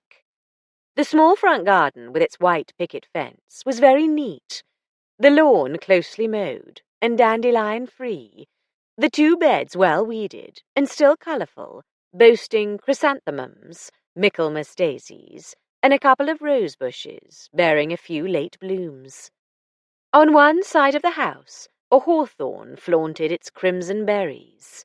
A flock of chattering chaffinches were busy racking the display. A net curtain twitched as Alec opened the gate and set foot on the crazy paving path. Peripheral vision informed him of twitching curtains in the houses on either side. If a canvass of the neighbourhood should prove necessary, it would be much more fruitful than the struggle to elicit information from the residents of Orchard Road. He rang the bell. Had Alec been asked beforehand what he expected of Mrs. Cartwright, he'd have described her almost to a T. She was about her husband's age, possibly a year or 2 older. Her brown hair was set in over-stiff, marsled waves, and her makeup was minimal. Her maroon woolen afternoon dress was of good material, well cut, but not in the current style, nor that of the past couple of years. Alec was conscious of fashion, because clothes tell a good deal about character and circumstances. Her face was set as stiffly as her hair, in lines of discontent. Her look was hostile. "If you're selling hoovers, I already have one." She started to close the door. Alec was tempted to offer her the latest model, but he curbed his tongue. I'm a police officer, madam. The hostility remained, but she said grudgingly, "What do you want?" A few minutes of your time. He glanced to left and right. Perhaps I could come in. "If you must." She stood aside and shut the door emphatically behind him, as if defying her neighbours. "Well, what is it?" Could we sit down, do you think? Her mouth tightened, but she led the way into a very conventional sitting room, the furniture well chosen, though inexpensive. Over the mantelpiece hung an oil painting of a colourful garden. Alec went to take a closer look. I wish I had more time to spend on my garden, he said, and turned in time to catch an almost wistful expression. "It's a lot of work. If I had time and money, I'd have a big garden and help. And if wishes were horses, beggars would ride." Impatiently, she added, "What is it you want to say to me?" He introduced himself. "Scotland Yard." She raised plucked eyebrows. Indeed. To what do I owe the honour of your call? Do get on with it. I have to go and supervise in the kitchen. The girls simply can't do anything right. Alec decided he had to crack her shell of indifference if he was to get anywhere. I must inform you that your husband is presently helping my colleague with his inquiries at the police station. She paled beneath the rouge, and she sat down at last, but her voice remained indifferent. Sit down, Chief Inspector. I don't like people towering over me. What has Roger done now? Set his heart on some underage enchantress? Not one of his pupils, I trust. You're aware of his straying? Obviously. Don't tell me he's gone beyond making overtures this time. She took a cigarette from a silver-plated case, the silver worn to show the brass beneath, and tapped it on the lid before lighting it with a match. We're investigating. He makes us both ridiculous, she snapped, driven at last to overt anger, viciously stabbing out the cigarette after one puff. Please tell me how he came to be a church school teacher. I can't imagine what that has to do with anything. But if you want, he was a promising young barrister when I married him. He was in first-rate chambers, a criminal practice. You'd recognise the name, I dare say, and he bore out the promise until the war came along. When he was demobbed, he just couldn't settle back into his work. Not uncommon. Which made it no easier to deal with. No. I beg your pardon. Alec noted her self-satisfied look. Scoring a point off the questioner made people feel superior and, oddly enough, sometimes caused them to open up. Please continue. In the end, he resigned from his chambers. Our savings ran out, and we went to live with, and on, my parents. He found work occasionally, but never stayed long. If he didn't quit, he was given the sack. Was there a pattern? I mean... I know what you mean. He usually quit because he considered the work meaningless, or demeaning, or both. He was dismissed sometimes for drinking, usually for losing his temper once too often. He has a bad temper. He flies off the handle at the least little thing. And lashes out? Sometimes. Mrs. Cartwright regained a measure of caution. Not with me. Not since I fended him off with a hot poker. This isn't anything to do with his philandering, is it? You think he killed that woman? What's her name? Gray? Did you know he was interested in her? I'm not saying another word. Do you want to ring up your lawyer? My lawyer? On a schoolmaster's salary, one doesn't have a lawyer at one's beck and call. Alec didn't press her. He was inclined to feel sorry for her, particularly as her husband was almost certain to lose yet another job. On the other hand, he wasn't convinced that she hadn't known about Judith Gray. Given that knowledge, she herself might have been tempted to push the woman downstairs, with or without the aid of a hot poker. Though, as far as Alec knew, she hadn't attacked any of Cartwright's previous amours, everyone had a breaking point. The female of the species. In less than 2 decades, Kipling's line had become a cliché. Alec's years of policing, not to mention the war, had taught him otherwise. The male human was far more deadly than the female. But one must not discount the female. What of Mrs. Vaughan? Walking back to the police station through the damp dusk, he called to mind what he knew of her. She was the one who had brought money to the marriage, according to Willie Chandler's boss, Davis, who had it from his partner, Myra Vaughan's brother. Her income was sufficient to run a car. The money was under her own control, and she wasn't particularly generous with it, as evidenced by her lending the car to her husband. Her stinginess might be responsible for his holding a job, though possibly her income was insufficient to keep them both in comfort, or perhaps he just enjoyed the work. His employer said he was good at it. Yet to all appearances, what he earned from commissions didn't satisfy him. He was fiddling the books. Had Judith Gray found out? Was Vaughan himself aware of the audit? Back at the station, he rejoined the others. As he entered the room, Cartwright looked round apprehensively. He was seated facing the desk. Pennycook stood behind him, and Ernie, notebook and pencil in hand, sat against the wall. Underwood, behind the desk, stood up. "Might I have a word with you outside, sir?" To Ernie Piper and Pennycook, he said, "Keep an eye on him." In the corridor, the door closed, Alex said, I take it that was a rhetorical warning. He hasn't tried to leave, or turned obstreperous, has he? "No, he seems pretty cowed. He's admitted to having kissed those 3 schoolmistresses, against their will, but unless they decided to bring charges, we can't do a thing." And they won't. No, that sort of trick calls for a sock on the jaw, but Miss Layton has no one entitled to administer it. Superfluous women, my arse, if you'll pardon the expression. Sniggers in the press and wanting to send them to the colonies.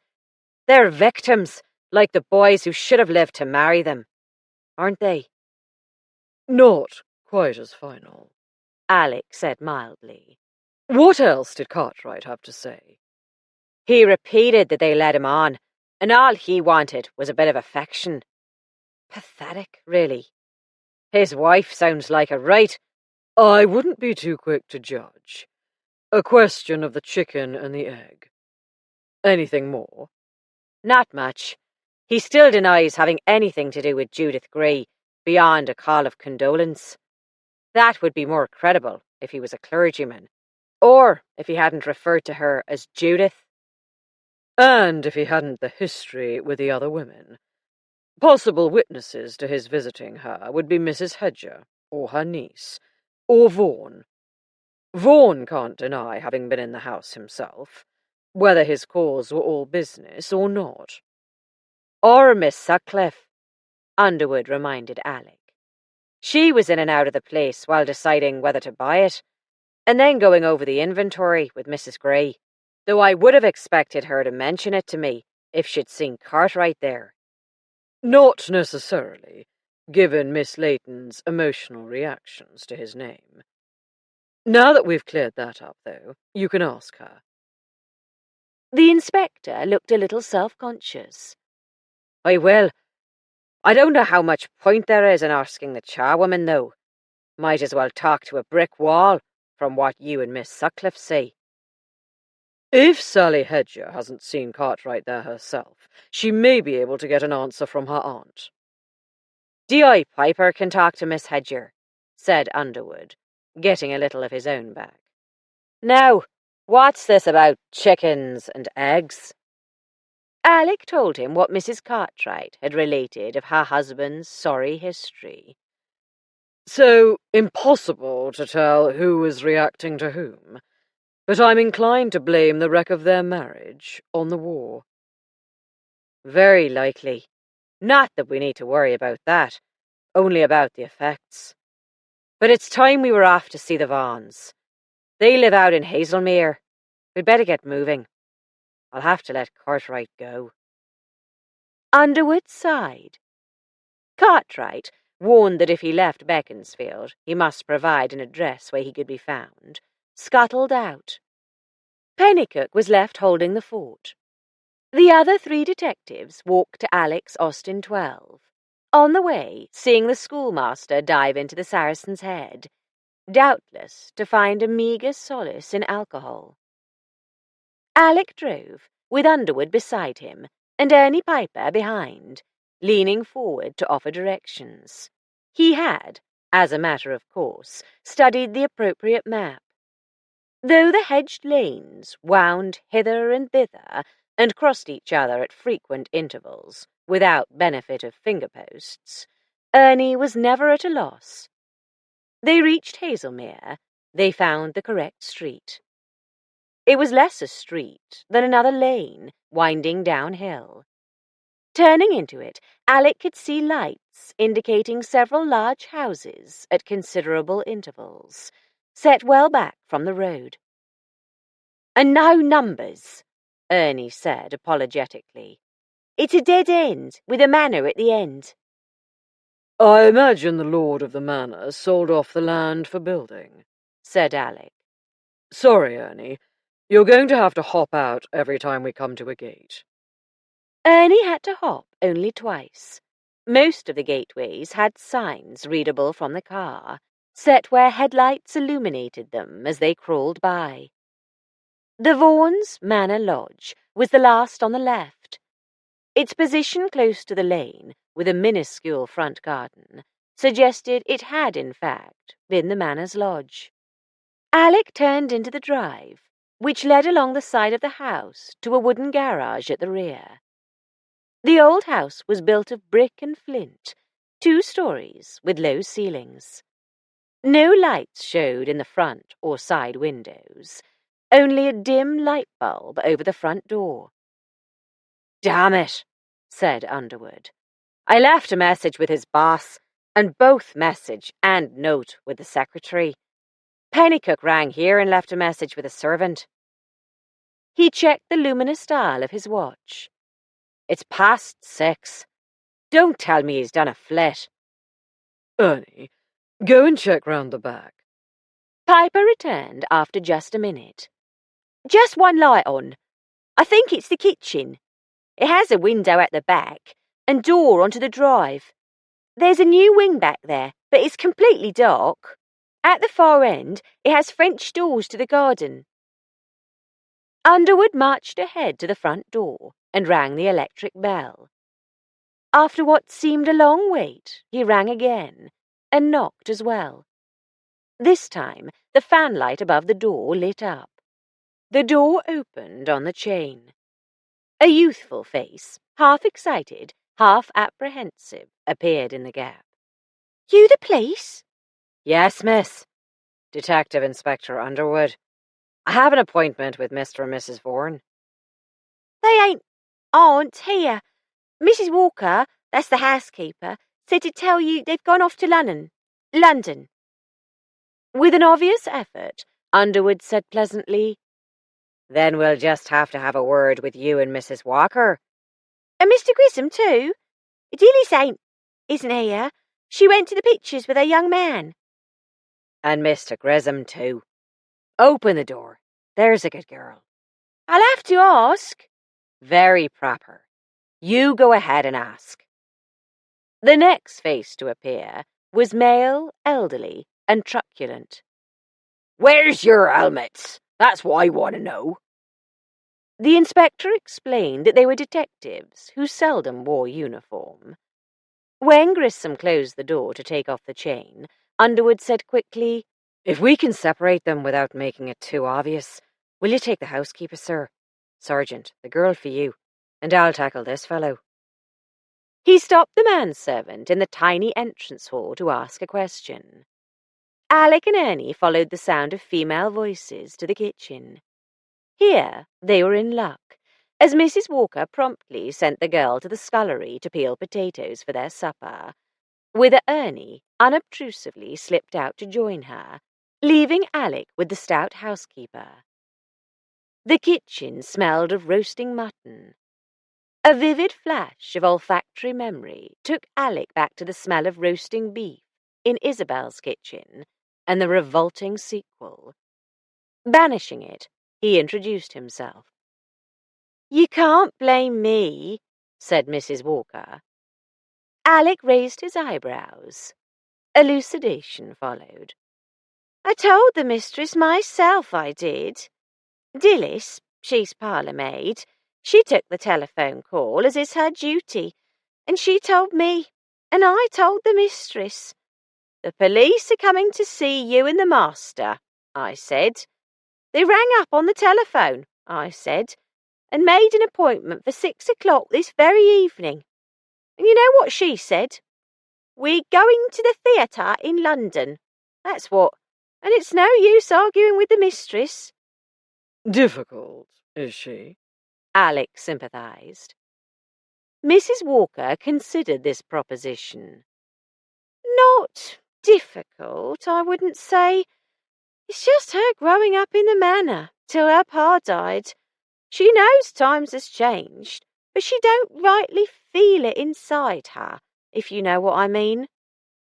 I know just what you mean, and that's very neatly put, if I may say so. Tom would be proud of him, he thought, as she preened. I don't mind. Would you like a cup of tea? That's very kind of you, but not just now, thank you. I'll put on the kettle, in case you change your mind. She lit the gas burner under the kettle. Yes, off to the theatre they went, the both of 'em. Though I did ought to tell you, as the master thought they ought to stay home. Leastwise, that's what he said, but it don't always do to take what he says for gospel. No? For instance? Like the manor, for instance. It's let to an American, a millionaire. The master handles the rent and such, him being in the business. Now, maybe he's counting on how the gentry don't talk about money, what they've got and what they spend. But these here Americans seems like they never stop talking about money. My friend, Mrs. Golightly, which she don't, being a large woman, she's housekeeper over to the manor, and she heard them arguing over could they get a better house for the same rent. One of them mentioned the amount, and Mrs. Golightly just happened to mention it to me. And I just happened to notice, doing the household accounts like I do, the mistress not being brought up to it, I just happened to notice that what she's getting isn't what they're paying. She ended with a sort of triumphant gasp, having run out of air. Mr. Vaughan, as agent, is entitled to a commission, you know. I know that. It's written down as is right and proper. But it don't add up right, and that I'd swear to. Did you tell Mrs. Vaughan? I did not being one to come between husband and wife. I lost my own in the war. I'm not saying he didn't have his faults, same as anyone, but... Underwood's entrance saved Alec from a recital of the late Mr. Walker's desirable qualities. Though he had intended to broach the subject of marital infidelity, he judged that Mrs. Walker would not take such a question kindly, so the interruption was not unwelcome. Mrs. Walker went to the scullery door. Not finished them taters yet, my girl. This rate we'll be eating at midnight. They're all done, Mrs. Walker. The maid appeared with empty hands, followed by Annie, gallantly carrying the heavy cast-iron saucepan for her. Grissom had likewise followed Underwood into the kitchen. The inspector addressed Mrs. Walker. "You'll excuse me, madam, if Mr. Fletcher has already asked, but can you tell me what time Mr. and Mrs. Vaughan are expected back?" The housekeeper shook her head regretfully. The mistress said not to wait up. It's her first night, seemingly. Why, she was so keen not to miss it. There'll be a party afterwards. They won't be home till well after midnight. 28. When Daisy lay down for her nap, she didn't fall asleep, but she grew so somnolent that a very soft tapping on the door startled her. Who's there? It's me, Sally, Mrs. Fletcher. Come in. What time is it? Just after 6, madam. I hope I didn't wake you. I was just resting my feet. It's been over an hour. Today seems to have lasted a very long time already. What is it? There's 2 messages come, madam, that I thought might be urgent. She came over to the bed and handed Daisy a pinky buff telegram envelope and a double-folded note on lined paper. The telegram's for Mr. Fletcher, sent over from the post office. The boy said it's from Scotland Yard. I told him to take it to the police station, but he said it's addressed to the Saracen's Head, and that's where he was told to take it. Holding up the telegram to the light, Daisy wished she could see what Crane had to say. It must be from him, though she knew she had no hope of reading it. She could, however, deliver it to Alec herself. If she sent Edward the Boots to deliver it to the police station, the same difficulty applied as with the letter from France. If Alec was not there, both might get into the wrong hands. I'll see he gets it, Sally. She laid down the telegram and picked up the note. Constable Pennicott brought that one, madam. The telegram came just after he went off, so I couldn't give it to him. This is from Alec. She recognised his handwriting. Let me see what he says. She untucked and unfolded the paper. Oh, bother. He won't be back for dinner. I don't suppose D.C. Pennicott mentioned whether they're all at the station or buzzing about questioning people. No, but Mr. Piper wrote a note to me, Sally said, blushing. He asked if we would be so kind as to send over sandwiches for 4 at 7:30. So they should all be there at 7:30. Good. I'd better get moving and go over to Cherry Trees right away. Mr. Whitford told me the ladies are going home tonight. Miss Layton rang up Miss Chandler at work to tell her. Miss Layton gave me ever such a good tip. You deserve it, Sally. Thank you, madam. I do my best. And a very good best it is. Sally went off, beaming. Daisy hoped all would go well with her, whether the future held a job in London, or marriage to Ernie, or to someone else, she allowed. She got out of bed and washed her face and hands in the basin. Shedding the creased blouse she had worn to bed, she decided to put on a dress instead of the costume she had been wearing. As she brushed her curls into place, she wondered whether to go straight to Cherry Trees or drop in at the police station to see whether Alec, Underwood, or one of their minions was there. It was just 100 yards or so, but in the wrong direction, possibly fruitless, and she hadn't found out yet about the possible payment to Mrs. Hedger. She might as well wait until she had collected all her snippets of information. That way, she'd have to suffer through only one ragging for her interference. The walk back from Cherry Trees was uphill, though not steep. Daisy considered taking Alec's car. If she did, however, he was bound to need it. She left a note telling him where she had gone and asking him to pick her up in the car, if possible. At least it had stopped raining. The royal blue Austin 12 was not where Alec had parked it. How lucky she had decided against driving, or she would now be feeling aggrieved at its absence. About to turn into Orchard Road, she saw a large man walking towards her up Station Road. His hat brim hid his face from the light of the street lamp, but his walk was unmistakable. Daisy glanced round to make sure no one was about, then hailed him. "Hello, Tom." He tipped his hat. Good evening, Mrs. Fletcher. The ladies have been allowed to return home, I take it. Once a detective, always a detective.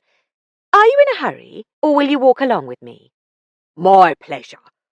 The chief explained why I'm here, I assume. Because you're bored stiff with being retired. Daisy tucked her hand under his arm. He chuckled.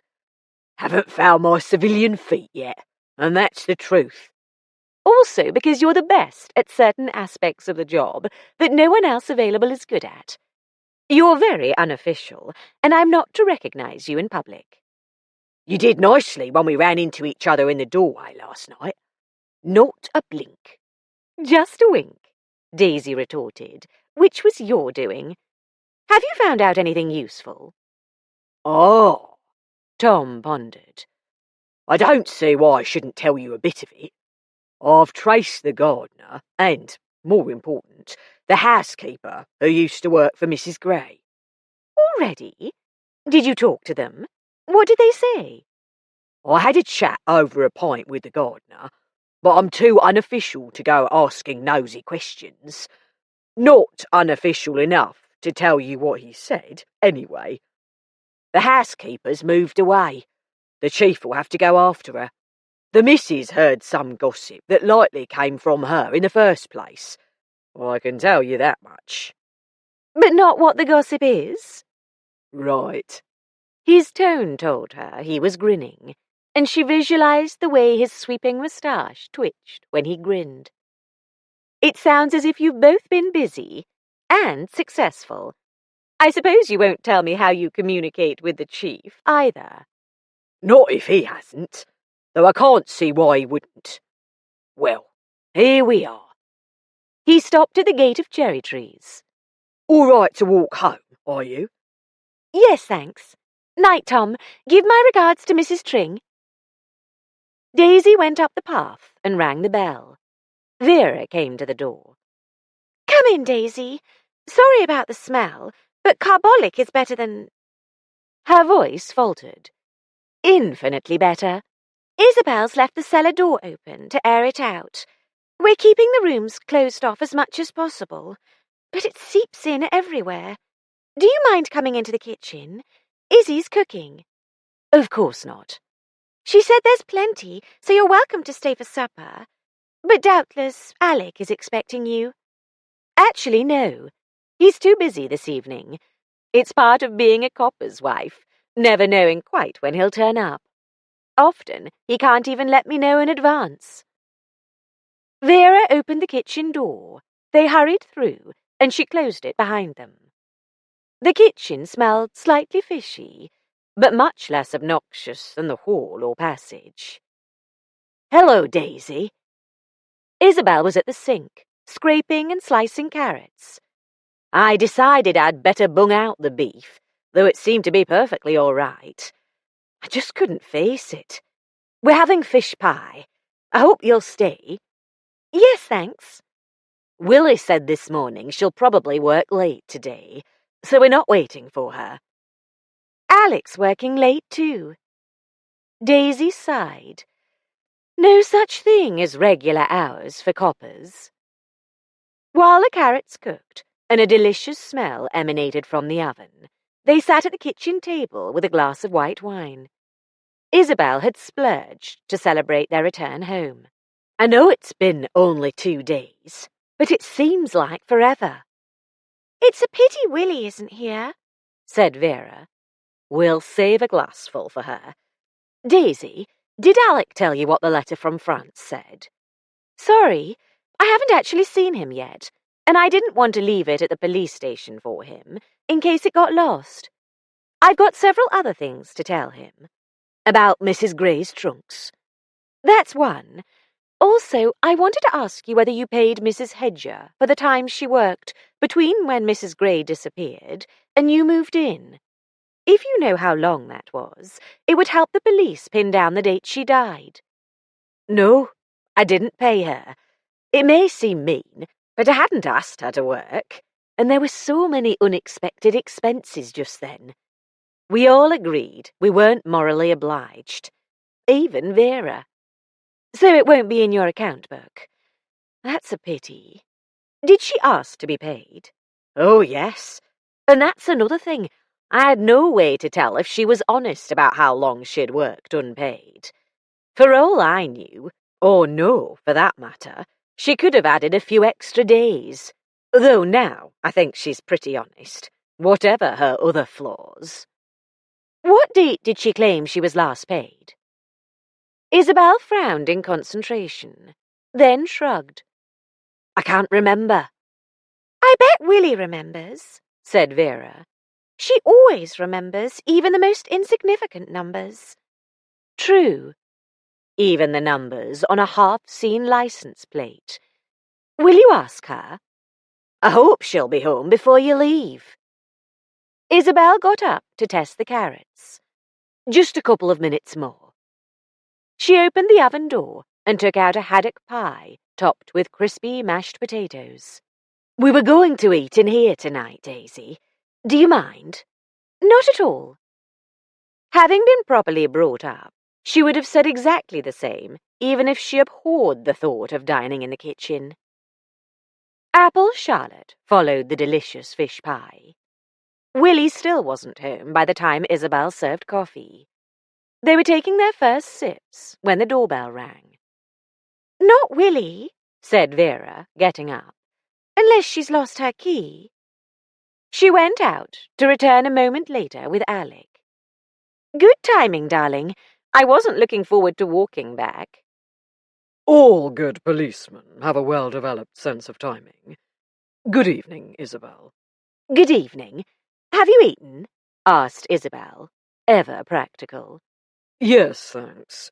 The Saracen sent us in some sandwiches. Coffee? Please. Vera, or Miss Layton, if you prefer it in the circumstances. I'm going to have to ask you to describe to me your unpleasant experience with Cartwright. No! Vera shot an accusing glance at Daisy. I trusted. Inspector Underwood talked to Mr. Turnbull, who, incidentally, did not give him your name when he spoke of Cartwright's misbehaviour. It wasn't too difficult to deduce that you were one of his victims. We don't expect to run into any difficulty in finding the other two. Daisy said the police wouldn't be interested. It wasn't bad enough for him to be arrested. Judging by what the three of you told the rector, and assuming he reported accurately to the inspector, that is correct. Our only interest is in whether the details of his actions towards you indicate a pattern of behaviour that might have subsequently escalated. In other words, said Daisy, he might have gone on to push Mrs. Gray downstairs. Alec frowned at her. Miss Layton. I can't. Don't be a jellyfish, Vera, Isabel said bracingly. Just imagine how you'd feel if Cartwright went on to kill someone else, or even just assaulted another woman, because you wouldn't help catch him. If you'd rather, said Alec. You can tell Daisy, and she'll take it down in shorthand. However, Underwood and I will both be reading her report. We may, in that case, have further questions, and in the end, either way, we'll have to have your signature on it, stating that it's correct. You never know, said Daisy. Talking about it may help you to put it in perspective. Here, or elsewhere? Alec asked remorselessly. With or without Daisy or Isabel? Vera gave Isabel a pleading look. Isabel got up and poured her another glass of wine. Have a little Dutch courage. Twisting the stem of the wineglass in nervous fingers, Vera fixed her eyes on the pale liquid. She began to speak very fast. The children had all left. I was writing on the blackboard when he came in, through the connecting door. A poem. How do you like to go up in a swing? Do you know it? The little ones love it. I looked back to see who it was, and I smiled at him. I wish I hadn't. For pity's sake, Isabel exploded. That doesn't make it your fault. Alec gave her a look of the sort that could shut Daisy up in full flow. No mean achievement. Did Cartwright say anything, Miss Layton? I don't think so. I can't remember. It doesn't matter. I turned back to the board and went on writing, and I explained to him that I was going to have the children copy the poem as best they could and memorize it. He came up behind me. You didn't hear him coming? I was talking, as I said. Besides, he wears rubber-soled shoes so that the children can't hear him creeping up on them. He shouldn't be a teacher. He's a bully. Indignation trumped modesty. He put his arms round me and felt my bosom and kissed my neck. It was horrid. I got away and ran to the outside door. That's when he called me horrible names. You need not repeat his words. Did he pursue you? Just a few steps. He stopped and threatened me. Threatened violence? No. If I told anyone, he'd deny it, and I'd lose my job. He made no attempt to attack physically, to give you a push or a slap. He shook his fist, Vera said doubtfully. I could have been outside before he reached me. Someone might have seen. He went back into his classroom and slammed the door. Has he tried anything since? No, but I've been afraid he might. You'll be all right now. I'll be very surprised if Cartwright doesn't leave at the end of term, if not before. Thank you for being brave enough to tell me. Alec took a last mouthful of coffee and stood up. Daisy, are you ready to go? Yes, I'll just get my... Intercepting a disappointed look from Isabel, Daisy changed direction. But there are a couple of things I must give you. She dug into her handbag for the letter from France. Later, Daisy. I've got to get back to the station. Once in the car, she returned to the subject. Darling, I really do have some important information for you. Perhaps I'd better come with you to... How important? Very. Daisy, what have you been up to? Nothing. Mostly just taking messages for you. Messages? A telegram from Mr. Crane, for one. Great Scott, Daisy. What does he say? I don't know. It was delivered, not telephoned, and I didn't read it. How do you know it's from the super, then? The boy told Sally it's from the yard. There's a message from Tom, too. I told you not to... I met him in the street, in the dark. He walked me to cherry trees. Do you want to know what he said? Of course, Alec said crossly. That can't wait till we reach the station. Underwood doesn't know about Tom. He didn't tell me any details. She related the snippets the retired detective sergeant had passed on. Does it sound helpful? Might be. How about what Vera said? He sighed. A washout. It tends to suggest Cartwright was likely to confine his anger at rejection to verbal abuse. A suggestion is not evidence. Your friend Willie wasn't home yet? No, she'd let them know she'd probably be working late. With any luck, finishing up the job. Perhaps we'll be able to clear up that side of things tomorrow, if not tonight. Vaughan's defalcations, if that's the right word. Did you see him tonight? Not yet. We had an appointment with him and his wife, but they went off to the theatre in town before we arrived. We left poor Ernie there. Not that he wasn't being spoiled rotten by the servants, to phone in when the Vaughans return, however late. Does that mean you'll be getting up at 1 a.m. to go off and interview them? If I get to bed at all. Underwood is no slacker, and he's on his mettle. Treading the fine line between competing and cooperating with Scotland Yard, poor man. Well, I won't tell you any more until I can tell him at the same time. Anyway, here we are. 29. Alec preceded Daisy into the room.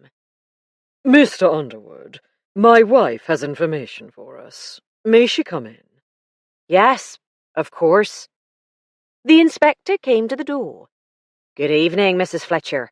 What have you discovered? Daisy was unwontedly nervous. Underwood's presence would deter Alec from blowing her up, but he might himself take a dim view of her activities, though he was too polite to accuse her of meddling, she hoped. The telegram first, she decided. She couldn't get into too much trouble over that. This is addressed to Alec, she said, handing it over. Miss Hedger gave it to me to give to him. She told me the boy said it's from Scotland Yard. Alec took a steel paper knife from the inkstand on the desk, slit open the envelope, and scanned the enclosed form. Damn! Drat! He gave it to Underwood, who read it and said, Pity. We've lost one of our suspects. I suppose the Foreign Office couldn't be mistaken. They could, of course, but I, for one, am not about to challenge them without a good deal of other evidence. which we haven't got. Nothing but motive. All right, Mrs. Fletcher. What's that?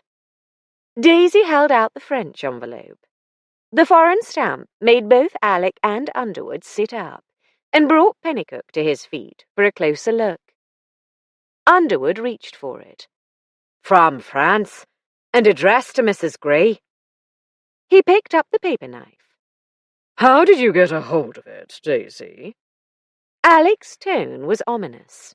The inspector looked up with a glance of mild, slightly amused inquiry. I was about to tell you. It's addressed to Cherry Trees.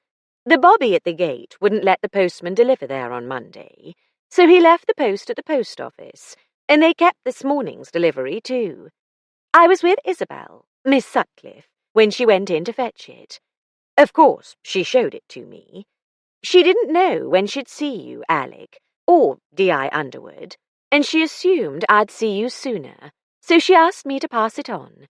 I gave her a receipt, and she gave me a note saying she'd given it to me on the understanding I'd hand it over to the police. Daisy found the bit of paper and laid it on the desk. Very thoughtful, Underwood approved. He slid the knife under the flap, trying with a delicate touch to open the envelope undamaged. Daisy, you'd better go, said Alec. Oh, but I've got more to tell you. What on earth? Where on earth are you, Judith darling? Underwood interrupted, reading. We've been expecting you for weeks. Gigi is biting his nails. Sure you've had an accident. I told him you're just enjoying the flesh pots of Paris, which only makes him bite his nails the more. Darling, you didn't say which hotel you're staying at, so I hope the horrid people who bought your house will forward this. Love from all of us. Do hurry. I can't read the signature. Here, take a look. He passed it to Alec. Could well be Liz, don't you think? Let me see, Daisy requested. Yes, I'd say it was Liz. Then either a K or an X, an initial or a kiss. Elizabeth Knox, said Alec. Daisy handed the letter back to the inspector. The address is quite legible. An address in Saint-Tropez. And I know the hotel in Paris, Daisy said triumphantly. All three men stared at her. You do? Underwood was incredulous. How the deuce? Darling, Isabel was naturally anxious about not being able to forward the letter to Mrs. Gray, and— This was before the two of you realized she ought to give it to us, I suppose, Alec said ironically. It must have been, mustn't it? Anyhow, it seemed to me it might be worth asking at the station, the railway station, whether she'd sent on any trunks by train, and if so, where to? The station master said the records will be at the railway company offices in London, but he remembered two going to Saint-Tropez, and a third was shipped to Paris, to the Majestic Hotel. For a moment, silence reigned. Then Underwood said, I can't believe I didn't think of asking the railway. We've been pursuing other leads, said Alec. And it's been only 2 days. But you're right. We should have thought of it. Well done, Daisy. Though it would have been better to mention your brilliant idea to us, and leave it to us to follow up. Daisy decided to accept the praise and ignore the second part of this. There's something else. She paused, waiting for exclamations of astonishment, dismay, congratulation, or disapproval. Apparently, she had exhausted Alec and Underwood's capacity for such emotions. They just looked at her, so she continued. All I need is a scrap of information from Willie, Miss Chandler. She wasn't home yet. Alec frowned. If you're expecting her to discuss her work with you. Nothing to do with her work. She's silent as the grave about that. She has no reason to keep quiet about what I want to find out. What might that be, Mrs. Fletcher? The inspector sounded resigned. A date. It should narrow down the date of death. Both men opened their mouths. Daisy hurried on. I was thinking about it, thinking that Mrs. Hedges in the best position to say when Judith Grey was last seen alive. Assuming she's dead. You may be sure we'll be questioning her again. And will you get any answers? I gather she was no more willing to talk to Alec than to me and Isabel. It struck me that she very likely wanted to be paid for the work she did while the house was unoccupied, and that Isabel probably keeps the household accounts, and so would know how long that was. What strikes me, said Underwood, is we could do with a few women on the force. A different point of view, they have. How long did she work without pay? They decided they weren't responsible for what they hadn't asked for, so it's not in the account book. However, both Isabel and Vera are sure Willie must remember the last date Mrs. Hedges said she had been paid. It's a number, you see. Miss Chandler never forgets numbers. Exactly. That's everything I had to tell you, so if you'll excuse me, I'm going back to the hotel.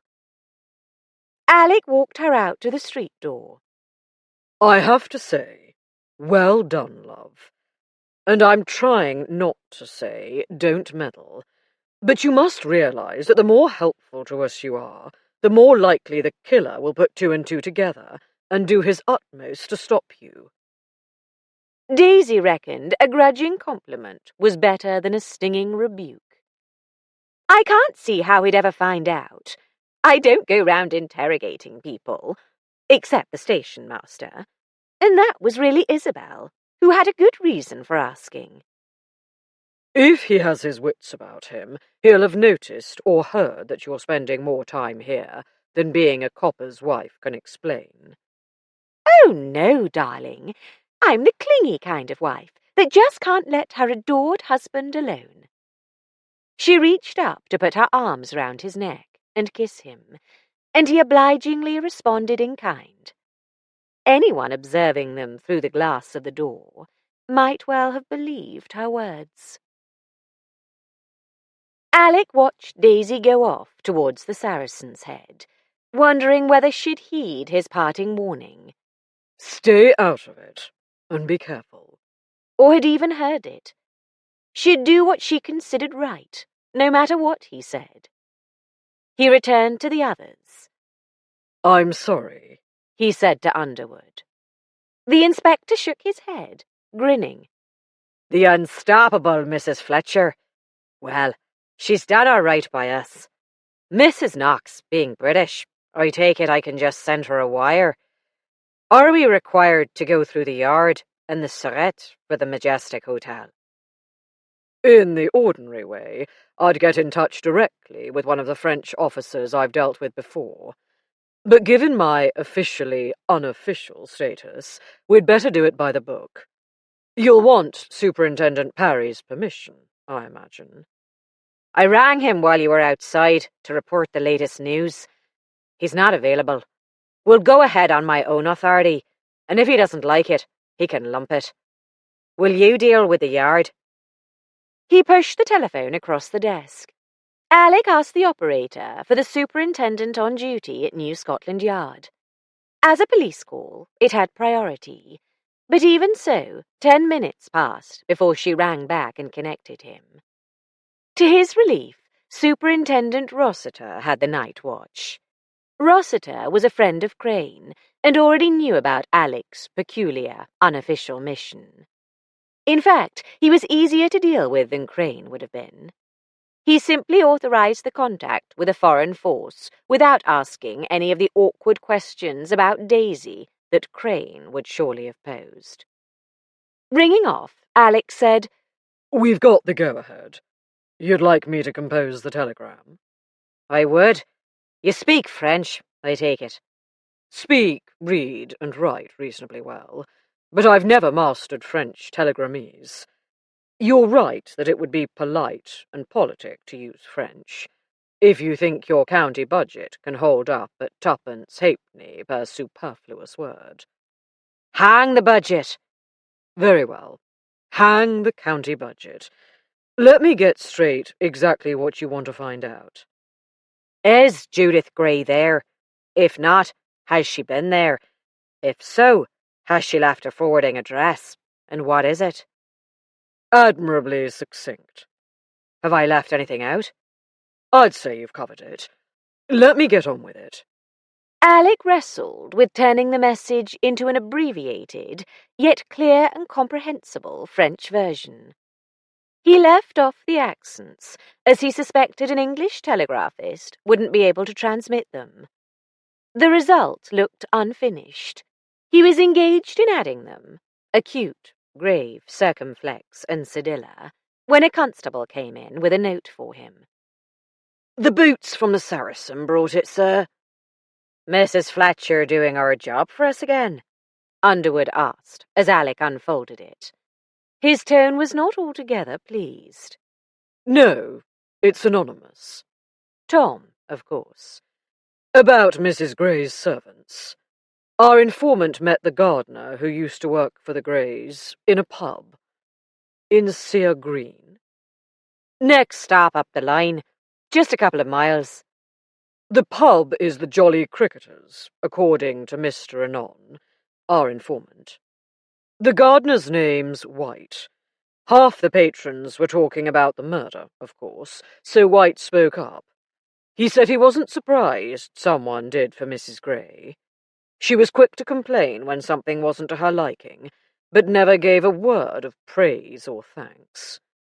Anon asked whether all the servants disliked her. It seems the housekeeper, Mrs. Clark, had already registered with the London agency before she was given notice. Mrs. Clark, eh? Doesn't sound too easy to trace. No, a lamentably common name. We might have to try, though. According to Anon, she told White there were goings-on in the house she disapproved of, but she wouldn't name names. Does Anon mention the lady's maid? Alec consulted Tom's note.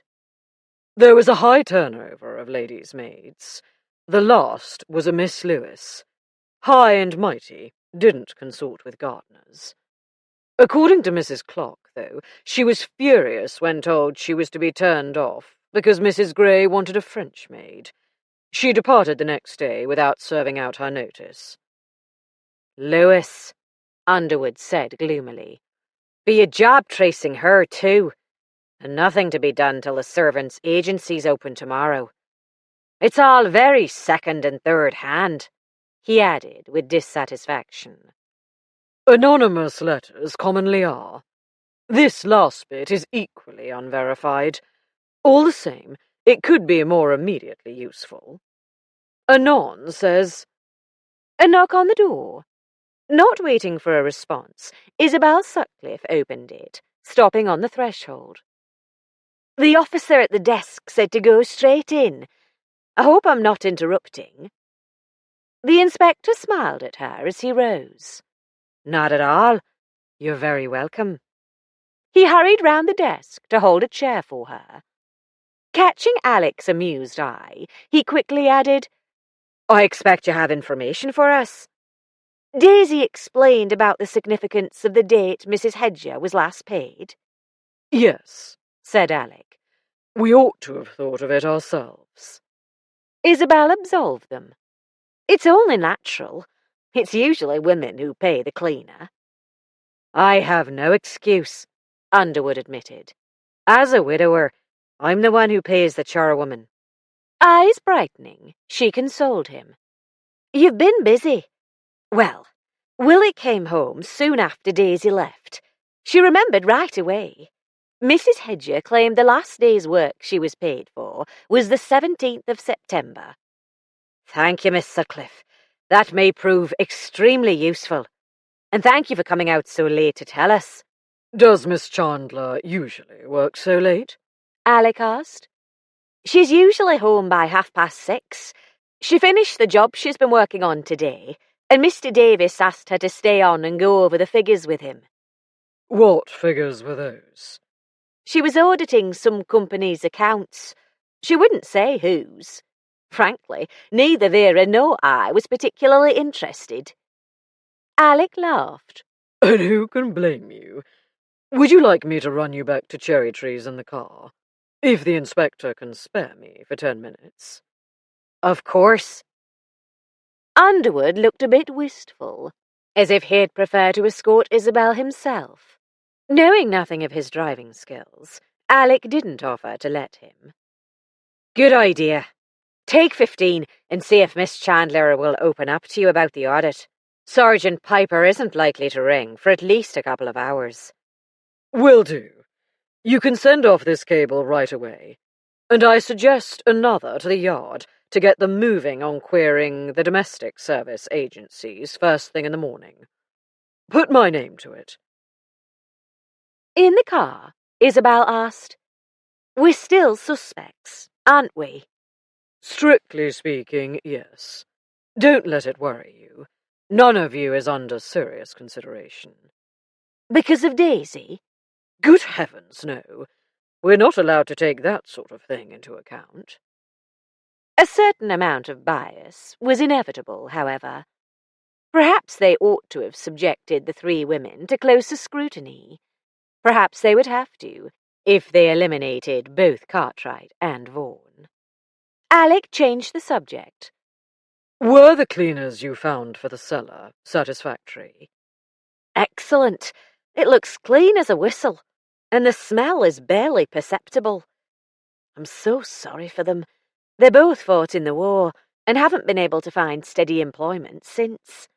Their wives both work to make ends meet. The men feel inadequate, not being able to provide for their families.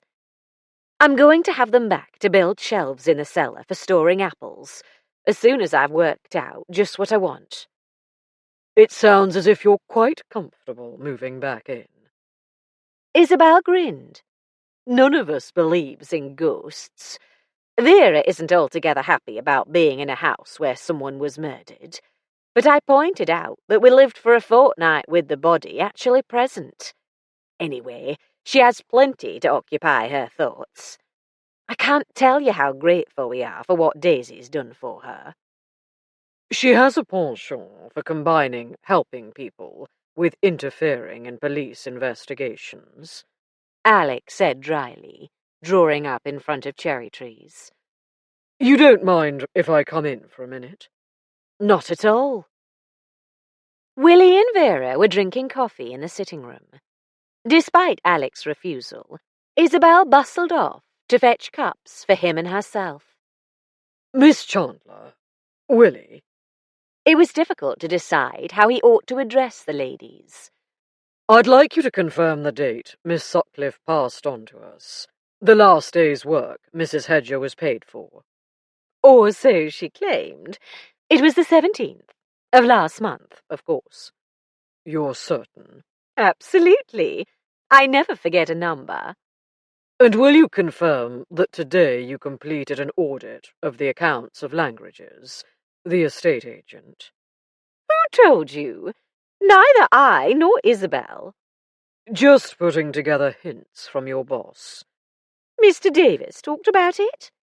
Indirectly. Isabel said you'd finished a big job today, so I assumed. What I really need to know is when you or Mr. Davis intend to give Langridge the results of the audit. Willie considered, her blonde head tilted, eyes narrowed. I suppose there's no harm, since you already know so much. Mr. Davis is going to ask Mr. Langridge to call at our offices tomorrow morning, whenever convenient to him. Unexpectedly, she giggled. If you ask me, it would be much easier for him to go to Langridge's. When Mr. Langridge came in to request the audit, it was touch and go whether he'd make it up the stairs to Mr. Davis's room. I take it Mr. Langridge had his suspicions that something was amiss? Sole proprietorships, one owner and one or more employees, rarely call for an audit until they're fairly sure something's wrong. They'd do better to get an outside audit regularly, like big companies. Did you know what or whom Langridge suspected? No, Mr. Langridge has 4 employees. He probably didn't tell Mr. Davis if he suspected one person in particular. It could bias the audit. I discovered pretty quickly whom he ought to have suspected. I won't confirm your guess, though.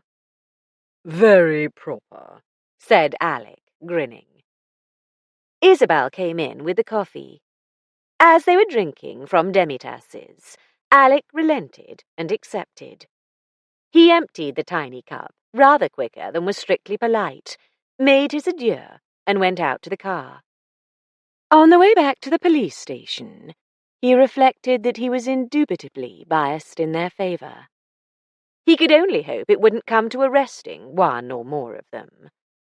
Given his ambiguous position in the case, though, he'd be able to leave that dismaying task to D.I. Underwood, who wouldn't be any happier about it than Alec. Happily, another suspect had moved up the list. Alec had been interrupted before telling Underwood about the interesting second item in Tom Tring's note. 30. Miss Chandler confirmed the 17th, Alec announced. 17th, said Underwood, taking out a pocket diary. A Monday. Mrs. Hedger went in 3 days a week, Monday, Wednesday, and Friday, as she does now, I expect.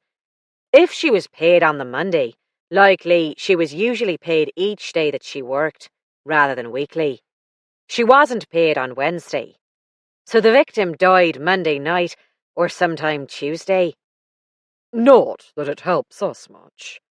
No, people don't remember what they were doing on a particular day a month ago, unless they had an appointment or an engagement, something worth noting down.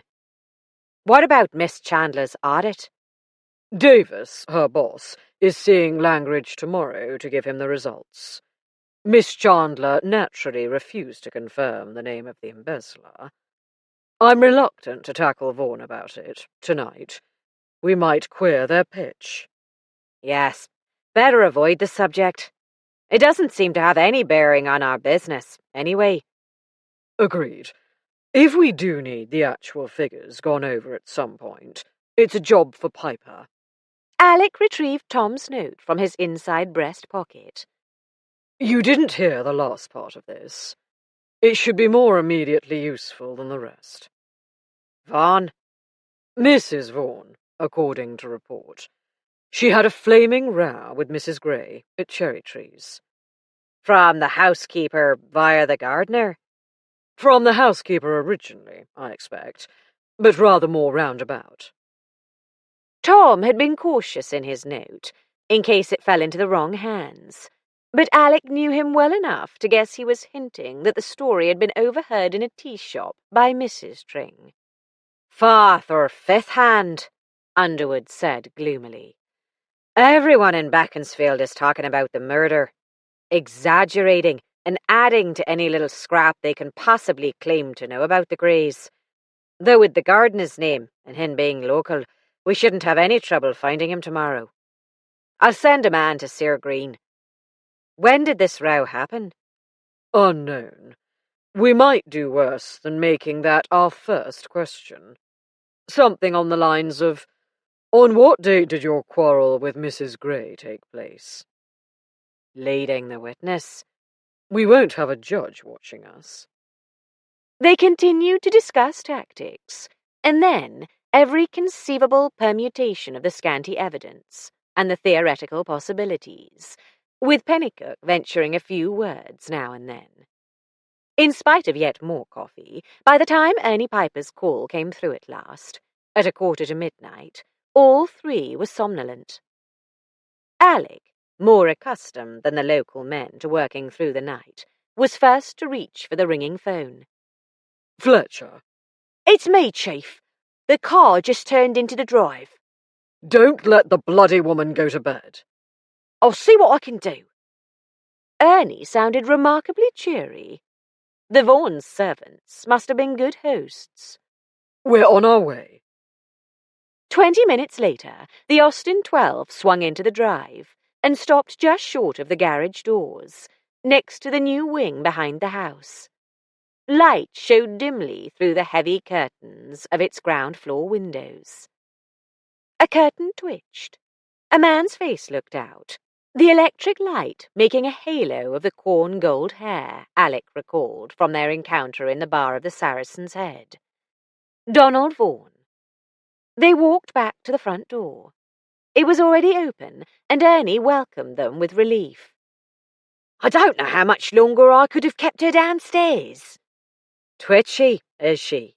Underwood asked. That's not quite the word I had in mind, Ernie said primly. Close, but not quite. No, he's the one that's twitching. He led them along a narrow corridor, past a couple of closed doors, and one standing open to the dark, silent kitchen. Stairs rose on their left. They came to a last door, probably once the back door of the old house, beyond which was the light, warmth, comfort and colour of a modern sitting room. Alec noted radiators as well as a good fire. Decidedly, there was money, whether or not its distribution was as they had been told. Ernie ushered them in and announced them, butler fashion. Detective Chief Inspector Fletcher, Detective Inspector Underwood. Goggling at Alec, Vaughan started up from the depths of an easy chair, spilling the drink in his hand on his dress trousers. You, he yelped. You're a policeman? I am. I've got a few questions I'd like to put to you. Is there somewhere we can go?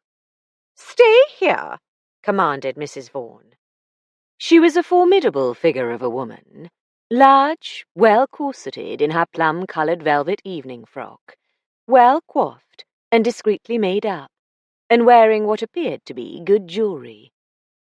A few years older than her husband, Alec guessed. Donald has nothing to say that cannot be said in my presence. Her voice had no trace of the local accent. The front room, Vaughan gabbled. It'll be better, Myra. We won't disturb you. This way, Mr. Inspector. He scurried towards the 4 policemen, who parted to let him through the door.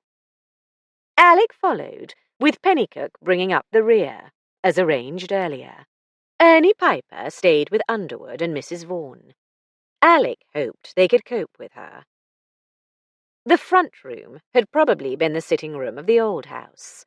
Now it was furnished as an office, rather feminine in style, with an inlaid escritoire, a couple of dusky rose plush armchairs, and some near Hepplewhite side chairs, including one at the desk. Alec glanced into the glass-fronted bookcase and saw fashionable novels where one might expect calfskin-bound editions of venerable classics. Michael Arlen, Charles Morgan, Wolfe, War, and Rosamond Lehman's Succès de Scandale, Dusty Answer. Alec sat down on the desk chair. It wasn't quite the position of power offered by a seat behind a good, solid, knee-hole desk, but it would do. Vaughan looked round vaguely before sinking into an armchair. He remembered the drink still in his hand, what was left of it, and emptied the glass at one gulp. Pennycook took his stance by the door, slightly to Vaughan's rear. With a gesture at the bookcase, Alec asked, Yours? No, I'm not a reader. Besides, I don't have time. I often have to work in the evenings, and when I'm free, as often as not, she drags me up to town to rotten highbrow plays or concerts, and she doesn't like me going to the pub. Once begun, his grievances poured out. She has pots of money, but she's so stingy I have to work if I want any sort of life. I'm a good salesman. I'll do much better as a commercial traveller. But no, she wants me right here under her bloody thumb. I tell you, I'm sick of it. If the victim were Myra Vaughan, the chief suspect would not be far to seek. A motive for killing Judith Gray was less clear-cut. You hate your wife, so you had an affair with Mrs. Gray. I don't hate her. I just want to get away from her. Judith was beautiful, gay, fun to be with, and she'd been in the same position as me, with a penny-pinching husband. We were in love. You use the past tense, Mr. Vaughan. She's dead. He sounded defeated. Then the implication of Alec's words sank in. His eyes blazed with hope. Isn't she? Almost certainly. But not quite. We should know by tomorrow. She might be alive. Somewhere in France. How can I find her?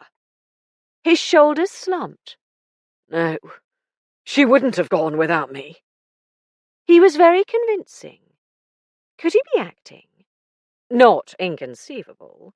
All salesmen were essentially actors, putting on a persuasive show of enthusiasm for whatever they were touting. You intended to go to France with her? She was going to buy a house. We were going to live together as man and wife. She was a modern woman. She didn't care about outdated conventions, and she didn't want ever to marry again. If Myra wanted a divorce, I wouldn't contest it.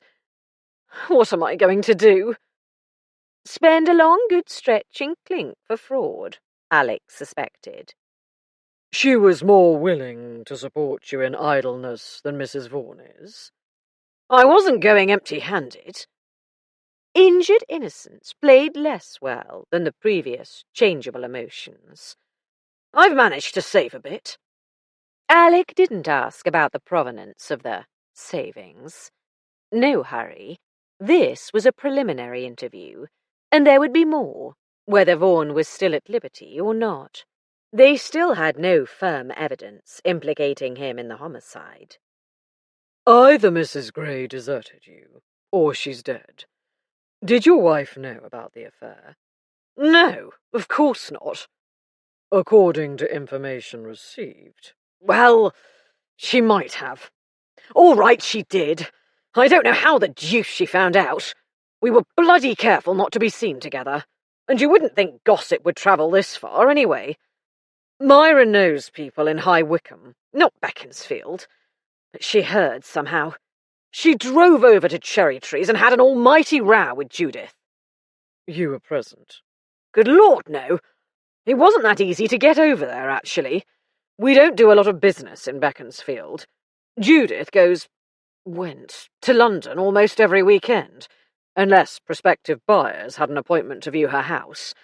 Of course, if Myra hadn't made plans for an evening, I could always say I had to show a house and dash over for a couple of hours. The evening bus service is rotten, but not impossible. Sometimes I could even talk Myra into letting me use the car to get to a country property. He sniggered, amused at having used his wife's car to deceive her. The presence of the Jowett was noted. Nosy neighbours? I can't imagine why they should care. Judith certainly didn't care for them. Suddenly, embarrassingly, he broke down in sobs, his face hidden in his hands. Oh, God! Leave me alone, can't you? Just one more question. What was Mrs. Gray's reaction to your wife's incursion? She was bloody furious. What do you think? After that, she wouldn't do anything. She said it would have to wait till we reached France. She didn't abandon me. Oh, God, she's dead. Alec slipped out of the room, on the way signalling to Pennycook to stay. The behaviour of someone in that sort of semi-hysterical state could not be predicted. The old exterior door between the house and the new wing was too solid to let him hear what was going on beyond. He pictured the position of the chair Mrs. Vaughan had been sitting in when he left. It was turned slightly away from the door. He was less certain whether the hinges had creaked when the door closed behind him. He had been concentrating on Vaughan ahead of him. Standing there wasn't getting him anywhere. Cautiously, he turned the handle and pulled the door towards him till there was a gap of a couple of inches. Now he heard Mrs. Gray's indignant voice. "May have remonstrated with the woman. We did not have a vulgar row. If one speaks firmly and does not back down, people realize one means what one says. I forced her, by force of character, to acknowledge that she ought not to have led a married man astray. I exacted a promise that relations between them would cease, except on a business level, naturally. I wouldn't want to deprive poor Donald of his little job. And did relations cease? Underwood asked. Alec guessed from his slightly raised voice that he was aware of the listener at the door. Yes. Whenever he went out on business in the evening, I watched her house. He never came. You never spoke to her again? Certainly not.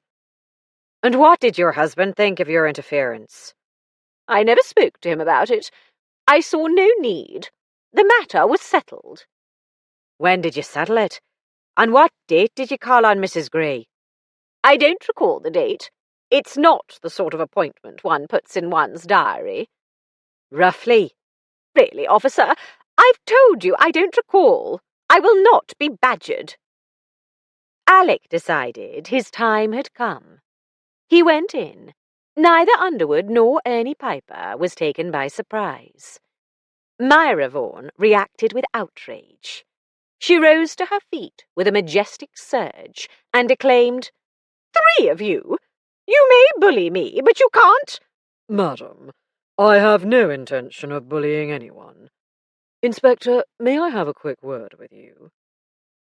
They stepped into the old house and shut the door. You heard the fairy tale version of the quarrel, said Underwood. That's the first she said to the purpose. We had a diatribe about how her family lived in the manor forever, and always been respected and respectable, with a family tree back to her great-great-grandfather, and the respected professions of every respectable male. If any were less than respectable, she didn't mention them. I couldn't shut her up. I hope you had better luck. Vaughan was dying to talk. About Judith Gray, not his putative peculations. I'm steering clear of that subject for the present, as we agreed. Don't want to throw a spanner in the works of the fraud people. I'll tell you the rest later. Just one point you ought to know right away. He saw her after her quarrel with his wife, so she was still alive at that point. You may want to concentrate on whether there was a second encounter. Right. Are you done with him? He's had an apparent emotional breakdown. If he's pulled himself together, I'll keep going. If not, there's always tomorrow. I doubt he'll be arrested on the other charge before late afternoon. Langridge had to talk to Davis. Then they had to prove their case to the fraud division of the Bucks police, if such existed, or their outside experts. Doubtless Davis's partner, Mrs. Vaughan's brother, would also have to be consulted, or at least warned. Alec returned to Vaughan. He had dried his eyes, now red, whether from weeping or rubbing, and looked defiant. I don't believe she's dead. Something has prevented her writing to me. Perhaps she lost the accommodation address I gave her in all the upheaval of packing and travelling. Don't you think? He appealed to Alec. Or her letter could have been lost in the post. Quite possible. She might have written to Cherry Trees to be called for, and those women who bought her house threw it away. If she addressed it to the office, everything is so disorganised it could be anywhere. She knows better than to send it here. His almost feverish cataloguing of the ways Judith Gray's letter might have gone astray was damnably persuasive. Alec suppressed a yawn. He was too tired to judge. Did Mrs. Vaughan call on Mrs. Gray a second time? No. Judith would have told me. If she had survived the encounter. When did you last see Mrs. Gray? The date, or even just the day of the week, could help us trace her. Saturday. It was a Saturday morning. She was about to leave for London. I told you she spent most weekends in town. She usually went up on a Friday and came back Monday or Tuesday. But she said she was going to return on Sunday because she had so much to do. Had she much luggage with her? Just an overnight bag. She kept some clothes at her friend's flat. Mrs. Knox. Not a man, in case you were wondering. I offered to carry the bag to the station for her, but she still didn't want us to be seen together, even though we were very soon going away together. I'll find her somehow. Mrs. Knox, Elizabeth, will know where she is. You have Mrs. Knox's address? No. Do you? Vaughan asked eagerly. Sorry, it's my business to ask questions, not answer them. In any case, Mrs. Knox wasn't at her London address. It's in Belgravia, I know that much, and her husband's name is Frederick. I'll get hold of a directory. How many Frederick Knoxes can there be in Belgravia? It was a rhetorical question. Alec said sharply, You're not to leave the area without providing an address to the police. He decided to call it a day. One more question for now. Do you, or did you ever, have in your possession a key to the cellar? Never. I never had any keys. She wouldn't let me show the house when she wasn't at home. Very well. We'll want to talk to you again tomorrow, and have you sign a statement. What time would suit you to come into the police station? In either Beaconsfield or High Wycombe? Beaconsfield? If Mr. Langridge heard I'd been seen going into the police station in Wycombe. I'm showing a house in Penn tomorrow, so I'll have the car in the morning. Noon. I'll be there at noon. Not that I have anything else to tell you, but you said you'll know by tomorrow if Judith is still alive? I said we ought to know. Good night, Mr. Vaughan. Underwood was also ready to leave.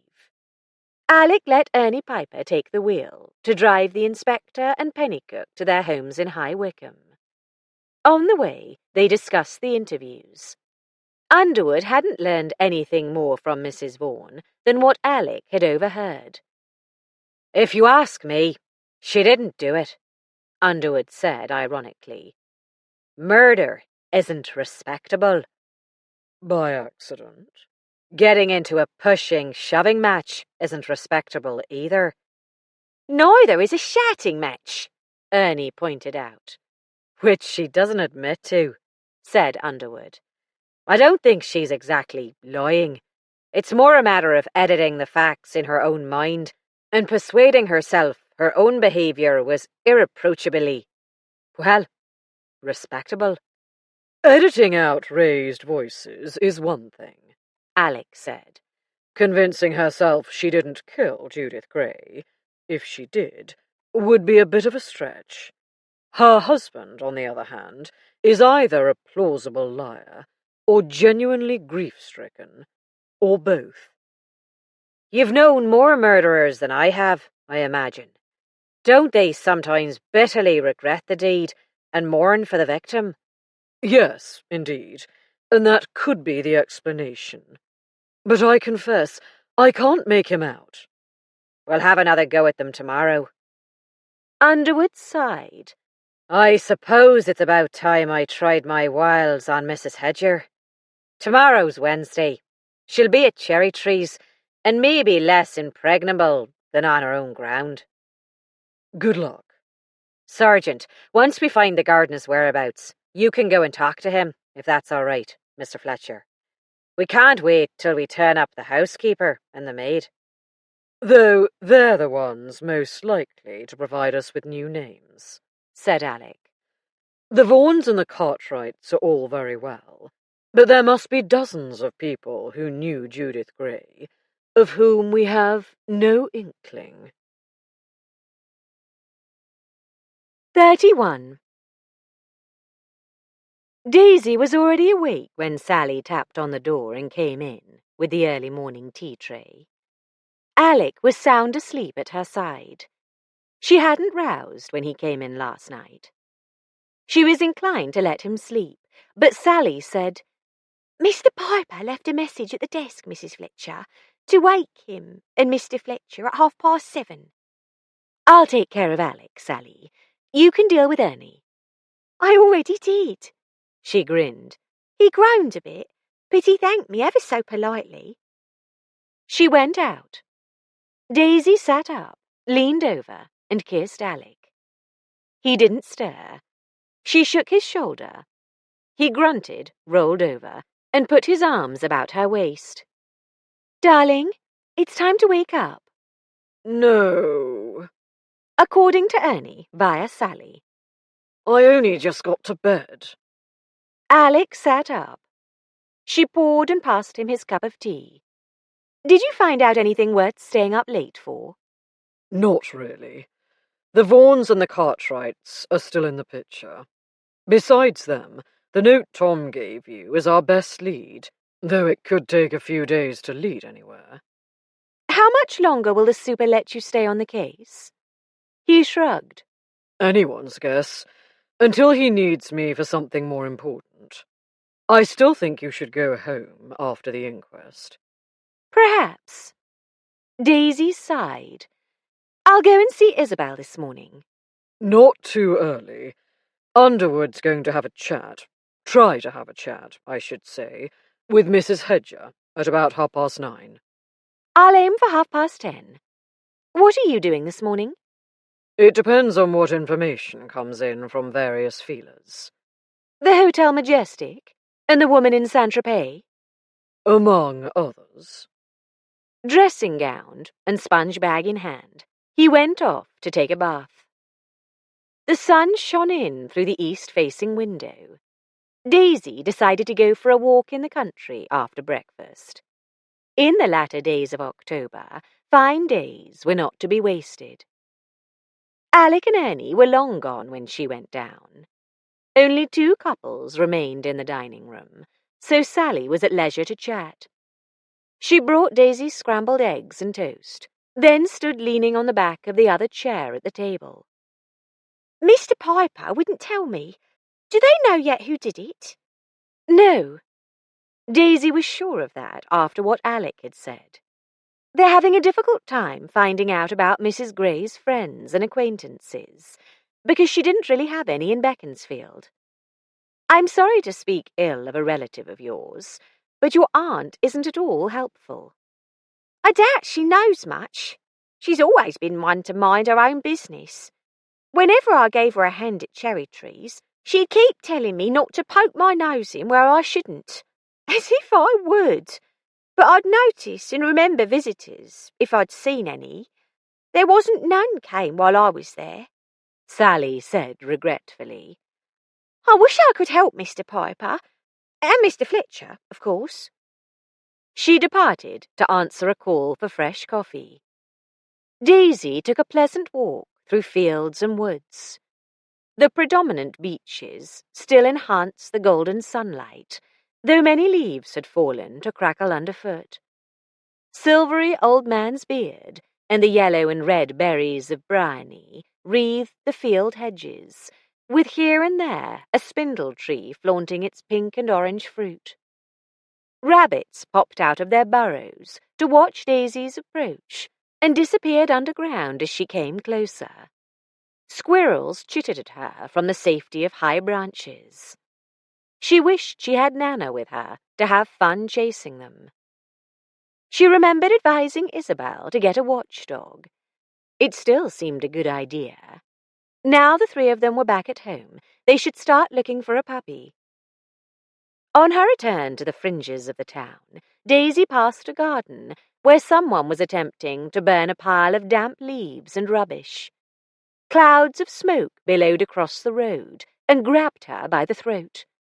She tried not to inhale as she hurried past, but she started to cough, bringing on the nightmarish choking sensation that had made her bout of bronchitis so beastly. She emerged from the haze gasping. A few yards ahead was a bus stop with a bench. She sat down and after a few minutes recovered her breath and her equanimity. The doctor had warned that her lungs would be abnormally sensitive to irritants for a while, though with care they should recover completely. Her chest still ached a bit, but slowly she walked on. By the time she reached Cherry Trees, she felt much better. Isabel, naturally, was hoping for news of the investigation. "Sorry," said Daisy. Alec was out very late last night, but he didn't tell me anything this morning. Not much, at least. Just that they were expecting to hear from the Majestic and Mrs. Gray's friend in Saint-Tropez. Mr. Underwood told me they'd already had a telegram from the Surrette. Police and hoteliers never sleep. What did it say? The hotel has the trunks in storage and wants to know what to do with them, since Madame didn't take up her reservation. Did Mr. Underwood get anything out of Mrs. Hedger? No more than you and I did. What's more, she marched out in a huff, saying she wouldn't come back till I could promise she wouldn't be pestered while she was trying to do her job. Oh dear. Mr. Underwood said he wasn't going to try that again. They'll let her cool off, and then, if they still need her, take her over to the station. They have a lead to the Greys' gardener, and they found out the names of the maid and housekeeper, so they're looking for them. When they find them, they may not have to bother with Mrs. Hedger. She's more trouble than she's worth. He told you much more than Alec told me. Isabel smiled. He stayed for a cup of coffee. While she and Daisy talked, she had made a fresh pot of coffee and moved a few ginger snaps from a cooling rack onto a plate, and they had adjourned from kitchen to sitting room. I'm not sure Mrs. Hedger isn't more trouble to me than she's worth, too. I'm really fed up with her. Have another biscuit. Thanks. They're delicious. You must have been up early baking. No earlier than usual. They're very quick to make. You must be busy, though. I don't want to keep you from what you were going to do. Daisy started to get up. No, wait. Isabel glanced at the window. I was going to work in the garden, but judging by the gloom, it's going to start pouring any minute. I thought the sunshine wouldn't last. I wonder if you'd mind lending a hand. Anything I can do to help? Just keeping me company for half an hour, really. The thing is, I want to work out what needs doing in the cellar to make it suitable for storing apples. Jams, and bottled fruit, too, and root vegetables, and... well, to tell the truth, I don't want to be down there alone. I don't blame you. When I went down to inspect the cleaning, the workmen were with me, you see. Not that I believe in ghosts, but I'd just rather not. Of course I'll come. You're bound to need someone to hold one end of a tape measure or something. I'll borrow Vera's tape measure. Dressmaking is not one of my domestic skills. Isabel went over to a Victorian sewing table. I'll get my notebook from my coat pocket. Isabel dropped off the coffee tray in the kitchen on the way. The door to the cellar stood ajar, as she'd been airing it since it was cleaned. She stepped onto the landing and reached to her right to click on the electric light. The men nailed a lath across the broken rail, but I don't know how strong it is. Be careful. I won't touch it. Daisy sniffed as she stepped through the door. All she could smell was ginger biscuits. I'm glad I didn't actually see the body. So am I. I don't think I'd ever have been able to use the cellar if I had. It will smell wonderful when it's full of apples. Leaving the door wide open, they cautiously descended the steep, narrow stairs. The handrail bolted to the wall seemed sound enough. Daisy tried to avoid looking at the shallow, rectangular excavation where the body had lain. Apart from a few ordinary shelves in one corner, the wine racks were obviously unsuitable for the kind of storage Isabel needed. You'll be able to reuse the side pieces, won't you? I should think so. Heavens, if these racks were all filled with bottles, he could have tippled day and night for years. Hearing a heavy thud in the house above, Daisy glanced up at the doorway. What was that? I don't know, Isabel said with a frown. I can't think of anything left in a position where it might fall, unless Vera stacked her books in a tall, untidy pile. But I doubt we'd hear that down here, all the way from her bedroom. It sounded like the front door slamming. I'm sure you shut it. Did you lock it? No, I really must get into the habit of... Hello? Where are you? A male voice, on the edge of hysteria. It was vaguely familiar to Daisy. Oh, blast! Isabel exclaimed. It's Vaughan. I suppose he's... I know you're at home. Where are you? Should I tell him about the Majestic? If it'll get rid of him, Daisy advised. Isabel moved towards the staircase, but before she reached it, Vaughan appeared at the top. Dressed in an overcoat of a rather too vivid blue, he hadn't doffed his hat on entering the house so unceremoniously. In one hand, he held the strap of a leather satchel. In the other, a dripping umbrella. His face was very pale. You know where Judith went, he shouted at Isabel. The copper wouldn't tell me, but it was obvious he knew, and only you could have told him. I found out since last time you asked me, Isabel said soothingly. The police are pretty certain she's dead, but she seems to have made plans to stay at the Hotel Majestic in Paris. The Majestic? I'll find it. But I can't have you setting the coppers on my trail. I'm going to lock you in. You said you never had the keys. Isabel took a couple of swift strides toward the stairs. Keep back! Vaughan wielded his steel-ferruled umbrella like a spear. One jab, and you'd go flying.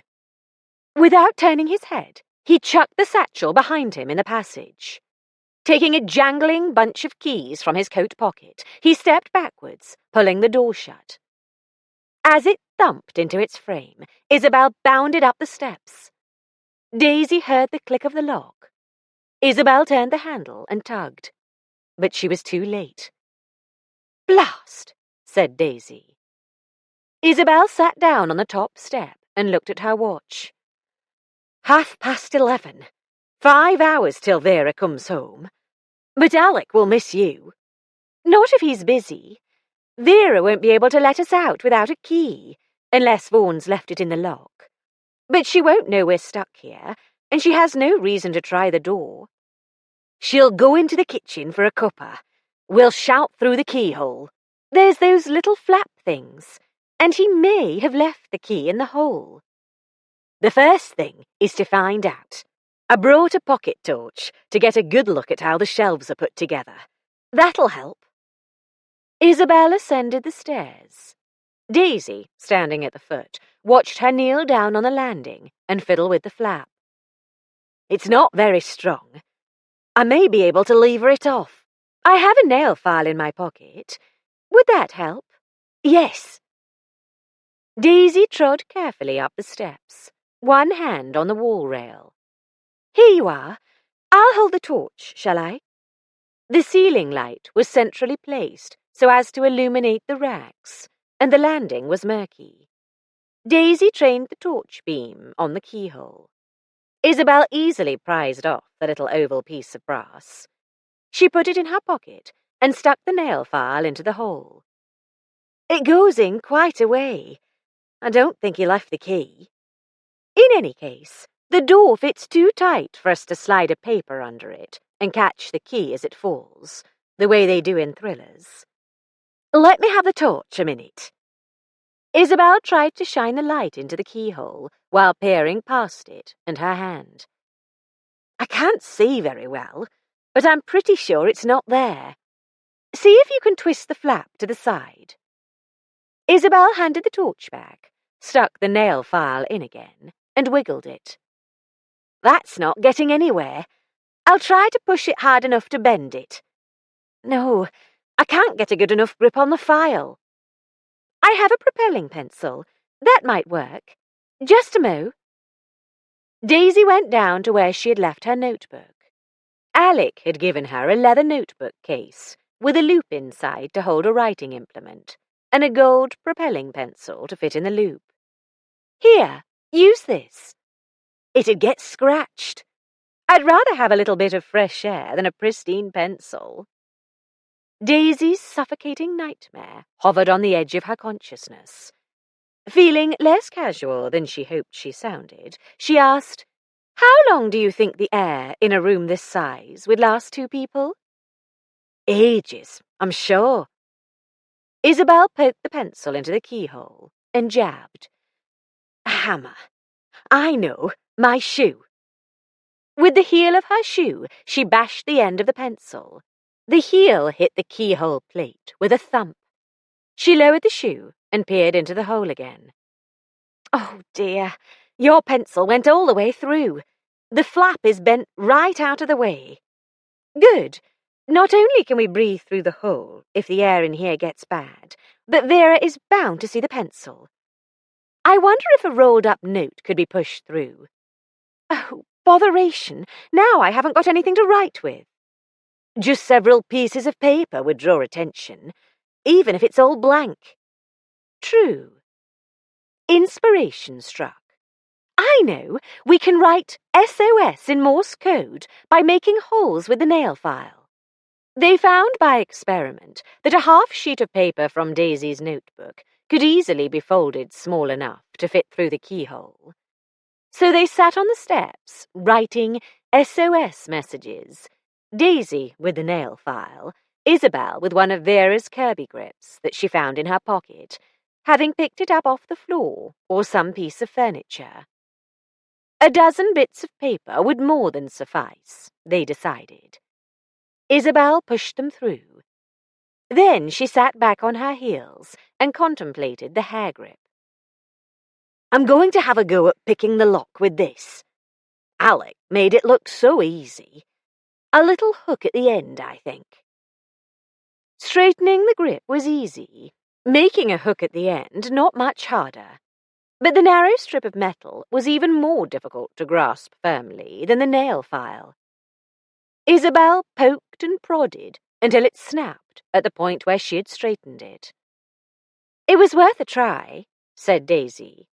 Unless you have any more tricks up your sleeve, we might as well get on with your measuring. Except we can't write down the measurements. What a bore! She sighed, then wondered if sighing used up more oxygen than just breathing. Her chest felt tight. It must be her imagination. They couldn't possibly be running short of air yet. She could smell the carbolic now, and beneath it, a faint, barely perceptible, sickly sweetness. Her throat closed against it. She coughed, gasped, struggled to inhale. Daisy, what's the matter? What's wrong? With an effort, Daisy pulled herself together and forced herself to relax. It's nothing, she wheezed. Sorry, just an after effect of being ill. I breathed some nasty smoke from a rubbish fire on the way here. But now it's all in my imagination. The disinfectant. Isabel sniffed. I can't smell it. I suppose I'm used to it. If Mrs. Hedger ever comes back, I really must persuade her to stop using so much. Are you going to be all right? Yes, quite all right. Let's talk about something else. What do you make of Vaughan's behaviour? Isn't it obvious? He killed Mrs. Gray, and he knows Mr. Underwood and Alec are hot on his trail, so he's making his escape. I've spent too much time with detectives to believe anything is obvious. If he killed her, why persist in trying to find out where she intended to go? Before, it could have been an act to disarm suspicion, but that doesn't explain why he came here just before bolting. He'd have done better simply to leave with all possible haste. I suppose so.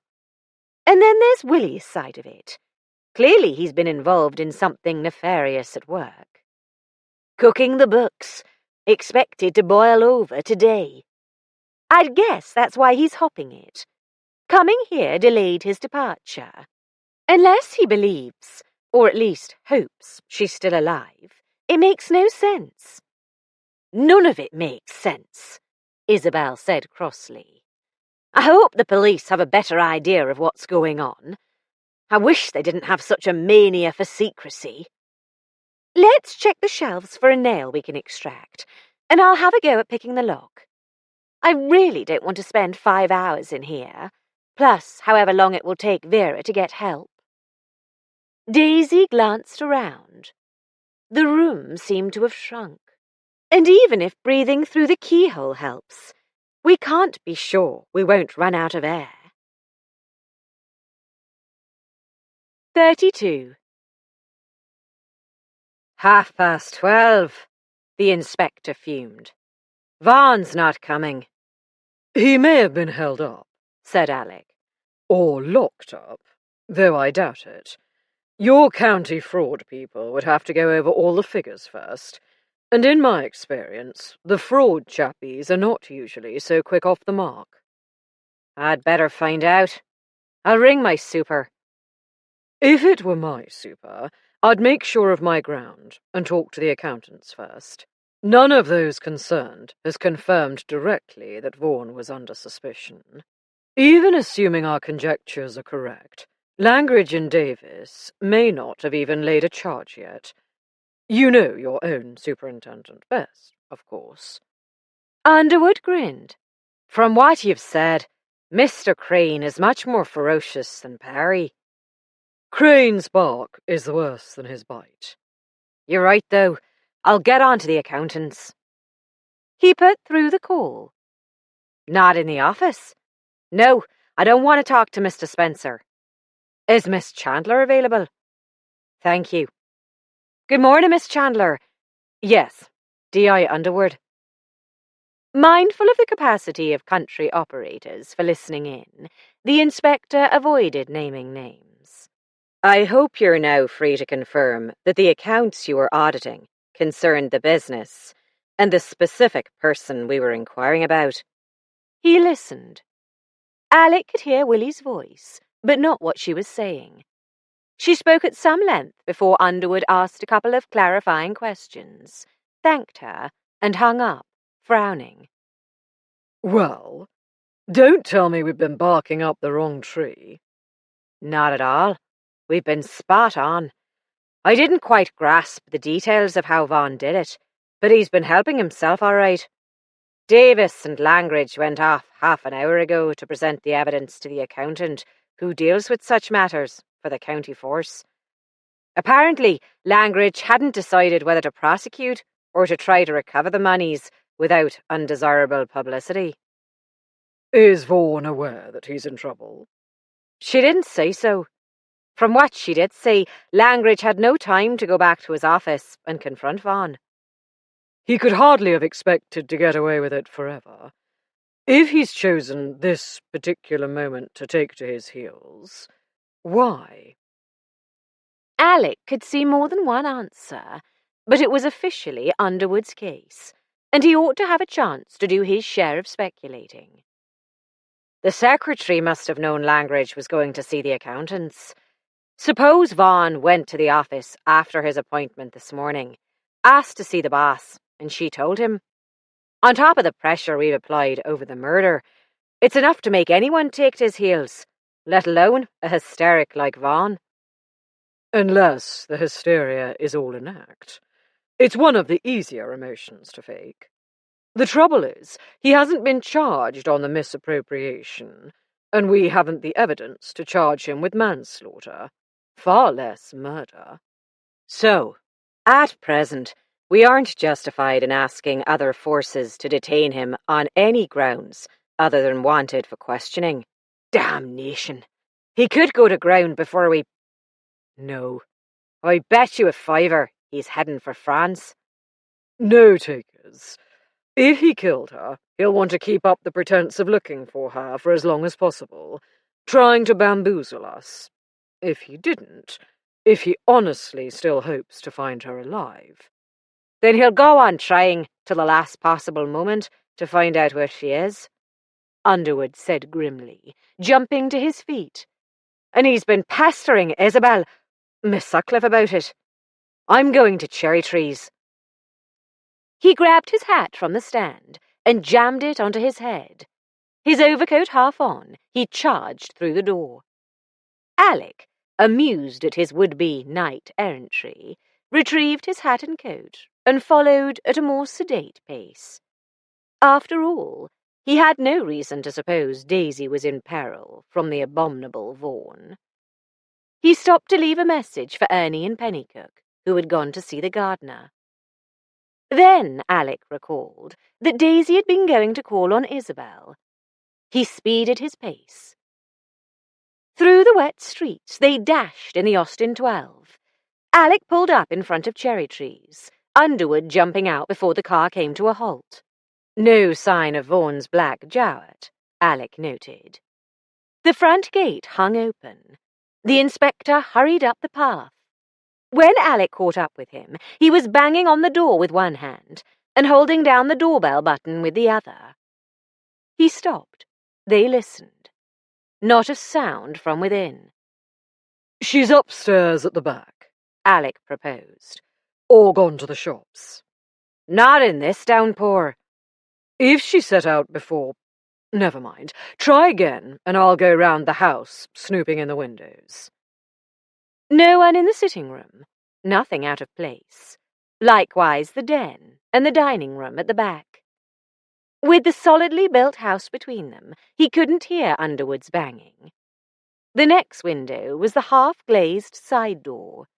When he looked through, he blocked much of the grey daylight, so that the passage within was in obscurity.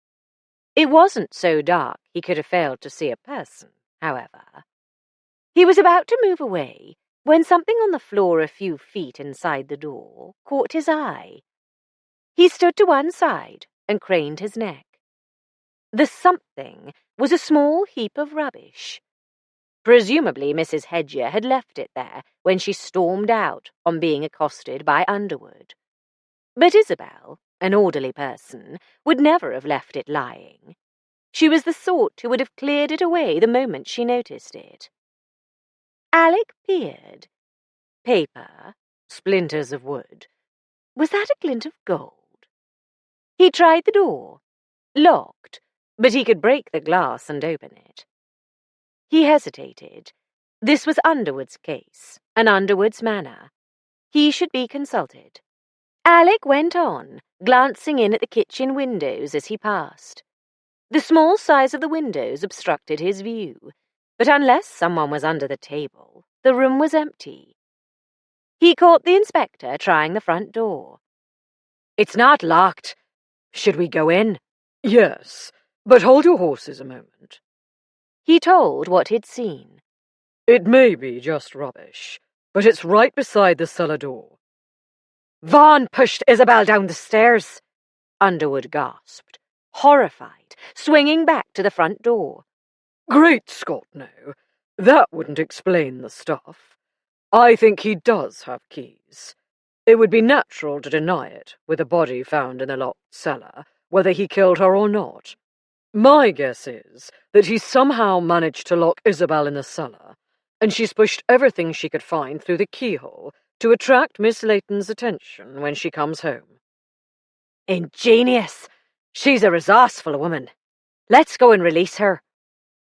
"Have you a skeleton key on you?" Alec asked as he followed Underwood into the entrance hall. "No, they're frowned upon. We're supposed to get a warrant and a locksmith. I rather glossed over your lock-picking in my report. Gained access, method unspecified." "You'd better shut your eyes this time. I just hope Isabel hasn't tried to master the trick of it and damage the wards. Anyone at home?" he called. Turning into the cross passage, they immediately heard a muffled noise ahead, compounded of thumps and whistles, interspersed with yelps that might have been cries of "Help!" Alec recognized the piercing, unladylike whistle that Daisy had been taught by her late brother. She used it, on rare occasions, to summon Nana. He sighed. Of course she was here. Had been present at precisely the wrong moment, as usual. He went to the cupboard under the stairs as Underwood hurried forward to reassure the captives. The contents of the cupboard were neatly arrayed, whether a tribute to Isabel's orderliness, or because the ladies had only resided in the house for a couple of weeks. Alec found the bent clothes hanger at once, hung on a hook. Crouched by the door, the inspector was speaking soothingly into the keyhole. "We'll have you out in 2 ticks, Miss Sutcliffe. Here's Mr. Fletcher with the wire. You'd better move down the stairs a bit out of the way of the door." He switched his ear to the hole, then stood up with a nod to Alec. "It was Vaughan, all right." Is Daisy down there too? Oh yes, that's her propelling pencil among the rubbish. He picked it up and put it in his pocket, then stooped to probe the keyhole with the hook. The inside of the lock felt different. He twisted and turned and jiggled the wire, but nothing clicked. Damn! Daisy, he called, mouth to hole. Did you mess about with this lock? He turned his head to listen. After a moment, Isabel's voice said, "We both did. We prized a nail out of the shelves, a nice long one, and tried to open it. Unsuccessfully. Why?" Because, between the pair of you, you've mucked it up. Bent the wards, or knocked one crooked, or something. We're going to have to get a locksmith. Much as he'd prefer to, he couldn't stay and deal with Daisy's predicament. The hunt for Vaughan must be set in motion. Alec and Underwood had another interview scheduled with the Cartwrights. Ernie and Pennycook were expected back with whatever they had gleaned from the gardener, White. Depending on their information, Mrs. Hedger might have to be hauled into the police station. Are you all right? Over to you. Oh, yes. We've only been here. Faintly. Daisy, how long have we been here? No, it hasn't been forever. About an hour, since Vaughan shut the door. Over to you. The air is still good for a long time, then. Tell me what Vaughan said to you, and what you told him. Over. He knelt on the floor, the easier to apply his ear to the hole. I told him about the Hotel Majestic. I'm sorry, but he was looking quite wild-eyed. He locked us in to stop us raising the alarm before he could get away. The rotter had the keys all the time. I expect you and Mr. Underwood are anxious to get on his trail. We'll be all right, but tell the locksmith to hurry. Over. We'll send a constable with an axe, in case the locksmith has any difficulty. Tell Daisy I have her gold pencil safe. I'll leave it on the hall table. And give her my love, would you? We're off now. See you later. Give my thanks to Mr. Underwood. See you later. Alec stood up, with a crick in his neck and another in his lower back. Underwood had disappeared at the mention of a locksmith. Now he returned with a bunch of keys dangling from his forefinger. "I rifled Miss Sutcliffe's handbag," he explained in a low voice. "We oughtn't to leave the house unlocked. I hope she'll forgive me." Seeing you rifled the entire house a couple of days ago, said Alec, I doubt she'll mind. We can put out that alert now.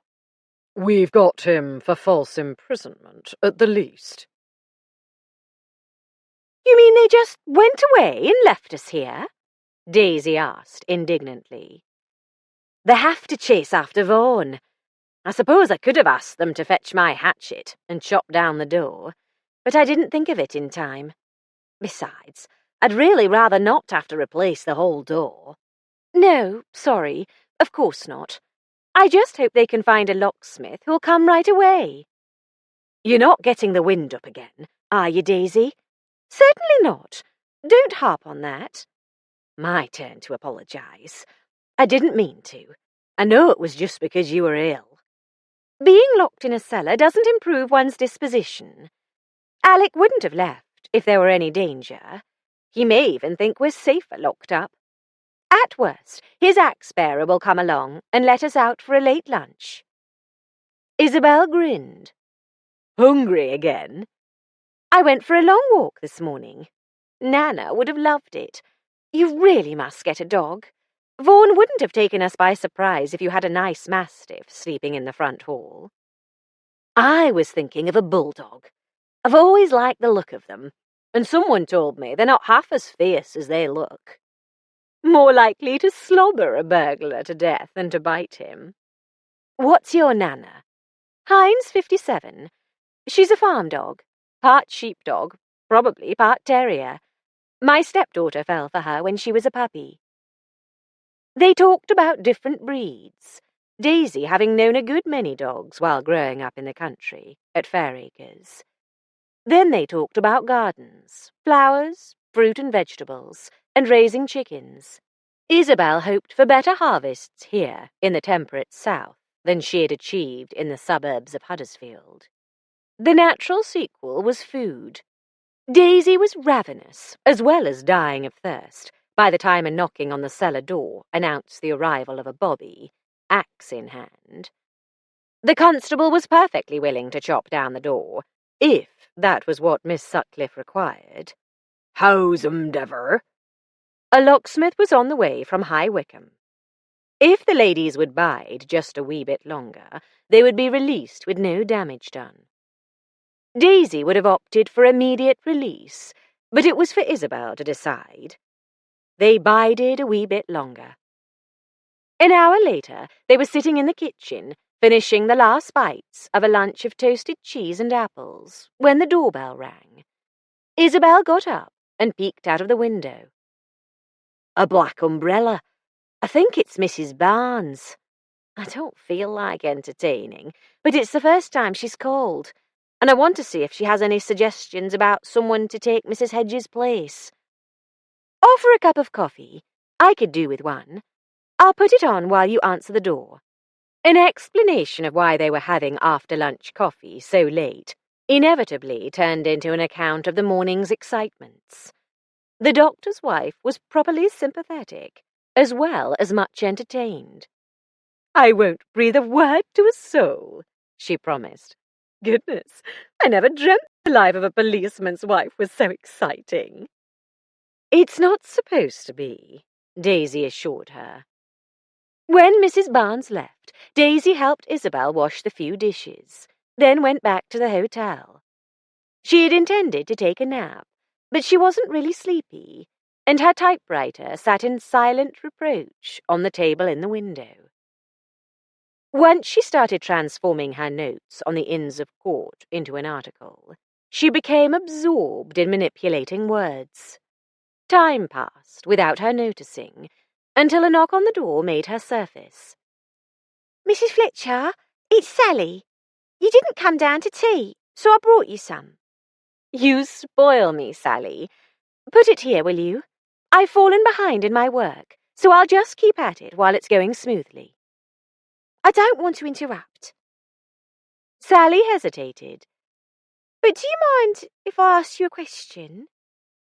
Daisy tore her thoughts away from the Inns of Court, which the arrival of tea had scarcely disrupted. Yes? It's Auntie May.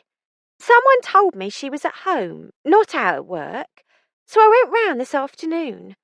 She's upset, angry for sure, and maybe afraid, but she won't tell me what the trouble is. She just sits there in her rocking chair, rocking and rocking. Do you know what's wrong, Mrs. Fletcher? What happened to upset her so? The police went round to Cherry Trees this morning to ask her a few questions. That's all. You know my husband and D.I. Underwood. You know they wouldn't bully her. She wouldn't talk to them, just stormed out of the house, I was told. Older people without much education tend to be afraid of the police, I'm afraid. Daisy added tactfully. Auntie left school at 12 to go into service. There you are, then. I wouldn't worry about it. She's just being awkward. I know she can be difficult. She likes to keep herself to herself, you see, and questions always upset her. Oh, dear. I suppose she'll get over it. I'm sure she will. Daisy didn't mention that Mrs. Hedger might have lost her job at Cherry Trees in the meantime. Try not to worry, Sally. Thanks, Mrs. Fletcher. I'll pop round after supper and make sure she's all right. It's just that she's the only relative I've got left in these parts. Daisy went on with her work. It was going well. She let her tea grow cold and got crumbs in her typewriter. but by the time she went down to dinner, she had finished the draft. The dining room was busy and buzzing with chatter. Sally had saved Daisy a small table in a comparatively quiet corner. Sorry, Mrs. Fletcher. We're out of everything, excepting the ham. Then ham let it be. What's brought the crowd out? Hasn't Mr. Fletcher told you yet? They've arrested Mr. Vaughan. I've got to run. I'll bring your soup in just a minute. Sally had no time to stop and chat. Eavesdropping on nearby diners supplied arrested for murder, but offered no further credible details. Daisy went back up to the bedroom without much food for speculation. She sat on the bed with her typescript, trying to concentrate on editing. Alec came in before she had finished, resting off his tie as he closed the door. "Darling, you look exhausted. Sally says you've arrested Vaughan."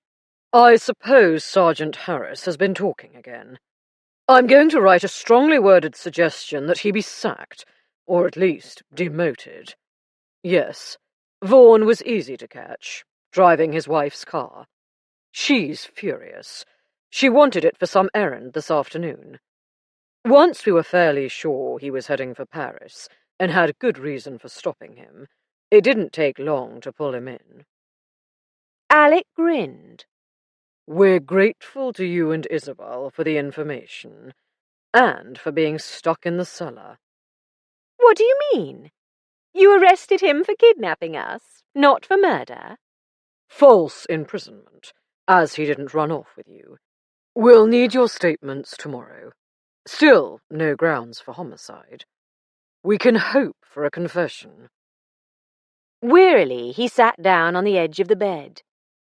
But I'm not inclined to believe he killed her. We've found Judith Gray's maid and housekeeper, one in London, one in Bath, so tomorrow we'll have local lads ask them a few questions. Between them, they should be able to confirm the quarrel Mrs. Tom heard about, and identify the second woman for certain. Mrs. Tom? You didn't tell me. I'm glad she had some success for her trouble. Yes. It may reconcile her to Tom's notion of a nice outing to the countryside. The maid used to go up to town with Mrs. Gray, so we're hoping for the names of London friends. What about the one in Saint-Tropez? Elizabeth Knox? She wired. She and her husband, and Gigi, who turns out to be Sir George Gantry, are devastated. A flick is going round to talk to them. The inquest is tomorrow afternoon? Yes. I doubt you and your friends will be called upon. Underwood's going to request an adjournment as early as possible in the proceedings, and he says the coroner's a reasonable man. Enough, Daisy.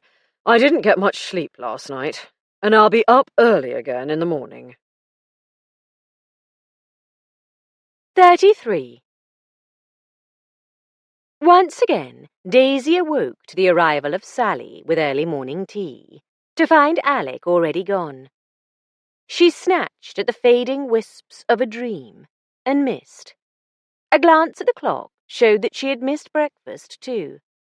However, as well as a little pot of not very early tea, Sally set a plate of bread and butter and a hard-boiled egg on the bedside table. "Thank you so much, Sally." The sight of her set questions buzzing in Daisy's brain. "Are you in a hurry?" No, Mrs. Fletcher. I'm finished serving breakfasts for this morning. Mr. Fletcher and Mr. Piper had theirs ages ago and went out. Pull up a chair. I'd like to ask a couple of questions, if you don't mind. Course not. Anything I can do to help.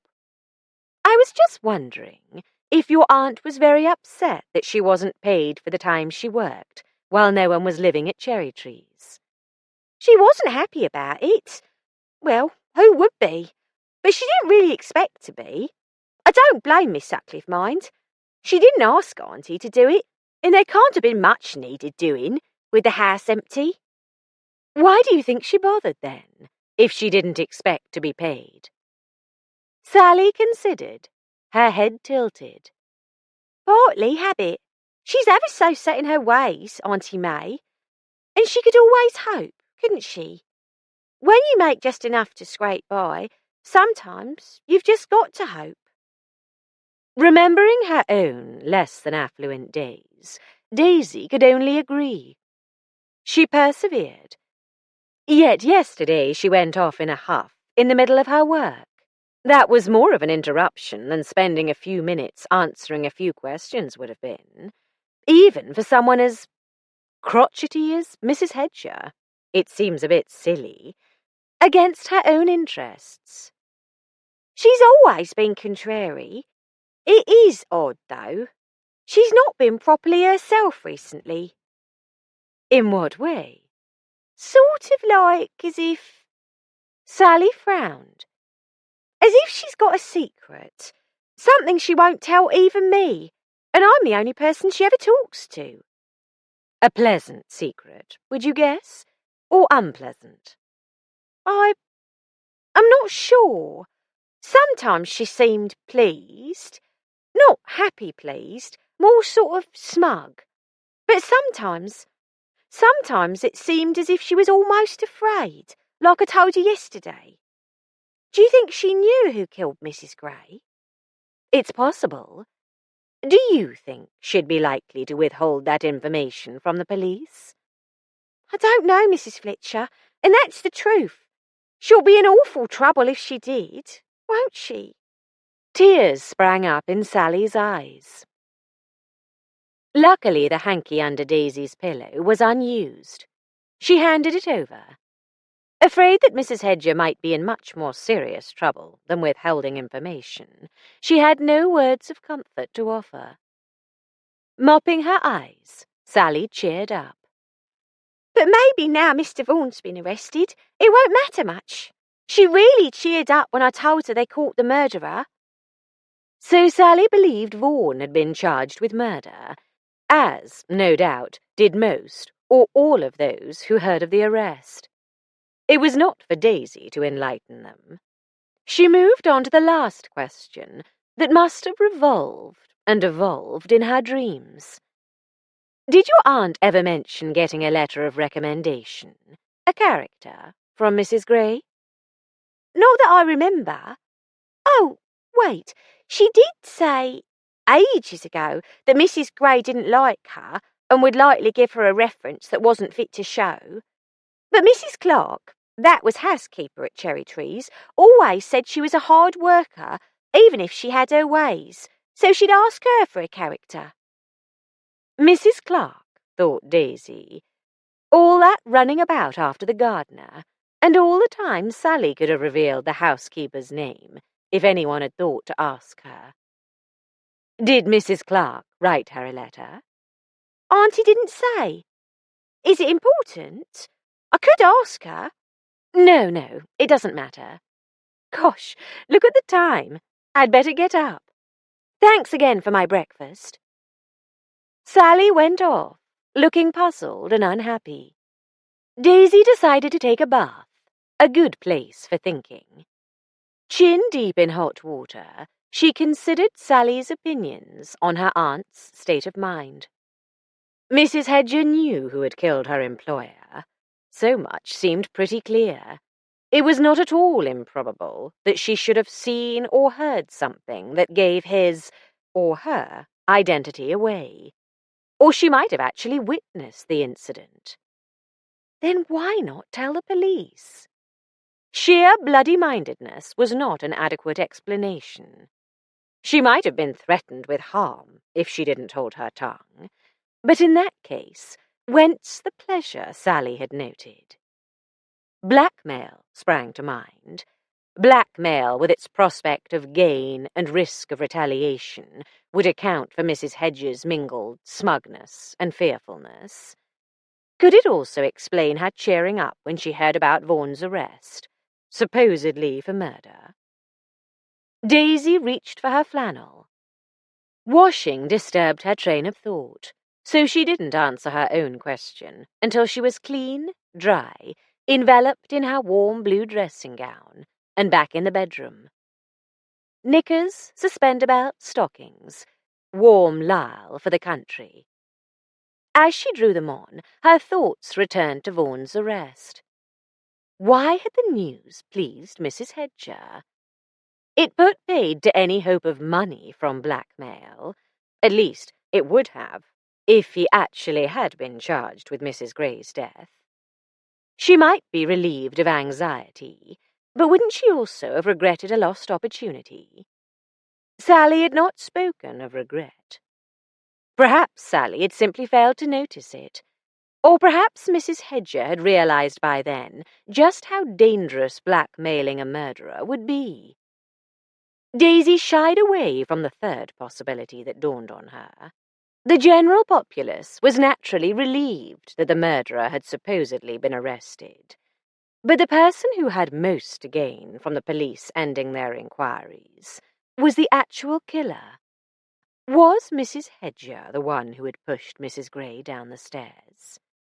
A cleaning woman bumping off her employer? Unheard of, and a singularly unsettling idea.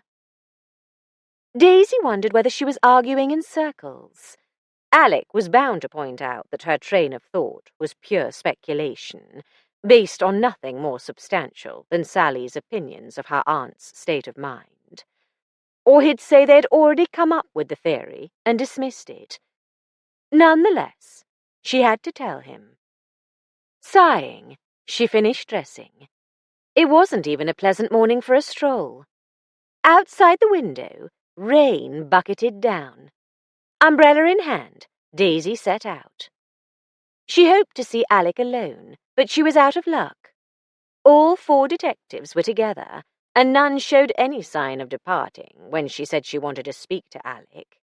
He and Underwood exchanged "what now" glances, while Pennycook took her dripping umbrella, and Ernie set a chair for her. Go ahead, Daisy. Alec wore his infuriating patient look. You've got a revelation for us? I didn't claim a revelation, Daisy said defensively.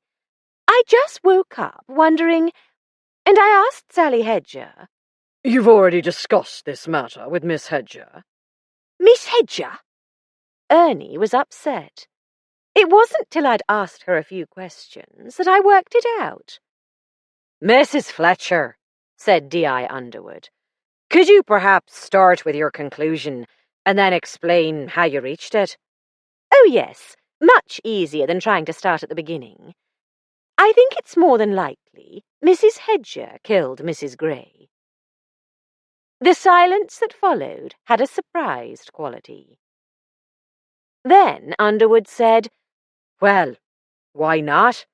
I, for one, have been considering her as a bulky witness. I've barely given her a passing thought as a suspect. Nor have I, Alec admitted. You know, Chief, said Ernie, I did wonder about that disinfectant smell. My landlady uses the stuff. The smell fades in a couple of hours. Mrs. Hedger must have used gallons for you to be able to detect it a couple of days later. Drains and mucky boots, Underwood recalled. That's what she told Miss Sutcliffe. Isabel always puts her gardening boots by the back door, said Daisy, and I haven't caught the least whiff of bad drains. I've been in and out of the house for days. Is that all you're going on, Daisy? No, darling, though I do think it's significant. Drains and manure don't smell the least bit like that awful, sickly stench when you opened the cellar door, so it's hard to believe she mistook it. Ernie backed her up. More like she knew the body was there and expected it to start smelling. I did wonder whether she knew about it and kept quiet because she was blackmailing the murderer. The detectives considered the theory. Underwood rejected it. That wouldn't work. The body was bound to be discovered sooner or later, and once the murderer was arrested, he'd have no incentive not to denounce her. She's not the sort to run off abroad with her ill-gotten gains. I doubt she's ever been farther than High Wycombe in her life. Sally said she was pleased to hear about Mr. Vaughan's arrest. As far as I can make out, everyone believes he was arrested for murder. So I dropped the blackmail idea. What else did Miss Hedger have to say, Mrs. Fletcher? Daisy recounted the conversation. It sounded very thin, without a shred of actual evidence.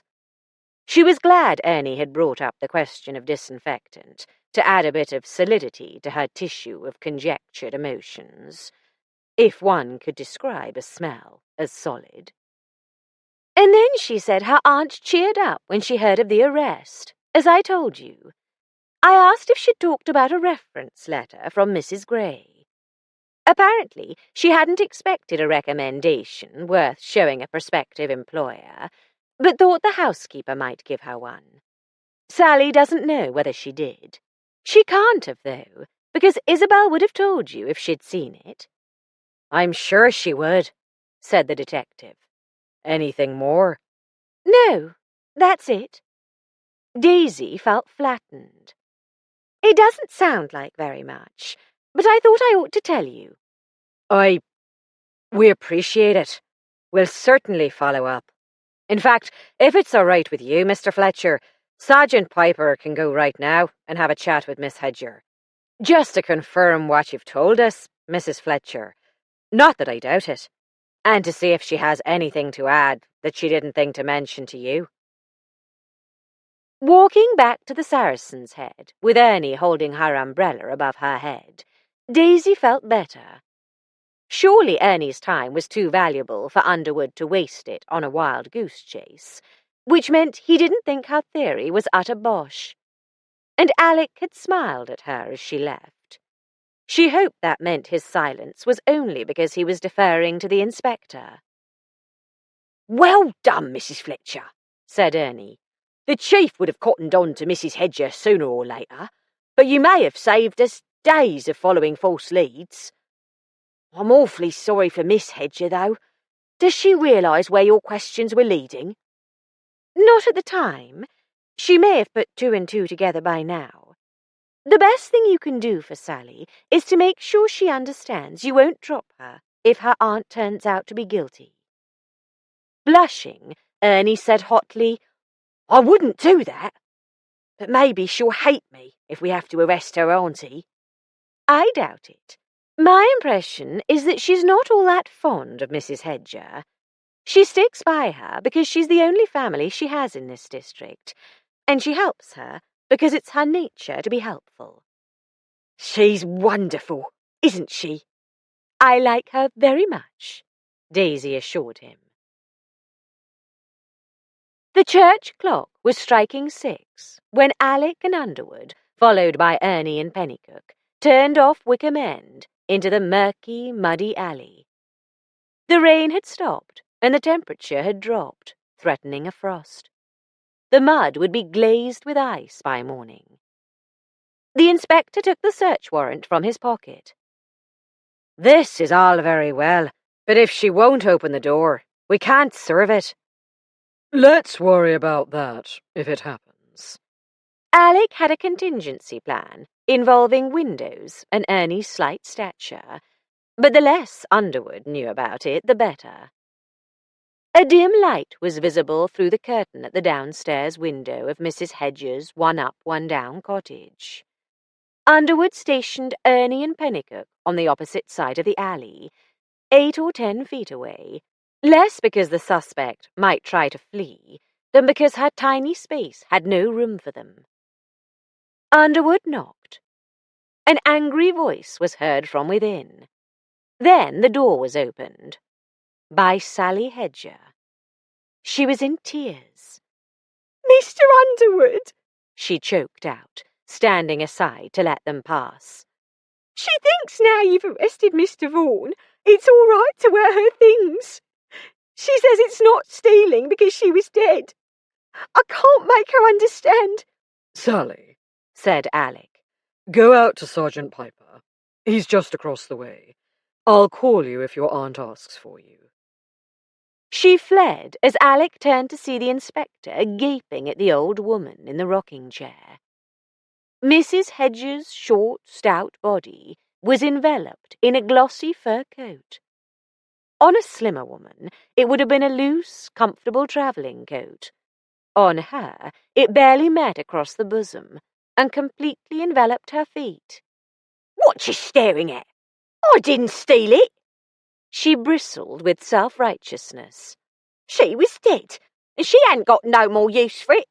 Besides, she weren't no better than a doxy." May Hedger, I must advise you.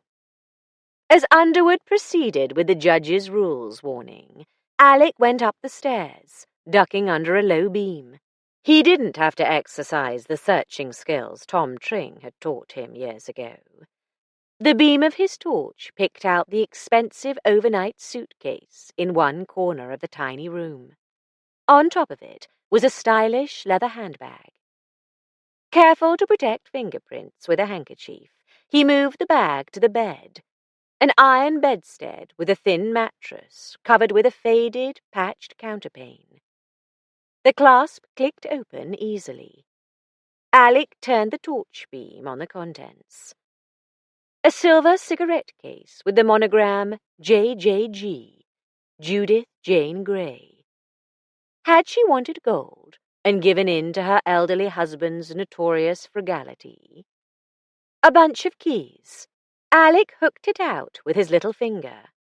The pasteboard tag, cherry trees, removed any remaining doubt. He took them downstairs. Mrs. Hedger was glaring at the inspector in malevolent silence.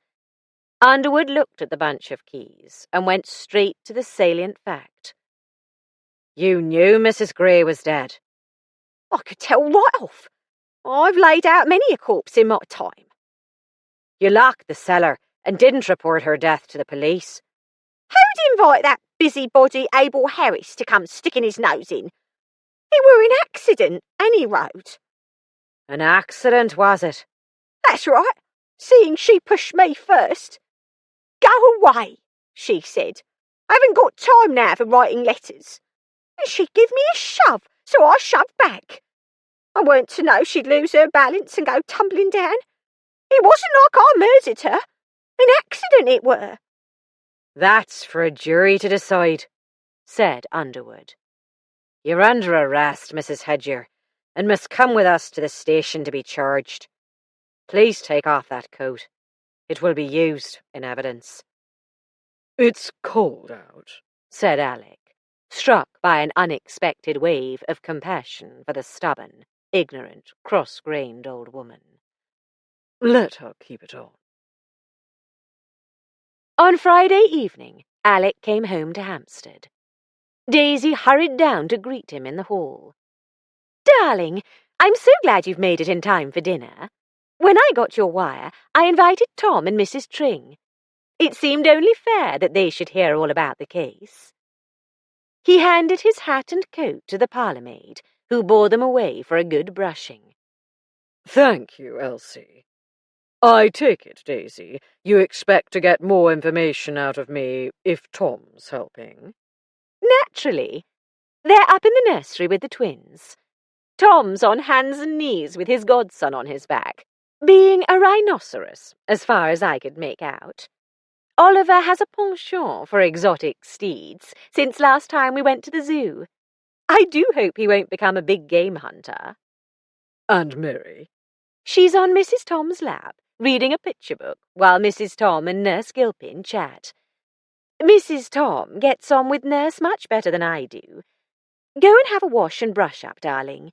I'll tell Mrs. Dobson to dish up in 15 minutes, unless you want a whiskey first, or a beer with Tom. Beer sounds good. Make it half an hour. I'll say goodnight to the twins, and bring the Trings down. With luck, I'll get the story over with, and eat my dinner in peace. When they were all settled in the sitting-room, with drinks to hand, Tom rumbled, You had the inquest yesterday, Chief? Yesterday afternoon. It was just as well the coroner couldn't sit sooner. Gave us time to get it pretty much all wrapped up for him. His jury brought in homicide by May Hedger. Manslaughter or murder is up to a criminal jury, of course. Sally Hedger made an excellent witness, Daisy. Clear and concise, in spite of floods of tears throughout the proceedings.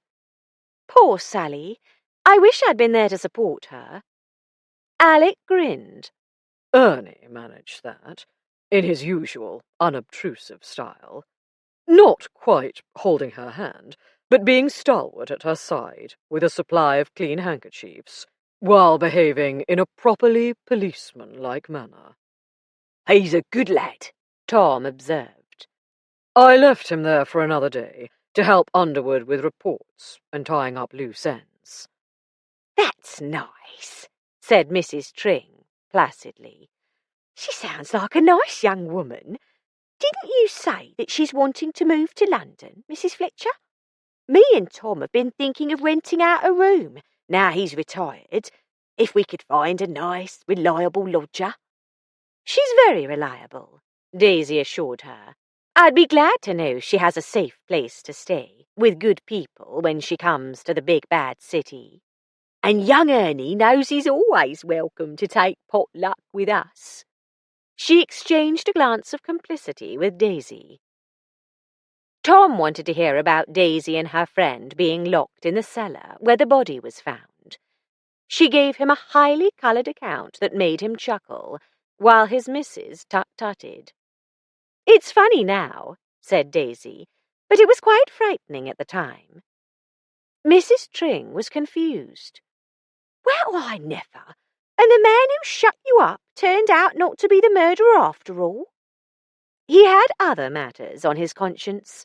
Apart from the cellar business, his crime was financial fraud. Tell us the whole story, Chief, Tom requested. First of all, I assume you were able to present the coroner with a definitive identification of the body. Oh, yes, it was Judith Gray, all right. The coroner would probably have accepted Sally Hedges' evidence, along with what we found in her aunt's attic, the luggage and handbag, contents intact. As it happened, Mrs. Gray's friend, Mrs. Knox, was able to give us the name of their mutual dentist. You know how people recommend their medical practitioners to their friends. He's a Harley Street man, as we supposed. When we explained our difficulty, he came right down to Beaconsfield, records in hand. Ghoulish curiosity, as D.I. Underwood said. Oh, said Tom, grinning behind his magnificent moustache. He found the reality a great deal more unpleasant than he anticipated. He managed to identify her faster than I'd have believed possible. I don't blame him, said Daisy. As for the rest, Tom, to tell the truth, the case was a barrel of red herrings, and we couldn't shoot them. We had to fish for them. The stepson, he had the best motive. 2 excellent motives, in fact. Money and revenge. The victim was his father's second wife, and treated the old man abominably, by all accounts. Unfortunately, he has an unassailable alibi. It's no good looking at me like that, Tom. I know unassailable alibis are made to be assailed, but this is truly untouchable. If you say so, Chief. Then there were Donald Vaughan and Roger Cartwright. Either, or both, may have been the victim's lovers. Both their wives assumed they were. Both of them? Mrs. Tring was shocked. And a London friend now in France. She seems to have been rather free and easy with her favours. And Vaughan may have been her lover. Cartwright probably not. Anyway, each of their wives suspected a liaison, and thus had a motive for hating her. Whether or not they were correct in their assumptions turns out to be irrelevant. Vaughan's the one, Tom rumbled. the house agent that shut up Mrs. Fletcher and t'other young lady in the cellar. That's right. Financial fraud, as Daisy said. He'd been appropriating his employer's money, quite a bit of it, but no large sums at one time. As he was saving, stuffing cash under a loose floorboard, he didn't give himself away by excessive expenditure. My friend Willie, Miss Chandler, was auditing the books, but wasn't allowed to tell anyone. At the last minute, he found out. That's why he was running away. Nothing to do with the murder.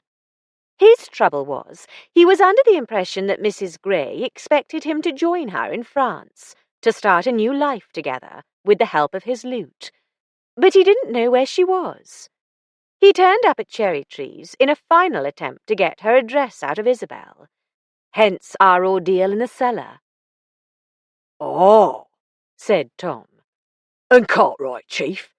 That's the headmaster, Ducks.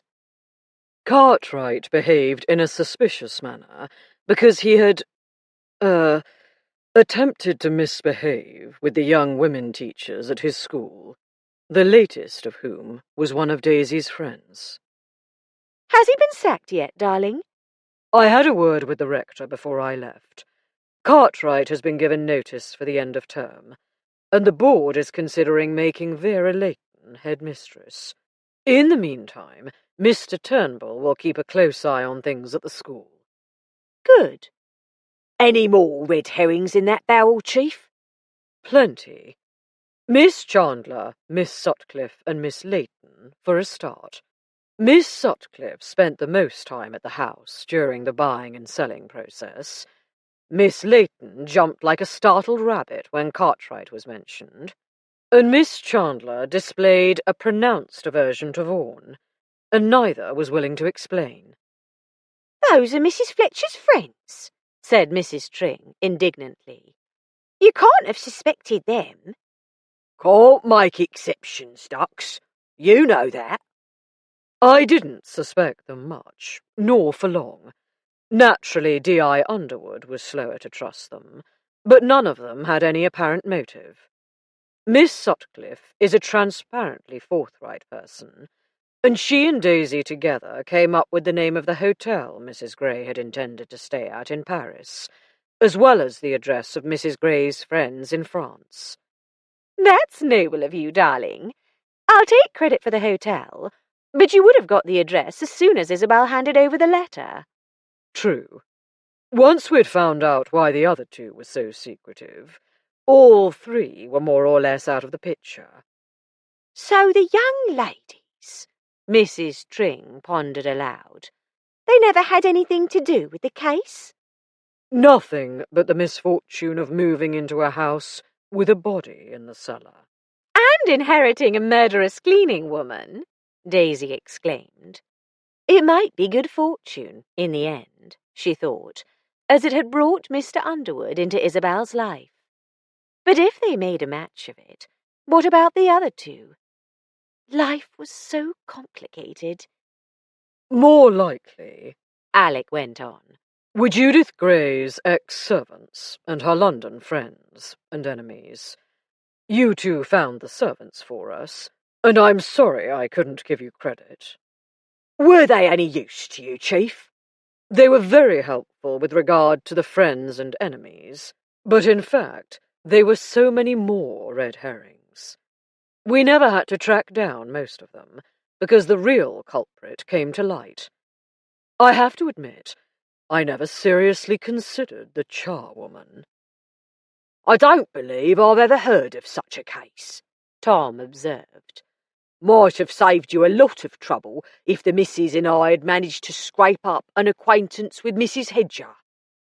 Mrs. Hedger is not the sort with whom anyone could scrape up an acquaintance. She keeps herself to herself, even now she's in a cell. When we walked in on her at home, she was wearing Mrs. Gray's fur coat. Even to her, it was obvious she couldn't get away with refusing to explain. What was her excuse? Nothing new. You've heard it before. It wasn't stealing, because the owner was dead. Of course, that required an explanation of how she knew Mrs. Gray was dead. The whole story came out then. I don't think she realized how much she was saying. Oh. Tom nodded. That kind that don't talk much. Once they get going, you never know what will spill out. So how did Mrs. Gray end up with a broken neck? A silly squabble over a reference. She didn't have the common courtesy to spend a minute writing one for the old woman. She tried to push past her. Mrs. Hedger didn't care for being shoved out of the way, and pushed back. Unfortunately, Mrs. Gray happened to be standing on the cellar stairs at the time. The railing is not a sturdy one. Oh. In any other place, I'm sure nothing would have come of it beyond a bit of name-calling. Whether she was really in a hurry or just being obnoxious, we'll never know. She might have been in a hurry, Daisy proposed, because she wanted to evade Vaughan and avoid a row about not giving him her address. Whatever he believed, I'm sure he wasn't part of her plans for the future, not with Sir George Gantry waiting for her in Saint-Tropez. We'll never know, Alec repeated. One more question, darling. Did you ever find the cellar key? That's what brought us, you, into the investigation in the first place. Yes, all the house keys, including the cellar key, were in Mrs. Gray's handbag. Oh. If Mrs. H had thrown them out and kept her mouth shut, she might have got away with a charge of theft. She's keeping her mouth shut now, when it's too late. One question is still bothering me.